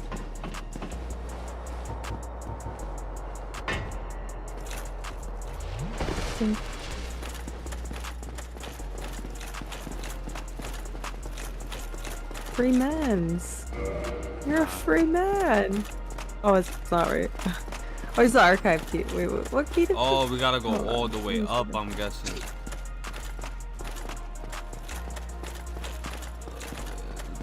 Archive, yeah, the archive key. Okay, yes.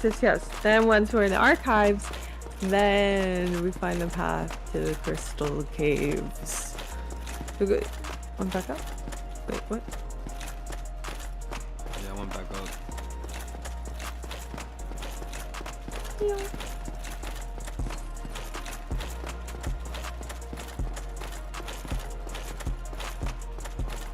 I'm about to change my spell real quick. Cause I got it now. I'm gonna wait for you to come up real quick before they respawn.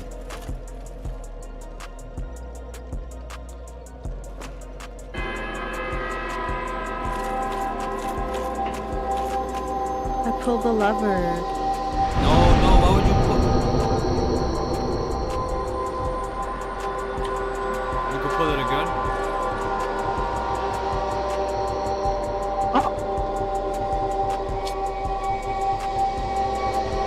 Was I not supposed to do that? I'm confused. I'm sorry. I'm sorry.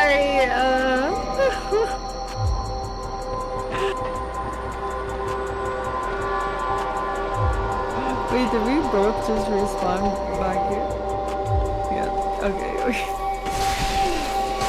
You was paying attention. I told you I was gonna go change my spells. I don't know why you would like light that up. I mean, like not light that up. But I don't know why you would like pull the lever to activate the music, to activate the enemies. I don't know if that really activates the enemies again, but that music shit is mad loud, bro. Now we gotta go all the way down, deactivate it. The music's still playing for me? It's not playing for me. I need a high faith to use these. Oh, I almost have it.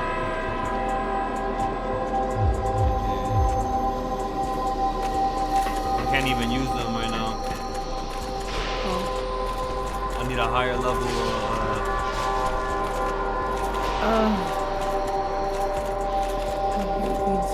Am I cursed?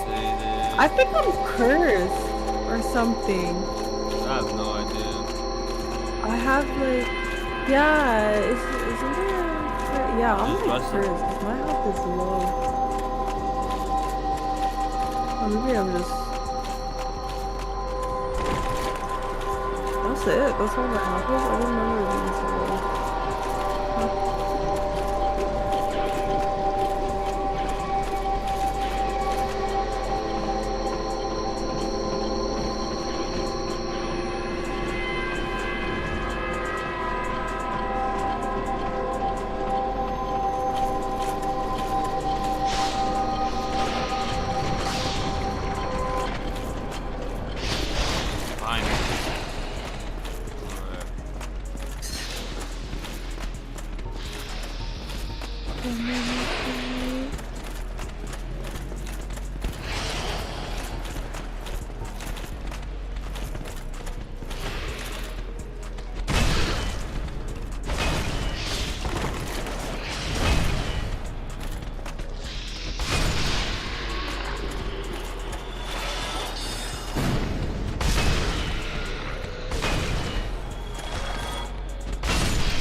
That's what I should have done earlier. I want to level up my faith so that I could heal both of us. I don't think it's gonna be necessary.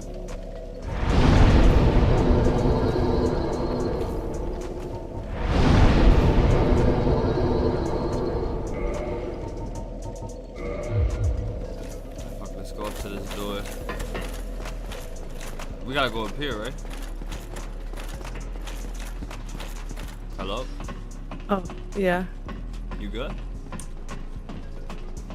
No, I don't think we have to go up there. We have to go to, the bottom of the cave. No, I'm pretty sure, I mean... Oh, yeah, we are supposed to be over here. Oh my god. I'm losing my Yeah, you're train of just thought. all over the, you're all over Okay, the place. now we're outside. I wish we were going away.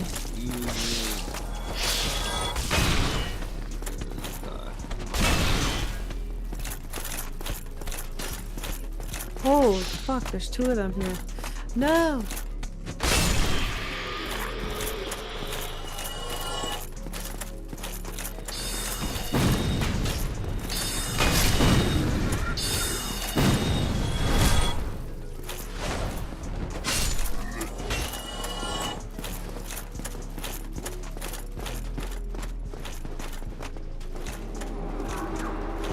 This guy.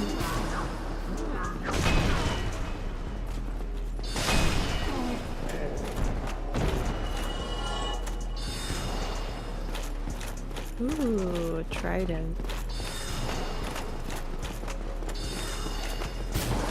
I don't know what we're supposed to do. Yeah, I know. Just give me a sec. Let's just clear some of these. I guess we go up the stairs. No. Give me a sec. Says we gotta turn this shit around. Oh, they're shooting arrows at me.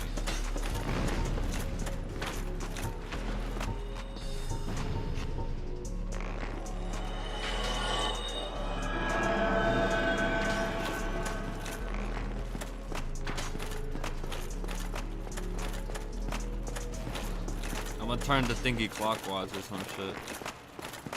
It's like some thingy that I could turn around.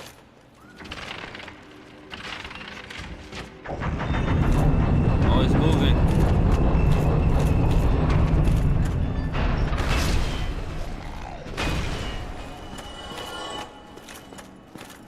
I moved it.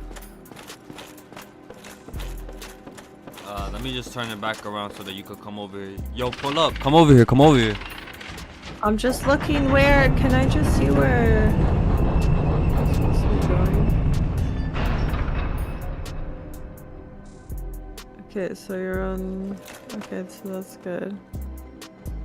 I'll go up here. Take a right.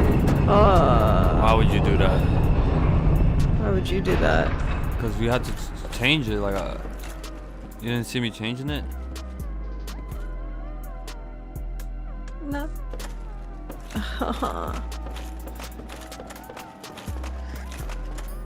I'm trying to do two things at the same time. Hold up. Take a pull.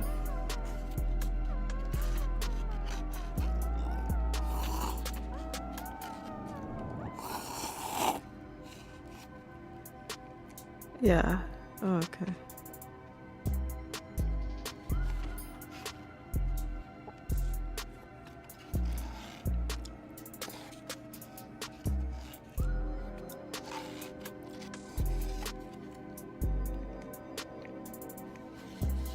Oh, so it's on the same level. The room we have to go in. So you pull the lever, go on the staircase, let it turn once, and then go back down on the same level. Yeah, I'll bet. I already did it. Okay, this is it, and then you're supposed to go. No, I don't think this is it. No, it's not. Come. Yeah, one more.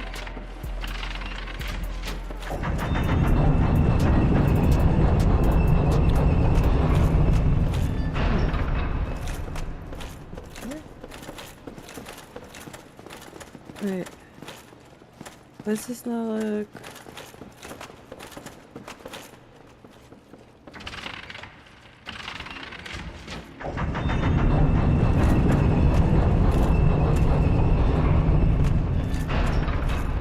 I'm so confused.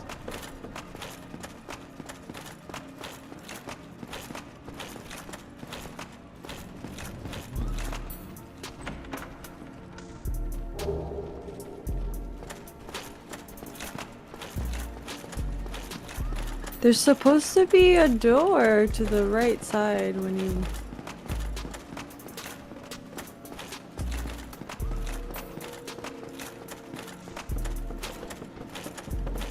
That's why I'm confused. Now come up here. What are this? No, it's supposed to be on the same... No, it's not supposed to be... there. Alright. There's another one over here, by the way. Oh, it's supposed to... Yeah. Oh, yeah, there's the door. I see it. Okay. Gotta get low.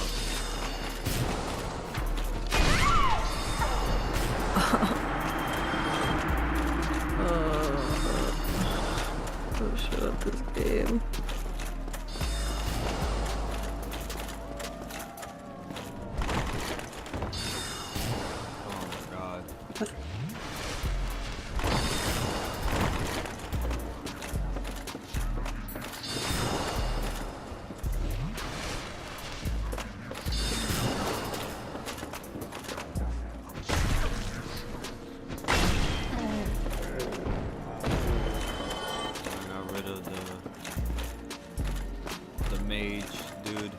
Nice. Oh,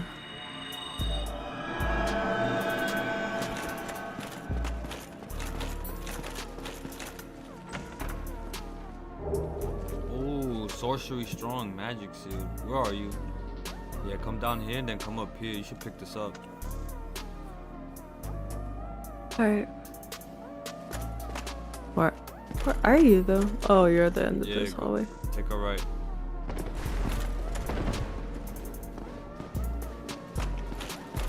Magic shields. I definitely need that. Please. Okay. Yeah, so we're gonna go through that door over there. What door? Oh, that door? Which door? Oh, that door. Alright. I'll show you. Nah, I see it already.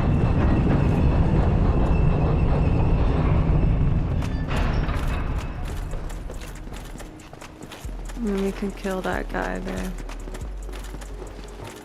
Oh.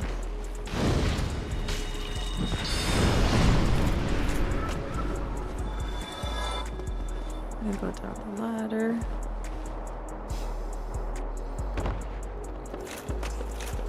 What's this? And then it's gonna open the bookshelf.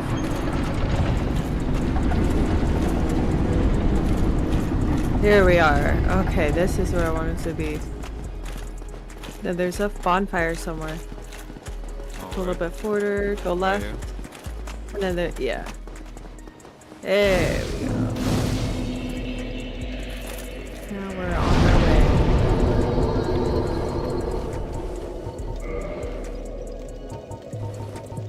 Okay, now I know where to go from here. I mean, we already got Big Cat Logan out of the way, so that saved us a bunch of time. Now it's just on our way to Sheath. Or Seath.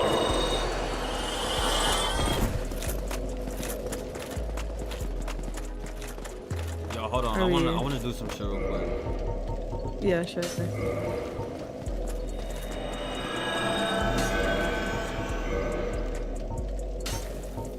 Oh, who is okay?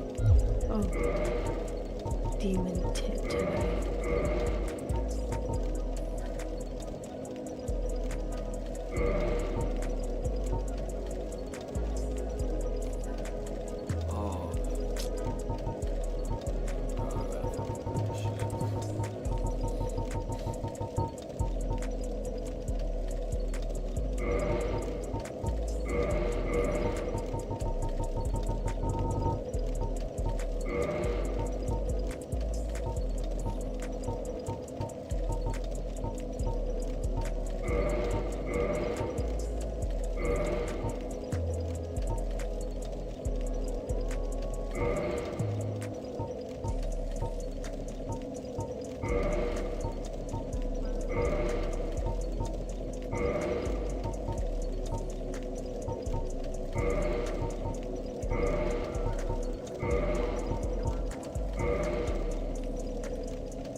out of there. Yo, I'm back now.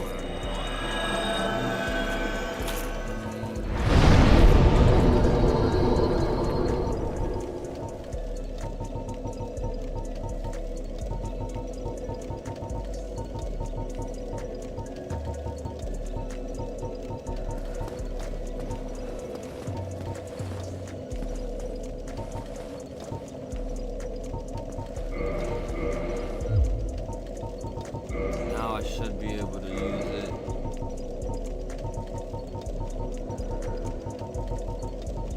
Oh, it takes 2 slots.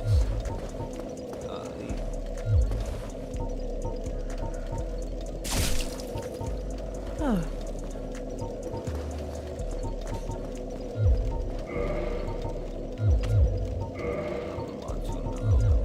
Oh, I can't.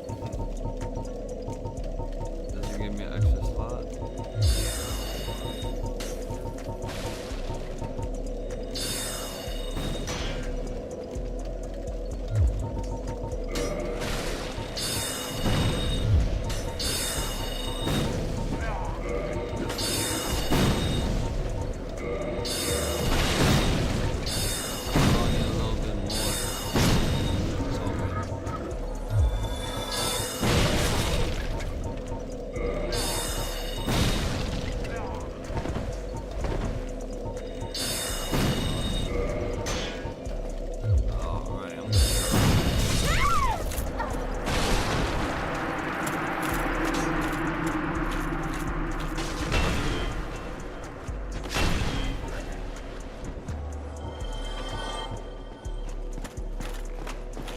Oh, okay. And so the adventure continues. So where do we go now? Now.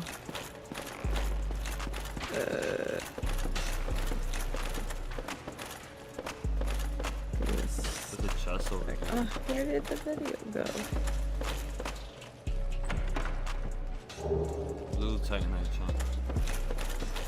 5.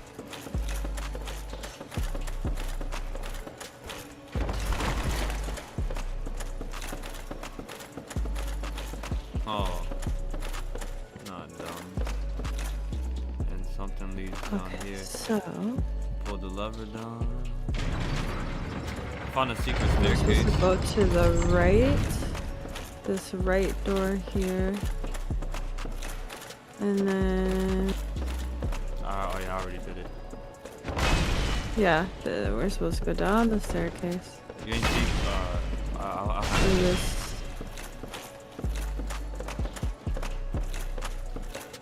take this mimic.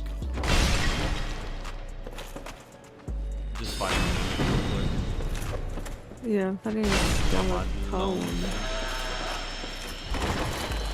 I'm fighting a skeleton and he has me cornered. Oh, this dude dropped a power.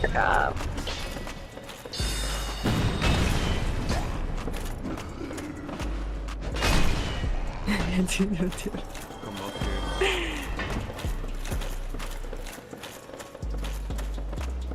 You see an item anywhere? Probably. Yeah. Enchanted falcon, the symbol of avarice. Alrighty. So we're supposed to go out these doors. Perfect. We spawned right outside. Okay, we're supposed to go down here. He's right there, or? No, we have to This is go giant. through the pathways. Okay, we don't gotta fight. You want to take care of the enemies, or you want to leave them? Nah, we gotta take care of them. Might as well leave it, yeah. Yeah. Channel my noob.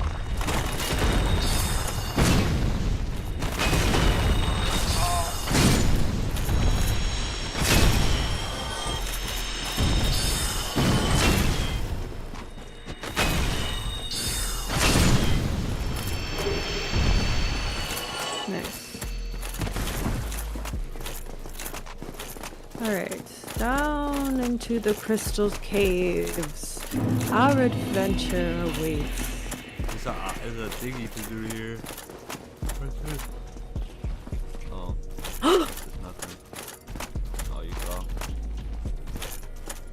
I guess the platform is slippery. That was crazy. Like the platform was dead ass slippery. Like I slid on, like I didn't even move. I went the fucking wrong way.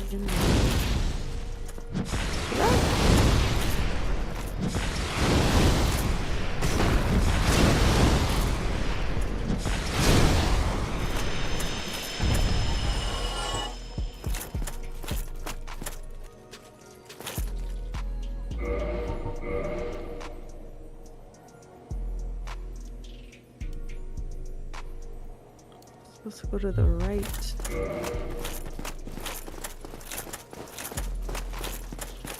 Okay. Yeah, so there we go. Just go here and then to the right side. Take another right?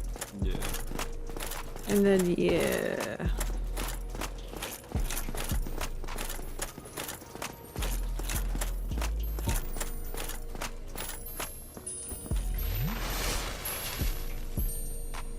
What are we supposed to do here? Guessing this way. I see butterflies. Oh, okay, yeah. Where's the butterflies? Cause there's secret pathway. There's like a secret crystal pathway. Let's see if I can try something. I might die here No, though. if you walk on it. No, not that. Oh no. It's alright. I landed somewhere. Oh, it's right here. It was right here. We missed it. Right, We're supposed to walk. You know where the crystals were? We're going supposed to walk along that pathway. You can respawn right. Oh, I'm gonna. Oh, okay. Yeah, we're supposed to walk. Here, just give me a sec.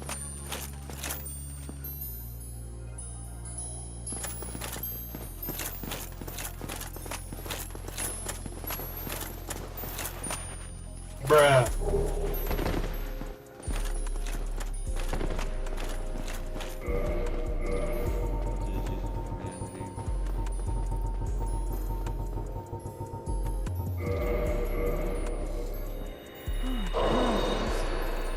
Now what?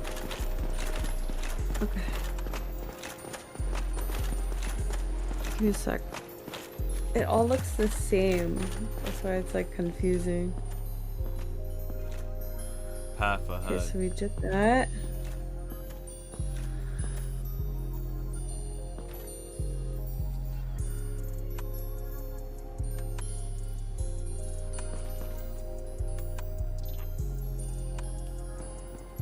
Yeah, there's a secret path ahead. So yeah, go down here.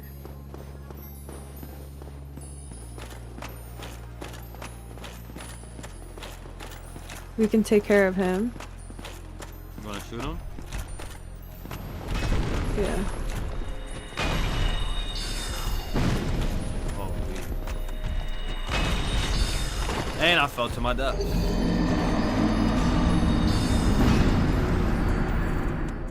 Oh no. GG's. Well, I do no damage to him. Oh shit. Should we? Okay. Should I exit out and then get some money? Doesn't even matter. You already died. He fell. He fell too. What the fuck? You could trick them into falling.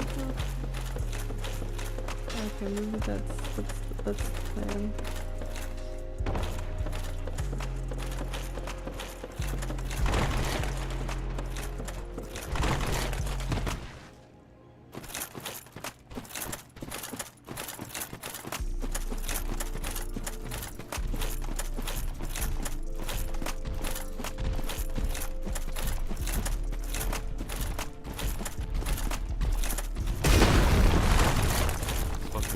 Ice golems.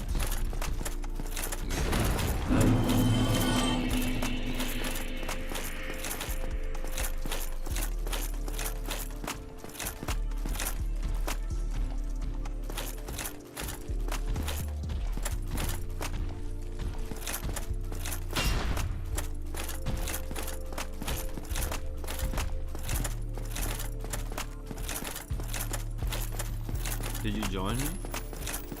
Yeah, I'm just walking. Oh. I don't think we did join me. Maybe I didn't. Oh, I was just manually getting it. Oh, I said you lost. Okay, now I'm gonna join. There. I'm back to where we died at. Okay. I don't see the golden thingy no more. Alright, this shit's slippery. Be careful. Yeah, cause he slipped and died. I didn't get anything for it. And then we go to the right. There's gonna be another invisible pathway. Oh yeah, cause I guess cause he fell. No. There's nothing Even if they fall, like they still give you an item. I guess he didn't give me no item.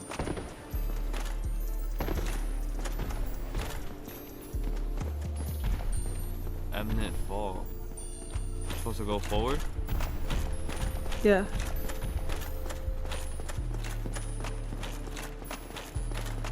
Hopefully they don't drop nothing important. No, they don't. Just like a large soul. Okay, then. See a door over there. Yes, we can They deal gotta with do these damage? guys if you want.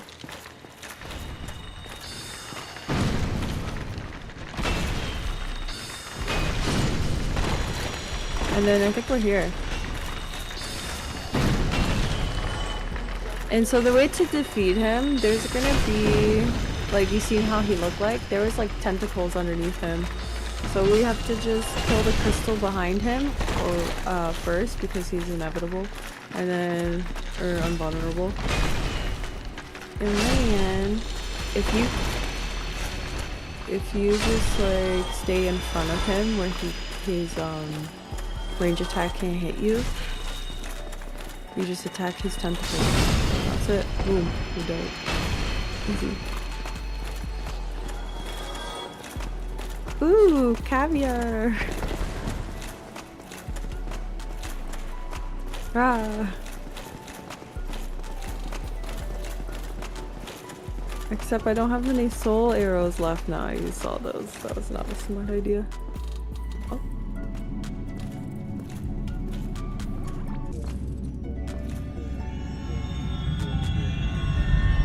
We can face him. I can also go, now that I freed the guy, I can go purchase the arrows from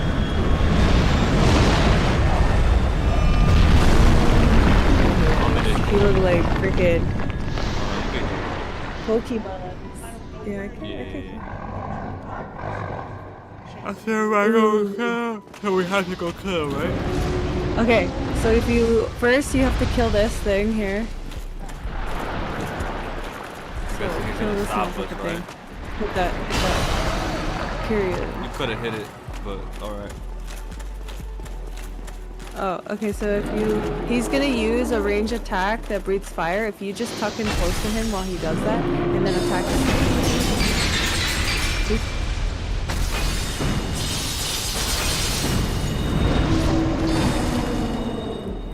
He's gonna swipe. Oh yeah, I'm careful because there's a he curses you. Oh fuck. I fucked up.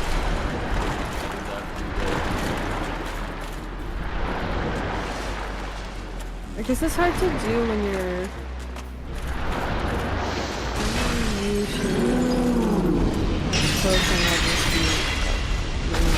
But that guy was playing as a berserk guy too. Yep.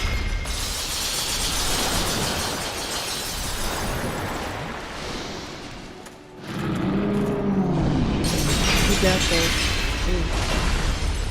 He has a lot of health.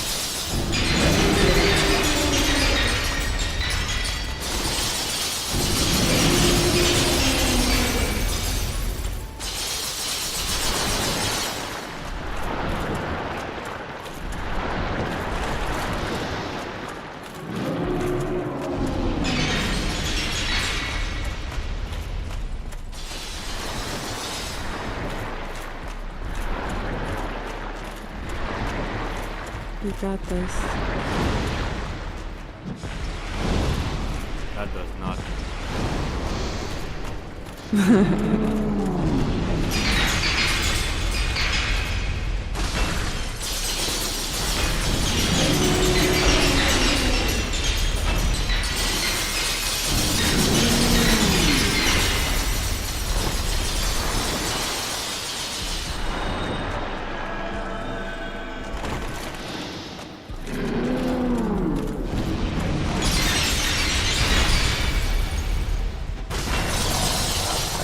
What is that? No, no, no, no. Oh my god. Can't even escape that. Okay. Luckily we did a little bit. Had to do that to you.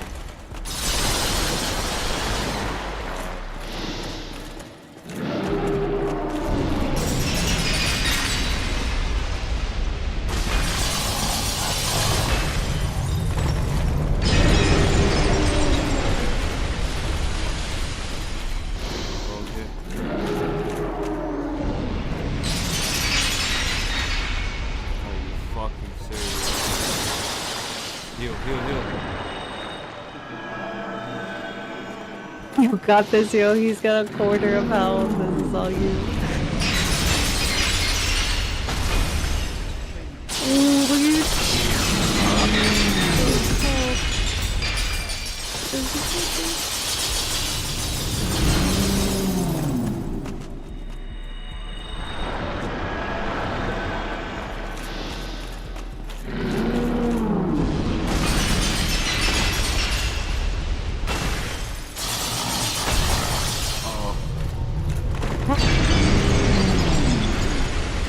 No! Not fair. Come on, kill.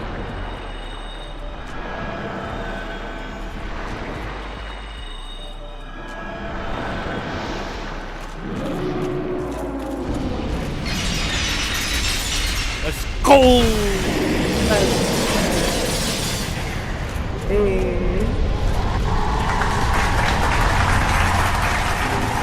Batter up!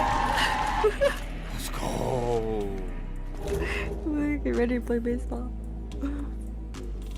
Hey, wait, did you get the load sword shard too, or? Mhm. Okay, but not yet. You can join me again. Well, now I should be able to purchase the arrows because Logan's gonna go back to the Firelink Shrine, I think. Are you sure? I mean, don't we have to free him first? Oh yeah, we have to go back down and free him. We got the key, right? Did we get the key? Yeah. Wait. No, we didn't. We haven't got the key yet. You're right. So the key is over here. Did you join me, or? Oh no, you over here already. Yeah. I respawned at the Okay, let me light this bonfire. Cause I died, remember? So, my question is, do you have to come to me or do I have to come to you?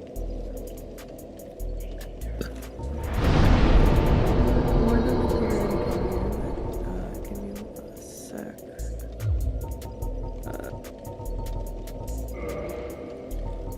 Oh, I almost got it.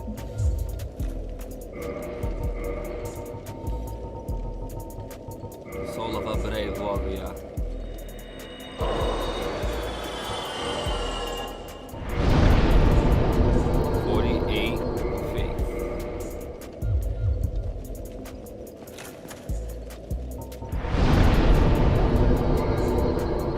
We have to go to the just before the Crystal Cave entrance. So I'll just walk there and meet me there. Oh, okay.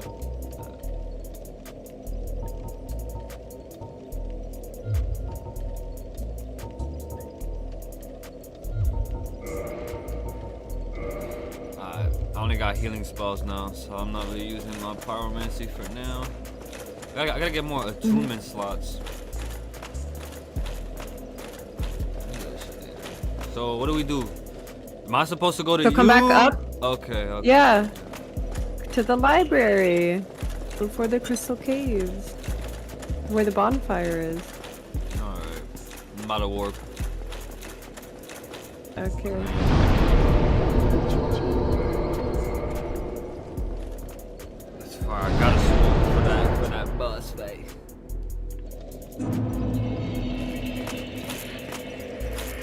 Let's see how this shit works. Okay, and a chest is in here. Oh, why you move? What? Look. Is that the healing? Oh, wow. Ooh. But Wait, I only get like how two did you uses, get? though. Can I not get that? It Can I takes get that same? faith, and you gotta do a couple of things. I ain't gonna lie. You gotta go to the princess and Anne Orlando, join her guild, and then you gotta level up faith. You gotta get like a talisman to use.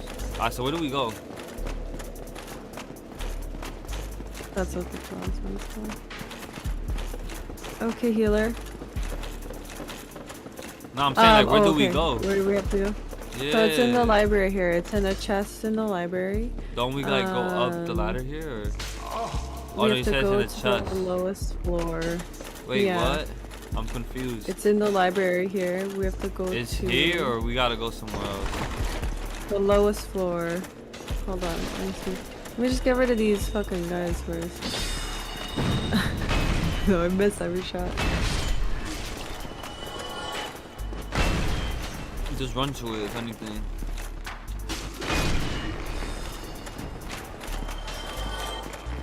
Okay.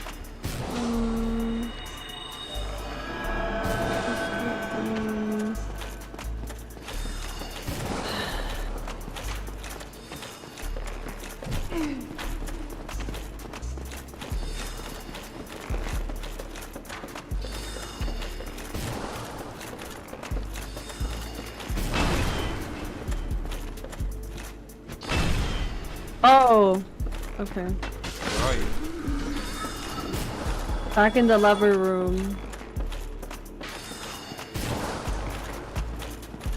To the left? Right here, we just pass it. Yeah, I got it. Oh, wait, that's not it. This chest. Oh. Nice. There we go. Now, how do we go back to him? We climb the ladder or do we go somewhere else? Oh yeah, how did we? You don't remember, do you? But I think we came How from the did ladder. we? I think we did. Yeah. Yeah. The thing about these maps, they're so large.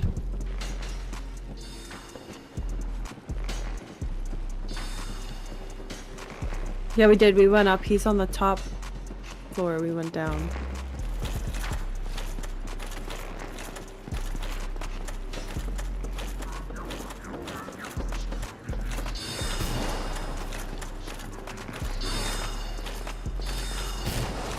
Careful with Yes, these and guys. then we move this thing.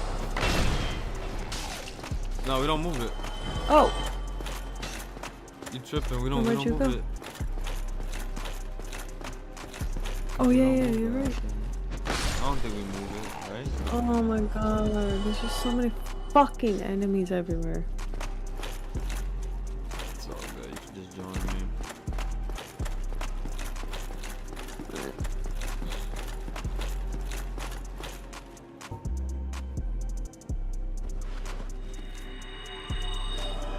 Kill count, death count, 35.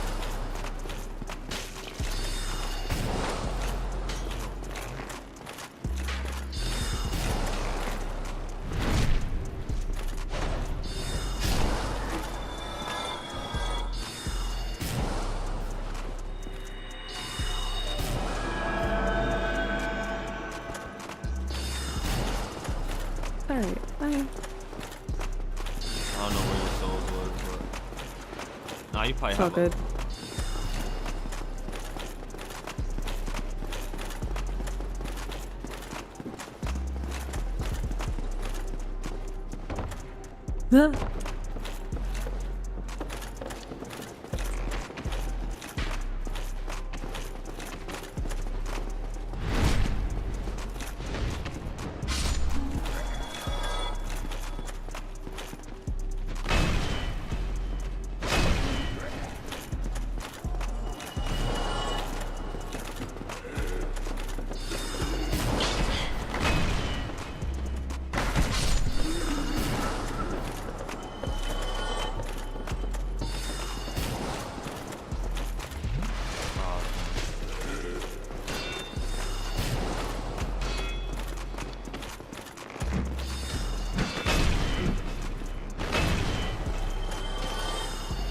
Are we supposed to go?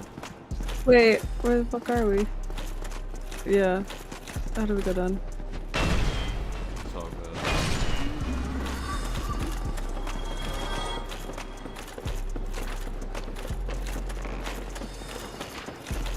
Fuck. Okay. No, we got here before.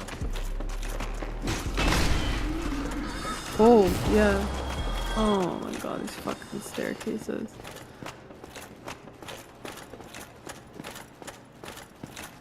Like maybe because we got off the wrong floor? Nah. We just come down here all the way. There's a lot of people. No! We boosted them.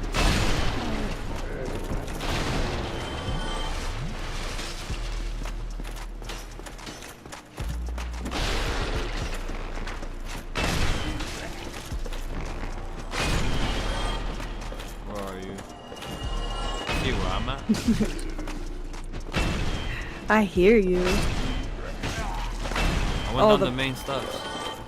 Yeah, yeah, yeah.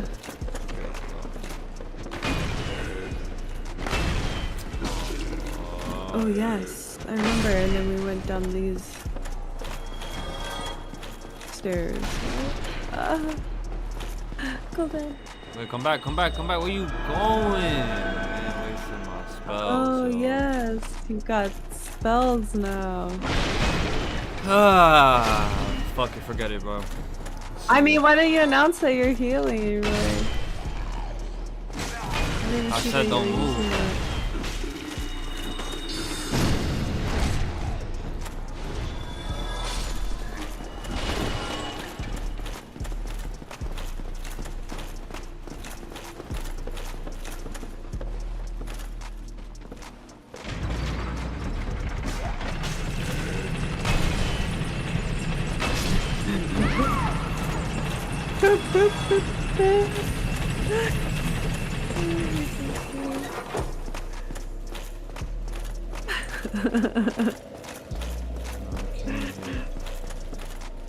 Oh man, this is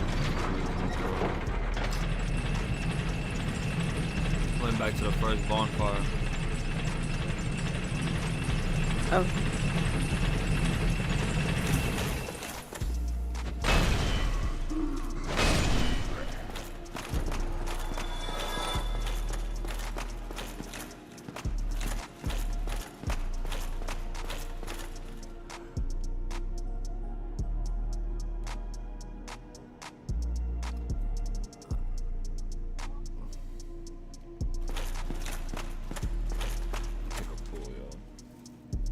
You joining me? Yeah. Oh no. You died, I forgot. You're already in my world. I keep thinking that this is like regular Dark Souls. It has to be like Okay, so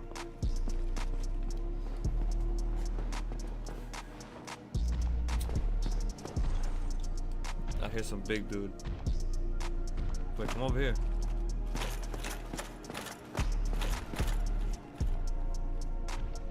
Huh? No, I just didn't want the golem to hit you. Okay.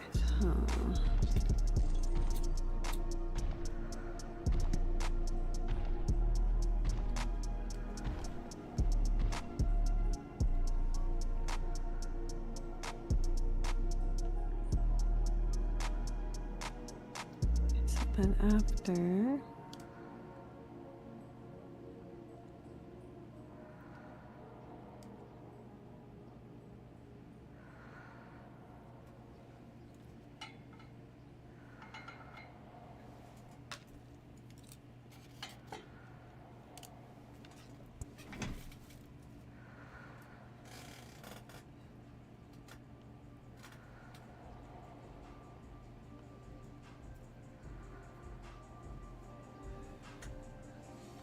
Alright, fuck it.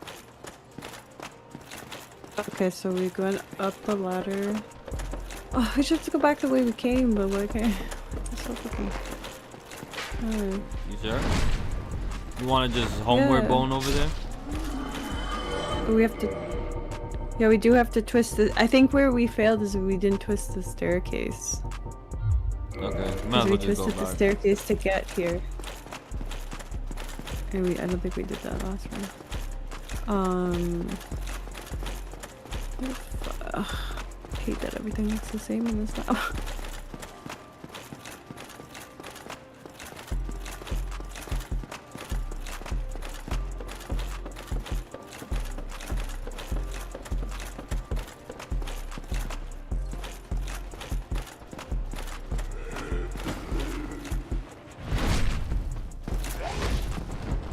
Sorry.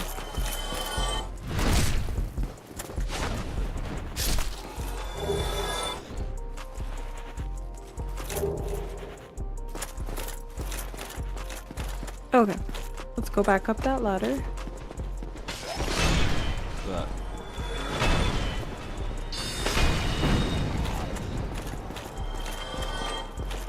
Where's that ladder? I'm trying to remember.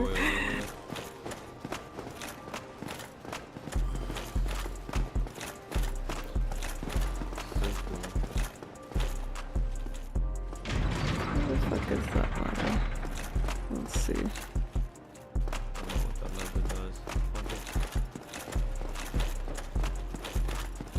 Okay, wait. You went up the stairs on this shit, or? No, we went up the ladder.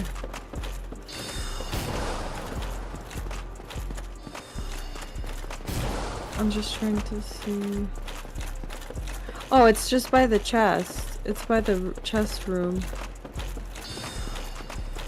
Where is that? That's why. Yes. Okay. Okay. Okay. Chest room. Where's Down the the chest stairs. So down the stairs. Go back down to where the fireplace is. Go back to where we What found fireplace? the key. You mean bonfire? Yeah, the bonfire. Oh, did I get lost?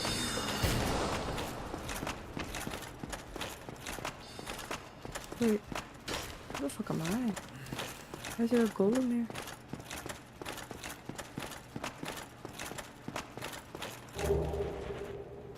Wait, where did we just spawn? Am I going crazy? Okay, I'm just gonna join where you are. The ladder is by... Like, where are we right now? Is it because I... There's the bonfire. Okay, yeah. Okay, so I spawned here. No, my game was glitching.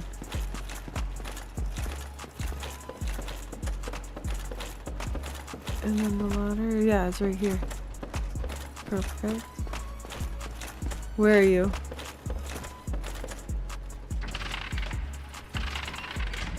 No, where you died? No, I'm alive right now. I was back at the bonfire and I went Wait, back how to do you the went key back to the room. bonfire? You left? That's where I spawned. Oh yeah, I left and then I went back. Where are you though? Trying to figure out. Here, I'm gonna rejoin you again. Let me just do this again.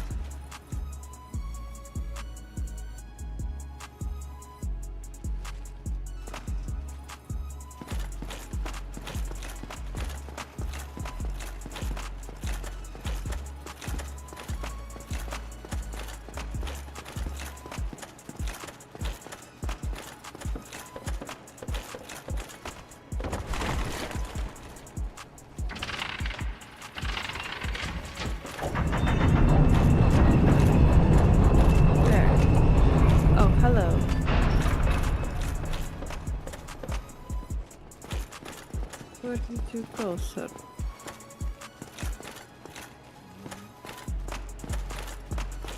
I hear you, but I do not see you. Facts.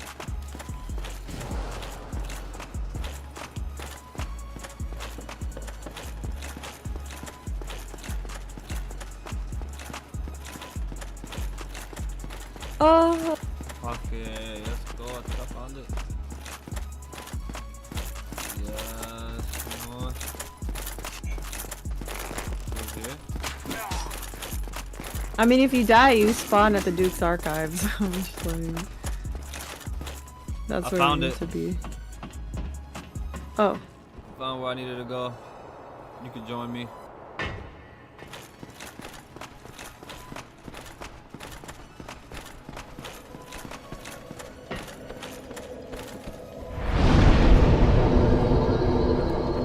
Oh, say less.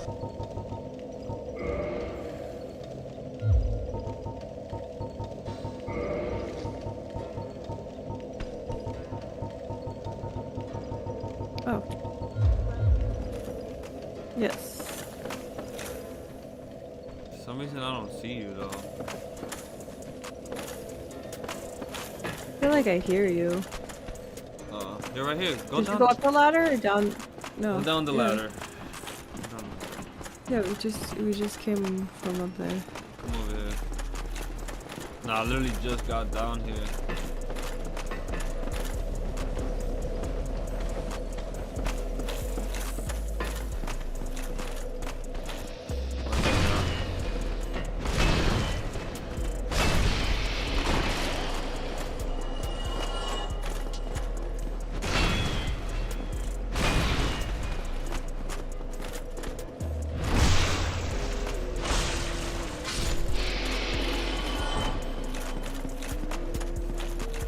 Come down.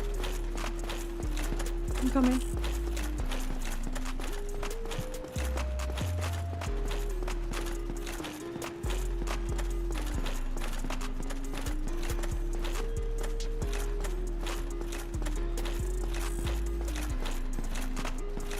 Let me see if I can clear out the way. Okay. Maybe not the crystal soldiers, but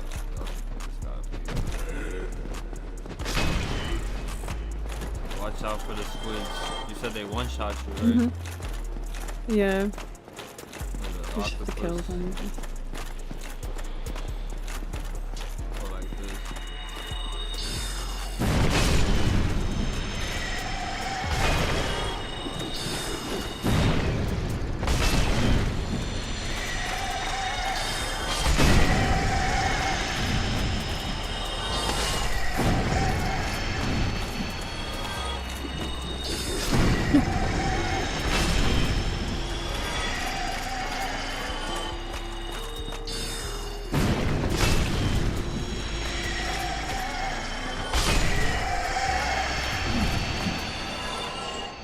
Is he really gone for you? Yeah. It's probably at Firelink. No, he's supposed to spawn.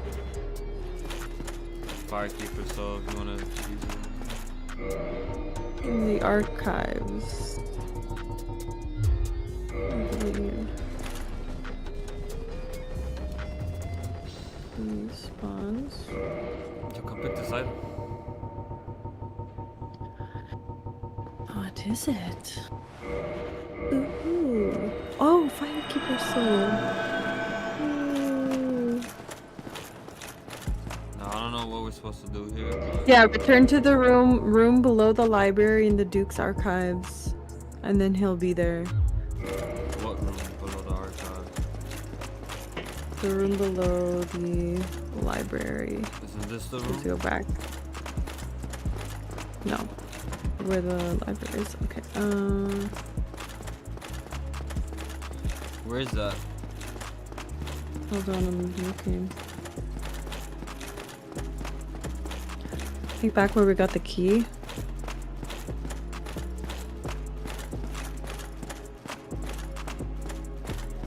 Sure. Where the archives are, yeah.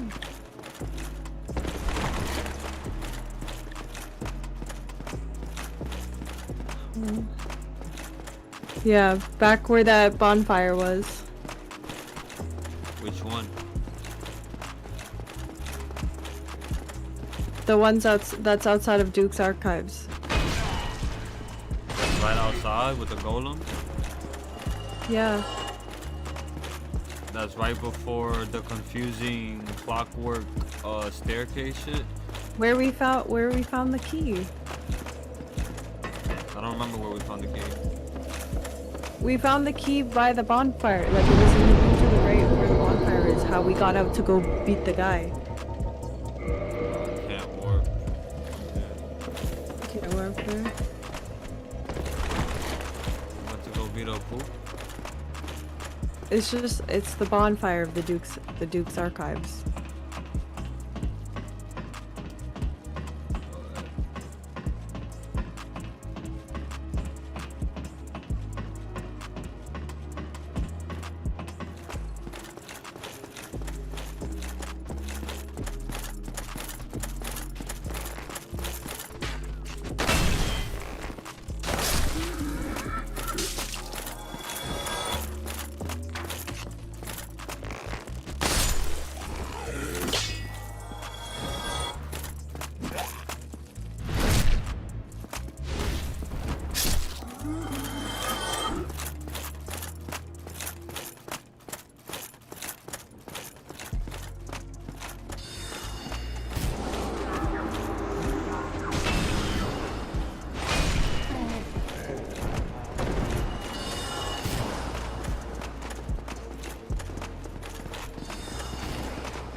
Oh. Switch it.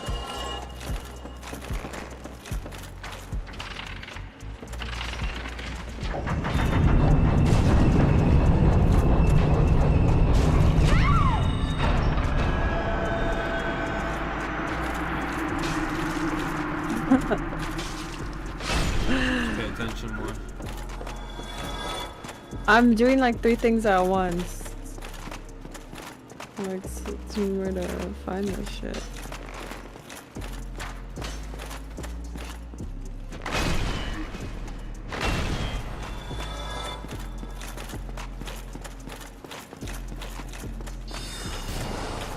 There's too many enemies.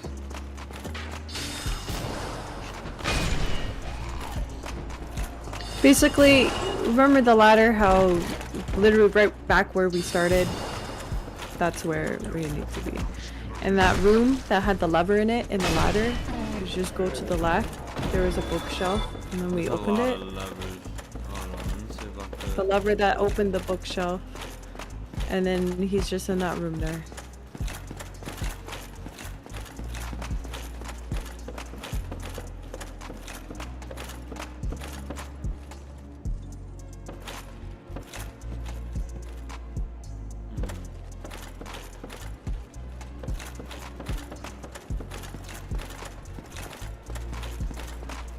I mean, I gotta leave your game anyways, actually, because I gotta make some money.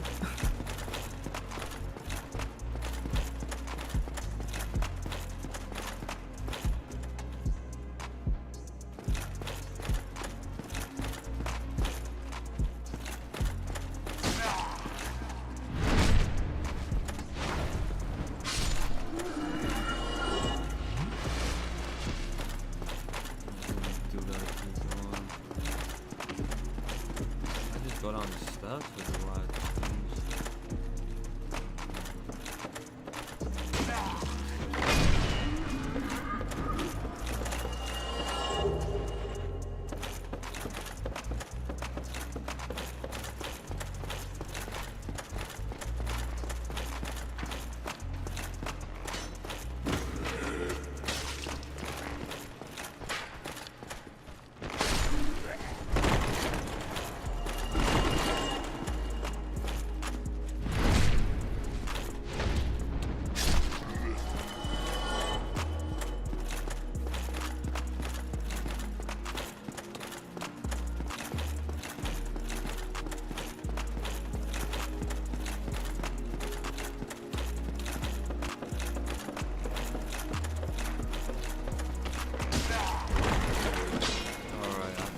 One bonfire.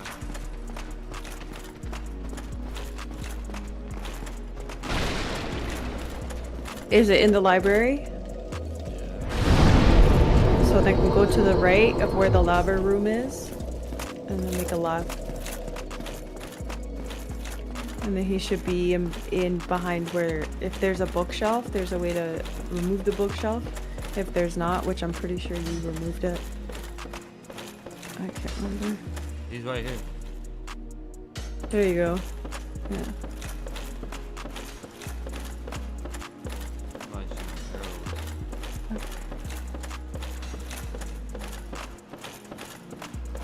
Boy Hiroji.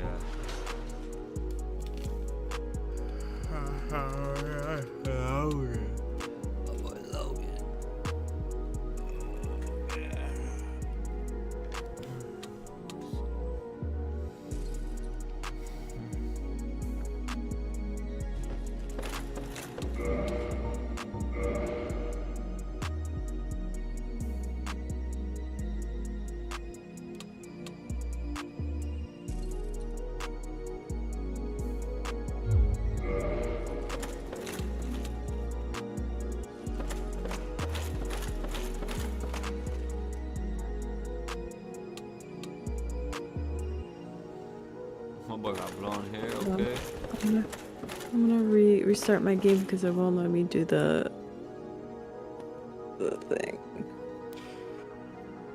Alright. Make sure you change your order and you select the arrows and shit. Mhm. You hover over the brightness.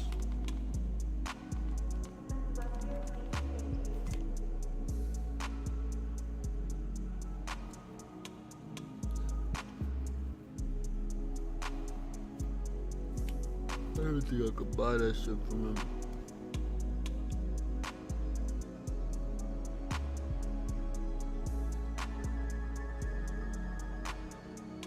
Oh, that's already a second slot.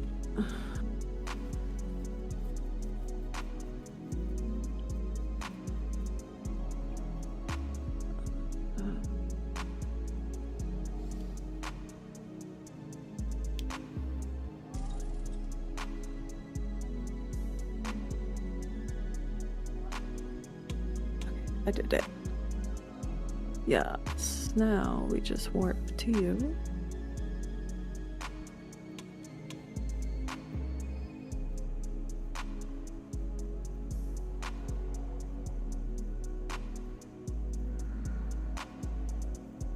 Nice. Behind you. So dark in here. No, it is dark. Jesus, Ben just looks we're chilling in the dark like that. Homing soul mask. Okay, I'm supposed to get crystal spear. Get all of them. 44. Get soul spear. Oh. Get homing soul mask. Get crystal soul spear. Get crystal magic weapon. Get homing crystal soul mask. And then get great soul arrow.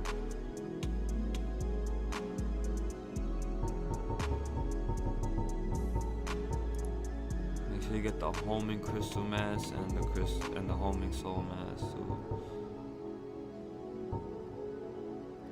I should get soul arrow as well. I don't know what that does though. And I think I have that. You got them? Yeah. Alright. Yeah, I got them all.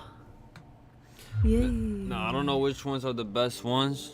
Probably could look at a video that like tells you which are like the best spells and it shows you like how they work.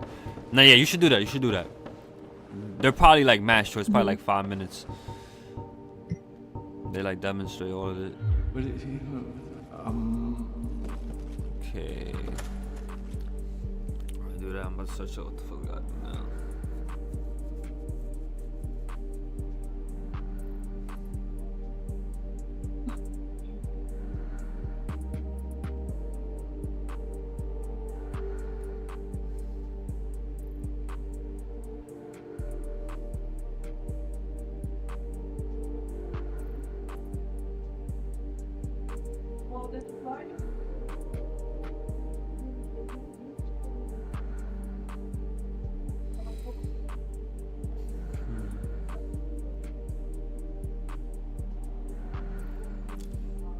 finish this plan while let's see what we gotta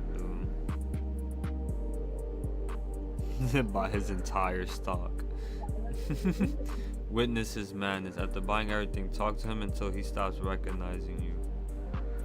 I'm fucking weak. You don't gotta do that, but you could if you want to. The final encounter. Reload the area and go back to the original room where C first killed you. Logan will be there, hollowed and hostile. The loot. Killing him drops the 10. Oh yeah, you need his weapon. Oh, I'm gonna kill him, but I just did all that work to save him. Alright. You gotta I mean, exhaust you his did all dialogue. that work to save him. It's all We good. gotta kill this man now.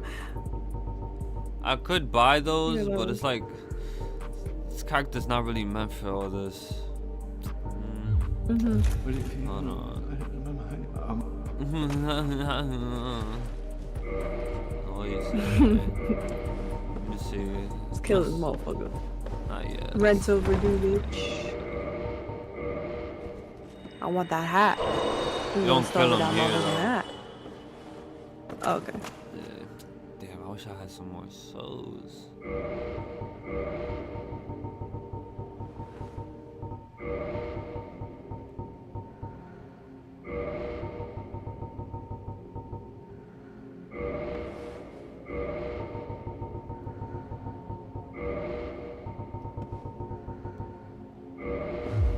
Oh, let me do something real quick.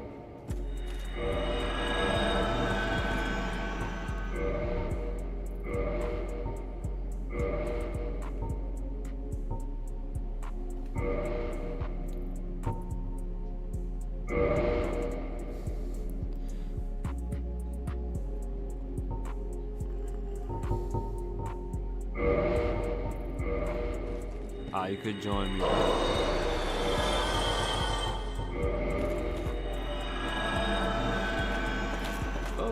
This. Yeah, buy everything you got, boy.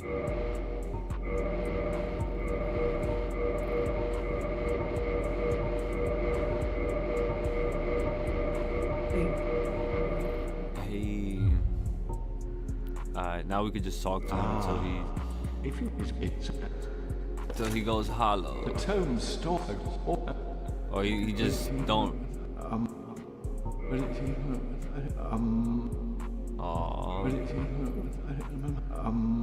He just says It's malfunctioning. Come again.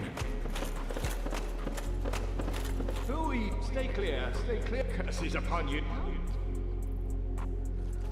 Aw, he's going mad. All right.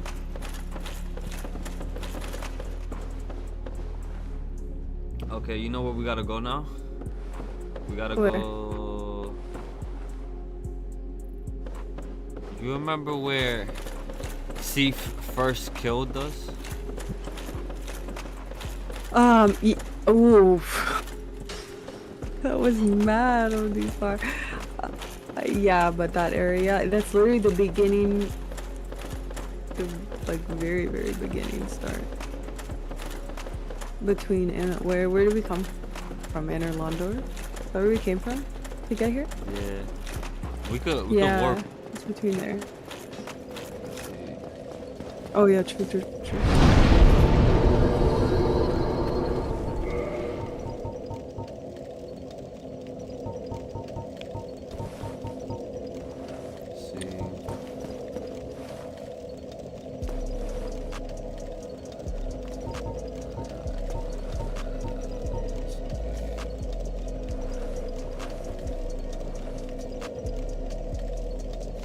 Where did he first kill us? I don't get it.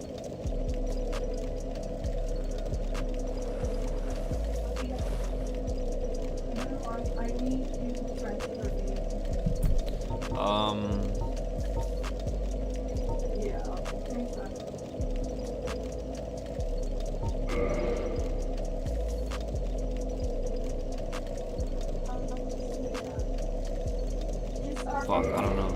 Let's just go over here though. Soothing sunlight, bountiful. Yeah, you got that right. Okay, yeah. Come over here.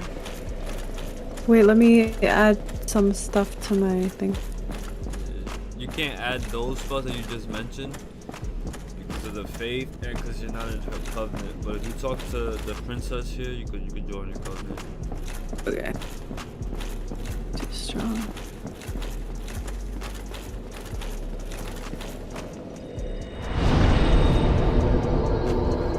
Yo, you should go. Go. Where is she? Yo, Oh, in that room. Yeah. Let me join your cults. Let me join your weird sex cult.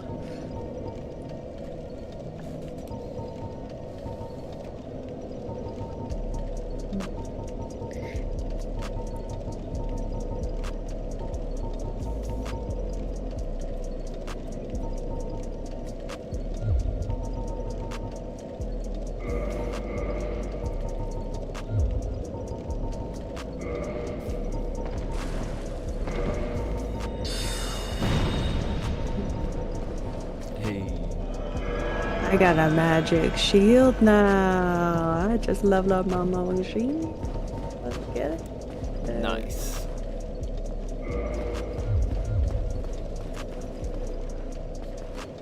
See, okay. It's a crystal magic weapon. You know when you have your mace? Uh-huh. But like you gotta have both equipped. The Duke's Archives. But how do we get? Okay, let's go to Undead Parish. No, not Undead Parish. Darkmoon Tomb.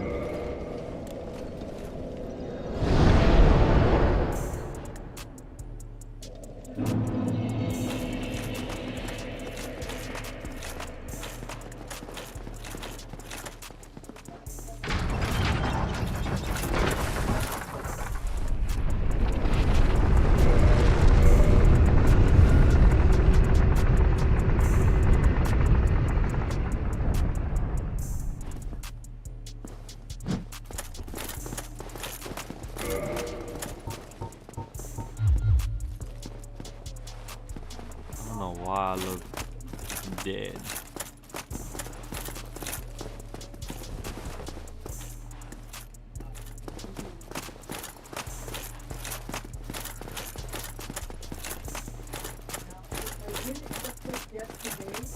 How do I level up my magic again? Like the magic damage of these.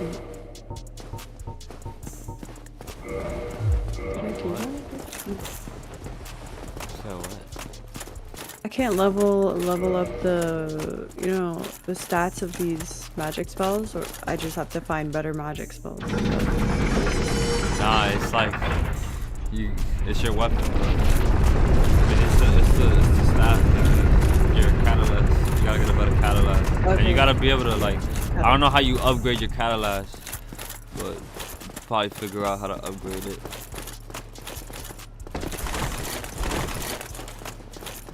I have to go find me a Harry Potter.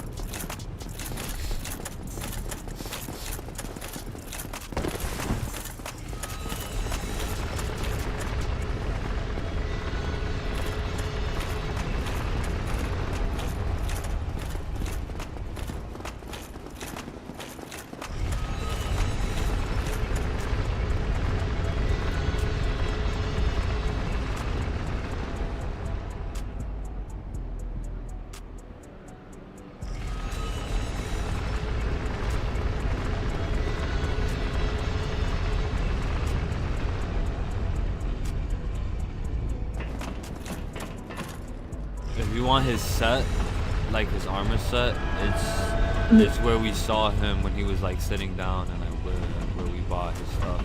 But first we gotta go like to where we like found him. Well, not found him, but to where we first fought that boss.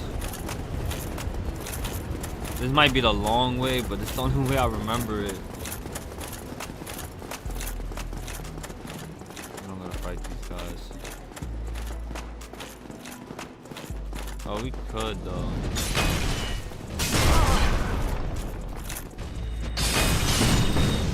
Yeah.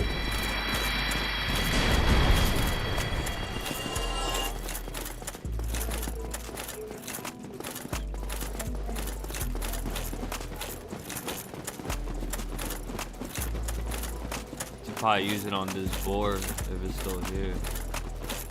Nah, it's not there. Let's go.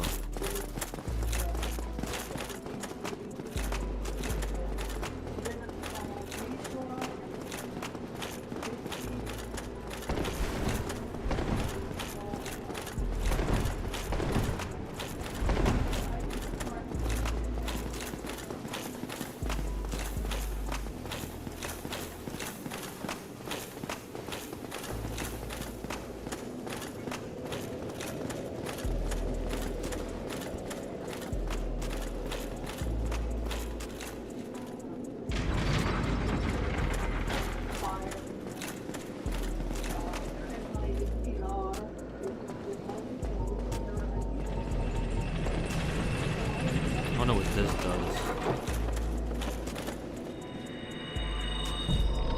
Oh, gives me more armor.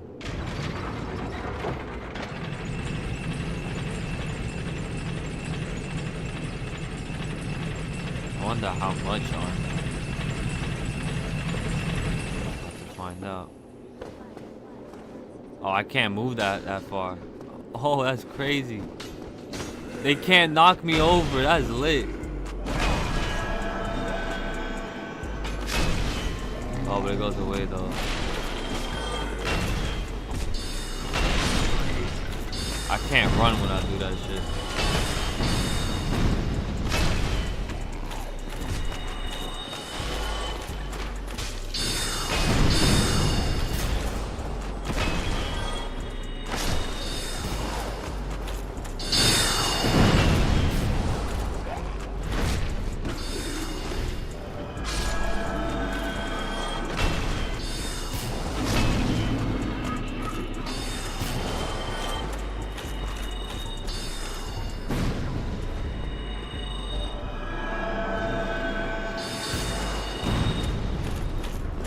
My turn.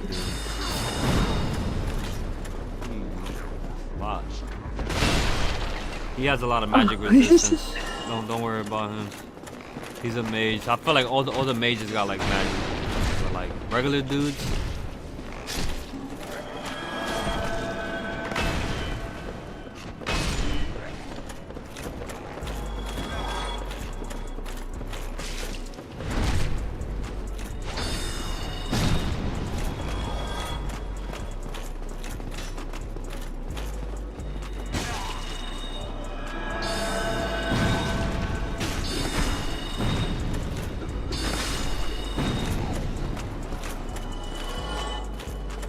Dude, don't we go up here?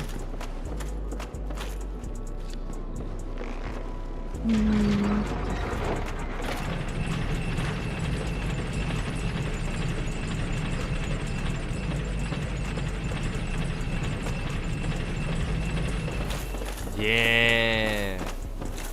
Hey.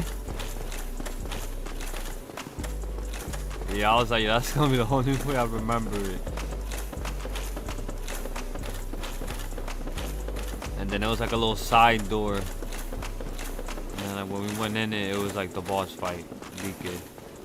Yo, he's hollow. Oh my god, he's trying to fight us. Watch out, he has some crazy. What the fuck?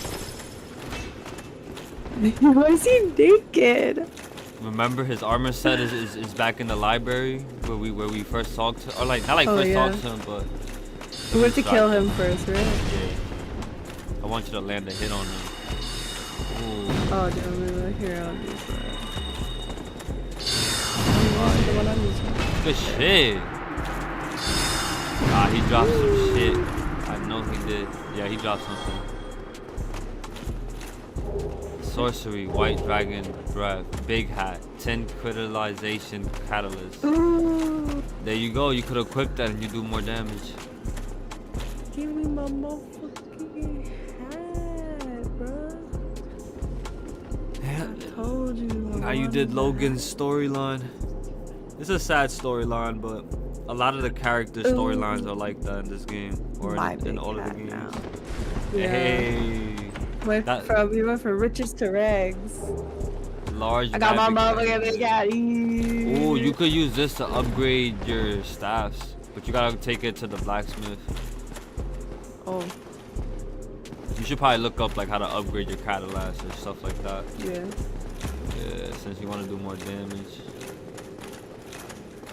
Okay. Now we gotta go back to. I got an idea. We gotta go to where we found his.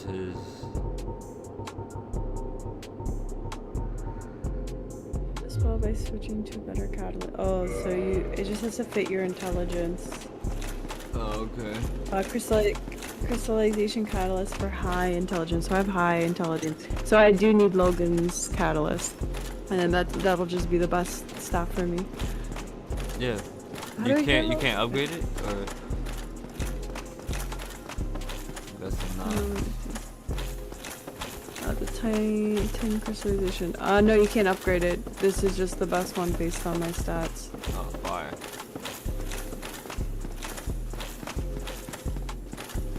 Let's get it. I went back downstairs. I got a big hat. All for a sombrero. Is that the best hat to wear though? Yeah, its stats are pretty high. That or the dust crown hat? Yeah, this crown has probably, if not better. Yeah, which one's the best for magic damage? With magic damage, I would say this. Cause like, what if it gives you like a set bonus? 250. Oh, this one is. Yeah, this one has higher stats than that one. What does it say? Oh, yeah.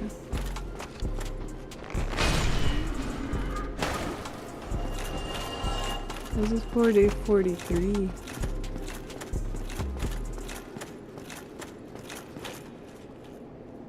Magic. 340. Yeah, this one is better. Yeah, I think I have another good one.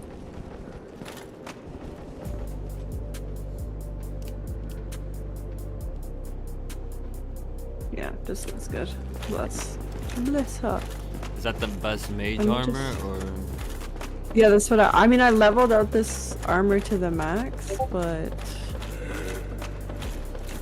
I have another set of, I have sorcery, so, but I'm pretty sure this is better. Yeah, it is better because I also leveled it up.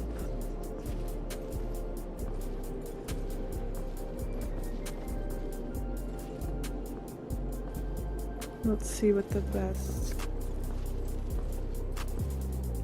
Big hat, empty travel. I use dust crown, sage robe, +5. Crown of Dusk. You have the dust crown hat. It's Yeah, either that or no. the big hat. Yeah. Hemmed black set, crimson set, black sorcerer set.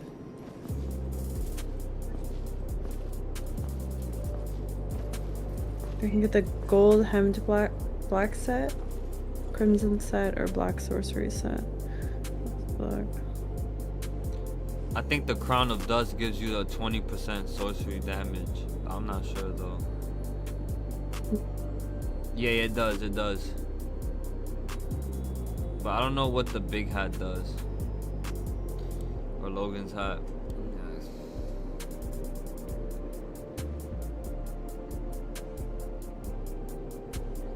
Did I go back and see? The crown of I'd have to dust. go to Sen's Fortress. I can get the Hush spell and the black sorcerer armor set. Yeah, you don't have to though. Yo, so the crown of dust is better for magic damage. You said you wanted more magic damage, right? Then what are all these other stats that are just better than the crown of dust? No, I'm talking about like the armor piece. Yeah. I mean, look it up. It gives you 20% damage. It's saying that it does less damage than the big hat. No, like it's not gonna be listed in the thingy. Oh, it's not gonna be listed. Oh, okay. Yeah, it's like that. Okay, so I'll just continue to wear that.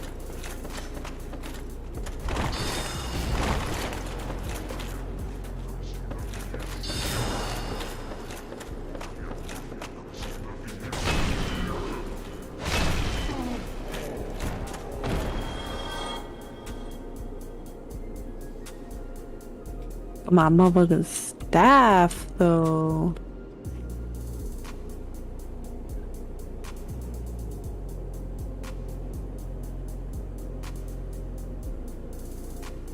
Yeah, and everything else just depends on what you want.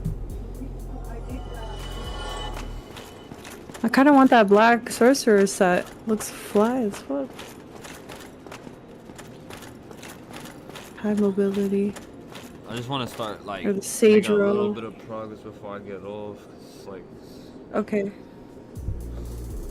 You're gonna go back on the main quest, or what? I was gonna What do you want to go to. Well, first we're gonna go get Logan's armor, and then we're gonna continue with the game. I'm trying to figure out where the fuck was his shit at.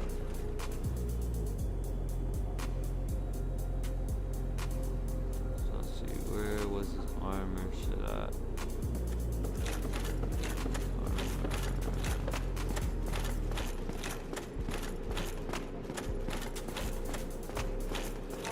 Oh, it's right over here, I think. It's it's in the same room but in a chest.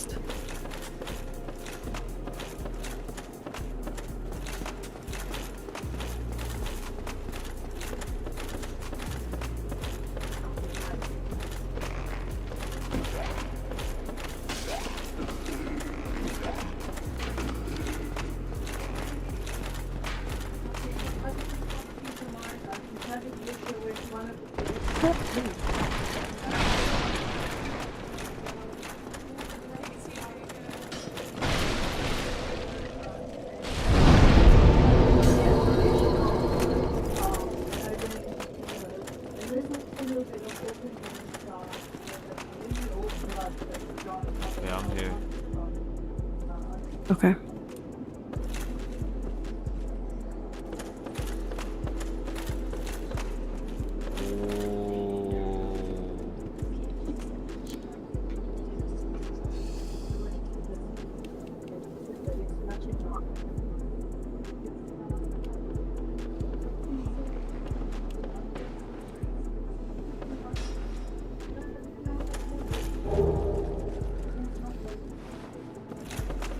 That's not his role. No, it's in the room that you killed him. Not the room that we killed him. Yeah, it is. It's just in a chest in the same room. In the original Sheath boss room. Wherever the hat was, the rest of the set is in a nearby chest.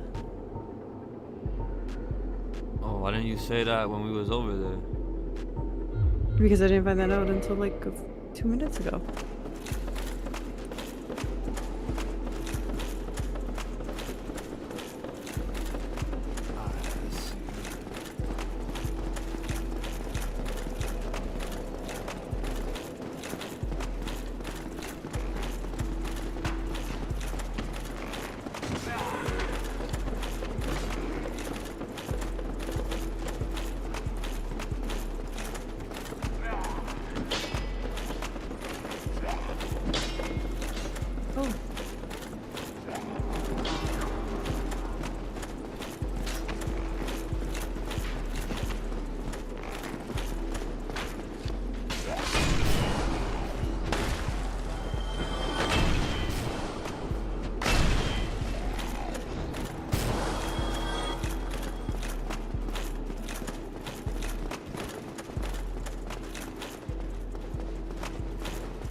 Oh, I got everything.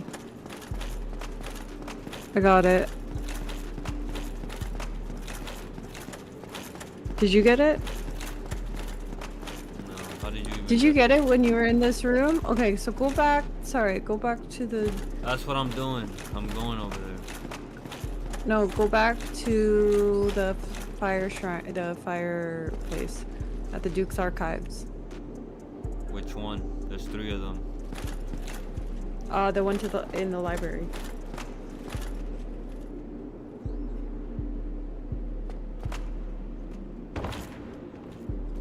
The one with the elevator or the one by the balcony? The one by the balcony.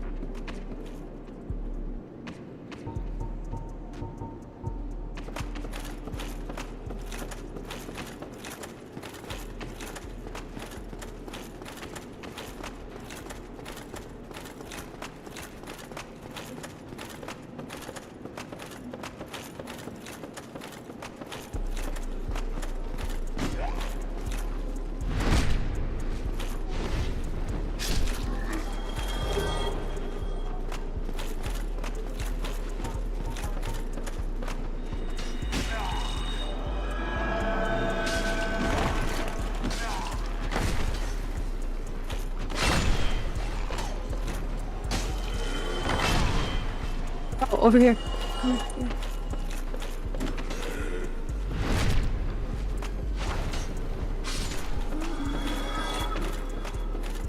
A lot of enemies. I know.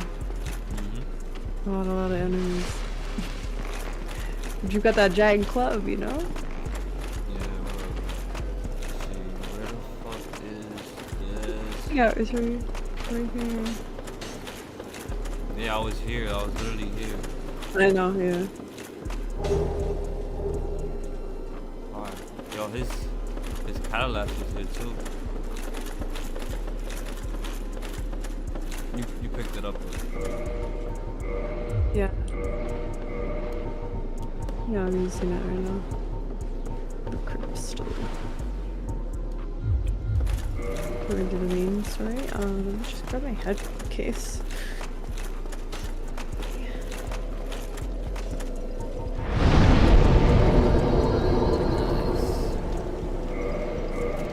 Now we can head to the graveyard.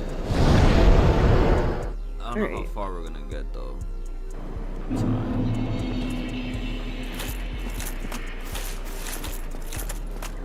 slept already, but I did not sleep. I'm probably gonna take a nap after.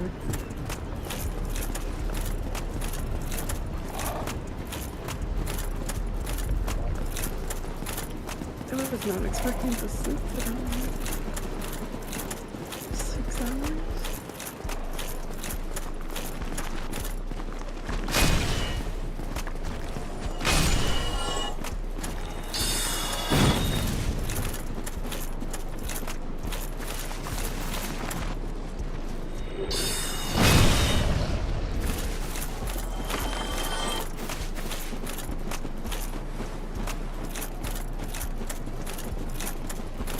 That's a cute date idea. Pillaging the skeletons of our nearby gravesite.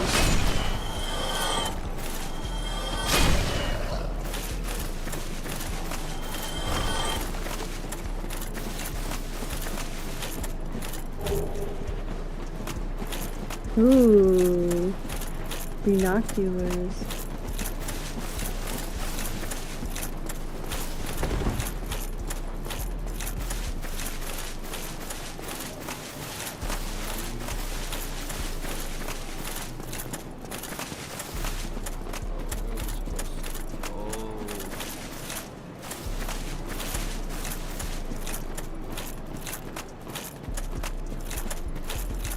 To do something for that little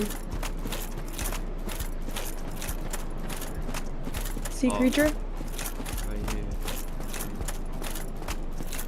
No, there's nothing for this.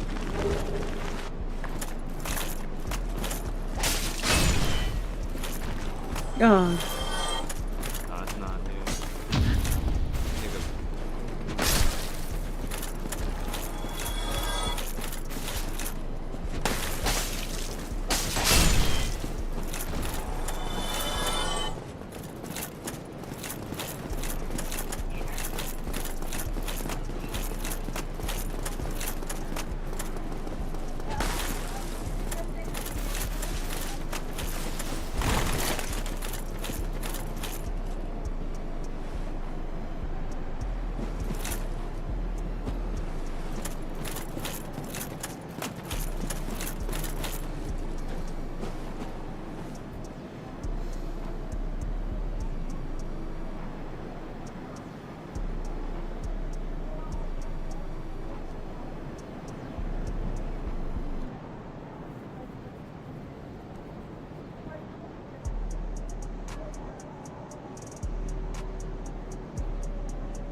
staircase somewhere.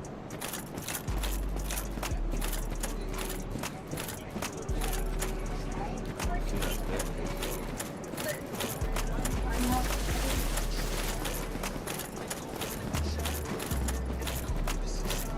Oh, I found it. Jeez. It's over here behind you.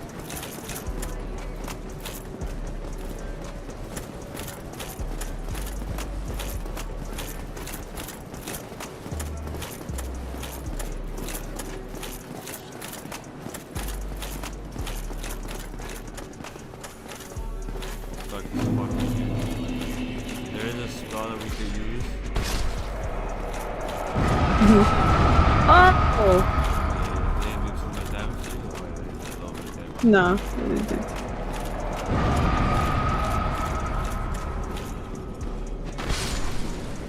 Damn.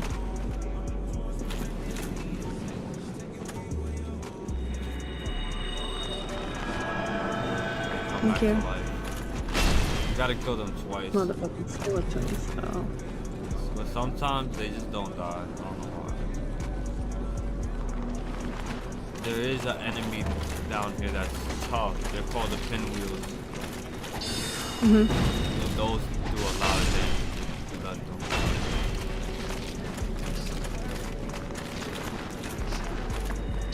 They're supposed to like.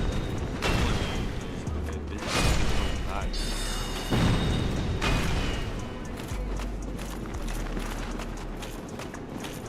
See what I mean? Mhm.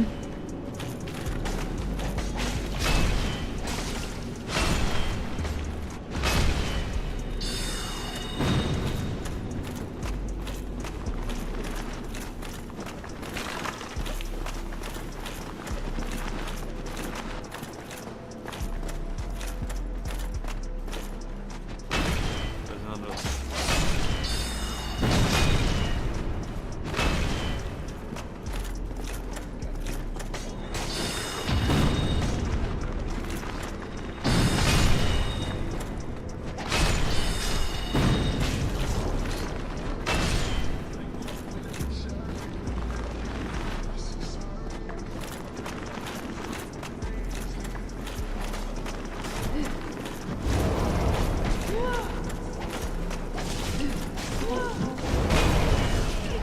Oh no!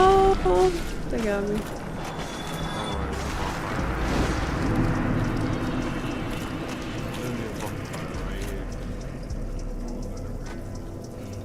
Watch, you're gonna see. I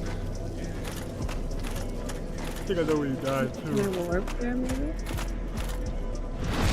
What's that one called? Can I warp there or no? No, just warp.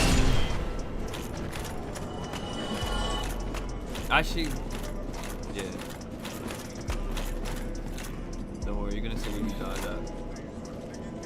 Remember that little tunnel on the wall? Mhm. It takes you straight to a bonfire.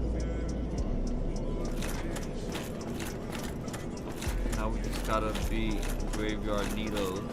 It's like a skeleton boss. Skeleton dark spirit boss.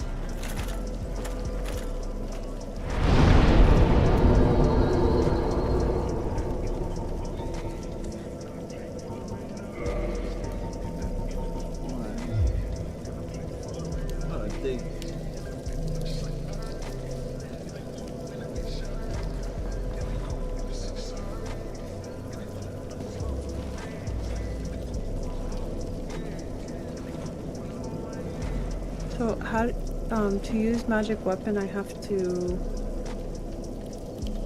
what was I supposed to do with my main weapon? White dragon's breath.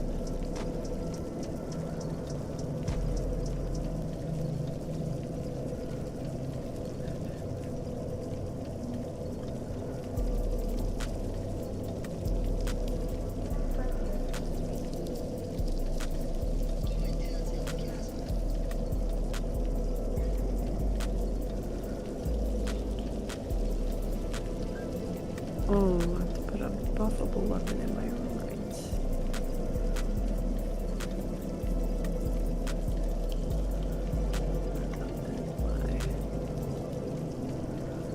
why they keep getting back up is because there's a necromancer nearby.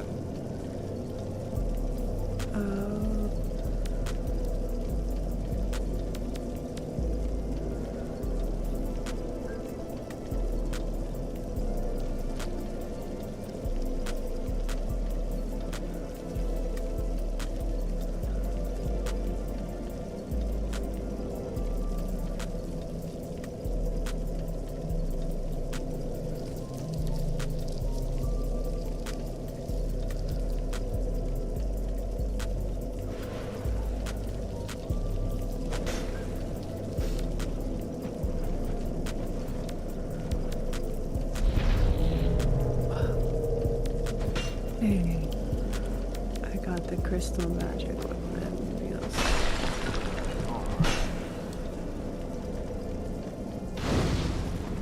What just happened? Somebody invaded us. Oh no, it's this shit.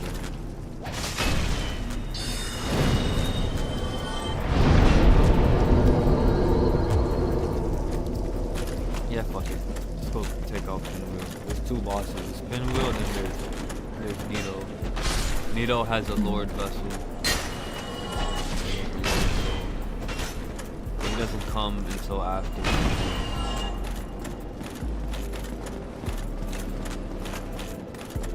Maybe we just go straight. Oh, push lever.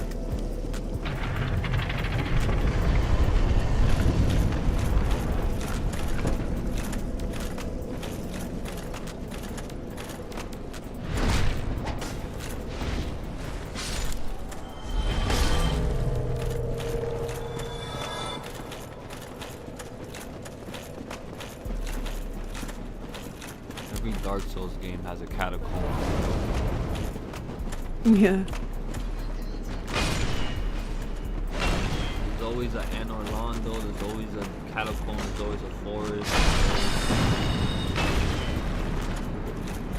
Watch, you're gonna see what I mean, like once you play like the other Souls games. You're gonna be like, yo, low key, these are like the same maps. Yeah. Either with different names or they just brought it back. Here, is that the necromancer?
It all looks the same to me.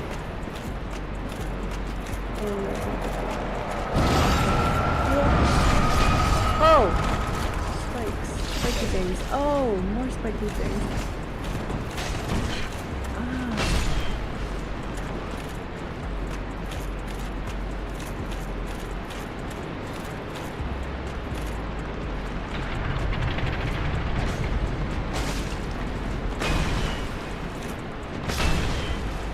Ooh, Proud Knight Soul.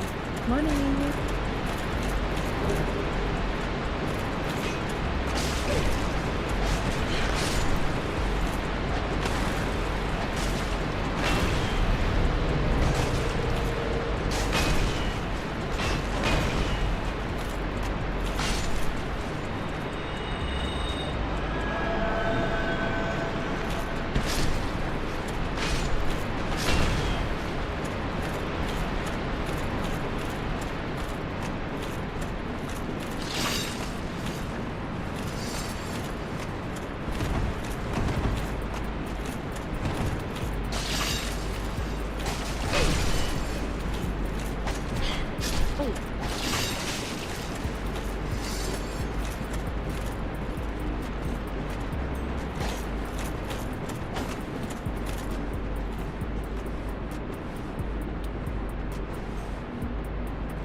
Did I lose you already?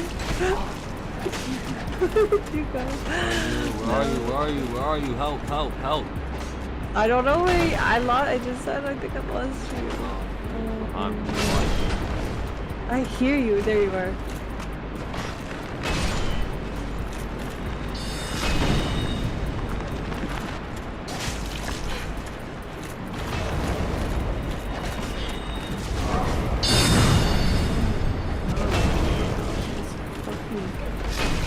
Oh my god.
It's a little brown egg, yes.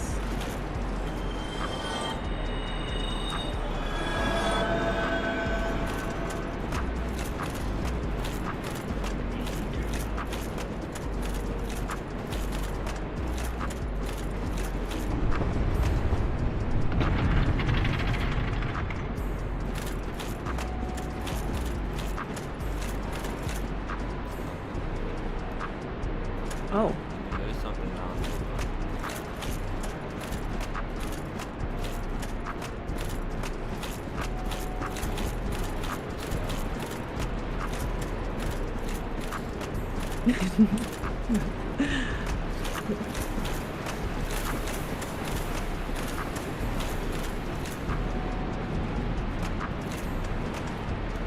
Ugh.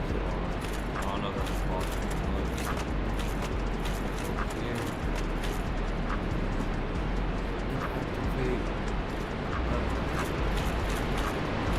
Hold the lever, come.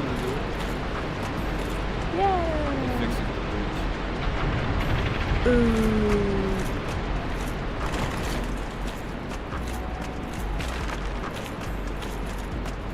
The reason why we're getting lost here is because I haven't watched it. Oh. And I'm like low key like falling asleep. Yeah.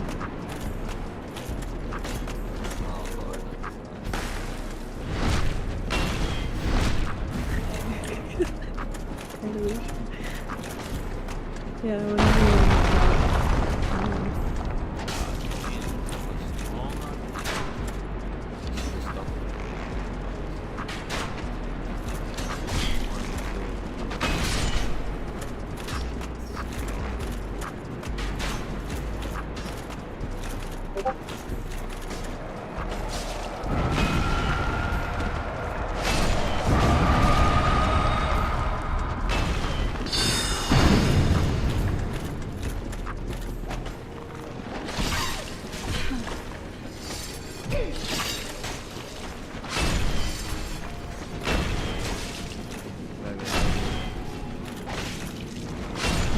a couple heads.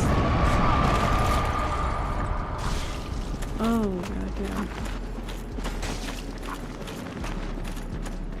Okay, sis. I thought you was gonna run past me. So look, you Oh, I was just waiting for you. I know you was.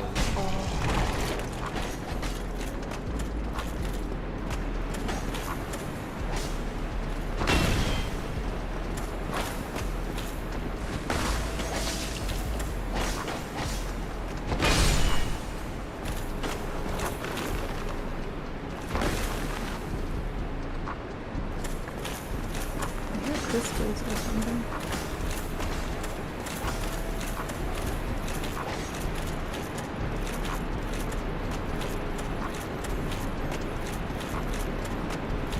Holy wall here.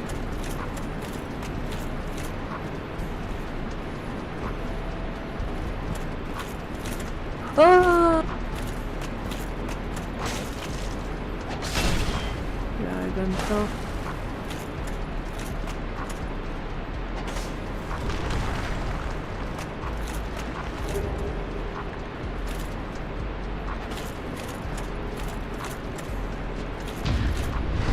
Oh, I found everything in too long. Oh my god. You fuckers.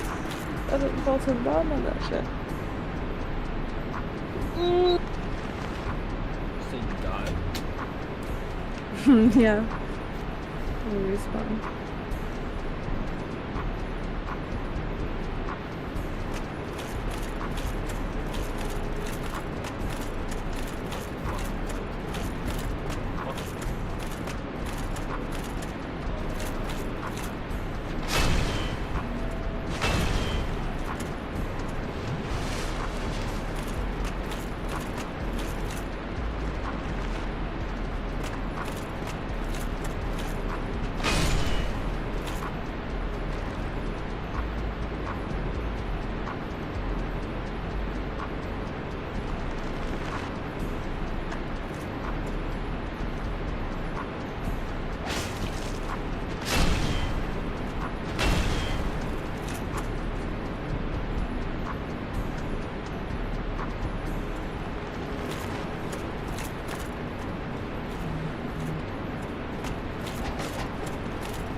The Eye of Death.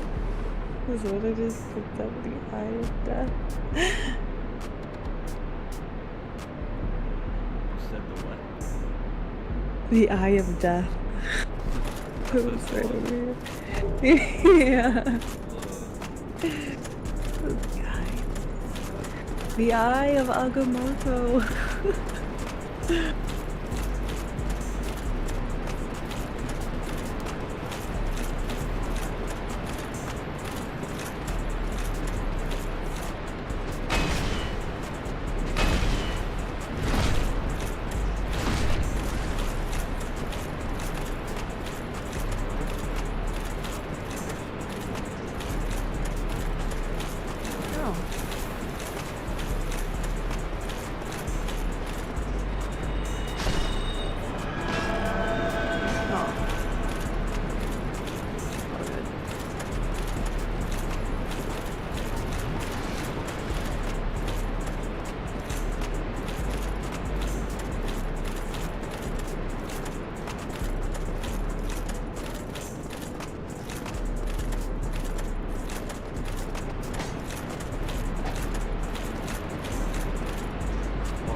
Why are you sleeping?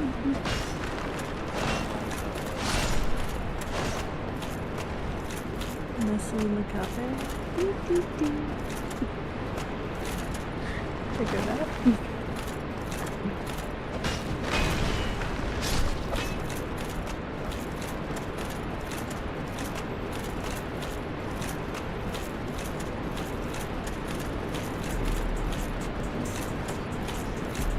This is where I fell. I went to the bottom here.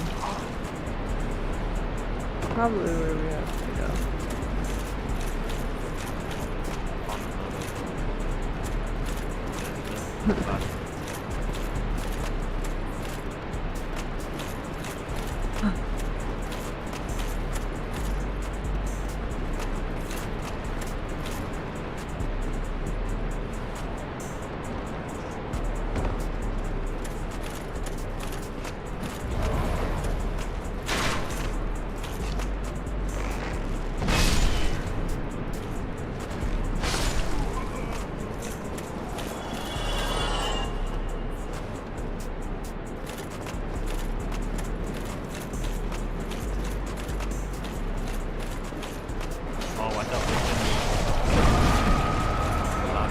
Oh, that's what you're, yeah, that's what you're saying. Well, the pinwheels of death.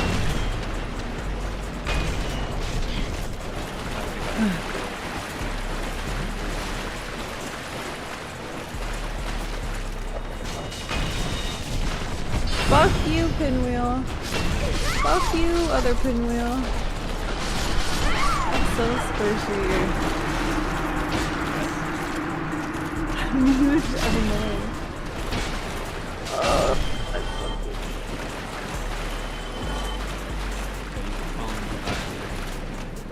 Alright.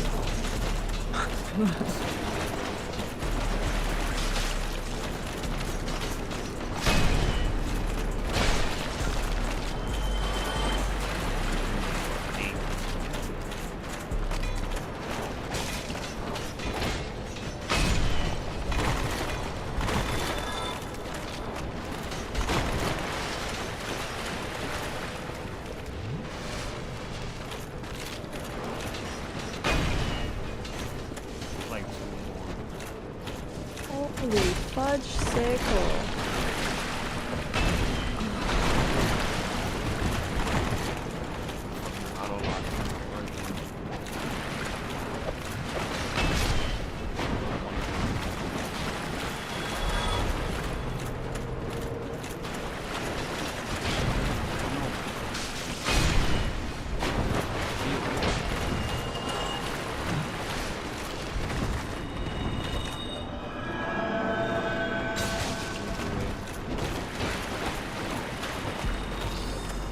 Ah, I dodged it.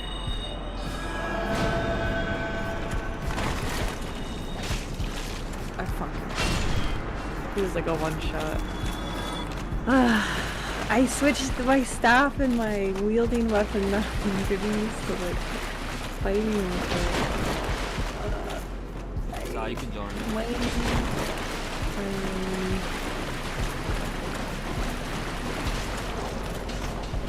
Oh man, these guys wake up again. Oh, but my health is regenerated though. Let me know when you join me. Yeah. If I could just kill this guy and then he just get a move. I got my I didn't know that's what that does. And his health respawn. GG. Damn. Health respawn. Okay, let me try it after stream the dog. Ah! Like this was hard. Fucking pinwheels. Kitschy.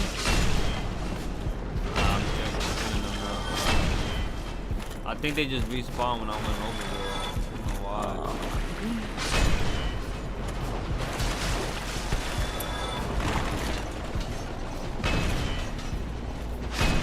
Help that my fucking weapon is mad slow.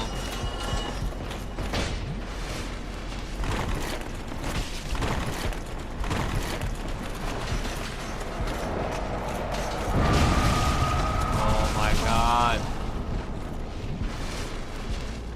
No. Go.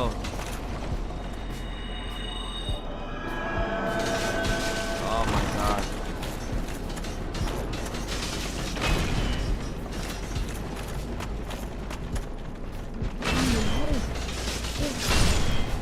Okay, I got it.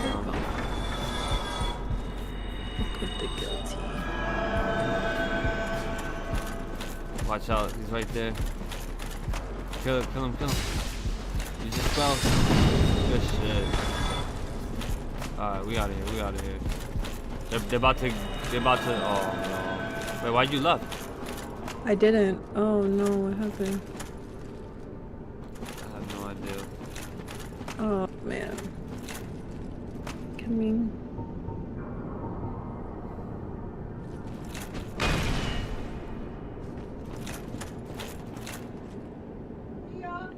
Yeah. That's the last boss right Alright. Last boss? here. Yeah, get your stuff ready, like get your staff and shit. Let's go.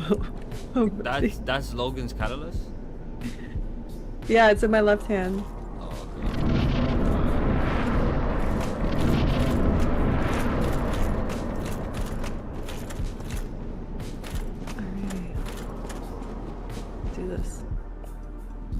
Ooh, cutscene.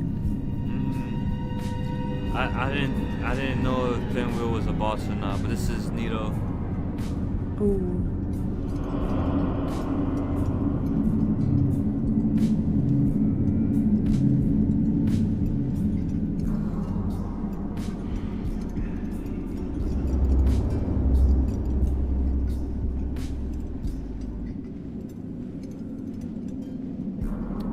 That's an iconic helmet as well.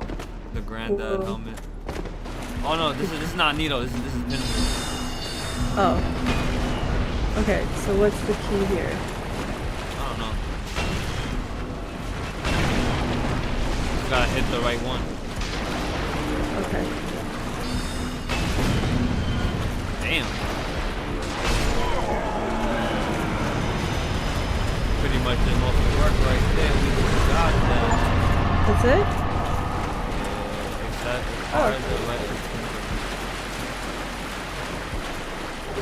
Mask of the Father. Ooh.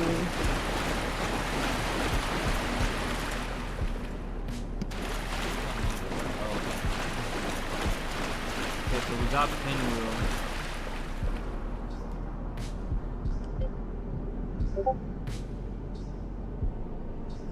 I guess we just go up through this ladder. Yeah.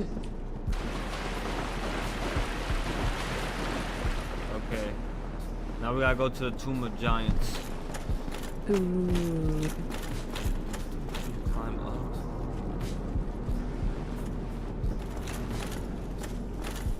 Now everything is dark. Did you follow the light? Yeah. It said shortcut ahead. What do you mean by that?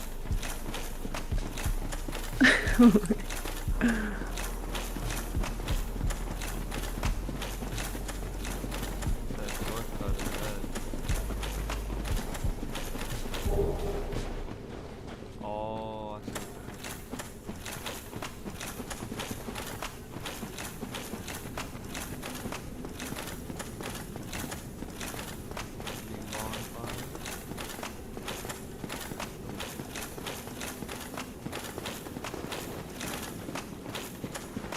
Guess we just follow the light.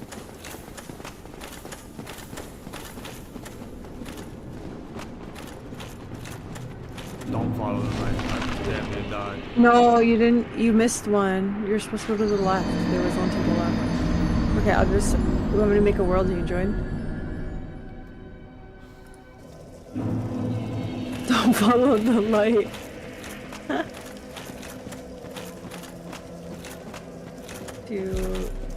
Or do you spawn there? I guess I'll join you. Okay. I wanna go get my soul. Yeah. Yeah, don't move.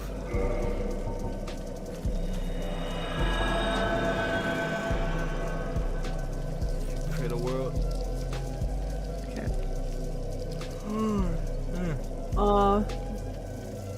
It took me out of the world. Oh wow. Yeah, so I'm literally just back to where you started.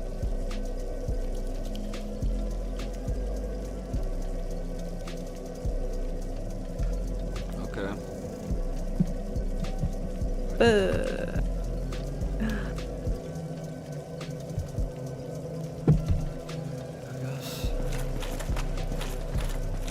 It just took me out when you left. Yeah, I know you told me already.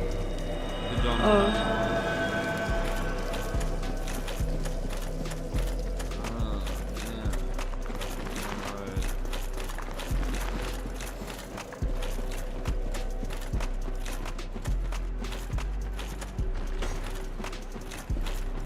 That's just the way the cookie crumbles. I'd be damned if these fucking skeletons.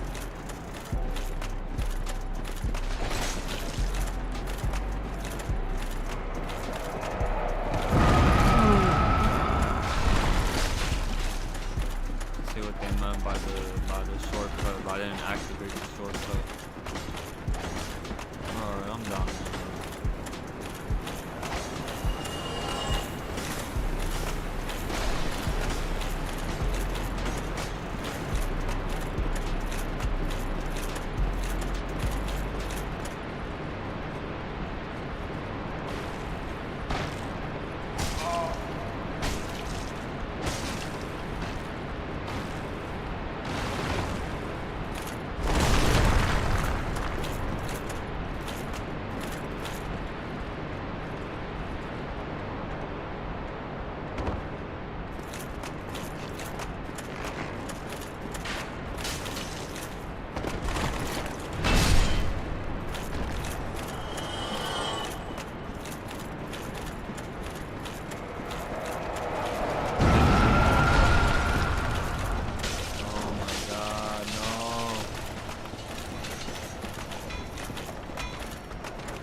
The fucking pinwheel guys.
There's coffins that you can slide down.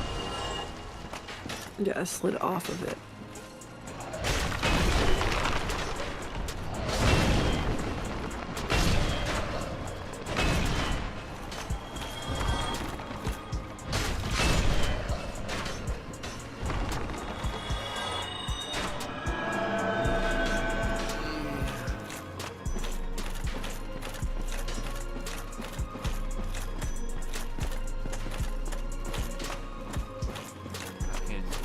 Shit here, yo. And I fell to my death.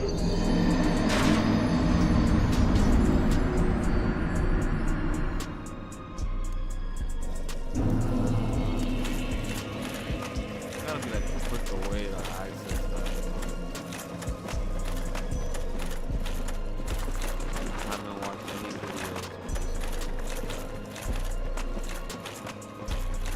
Oh, welcome back, brother. I noticed.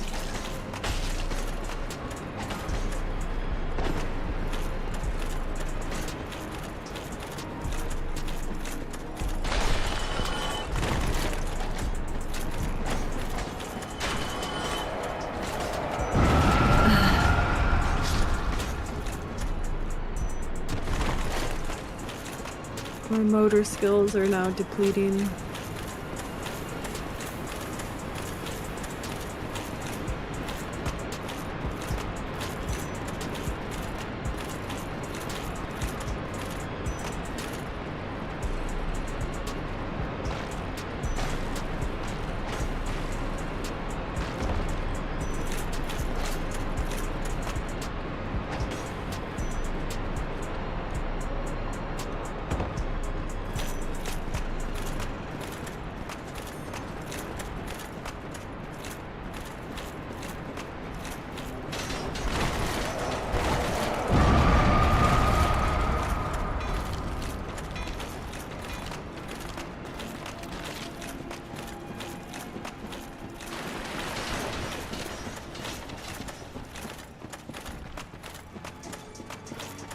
Yeah, I got this.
says you're joining me, but I don't see you. Oh, Yeah, I'm right here. that's it.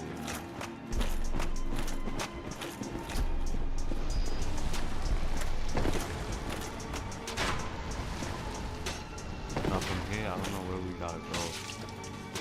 I felt like over here. There's somebody behind us.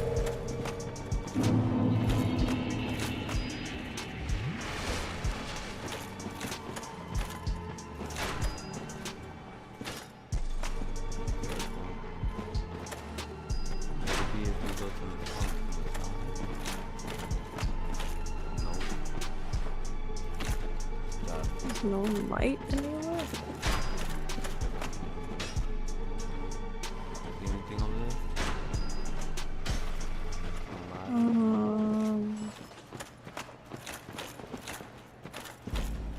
Is this another tombstone to slide?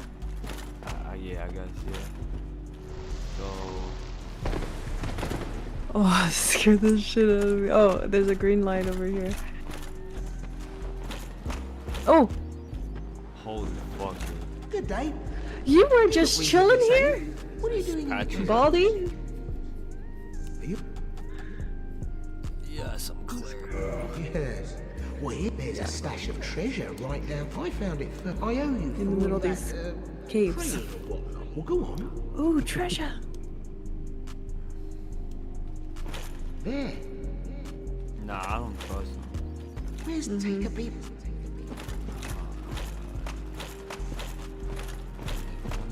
See what the fuck going on. What?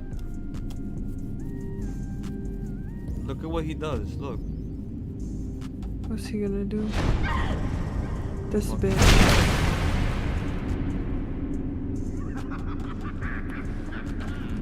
You've got what you deserve.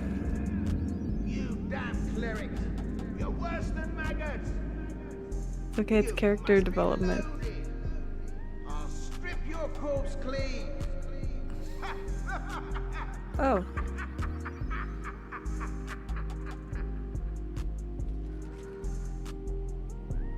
Oh, we got some loot down here.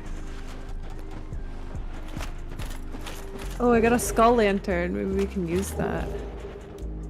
Yeah, you can use that thing.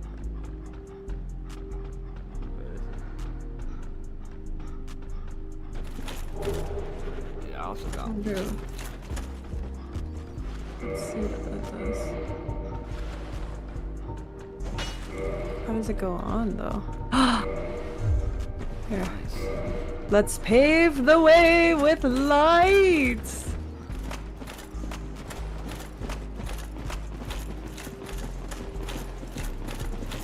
Fucking awesome.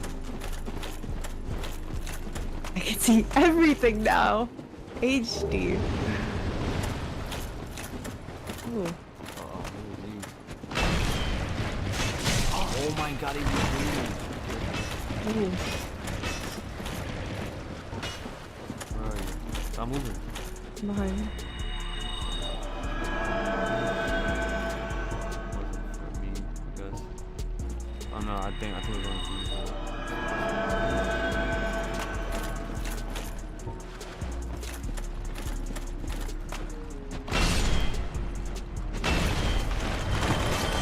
Light. Oh, I can see now.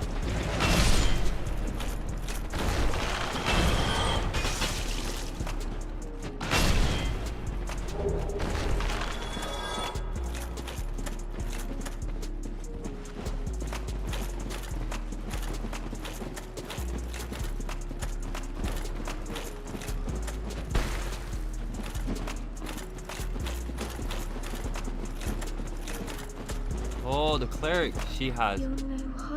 She has the healing spell. Hey. I know for a fact she got the healing spells.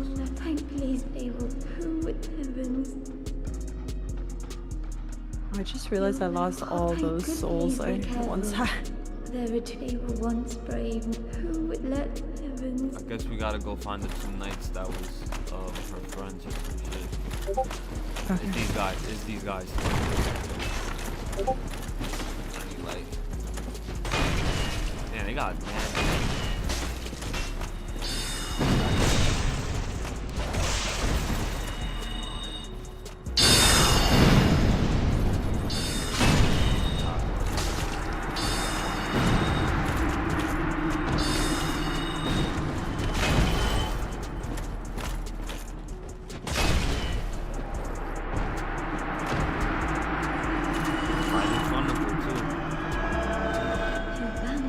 two hollows, did you? It pains me to think of the trouble my failings have caused.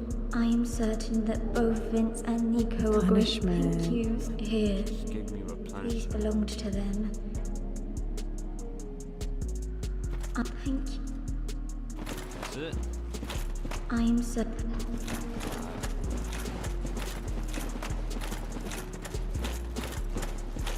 At the very end of this dark cave, the boss that we're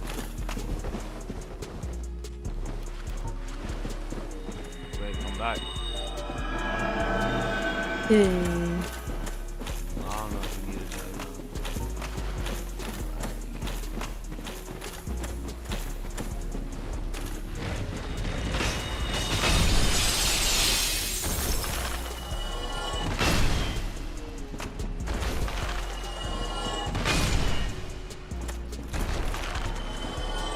No, no, no. Don't worry, I got some other shit.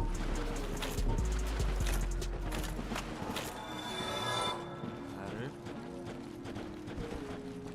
Another ladder.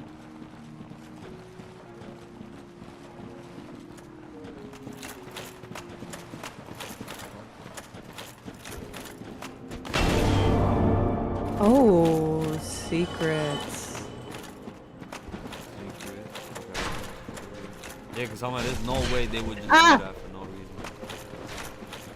You shot me in the back with a fucking arrow. Right, for no reason, there's a ladder to go all the way down. But what's over here, though? This guy. Nah, I'm not doing that again. Oh yeah.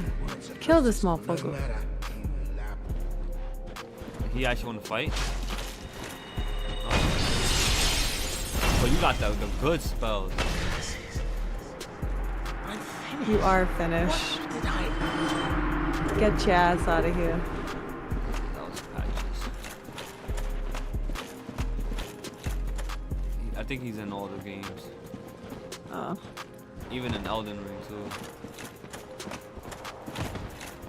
Let's fucking go.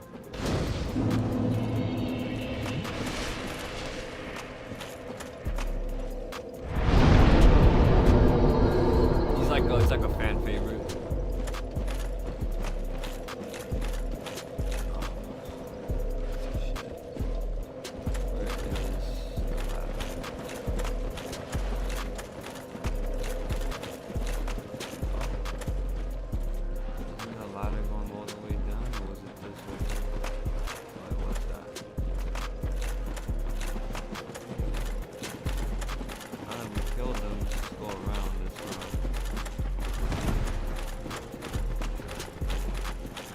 Oh!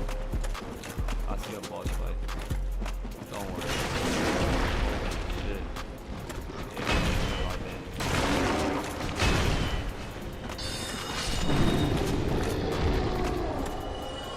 Let me heal us real quick.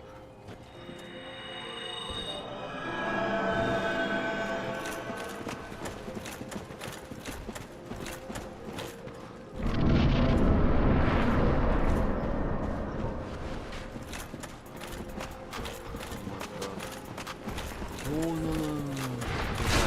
The Angie just knocked me over. They're guarding the way. Let me have to go through it.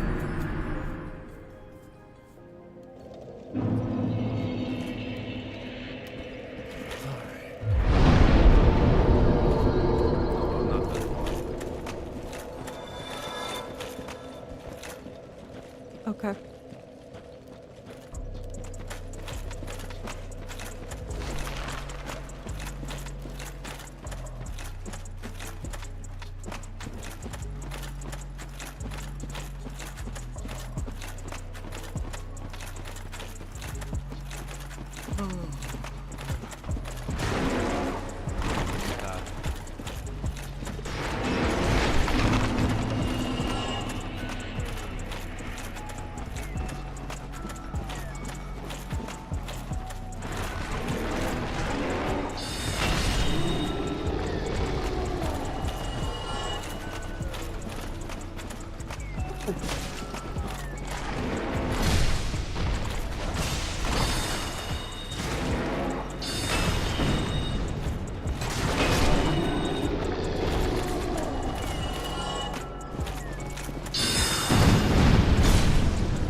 bonfire. Oh.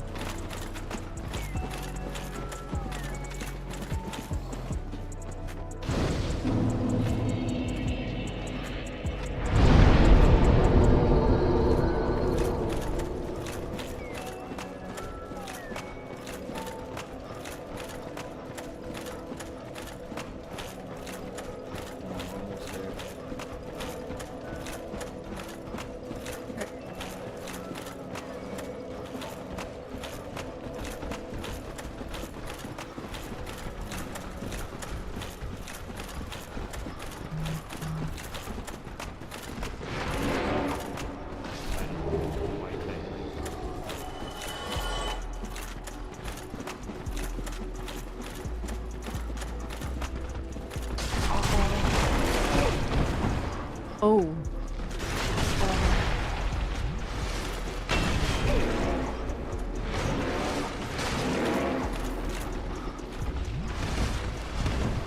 Are you fucking kidding me?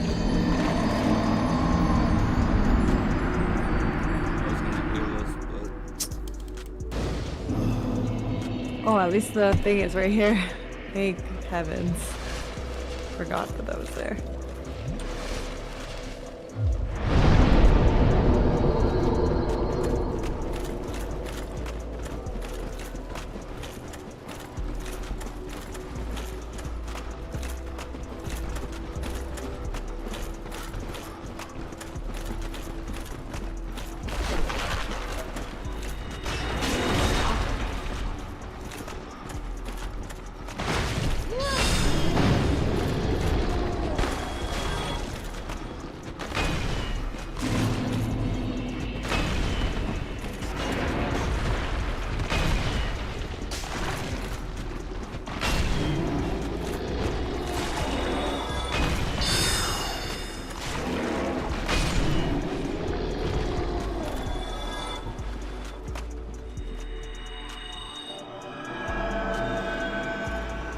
Thank y'all. Kila.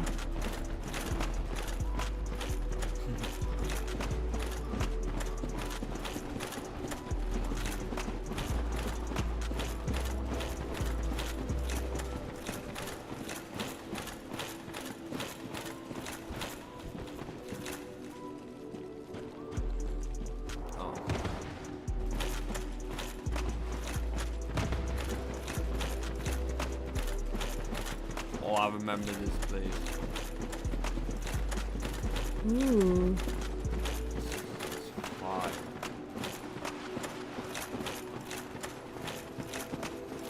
Oh, not one of these fuckers. They disappear. See what I mean? Mm-hmm. They just disappear once you see them. They just run away. Oh my fuck.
Oh my god, babe, there's baby skeletons!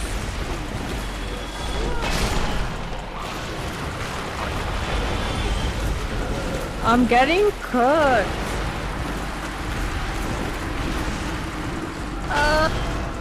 The baby skeleton. Wow. Yeah, he's getting me. The children.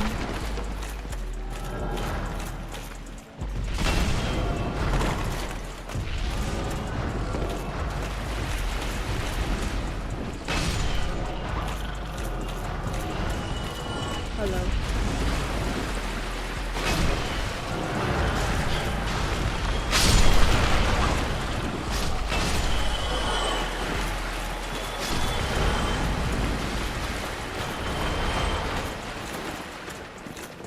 Those little buggers are fast.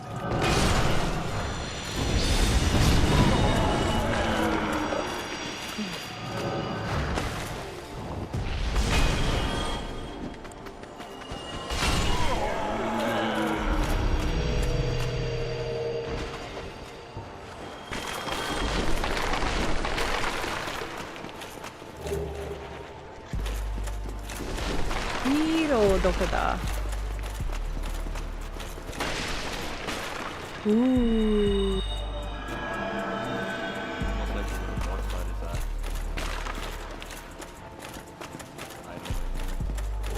Soul of a hero.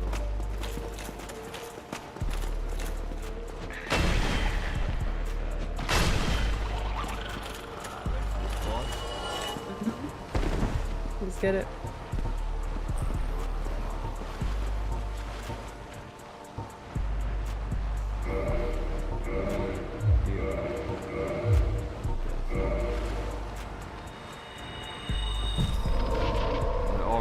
Into here.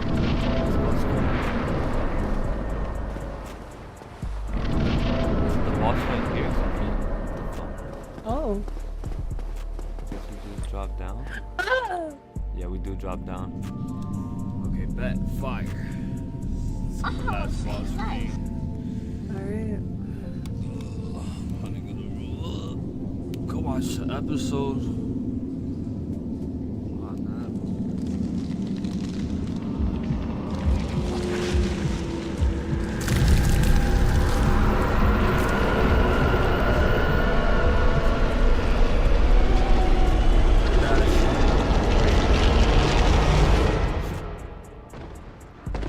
He has small skeletons that keep. He has small skeletons that keep popping up during the fight. Yeah.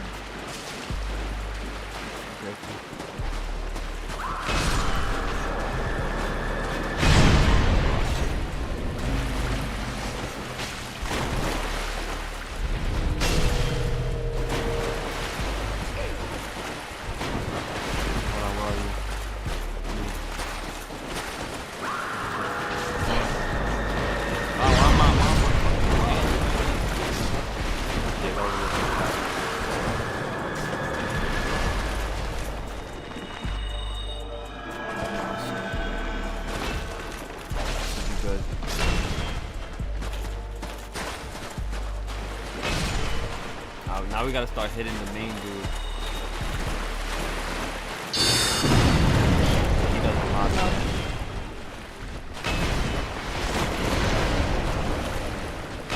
Oh yeah, we got this. Be careful.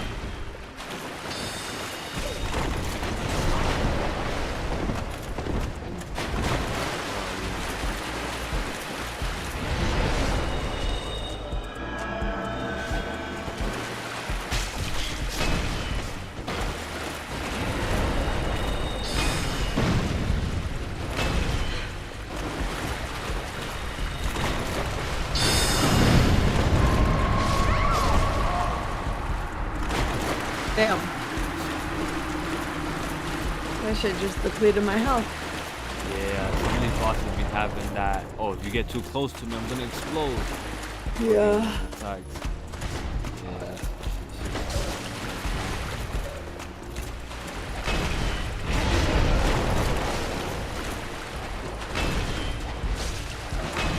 Please don't. Please don't.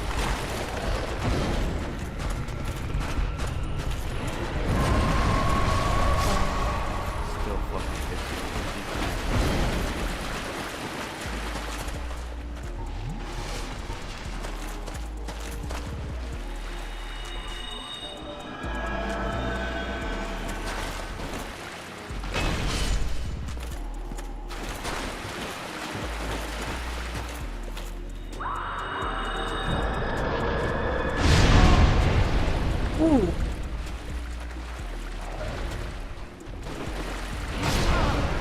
You just email them.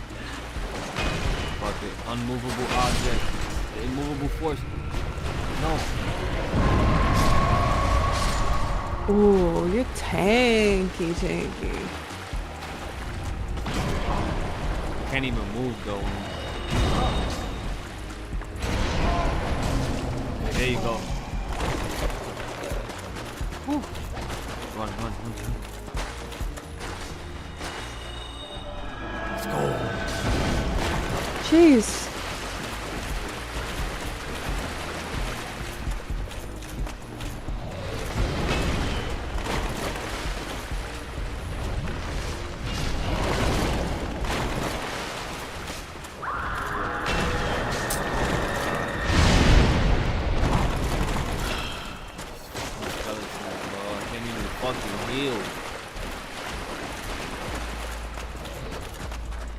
No. Please do. Let's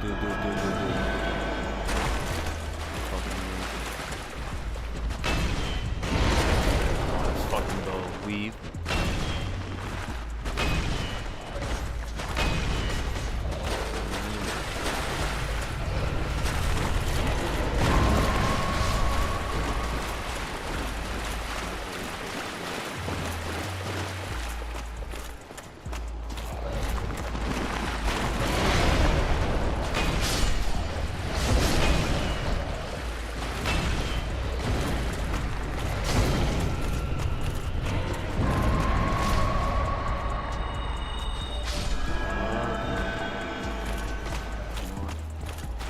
Out of my way, dude.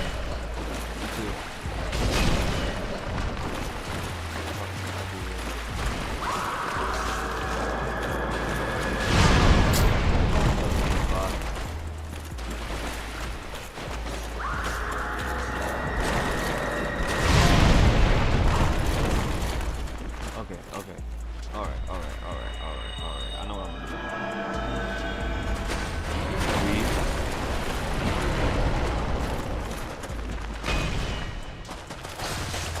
Come on, get out my way. Don't get hit by that shit. Yeah. I know what I'm gonna do. Take my humanity. Use it. Come on.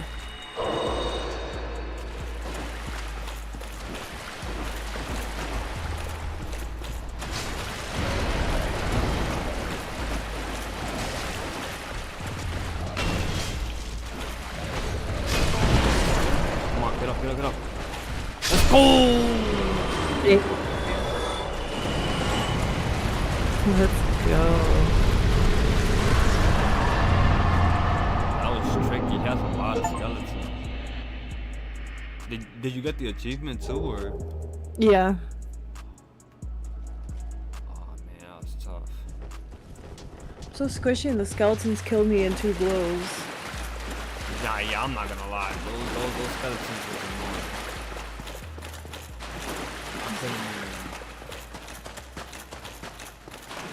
Wait. Don't worry, there's a bonfire right here.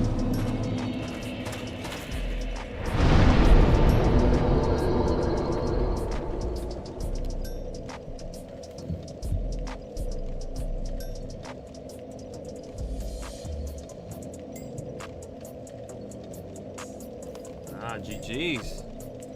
We just took down a lord. Took down like 2 lords. Lord. We only have 2 major souls left to collect. The demon ruins in Lost Azilith and New Londo ruins. Ooh. You know the dark area that's like below Firelink Shrine? That we didn't really explore too much. That's where one of the Lord vessels is at, and then the other one is in.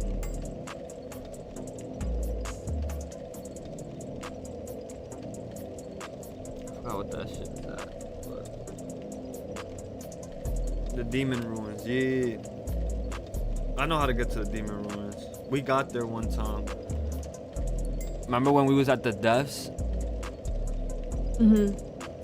I think it was that. It was around there. Fuck the Depths. The Depths is like the water temple. in Zelda. Fuck that fucking No, you're place. talking about Blighttown. Oh yeah. I think it was in Blighttown actually. Now that I think about it, it was one of those two areas. The Demon Ruins is over there type shit. That's where the other Lord Vessel is at. So you just did 2. You got 2 more. But like, one of those bosses is like a gimmick boss, and it involves like parkour. And you know how this game, like parkour in this game is like what? Like nah, bro. Like you know, like how do you feel about parkour in this game? Like the movement and the parkour. Like, do you know how to jump in this game? Yeah. I don't like. It's clunky. It's just like long animation. You don't like jumping, right? Yeah. There's a boss fight where we gotta jump on like trees and shit, or like tree branches. Oh no! And it's like that boss would have been way better for Elden Ring, cause in Elden Ring, like you could actually jump, like you could actually move around. Like you could deadass make the comparison. Like if you was to go on an Elden Ring, like you would see that like the movement is way better.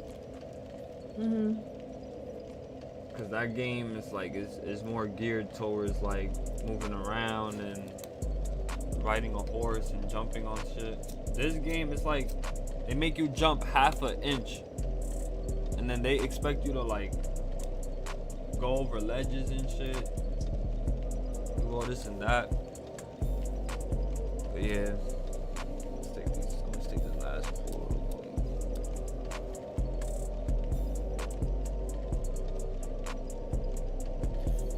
I bet I'm about to get off this Discord call. Okay. Bye. Bye. Itadaimasu. It's been real. Dang, it's already 11, chat. GG's. I'm about to get off this though. Hope you guys enjoyed the stream. It's been valid. You know what I'm saying?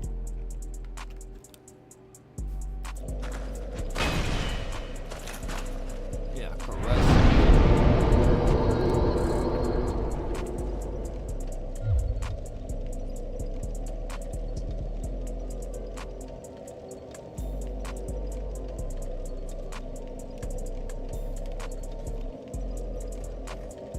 Alright, chat.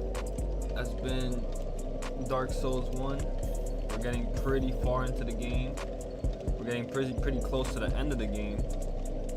I don't know what else we gotta do after we beat the next 2 Lord bosses. I'm guessing after that we could fight the Lord of Cinder, Gwyn.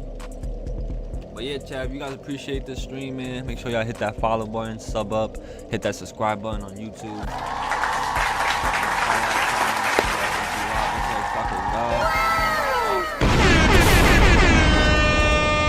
Next one. I hope so.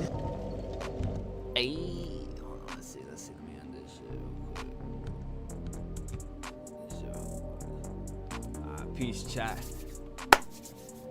Chit.